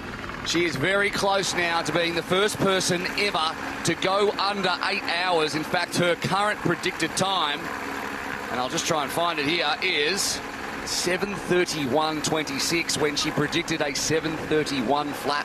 He's pretty good, but interestingly, and I know Robbie was going to say, we had Nicola Spirig's team running in here looking for Coca-Cola to feed Nicola. So something that we thought they'd take on board, but that shows the inexperience in Nicola, Robbie. Having not done this distance, having never probably been through a true hunger flat like this. Yeah, it was part of this distance, it's part of the whole nutrition thing, but I think also the nature of the event, going flat out for so long, sitting on the back of that train as well, you don't have the opportunities you might expect to keep them in nutrition at an optimum level. And she's got to the point now where she's just, her body is craving those refined sugars. They go in and they go off like a firecracker. They don't last very long. You get a really big spike, which can help bring her back to life. But you know, just a few kilometres ago, Nicola was leading, and then she got repassed by Kat. Kat put 10 seconds into it, then another 20, and now she's out to 46 seconds. And Nicola ran her slowest lap of the entire marathon. She was on the last lap. 25 seconds slower than a previous slower lap. So 25. All those previous laps were within 5 seconds. Yeah. You know, the 3:58, 3:46, 3:48. It's now glaringly obvious that she's gone hypoglycemic. She's got a hunger knock. She's run out of sugars completely, and it just nails you to the ground, and they're looking for the quick fix. It doesn't Coke fix that. If it hits you, it changes the game. As you said, not for very long, but geez, it can bring your head back into game. It brings the body feeling back.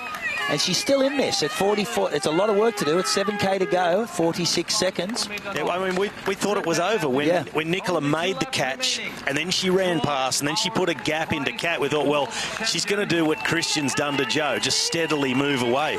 But I tell you what, it can change so quickly. And by the same token, Kat's not yet out of the woods. She's on a tear. But this is still not over, not by a long shot. There's 6Ks to go, and that is a long way on the back end of a 7-hour day. Nutrition, very, very important. It can happen to the best of us, and Nicola Spirig probably is the best of us, to be fair, and Morton are going a long way to assisting athletes to develop excellent nutrition across the course of not just long distance, but any distance, really. And Josh Rowe, performance scientist from Morton, is here with us. And Josh, let's focus a little bit. We're watching the women right now, but we want to focus on Kristian Blummenfelt because the back end of his race has been beautiful, and we've heard that Kristian is a heavy user of your product, Morton, even during his training, not just during races. So, I mean, we're seeing right now why it's so important to fuel both your races and training sessions correctly, and why for Kristian is that exactly the case?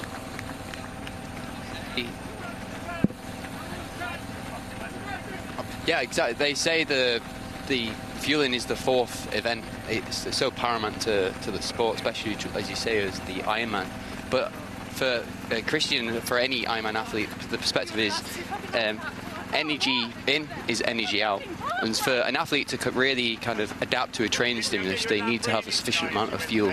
And that's why ingesting large amounts of carbohydrates during your training is really important to get them kind of training stimuluses. So for Kristian, that's why it's essential for him. He has such a diverse training program, really big training loads, and he really needs a kind of a nutritional partner to really give him sufficient amount of carbohydrates, but allow him to have the carbohydrates that really provide a really nice environment for his stomach, so he can really ingest them carbohydrates and absorb them really effectively. And that's why Kristian, he's a big heavy user of Morton, because again, he uses Morton kind of pre, during, post training sessions, really, so he doesn't get kind of that reduce his glycogen source. He's always got kind of energy available for the second session of the day. So yeah, he's a big user of Morton. We saw him actually in the Cozumel episode. He went to the toilet 2 times in the run. He timed himself, he lapped himself both times, 41 and 43 seconds, which is pretty good when you've got to get in and out of a tri-suit, and then continued on to break the world record that day. He's had no problems this time, so he's really dialed in his nutrition. Do you think that hydrogel technology that you guys have has really assisted him in that? And I know he's not a sponsored athlete of yours, like he's come to do it for that reason, so they know why.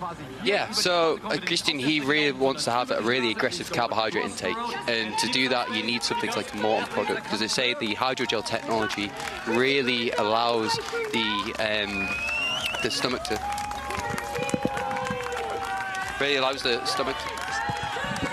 Sorry, okay. We're just turning you up there, mate. Oh, okay. It's because I'm a loud Australian and you're a nicely well-spoken Brit. Yeah, so where I was there is, sorry, can you ask that question again? Why that? How is that hydrogel technology helping him? Because he's come to you, and obviously he's, in the last 12 months, taken the world by storm in long distance. Yeah, so again, he has such an aggressive carbohydrate intake, and for him to do that, he really needs to have a carbohydrate that allows him to ingest the carbohydrate without having any GI issues. And the Morton products, because of the hydrogel technology, creates a really nice stable environment for the stomach to allow that kind of absorption of the carbohydrates. So for Kristian, as you say, he's taken the event by storm, and as we've said, as we're seeing now, especially in the latter stages, the fueling is a paramount to the sport, and it is the fourth discipline.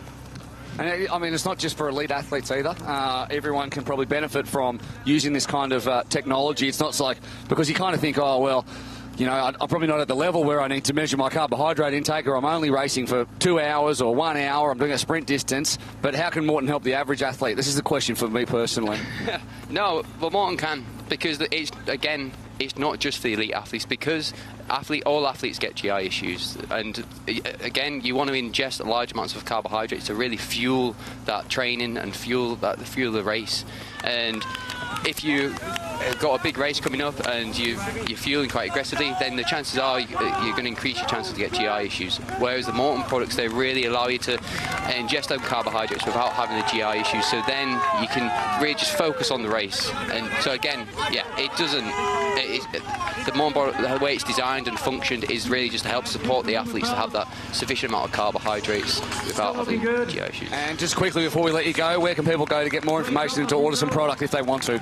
Yeah, so if you go to the Morton website, morton.com, we kind of sell it on there, but then also we have certain retailers around. So if you go on the website, you can also go to local stores. It shows where they're stored in your area, but then, yeah, you can also get it on morton.com as well. Maybe that's what's been holding me back, low GI. It's not the fitness only thing that's been holding you back. Well, 40 lollies I've had in the last hour. 40, you've been easy on yourself. You've dug in a few as that well. cup was full. Josh, thank you so much for your time, and thank you for fueling this man to what has been an incredible 12 months, and we're going to see another chapter in it if everything continues the way that we think it will. 2:10 to the good, and just a training run for Brandenberg Kipkoet. Up the front there, and there is Olaf Boo, who we've seen a little bit of, and you can't miss him because of those sunglasses, really. He hasn't taken them off all week. It's been remarkable, but he's really the brains behind the entire Norwegian hype train. As Joe Skipper calls it, it's no longer a hype train. If it's a hype train, it's continually delivering. But you know, I was talking to him yesterday actually about the shoes they're wearing right now. These ASICS shoes are 5 seconds per kilometre quicker than the more conventional shoe. They're saying, you know, the shoe that Kipchoge wore in that Ineos 159 project, they're about 1.5 seconds per kilometre quicker than those. Right, so Breaking 2 brought us the Nike Vaporflies. Yes. And this is bringing us the new ASICS. What are they called? I have no idea. He wouldn't tell me. ASICS. They're all under cloak and thing. This is the first time we've seen them. Yeah, they're Goldens. The Blumenfelts. The Sub7s. The ASICS hype trains. The ASICS Sub7s. Sub7s. We have the AB7 prototype wetsuit and hoob, which we will see in stores at the end of 2023. 5 seconds a kilometre. And let's not forget the De Boer wetsuits, where I spoke to Alex De Boer about, I want to say 6 months ago. Yep. At the start of the year. Alex here today. Yeah, and they were developing a wetsuit, which Kristian used and also Nicola used, that he says will deliver a 10-minute faster time for a 145 athlete, so 145 per 100 metres, so an average athlete over the iron distance or the full distance will get them 10 minutes more because of the drag is 27% less than the other wetsuits on the market. And this was designed for this project. So this project, Sub7, Sub8, not only will it inspire kids to do these things, it also inspires these companies to find new ways to innovate. If, for example, they might not necessarily do it otherwise because it can't be mass marketed at this point because it's too expensive. But getting that technology and then pushing it forward, and then eventually, like they did with the Nike Vaporflies, you see a version of it that can be afforded by the populace. I've just got a text from Gillian. That wetsuit, that's slippery like an eel. It is. I got a text from Gillian, which is Vincent Louis' agent. They're called the ASICS Metasport. So thanks, Gillian. Metaspeed, mate. Metaspeed. And they've been used by Lucy and Flora and winking smiley face. Yes. So there you go, the Metaspeed. Well, back to the not winking, not smiling faces on course. 1:11 the gap now between Kat Matthews and Nicola Spirig. So we saw on that lap where Nicola started to get in problems and it looked like she'd gone hypoglycemic, the old hunger flat or the man with the hammer. She's down 1:11 now. She lost 50 seconds on her lap time, the lap of this course around 3 kilometres. 50 seconds slower than what she'd been consistently knocking out for the rest of the race. So, they were trying to get a sugary drink into her and, really bring her run back to life. But now with just 4.2 kilometres remaining, that's becoming a winning gap. That's 17, 18 seconds a kilometre she needs to pull back on Kat Matthews. It's definitely not over because anything can happen, but that's when they talk about hitting the wall for the amateur out there.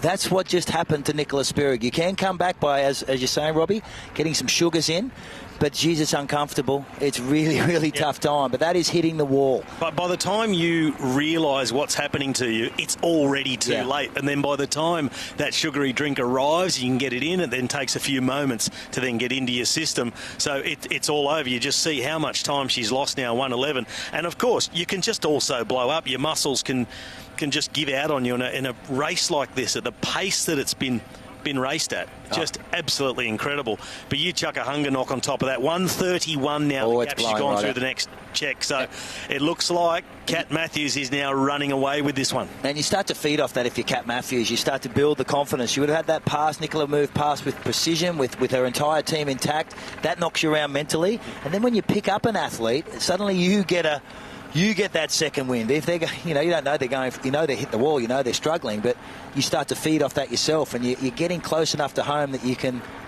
start to just fully commit. You don't care anymore. You've got to hand it to Kat too, because she was caught and passed by Nicola. She caught her for a few minutes on the run and then went past her, put 10, 20 seconds into her. That Kat Matthews didn't drop her bun and say, oh, well, now I've been caught, and your body sort of starts to shut down on you because mentally you think, oh, well, I'm done. She's caught me. She's looking comfortable. She's waving. It's Mark, her husband, with obviously FaceTime or something. Hi, Mum. She's looking very, very controlled.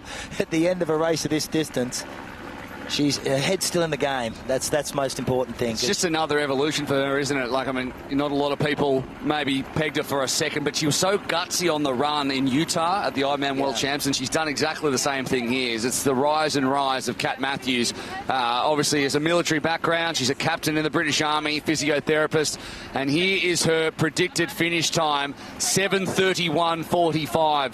She picked a 7:31. She picked a 7:30 on athletic time. We added 1 minute for transition. She's 45 seconds outside of that. Her predicted run time 6 minutes down. So she's going to finish in about 17 minutes or 16 and a half minutes. We are going to see history being made, and it's going to be Kat Matthews at this point who is going to make it with a predicted finish time of 7:31.42. Looking very uncomfortable, Nicholas. What was Frodeno's time? 7:35 before he went to try battle. Yeah, 7:35. So essentially, obviously there's a lot more assistance here. She's going to be the third fastest time ever. Nicola's lost that rhythm, that bouncy rhythm she had for the entire run. She's struggling with those strides. Her shoulders are up. Definitely she's squeezing through the neck.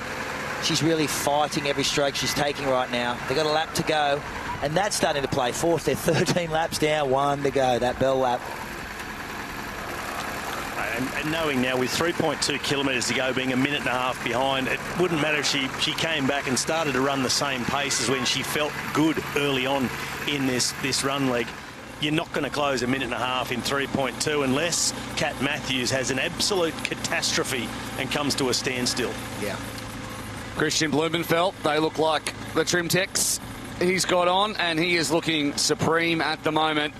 He has his nutrition dialed in. He has his run dialed in. He's currently, well, there you go. He's been on the run for just over 2 hours. It looks like he is going to be 4.5 minutes outside of his target time. He's still going to run a sub 2:30, which is going to see him post, and this will be the famous time for Sub7, 6:43.08.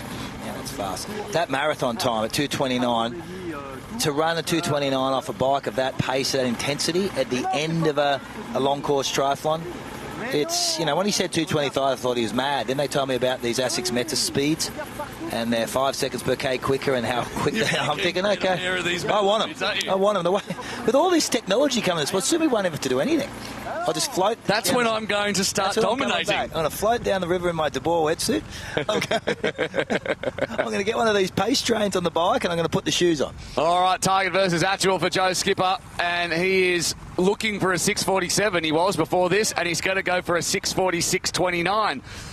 Well. Predicted run time is under what his target run time was, as was his bike. He was out 4.5 minutes on his swim, but he made all that up in the bike, and now he's going unders on the run as well. And Joe Skipper is going to be the holder of the second fastest time ever done over this distance. Obviously, things are a little bit different to what they are, and full credit to Frank Schauer, who has just been out there doing the job all day as well. And full credit to Joe. Like 10 days ago, he's part of the pacing team. You know, to put your hand up after Alistair Brownlee pulled up with an injury, and we thought the entire team dynamic was down. He raced last weekend. He raced. We found out last week. He did a half Ironman last weekend, and we told him the next morning. Said, are you interested in Alistair's out? Are you interested in... no hesitation either. He put his hand straight up. Absolutely. We've worked too hard for this. This is a team effort. We've worked way too hard. I can do this. And he rang the team, and they said, let's do it. And it's gutsy, but he's come out, and when he said, okay, I'll predict myself a time, and he's gone with a target of a 45-minute swim. He was, 3 minutes 20 outside of that. It was I'd call it a headwind swim. I mean, the ripples on the water, that chop was coming straight into their faces. It was a slowish swim. And the run, this has been an incredibly hard run in these conditions. It's hot outside. It's 29 degrees. Really warm. The temperature coming up off the road is in the mid-30s, up towards the high 30s even. So it's really punishing this run. But I think everybody will be pleasantly surprised by how quick their bike leg was. I mean, Joe's gone out and averaged 55k an hour for 180k with his teammates. And all of them, the ladies and the men, they've all smashed their predicted bike times. And they're trying to hang on in there in the run. And when it gets to this part, it's about just getting the job done. They're all going to break their targets. The two ladies will go sub-8. The men will go sub-7. But you want to be the first one. Yeah. And that's what it's come down to now. They're no longer they're not panicking about the time anymore. Aren't I going to break that target? But they want to be first across the line. That's what's pushing them through. Here are the women head-to-head, 1 minute 43 now, and all the paces are out. We've got multiple athletes pacing both women as opposed to the single, and you can see in the back of shot there from Nicola is Kristian Blummenfelt closing in. But how about the metronomic pace from Kat Matthews over the last few laps? 4 minutes, 3:57, 3:57, 3:52, 3:54, 3:57, 3:56, 3:53. Just has been consistent. And it was Nicola, as we said, kind of semi-bonking here and going out to about a 4:15 pace, which has allowed her to attack. So Nicola did the job and then allowed her to attack back. But it's not like Kat ever upped the pace. She just trusted in the plan. Absolutely trusted in the plan. That's how you attack an iron distance event. You set your tempos, you set your pace, you set your strategy, and try and stay as close as possible. It's a long day. You have so many ups and downs, and the more you can minimise those ups and downs and ride out those storms, the quicker you're going to get to the end of this race. Really surprised. I mean, we talked about it a little bit, but how well Joe Skipper has done to be able to deliver this, and his team around him to be able to adjust to Joe Skipper, thinking that 8 days ago they were going to be with Alistair Brownlee, and they've done a year's work to get to this. Yeah, there was some rotation in the pacing group. Alistair's group had a couple more swimmers. He had both Johnny and Richard Varga there swimming for him. There was much more of attacking swimming strategy around Alistair's attempt at this.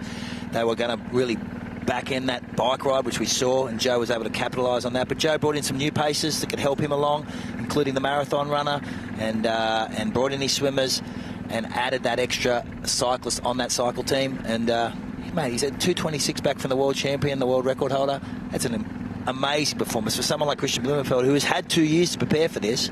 Joe Skipper should keep his head high. He's had an amazing performance today. Yeah, he really has won a lot of fans with not only his sort of lion-hearted willingness to take this on. I mean, Kristian Blummenfelt has dotted all the I's and crossed all the T's for 12 months to 18 months for longer about this. And Joe's, I'll do it at breakfast last weekend. Yeah, give me a go. I'll have a go. And, he's obviously in good form, and he's come here and he hasn't shied away from it too. He gave goal splits that were better. He gave himself a 320 bike. No one thought that a 320 bike would be possible. He delivered a 316 thanks to his team, who have been incredible as well. And we just got to keep reiterating that this is a team effort, and every one of these athletes has a racing schedule that they have given away in order to be here, train for this, be on training camps with these athletes, and be part of history being made, be part of defying the impossible. And in 2.2 kilometres, Kat Matthews, fresh off her Vice World Championship title 1 month ago, now at a career high 3rd in the world in the PTO rankings. third fastest ever British female over the full distance. That was in an 8:40. Well, she's going to blow that well out of the water with a sort of a 7:30 or a touch over, is going to put another stamp on her resume, and it is going to be a big one. Gee, she's come a long way in the last 12 months. We saw her do that half Ironman 70.3 distance race in Lanzarote earlier in the year. She rode the house down that day. She took out Annie Haug, the world champion at the time, and that was sort of the progression that she was really targeting Utah. She went to Utah, had a remarkable performance in her first world championship as a professional, finishing second there, and now she put her hand up when Lucy Charles had some issues here, Lucy Charles Barclay, and we 5 weeks out, she was injured. Kat put her hand up, said, I'll step in, I wouldn't mind trying to attempt to break 8 hours. She's come here, and wow, what a performance from her. Rito Hug on the bike. That's Nicola's husband in the red, handing her over the nutrition for the last couple of kilometres of this one. But is going to be that woman on the left, Kat Matthews, also with her husband on the bike in shot. Just helping her through the last part of this marathon, which is at what point, Macca, does it start to get easy again because you're so close to the finish? The last, I always used to say to myself, let's just run to 40 kilometres. So the last 2 kilometres is a freebie to some degree. You know you're going to get home. There's not usually many passes that happen then.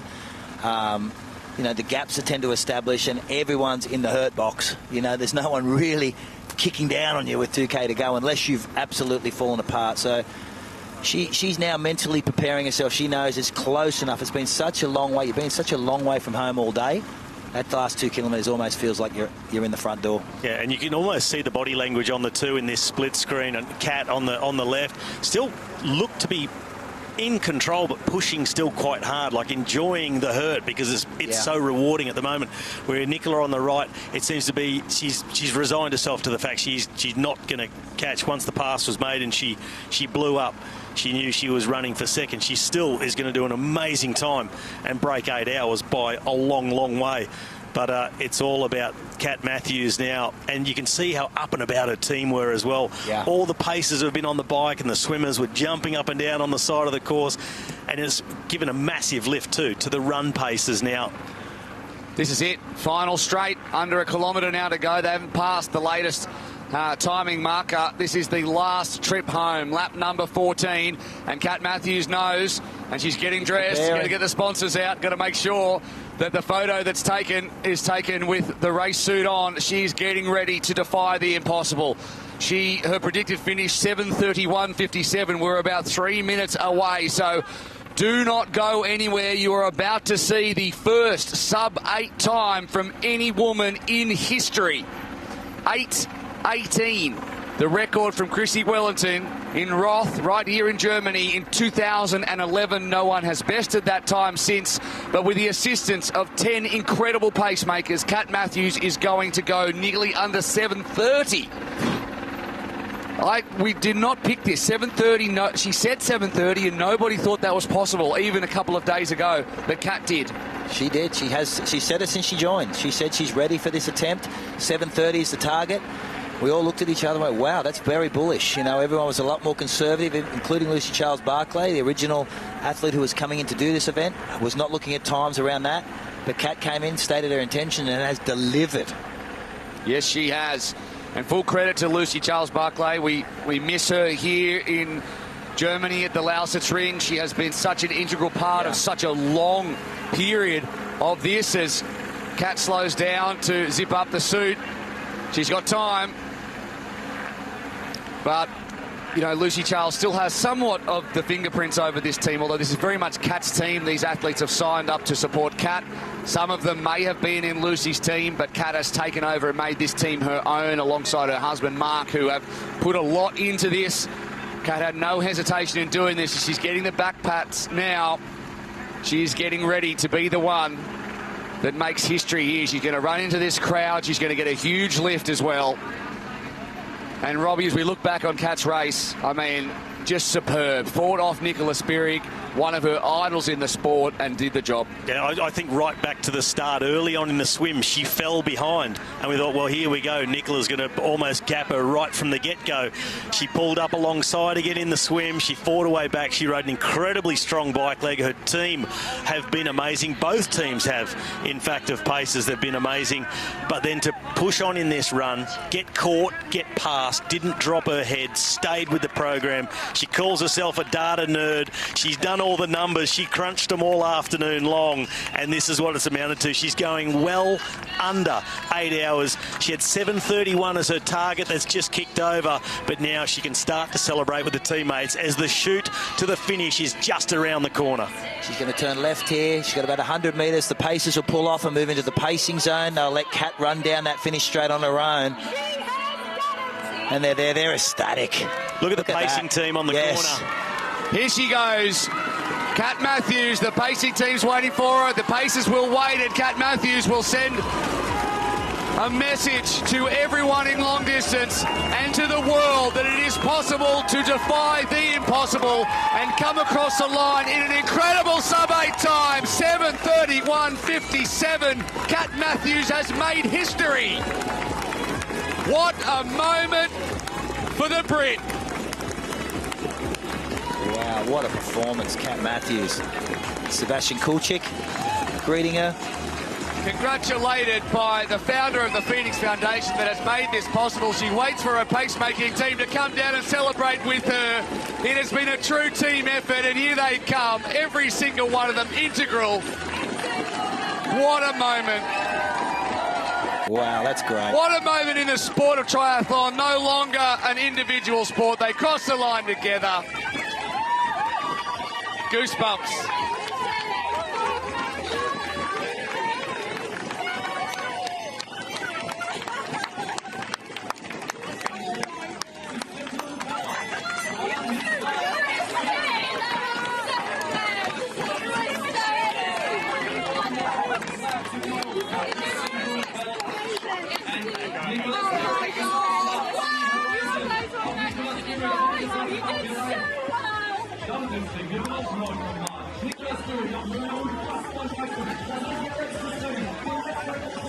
They did do so well, and before today, the only nickname I could find for Katrina Matthews was Kat. Well, if I may, I'm going to dub her Katrina La Machine Matthews, because that was just absolutely incredible. Absolutely metronomic, just kept plugging away, stuck to the game plan, and delivered herself another key moment in history for the sport, an inspirational one for everyone in Great Britain. She's got an entirely British team just about, and pays homage to Chrissy Wellington and her record in 2011. And across the line now will come Nicola Spirig, her swan song after a 20-year career. 7 times European champion, 5 times Olympian, London 2012 gold medalist, Rio 2016 silver medalist, one of the most inspirational people in the sport.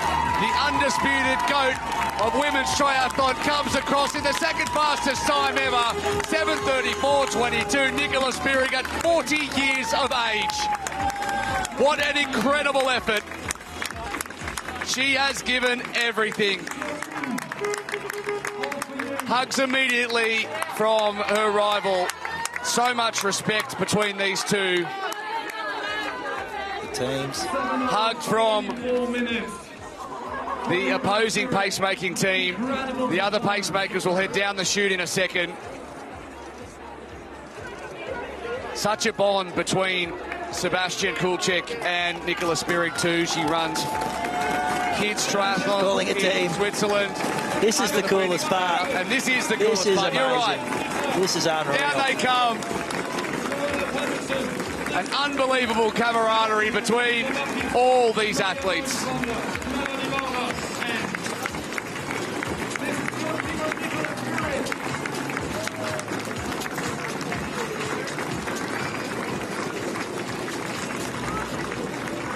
Here's a stat for you. Nicola Spirig was 1 minute and 2 seconds quicker in the marathon section of this race. How's that? Wow. A minute too quicker. You got to put them all together. Far out. You got to hold it to the end. She had a lot of catching up to do. She was some 3.5 minutes behind coming off the bike. All right, we're going to go right down now to 2018 World Champion Vicky Holland with her compatriot Kat Matthews, who has just made history. Vicky.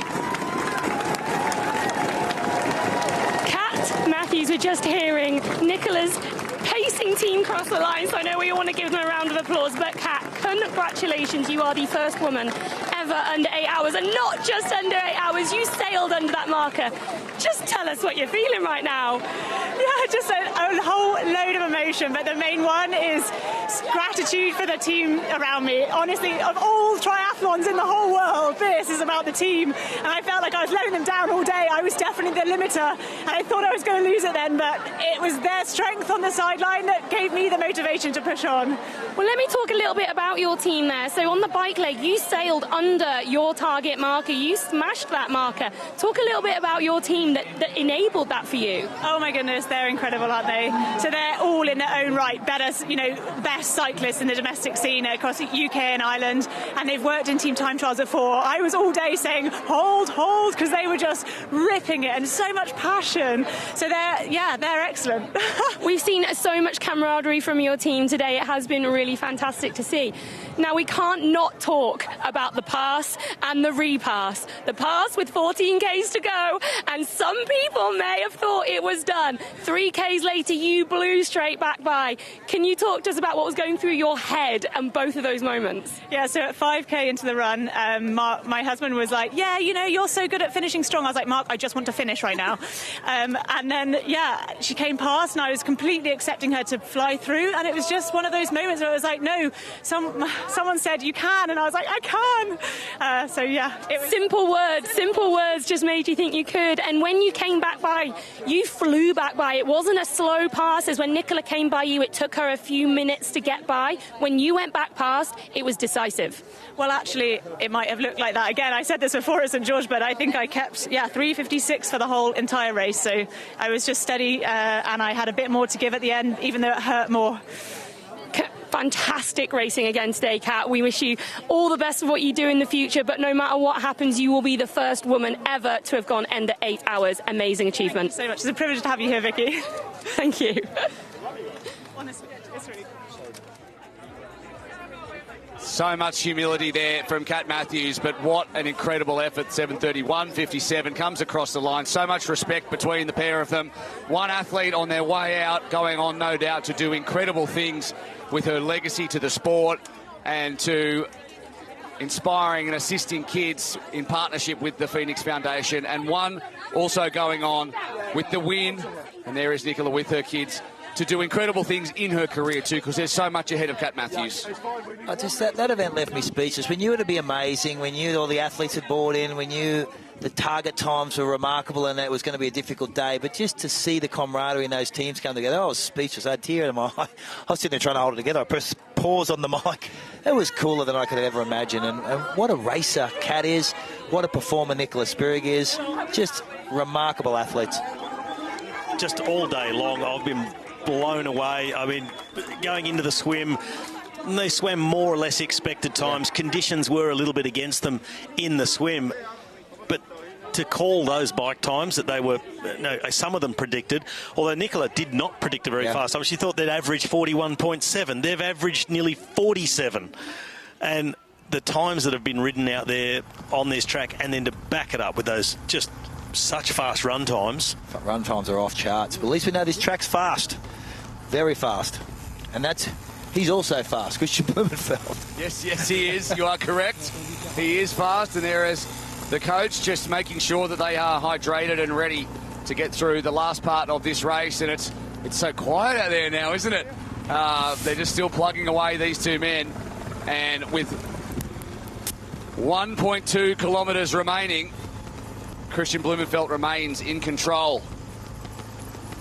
He's home, 1.2k. He looks comfortable. He never changes. He'd be amazing. I keep saying it. He'd be an amazing poker player. He never, ever. He looks the same at the start of the marathon as he does at the end. He's very metronomic. This is probably the best he's looked in a marathon. I know he's going to run the quickest marathon he's ever run off the bike. But, you know, even in Utah a few weeks ago, he looked heavy at that back end. It was a much different looking course to this, but he didn't look as flowy as he does here. It's because he's standing next, he's running next to a Kenyan. Are you talking about Blumenfelt? Yeah, well, it should make you look less flowy, but... That's what I mean. Oh, you weren't saying... I thought he looks more flowy. He looks... I've always found Kristian, he sort of rolls as he runs. He gets those arms going. It's like a rolling running rhythm. It seems like he's leaning a little forward. He just always seems like he's running downhill a little bit, which... he's hurting Joe. He's lost that bounce to his step. He's in the bottom end of the course now, which is the toughest part of the course, through the Morton aid station. This is as far away from the crowd as you can get before you're going to end up turning back towards and then see the last straight, but it's a lonely point. I've finally realised, it's come to me, when you look at Kristian Blummenfelt and you talk about his rolling style, I know what it is now. It's a bulldozer. It is. It really is. There's nothing that gets in the way, and if anything does, he goes straight through and pushes it out of the way and just rolls on. Bulldozer Blumenfelt. 6:44.06 is his current predicted finishing time, and that is a time that will go down in history. People will not forget that. 7:21 was his time in Cozumel. 6:44 here in front of an adoring crowd who just, you know, there's not a person that believes at the moment that Kristian Blummenfelt is easily beatable. I mean, he should go on to Kona and the Hawaii Ironman World Championships and win again. Well, anyone who says he's easily beatable, please explain how. He hasn't lost a race since I cannot remember. He lost a Super League event. Like, his range is like no other athlete on the planet right now. He's racing events that are 10 minutes long at Super League and being competitive against the best in the world. And he's coming out and breaking 7 hours in an iron distance. Like, there's never been a range like this in the sport. There's been athletes that have progressed up and got better with age and moved up, but never an athlete that's been able to switch and change between race distances. He's got an engine that you'd seldom see in any sport, let alone just in triathlon, in any sport worldwide, men or women. He has got an engine, like you just said, his versatility, but just the way he does, he rolls through it like a bulldozer. There's nothing that can stop him. He set his targets for today, and some said, well, you're not going to ride that quick. You're not going to run that quick. I thought, okay, he set a 2:25, maybe a bit ambitious, but he's not that far off. What I love is that he has the body shape that, if you have that body shape and you presented him and you said, I want to be a runner, I want to be an endurance athlete, people will say, you're kidding yourself. No, rugby's over rugby's that side of the... And that's what I love about him. He just continually doesn't do what is expected. How about Brandenberg Kipkoech just looking like he could run multiple extra marathons? This is the last lap? Yes. The last lap? No, that's what he says. Oh, is this it? Is this it? This is it? When do we start? When do we start? Come on. They've got about 200. They're going to make the left up here as they come through that Morton aid station. And they'll make a left onto that straight. He's just said thank you to his pacemaker. Everyone's ducked across to see this finish. They've left the aid stations empty. There's no one there. There's one person saying congratulations, Kristian, because every single person is ready to witness history here at the Lausitzring, the fastest track possible worldwide to deliver these times. People thought it could not be done. Well, that is over. Put that to bed, because Kristian Blummenfelt, in his third ever long or full distance race, the first one was the world record, the second one was the world title, and if there's any doubt left in anyone's minds about this man potentially being the future GOAT, put it to bed now. 6:44.26. He has done it. The Norwegian hype is real.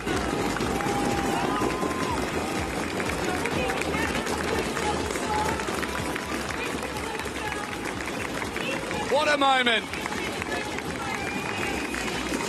for Kristian Blummenfelt, who during the week pronounced himself just about unbeatable, and again he has proved his own words prophetic.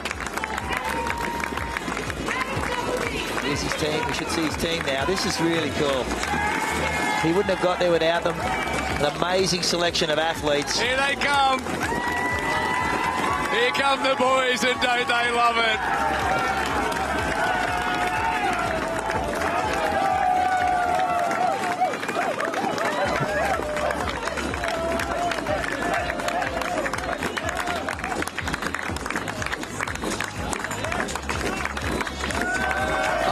Team atmosphere is the best part about this. So do I.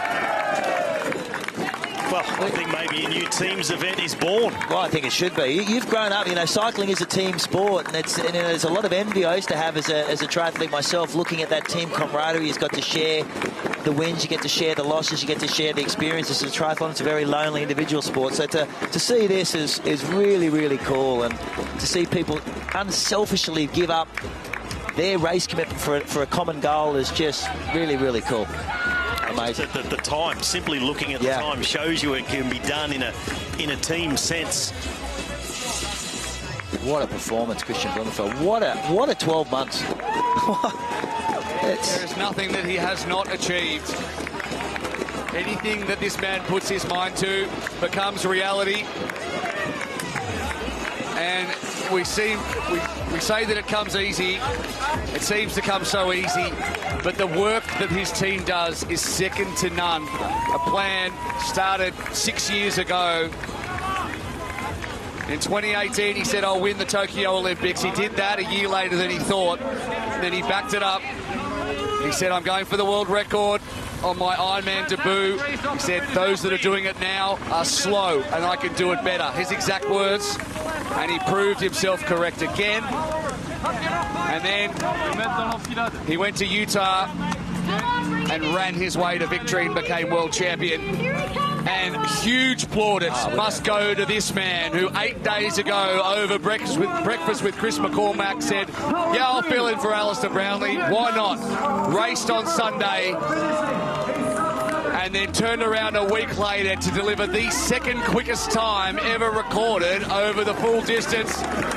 Congratulated by his team, turns onto the black carpet. Joe Skipper, the Lionheart, the Junkyard Dog.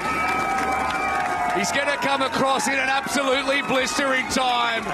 6:47.37 for Joe Skipper. That one hurt Joe, but well done, Joe Skipper. Far out. Amazing race. That one stung. That really hurt.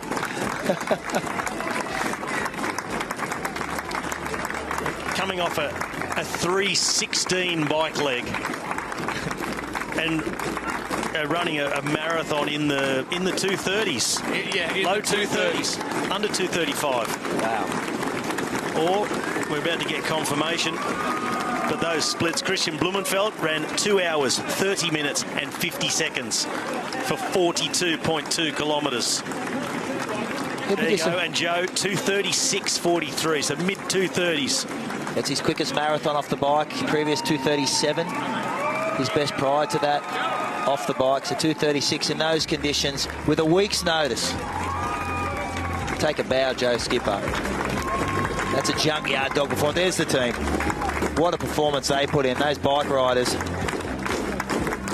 And how's this from Joe Skipper about self-awareness? His target time, 6:47 even. He's finished in 6:47.36. Within 36 seconds of what he said. I'm giving him when he said it exactly. Yeah, the wind.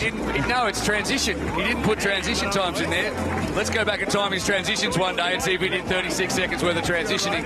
But he's nailed it. He has absolutely nailed his race plan, and that is incredible. We'll go down now to Craig Hummer with a man who has made history in front of a crowd here in Germany, Kristian Blummenfelt. Well, gang, you certainly can feel the energy, and what a culmination for Kristian Blummenfelt. Kristian, not a bad day at the office, and this incredible run of form of yours continues. Oh, that one was tough. Even sitting back there on the bike, the guys were pushing so hard, and rode so well, and kept us kind of in the game before coming off the bike, and we did it. Well, I was going to save this question for later. You mentioned the bike, so let's just cut straight to the chase. The world saw the mishap that almost happened, so walk us through that or take us through it. Oh, yeah, I saw myself on the tarmac there. I kind of was almost like imagining me doing like a triple turn there. I think we was a little bit misunderstanding in the group, and it looked like a guy in front were about to crash, and then I went into Matt. And luckily we managed to save us, and I was close to be taken down, and I could imagine myself getting the suit ripping off, and Well, you saved the day. Clearly, you saved the effort. You're going to have a number of hours, if not days, to fully digest this. But your initial impressions on being the first man ever Sub7 and what it really took, the planning and the effort just today on the day to get here. Well, it's been 2 years of planning and trying to build or put together a team because as you saw, like it's so crucial to get a dialed-in team. Lars on the swim and the guys on the bike, and kind of being also getting the support on the run. And you saw the other team also put together a great performance. They even rode faster than they said. Yeah. I think like 3:17 or something. Yeah. And we were also riding well over pace, and I felt it there after 100k or so that. This is tough. Let's talk about the first pass, right, on the bike, because it was very clear that Joe's junkyard dog bark was evident. Just your thoughts when that happened. You take everything so well and in stride. Yeah, so we knew it would happen. Like, we knew that he would be barking at us. But I thought that I would save my bark for later. So then I gave it back to him on the run. And I also told him that I will do it one more time. Right. But he was running strong there in that, and I was managed to open up a bigger gap. You saved not only your bark, but of course your bite. The consistency, of course, on the marathon. Any full-distance triathlete knows there's no way to get around, right? Those 42K or 26-plus miles, right, if you convert it to my gang in America. But just talk about how you were able to hold together that consistency after the speed that you did on the bike. Well, it's more kind of settling into a good pace and doing the nutrition right, like getting the calories in from Morton, and also like halfway through they're getting some Redbull in just to get the caffeine kick. Not too early, but like halfway through, and just staying on top of the nutrition. And it's tricky because like you're cramping already from the bike, so it's like you're after 10k, you're like, okay, I have a hamstring there that's keep it a little bit calm. You can't have the same bouncing in the step as you normally have. Mm-hmm. So maybe like dragging yourself a little bit more because, I felt the bike there on the run. Incredible day. Everyone's going to have a lot of questions for you, but I thank you for your time and congratulations again on being the first man ever under 7 hours. Well, thank you so much, and thank you so much to Pho3nix for putting it all together. It's been an amazing journey to be a part of. Cheers. Thank you. Well done, Kristian. You're an absolute machine. It's all about inspiring, and there's no man at the moment in endurance sports who is more inspiring than Kristian Blummenfelt, who just keeps... He's so steady in his emotions. He's so measured all the way through. He's been baited all week by Joe Skipper as well, and he's just gone, he's an entertainer. Because he's so confident in his own ability. He's just so good for triathlon. He's so good for the sport. We've come out of a Jan Frodeno era, and an Alistair Brownlee era, who are a lot more conservative in what they said. But Kristian states his intentions. He goes about it his own way. He's got that tight-knit group, and he delivers consistently. And equally, I love how Joe Skipper's come out here and he stated, I'm going to do this on the swim, the bike, the run. He's barking on the way past. I mean, the dog had the bark, but the bulldozer had the bite at the end of the day. But what a competition between all the athletes, but between Kat and Nicola as well. I mean, I honestly did not expect these battles to be that close and come down. I mean, in Ironman racing, I mean, you've got to say, that's down to the wire. That's a sprint finish. It absolutely is, and Joe Skipper looked like he was totally spent after this one, but Craig Hummer has managed to find him, and let's see how Joe is feeling after delivering a sub-7 Ironman. This will be good. Well, guys, I feel kind of bad. Joe was in the midst of giving a very heartfelt speech to his team. So, Joe, first question, I'm going to jump ahead. Talk about this team and how they helped you even be to this finish line today. Oh, the team were awesome. Like, all week we were like practicing, sitting like race pace efforts, getting a feel for it. Like the organisation they're putting, getting like nutrition for it, for the whole week. Running backwards and forwards, literally like they couldn't have done any more. Like we did the best we could, and and then in the race, like on the bike, we took it to Kristian as best we could. Like it was a shame I lost a bit more time in the swim than what I'd have hoped, but like we did a really good bike, quicker than what we were hoping for. And then on the run, I was just, I was hoping he was going to blow, to be honest, like after he caught me, but he didn't. Well, let's go back to a few different things. I asked Kristian the same question. How much gratification, even though you didn't eventually stay in the front, but being able to do, as Vicky Holland in the moment called it, the junkyard dog bark, how good did that feel? That was definitely one of the highlights, doing that, and then gave him a cheeky little wave. I knew it could come back to bite me, but I thought I was just going to make the most of it. And you never know, it might unsettle them, you know, it could make them go a bit harder, and then they end up like blowing up a bit. But yeah, it was good, and he gave me a junkyard dog as well when he overtook me. I knew he was going to do that. Like, hey, you've taken, by the way, answering the bell to a whole new level, right? Signing up for this sort of thing 8 days beforehand. You never shied away from the challenge. You did, by the way, clearly go under sub-7 hours. So as you start to process all of this, how are you going to rate this day for yourself? Oh, like probably the best long course experience I've ever had, to be honest. Like, it was amazing being part of the team. Flying round 180 k's at 55 kilometers an hour was incredible. And the support, it was absolutely amazing, to be honest. Like, best experience I've had. Well, listen, in an earlier press conference you referred to as Rocky. You know, after Rocky lost the first one, he was given a rematch. So are you in for number 2? Yeah, definitely. And I know he's going to be in Kona, so I'll be ready and waiting for him then. Yeah, I did say it was like Rocky. You know, he was like the Russian Ivan Drago, and, you know, it was Apollo coming up against him, you know, but unfortunately I fell short this time. But I like to think he had to work a bit for it. I don't think he had it all his own way. No, the triathlon world will definitely see more of Joe Skipper. I know it was a second place, but the goal ultimately was achieved. Congratulations on a great performance. Cheers. Thanks, guys. I'd just like to say thanks to like all my team, obviously. All the supporters that came out, my friend Laura, and also the Pho3nix for putting this on. It was definitely one of the best experiences I've had in my life. All right, thanks, mate. Top. You can't really be unhappy with that. To hear something like that from an athlete to come in, Chris McCormack, from an idea that you had, and to see a guy like this take up the challenge and do such a good job, and then to say it was one of the best experiences of my life. That's really cool. And like they have a team, I have an amazing team, yourself included, Robbie, all the commentators today, but you know, in particular Trent Taylor, all the unknown faces that people don't see.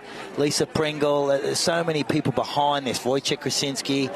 We do an amazing job. They're just driven to the cause. You know, this has been a long time planning, and the proof's in the pudding. To hear Joe say that, and even Alistair when he was in commentary, just saying, "Wow, this is remarkable." It really means a lot to myself, and I pass that on to the team. It's a pleasure working with all of you. Yeah, we've all spent time working overs over the last couple of years to make this a reality. Everyone except for Robbie McEwen. Let's listen in.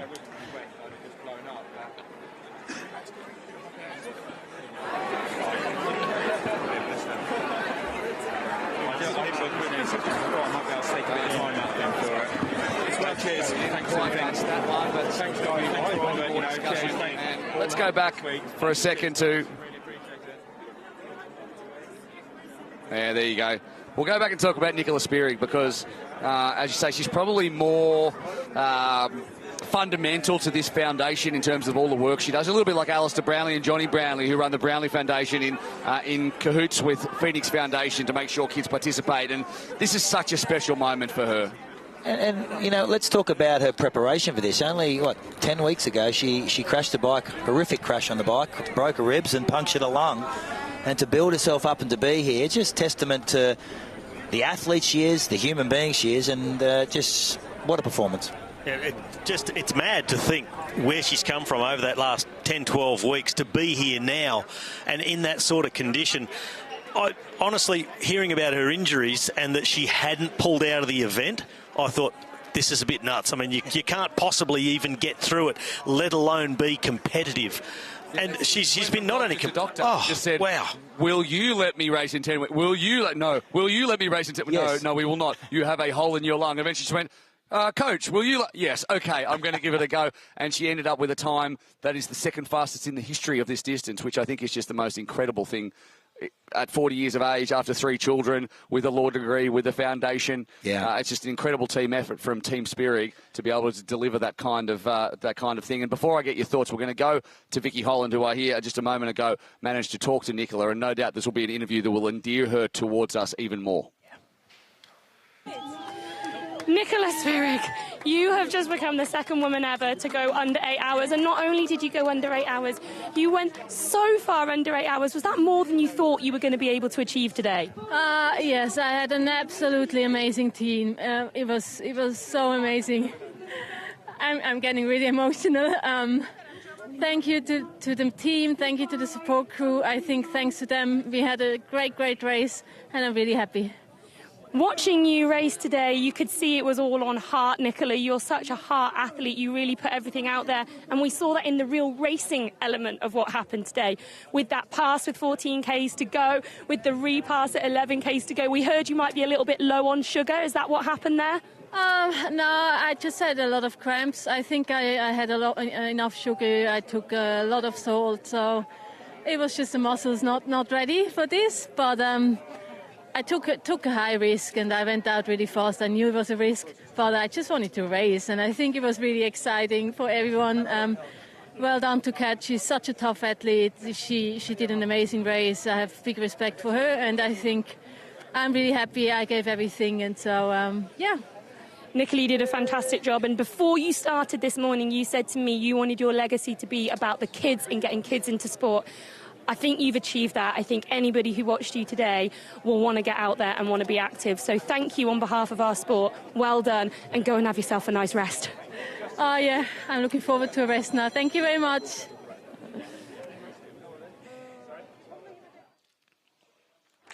Always smiling, Nicola Spirig, and continuing to add chapters to her incredible legacy. And I mean, Mackie, you've been so involved with her about everything she does, and so much she does behind the scenes as well, and a support from her husband to be able to deliver these kids. Last weekend, she was at a Pho3nix kids race in Bullach in Switzerland, taking time, and the mutual respect between herself and Sebastian, who was also a philanthropist in such a big way, is heartening to see. She's just amazing. I got a tear in my eye just listening to her speak. I can't believe it's the end of Nicola Spirig's career. I remember as a junior, as an 18-year-old, she came to Australia. She was living with my wife and I, and you know, she was chasing junior world titles. Now we're seeing Nicola Spirig at the end of her career, and what a career she's had. She is without question one of the greatest to have ever done our sport, the most decorated Olympian of all time within our sport. And just the humility of the woman. She's remarkable. And to put her hand up over a distance that she is not familiar with. She's only ever done one other long course distance. She is definitely a short course athlete. But to do that in order to inspire and practice what she preaches in her foundation is just amazing. Bravo, Nicola Spirig. And as Vic said, thank you for everything you've ever done for triathlon.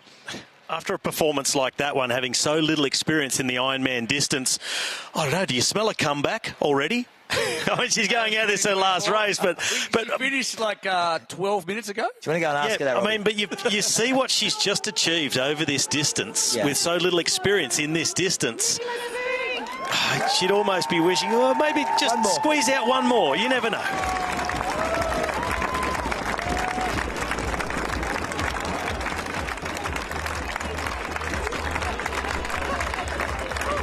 Onto the podium she goes, and she picks up the big 8 trophy because she did it. She went sub-8, which is what we are all here for. Congratulations to Nicola Spirig, who adds another gigantic trophy, bigger than I thought they were going to be, actually, and heavy, especially after you've been through 8 hours. And we're going to welcome her pacemakers as well. We have Emily Rose-Wetton, Angela Maurer, Els Visser, Imogen Simmons, Joanna Patterson, Lizzie Brooke, Lucy Buckingham, Luisa Baptista, Maya Neuenschwander, Melanie Maurer, and their coach, Brett Sutton.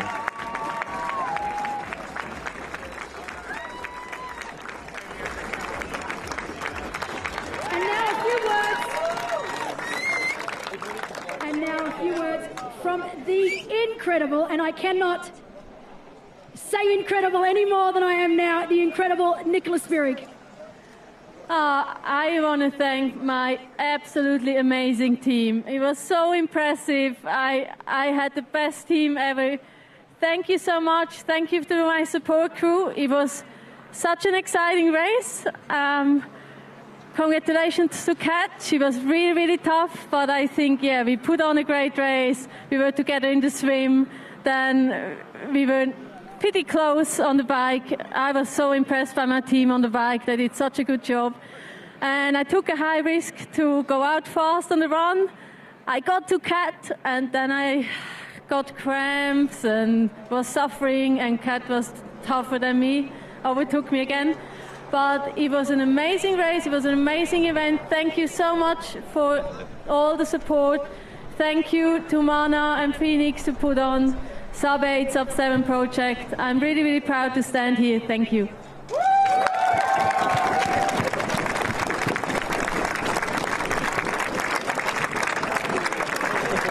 It's almost time to really celebrate, and I'd like to ask Mana Global COO Wojciech Krasinski, already being here, to present the champagne to our podium.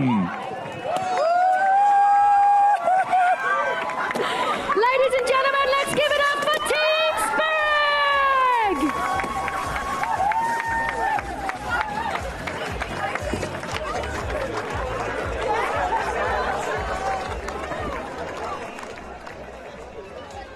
Great celebration moments. The trophy hits the deck, but it doesn't matter because each one of those incredible women up there deserves all the plaudits that will continue to come to them in the days and weeks post this. And it just keeps impressing upon me that this is an incredible individual effort, but the team element of this racing is what makes it truly special, and I would love to see more of that.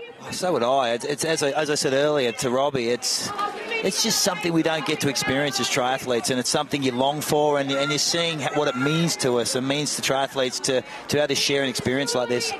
And I think you've come onto a formula here with this team racing that's worth pursuing even further to make it an event in its own right. Yeah, agreed. Imagine 10 teams.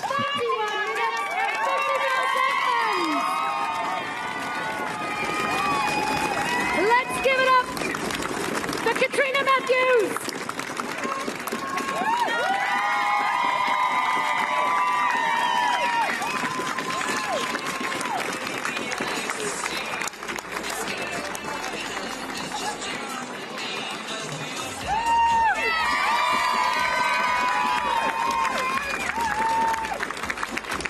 And now it's time to celebrate the superstar pacemakers and coaches who made this incredible race possible. It's the great pleasure to welcome on stage in alphabetic order Alex Clay, Emily Meakin, Francesca Hall, India Lee, Jennifer George, Kelly Murphy, Ruth Astle, Sarah Jane Walker, and their coach, Mark Matthews.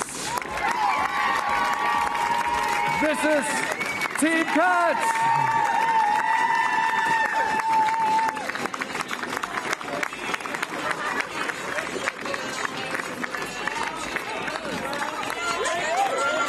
Wait a second.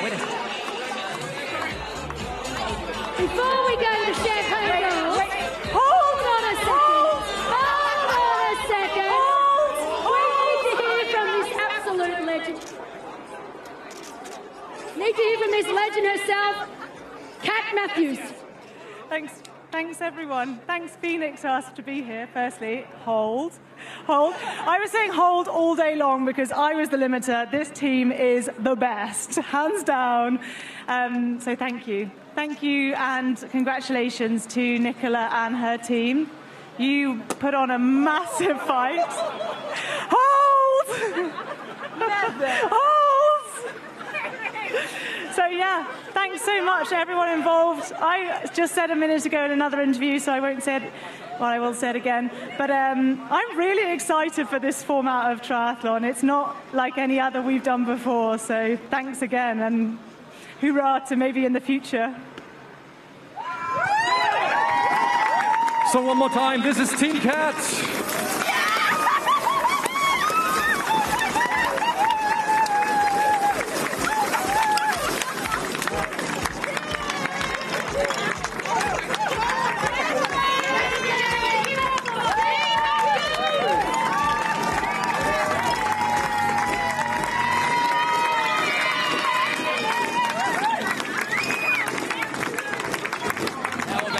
Switched on enough to put the sunglasses on when the champagne spray's coming, hey? To take the sting. There's nothing like champagne in the eyes for that sting. Stings less if you've won. Yeah, exactly. You're happy to put up with it.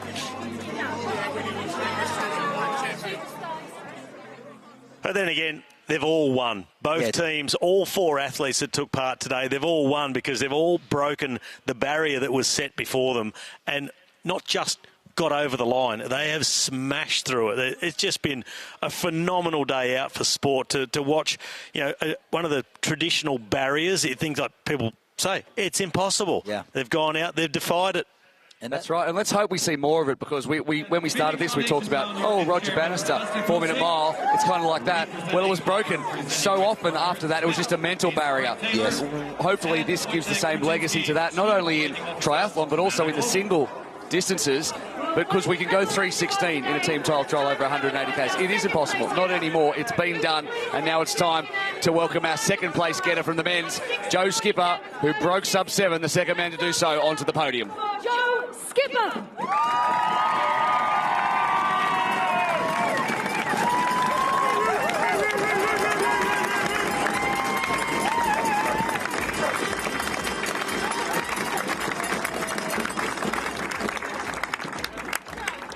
And now it's time to celebrate the superstar pacemakers and their coaches who were instrumental in today's incredible race.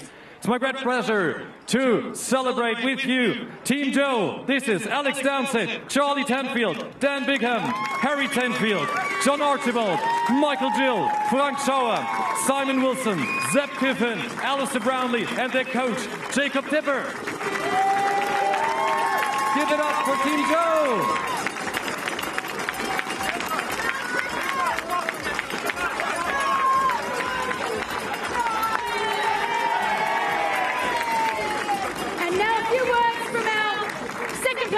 Today, Joe Skipper. Yeah, I just want to say thanks to all the pacemakers, Jacob, Gordon, Benson, everyone. It's been an amazing experience. Thanks for all the support out on the course. It was incredible, probably one of the best long course experiences I've ever had. And yeah, well done, Kristian. Well done to the other team. I mean, it was a great race. The banter leading into the race has been awesome. I just want to say thanks to everyone.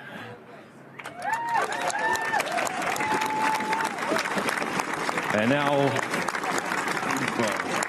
it's almost time to really celebrate, and I'd like to ask Mana Global COO, Wojciech Kruszyński, once again to present the champagne for Team Kat, for Team Joe.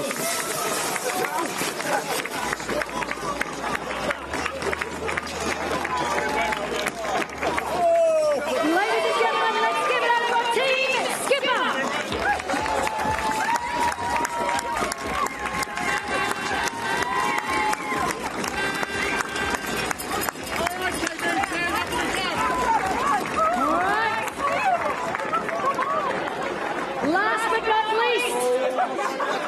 Ladies and gentlemen, it's now time to celebrate our winner of today's Pho3nix Sub7 project powered by Zwift.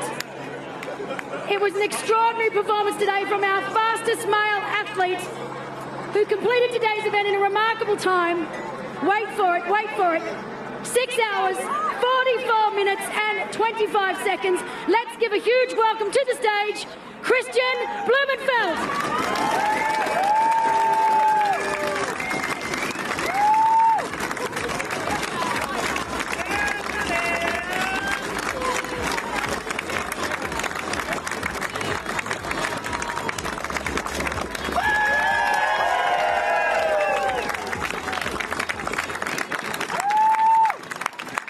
He wouldn't have made it without this fantastic team. It's now time to celebrate the superstar pacemakers and coaches of Team Kristian. In alphabetical order, we welcome on stage here for you. This is Adam Duggleby, Axel Dopfer, Barnaby Kikuchek, Chris Fennell, Groove Lewis, Carl Gordon, Lars Batelli, Matt Bottrill, Phil Williams, William Parrott, and coach Olaf Alexander.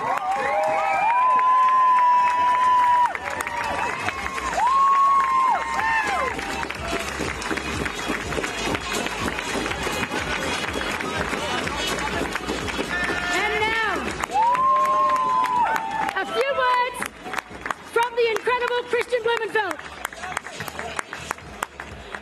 Well, what a day and what a team. That was full gas from the gun, and yeah, almost went down there even early on to the bike, and yeah, whew, that got my heart rate up, and yeah, it was a tough day.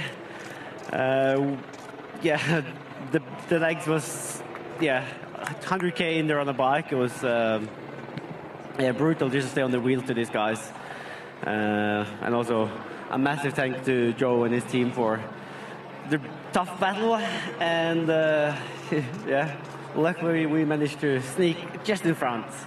Thank you all, and also thank for the Pho3nix for organizing this. It's been amazing 2 years of building the team together and preparing for this event. It's been an epic challenge. Thank you so much.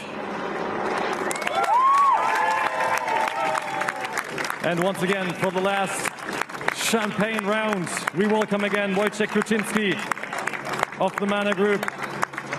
Put your hands up for Team Kristian!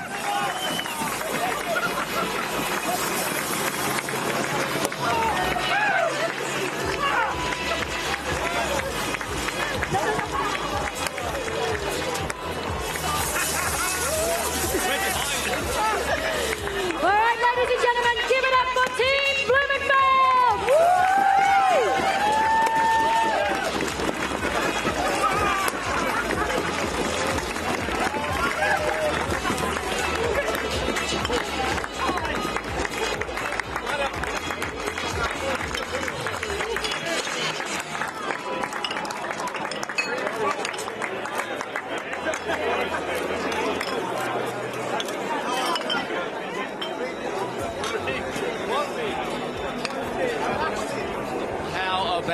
Kristian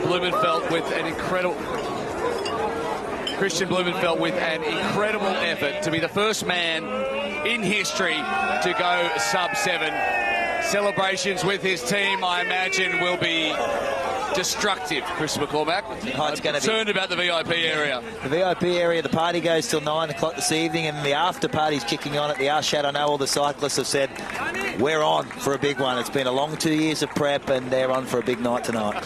It's good to hear that even elite athletes can make poor decisions. Let's hope it doesn't come to that too much. And as we watch Kristian Blummenfelt on screen continuing to celebrate, and no one's loving it more than the two Kenyans that stand alongside him, we're going to welcome onto the desk. It is a great honour to talk to the woman who has made history only moments ago, Kat Matthews, Vice World Champion and now history maker. How do you feel right now at this exact moment? Right now, I was just thinking about the after party too. the last 10K, I was just thinking, I want my team to be the winning team at the after party. That's all that got me through. It was an incredible race and full of twists and turns, but what you did was almost, and I kept using the same word, metronomic. Just stayed at the same pace, just kept going, didn't get ruffled when things changed in the course of the race. It looked like that from the outside. Did it feel like that inside your mind and within your team's communication? I'd say it was more like a sort of tornado of stress, actually, rather than a metronome. Yeah, so the swim was pretty smooth, actually, better than I had hoped. I could see Nicola all the way through. And then the bike, I was definitely the limiter. My team were excellent. They were unbelievably good. So I was having to say hold, hold, hold and settle the pace as we had new teams coming in all the time. And then getting onto the run, I've just got myself into a bit of a dark hole of just finish the race, Nicola's catching you, that's fine, fight for second. And then, yeah, I don't know, just found my way through.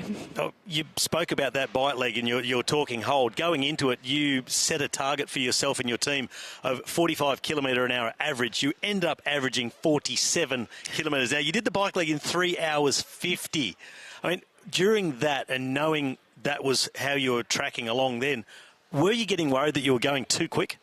So we practiced on the track all week, and actually 47 was looking like a realistic target. We just didn't lower our expectation. 45 became the minimum, and actually 47 was what we were after. But it did start creeping at one point towards 47.5. That was when I was starting to get worried and trying to settle people down a little bit. We saw that, probably the most watched part of the run. We were watching as that pass was about to happen. Nicola was slowly taking that time out of you. What was going through your head when the pass happened, and what was the communication with the team? Did you think it was a pass for good, or was it just a rough patch? I definitely thought it was a pass for good. She'd been building, taking that gap over every kilometre we'd done. as soon as she'd gone past, somebody said, actually it was my husband, he said, "You can," and I was like, I can. So I just had that moment of realization that actually I shouldn't just give up and let her go. We didn't change, but I don't know what happened. I think that must have just been it. She had set her hopes maybe on me, and then perhaps it faded. I'm not sure. You didn't change, and that was the point, because I mean, I think so many times in an individual race you get dragged into trying a little bit too hard or going away from your plan. But because you had Mark there, your husband, on the bike, and you had your incredible pacing team, did it just allow you guys to settle things down and go, stay on the plan, you can do this? Yeah, and I run quite conservatively to heart rate as well, so I knew that I'd spent the last 2 hours at a very comfortable heart rate for me, and that I did have more to offer. And I think I put in sort of 5 seconds over 1K or something like that. Good to see. I'm not sure I'm ready to relive it yet. I need some time out. But yeah. Yeah, well, I mean, I guess it doesn't happen that often that a pass is countered by a repass, especially at this late stage of the race. And what's that face you're making? Why are you making a face watching this right now? It looks as bad as it felt. I don't think it looks bad at all. Great as you were going past. I mean, at least, you kept focused on your own race as you made the pass. You didn't do the junkyard dog bark like Skipper did to Blumenfelt. But at that moment, you're running shoulder to shoulder. I mean, is there a thought going through your mind at that point about that head-to-head competition? Honestly, it was just respect.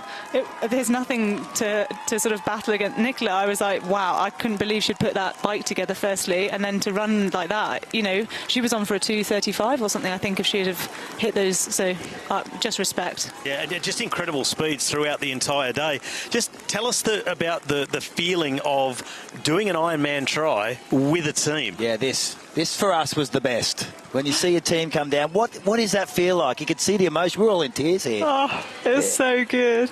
And I think it's just this. It really was them who completed this. I completed the event, sure, but it was them that got me there. Yeah. They were cheering on the side. They were obviously all the work they did on the bike, but there was so many of them giving so much more support throughout. It was amazing.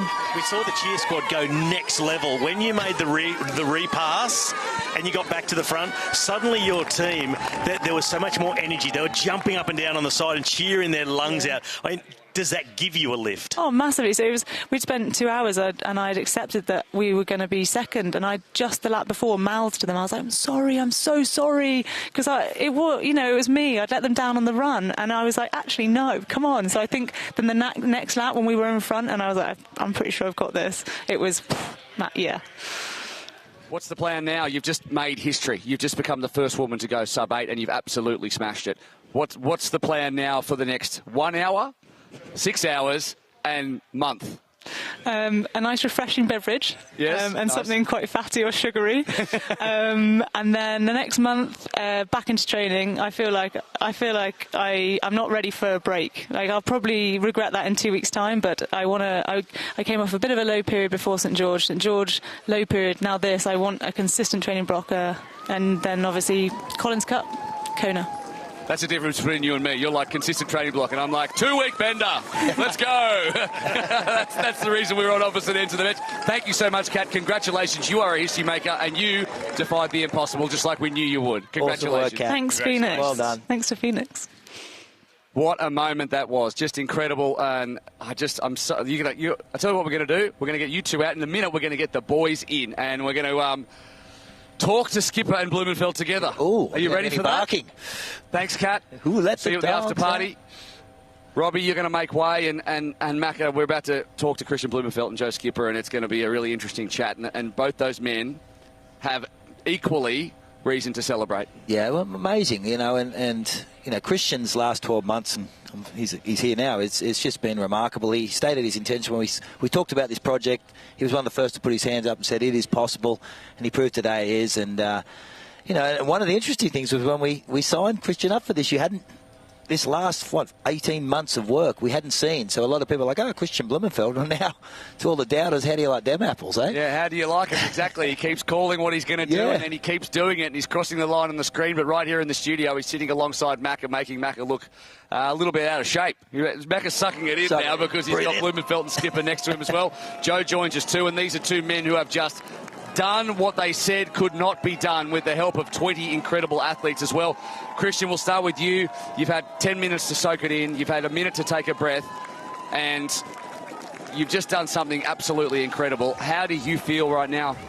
Well, right now I feel smashed. Like, that was not an easy day.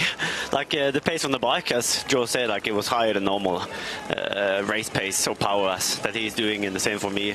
That was a tough middle, like between 90 and 100k there, and it's still 90k-ish left. And also, I said I wanted to do a 220 marathon, but I think I will have to recalibrate that one when I come off the bike. And yeah, that was a tough day, and was so close to get down there on the bike. Yeah, that was. Wait till you see the footage of that. For a second. A big spike in heart rate, I guess, looking back. So yeah, I was happy to sitting here without any scratches on me. Yeah. We heard you say after the race that, and there was a lot of talk before it, that the drafting the pace line by the traditional triathletes was going to make it easy. But you said that you felt the bike at about 90 kilometres, something you hadn't felt before in one of the longer course races? I have had like tough times, like in the middle of like St. George. I was struggling after 50-60k, so I knew that I could kind of just to settle down if I do the nutrition right and keep drinking. And yeah, it's a long day and you will have ups and downs. So yeah, and also I think at that stage we were also in front, but then they flew by us maybe after 100k. Yeah, it was about 100k around that kind of thing. Yeah, so one of those lows would have been when you got barked at from 1 metre away. Would that be fair? I knew that I had a bark left in me. So the ones who bark the last is the one who He who barks last barks loudest? Is that what you're going for? Yeah, okay. He was keeping his cool when I went past him, because I had a little look when I did it and he didn't even make eye contact with me. So I was like, did he even hear? Like, oh, it was heard around the world. Social media went into an absolute meltdown. He did it to me when he came past me, and I knew he was going to do that. Like when they said he's 70 metres behind, I was like, he's going to bark at me. I know it. Like I know he's going to do that. Tell me about your journey, Joe, over the last 8 or 9 days. Things have changed. Things have gone in a different direction than probably what you were expecting. You've been around this team, but then, Alistair, you found out that one way or another that you weren't part of the pacing team, and then to come and do this and become the second man ever to do this is an incredible journey for you. Yeah, I did a bit of training with them before Christmas time, and then obviously like in April, but in the lead up to St. George, I caught COVID, and then they decided to go with other cyclists because you know, you need, if you're picking the team, they wanted to go with some people that they could guarantee, you know, that were going to be able to do the job on the bike. And then what's happening here? Wow, what's going on? Let's cut back to the studio for a second. No, he just got attracked by Olaf Boo. As we see, we're lucky it was under vision, actually, wasn't it? But, yeah, Joe, just keep talking to us about what happened. Yeah, and then about 9 days before, Macca said to me, like, I was supposed to be doing a half-distance race, and he said, we'll meet you for breakfast. And he said, how fit are you? I remember, and I was like, all right. Like, I think it's all right. And he said, Al's out, he's injured. Are you up for doing Sub7? And I was like, yeah, I'll give it a go. But like, I was wondering whether or not the pacemakers would still be up for it. That was my biggest fear, because I knew the bike team was really good, but they were obviously all behind Al before. So I was like, if they're keen to like work with me instead of Al, then I'm definitely up for giving it a go. Thankfully they were, and then I had to sort out a swimmer. So obviously Al did that for me, which was great. And then got a Hoka runner, Frank, second in the German marathon champs, to pace me on the run, which was actually really handy because he's a strong runner. So he was able to get like the fluids and everything from the aid stations and pass me stuff. So yeah, the team was great, and that made such a massive difference.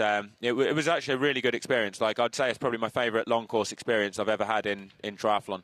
Well, we're very honoured to be able to provide that to you. And let's talk a little bit about the bike legs, because both of you had different goals. 3:49. Come on, man. You're a joker. What do you mean? I think that was a little joke. Like, we were looking more around 3:30, 3:35. So we did some tests here on the track. And but also when they said 3:20, we thought that, then they will blow up his legs.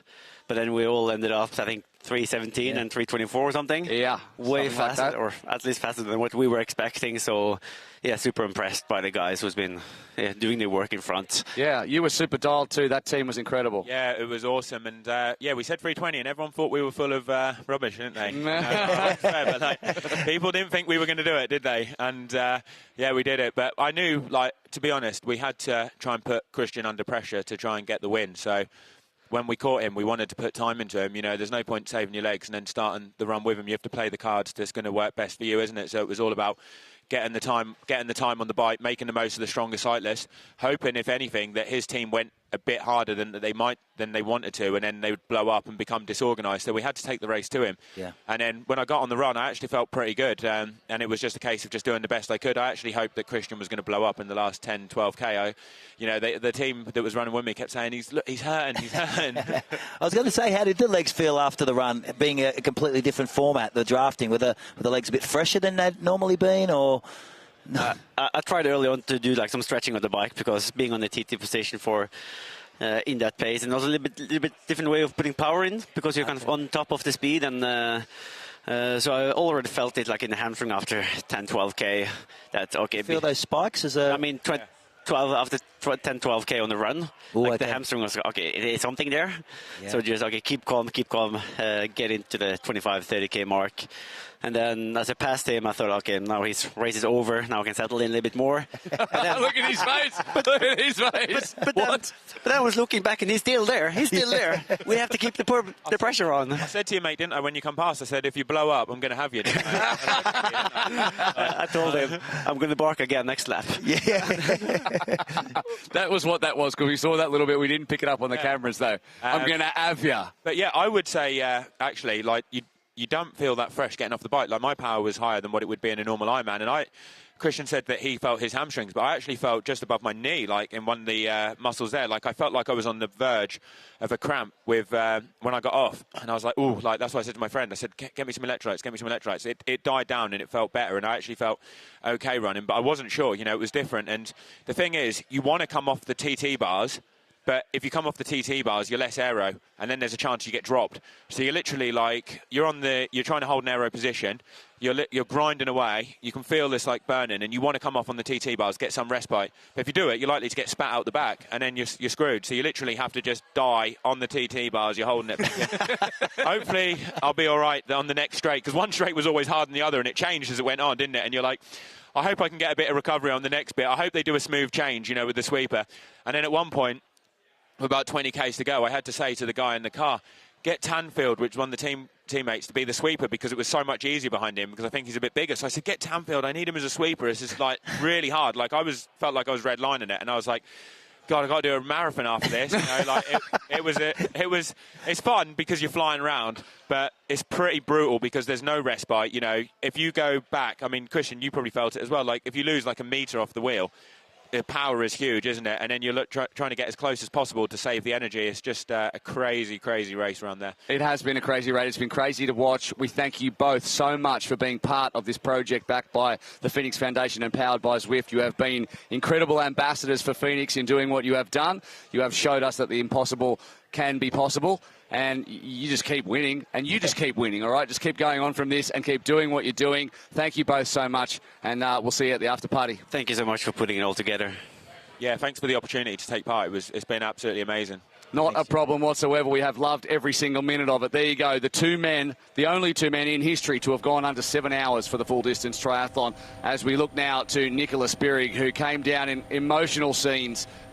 Second, of course, in this race, second also in the world, but first in so many people's hearts and minds, Nicola Spirig, after having done so much for this sport and being such an incredible ambassador. I mean, we go on and on about it, but it's worth talking about, isn't it? Oh, she really is. Like, as I said earlier, she's an amazing athlete, amazing human, amazing person. And if this is a swan song, and she's joining us in the studio, it's what a way to go out with her husband riding along the bike alongside her, with the kids here, in a team environment, something that's very foreign and new to triathletes. It was just a pleasure to call Nicola's race today over a distance that's not familiar with her, and just as a Pho3nix ambassador, you're a rock star, Nick. Absolute rock star. None better, and she joins us right now in studio. And Nicola, what kind of emotions are running through you at this point? Because the others, we talk a lot about, oh, how was the win, or you just missed out. But for you, I feel like it's just how are the emotions of the day and what you have delivered to a worldwide audience personally.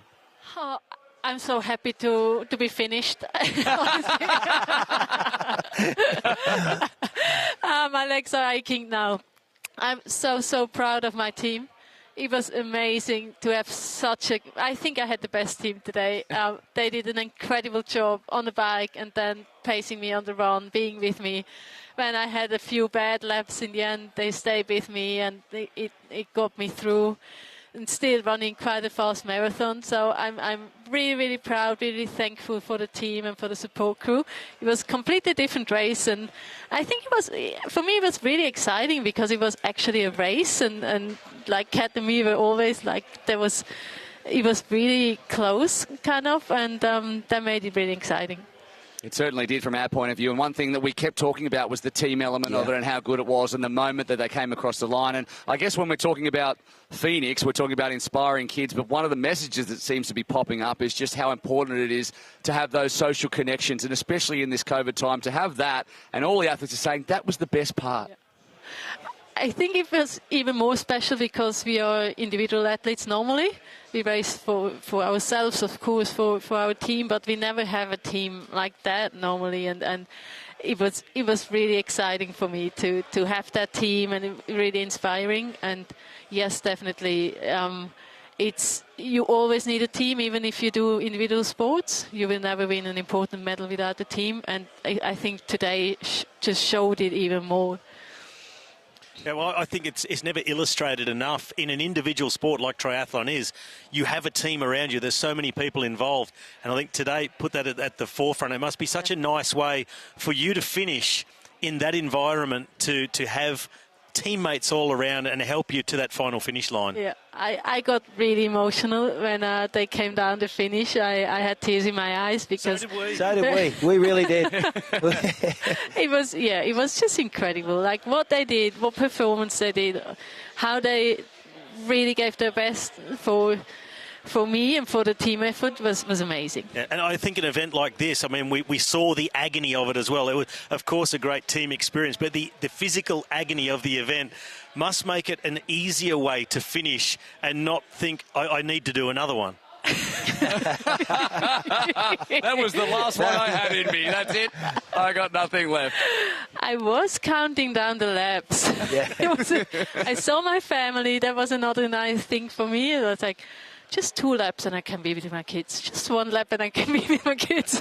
I saw the sign actually out there. It was like, hop, hop, mummy, hop, hop, mummy. Yeah. Oh, that's the best, absolute best. Now, one thing that we have, obviously because this is not your last race, but maybe one of the last big ones, we took the time to put together some testimonials from people, and I put the word out and said, do you have anything to say about Nicola? And not a single person turned me down, so we put together a little package for you of people that you know talking about how great you are. What more could you want? I think Nicola is one of the greatest athletes, not only in Switzerland, in the world I've ever seen. I'm very impressed of what Nicola managed to achieve throughout her whole career. Yeah, she's had an awesome career. I remember watching the sprint finish in London. That's probably my biggest memory of Nicola. Yeah, unbelievable. And 3 children, and clearly she's got the balance right as well. It really shows that you can do everything, and I think that's empowering for all women. Nicola's gone through quite a lot this year, like breaking her collarbone and punctured ribs and all that sort of thing. So for her to be on the start line and to be, I know, in really good shape, I think's incredible. When you know it's your last big effort, there's something that rises up in you that you don't normally have. It's obviously her final year, but there's a lot of passion. Nicola is one of a kind. I don't think there's another athlete like her who can show such fight and such determination. We've all seen her race. And it's going to be her final, her swan song. She's definitely going to be remembered as one of the greats. It cannot be underestimated how much of an influence she had on Swiss sport, on triathlon, and on global sport. The legacy that Nicola is leaving behind as she retires is incredible. She's an idol for every woman in sports and in life. I'm so excited to be able to just play a teeny part and support her in this endeavour.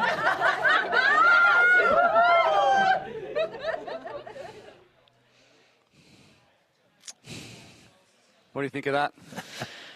I was hoping for tears, to be fair. There was none. I was waiting. I was like, I really worked on this. Not a single one. I think it's just dehydration. You're out of emotion.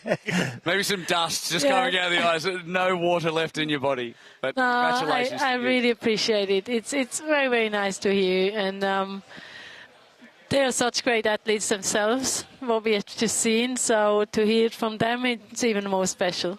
And before we let you go, just what does the next chapter hold for you? I know you have a lot going on outside of racing, and you've been lining. I don't know how you do what you do already. So you're going to take racing, and if I know you'll take the racing out and you put something equally massive in. Well, I will finish this year. I will do some more racing. I haven't planned yet what races. Will just be whatever I like to do, just for fun. And then I am looking forward to putting more time and more effort into my foundation work, going to schools, doing school projects, being at the kids series races we do, and then talking to some sponsors to work with them afterwards. So a lot of exciting things, but most of all I'm looking forward with more time, different time with my kids, doing sports with my own kids. So I'm really looking forward to that. We're looking forward to seeing what you do next. You're a true ambassador for this foundation, so thank you so much for all that you do. Thank you very much. All right, Nicola Spirig, what an absolute legend of the sport. We are nearly wrapped here from the Sub7, Sub8 project. Let's have a look back at some of the results before we wrap this thing up and continue to bask in the new history that has been made. The run results, we wrap it up. It was a 2:46.09 off a 2:40 target for Kat Matthews. The data, thanks to Garmin, 2:45.07 off a 2:40 target time. So, Nicola, I know you haven't got the thick hands on anymore, but 7 seconds. You knew what you were doing. You were totally dialed in. You knew exactly what you needed to do, didn't you? Hey, I wasn't going to talk to you again, but how about that? 7 seconds. Perfect. I nailed it. Where did you waste the 7 seconds? So, the last thing that Nicola's going to say on the telecast is, I nailed it. And I think that's probably fair enough. We're going to leave it there. Let's look back a little bit more at some of the other results that we had as well. And just, I mean, it's almost, we're so close to the end. It seems to have just absolutely ripped past the run results for the men. Well, 17 seconds to the good was Joe Skipper, and a 2:30.50 off that 2:25 target time was swift too, wasn't it? Amazing. And to Joe Skipper's credit, he nailed that bike call. He said a 3:20, went a bit quicker, and he got close to nailing that marathon call. So well done to him. But what a race. After 2 years of building, it's been a long journey to get here, to finally think it's finished, and they achieved it. Amazing. What a day. What will we do with What are we going to do with ourselves now? Well, these athletes have showed you that you can defy the impossible, so it's time for you two to get amongst it and do something with your lives. All right. Return fire from McEwen. Let's have a look at the overall results for the women. Nicola Spirig lost some time on the swim, as everybody did, picked up a whole ton on the bike, and then was pretty much on point on the run and ended up with an incredible 7:34.19, an absolutely insane time. Kat Matthews, though, she went better. She lost around the same amount of time on the swim, picked up nearly 10 minutes on the bike, but she was going for a 4-hour split, and then lost some time on the run, but she again was going for a 2:40 split and picked up at 7:31.54. Incredible times. Those times are just nuts. I mean, to put it in perspective, both of those times would go top 10 in all-time men's Ironman individual races. Yes, I know it was a team event and they were paced, but still, 7:31 and 7:34 is just all-time. Only Jan Frodeno and Kristian Blummenfelt have gone quicker than that, so that's how fast they are. That's true, and one of those was at the Tri Battle, which was also a little bit... It was designed for class speed. It's designed to go fast. Just like this is. The overall results for the men's. Joe Skipper, the second fastest man now in history, 6:47.36. and he predicted a 6:47. He bettered his incredible bike split of 3:20 to 3:16, saving a further 3:18. What an immense team he had behind him from Hoob and Redbull well tight. The swim was slower, as it was for Kristian Blummenfelt. The run was on point. Blumenfelt, well, he was foxing on that 3:49, wasn't he? 24:38 faster. He aimed for that 2:25 marathon, still did an incredible 2:30.50, and the time that will go down in history is 6:44.25. How about that? 6:44.25, and we're saying Sub7 was impossible? Nobody believed it. They said, the women can do it. The men, I don't think so. Not possible. We asked all sorts of people in the industry. The first person we asked was Jan Frodeno. He said, I don't think it's possible. It's not possible. It can't happen. Told you, Jan. All right, Sub6. You said, at least you said it, not me. Sub6 can't happen. Get back to me in 50 years. All right.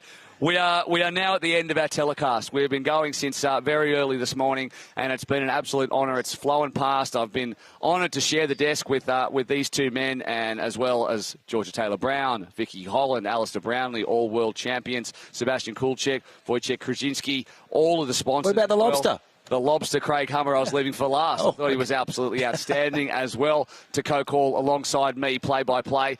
But on behalf of, for me anyway, and I'll leave the last word to you, thank you very much, Robbie, as well. Thanks for having me. Behalf of all the team at Pho3nix and Mana Group who have put this on, it's been a 2-year or 3-year process, and there are so many tireless people behind the scenes who add into this. And Macca, I'll let you have the last word. So goodbye from me, and we hand over to the CEO of the Mana Group to finish this off. Oh, look, thanks, Will, for all you do, all the tireless work. To all my team at Mana, you're amazing. In particular, Trent Taylor, what you do, my friend, is remarkable. This would not have happened without you.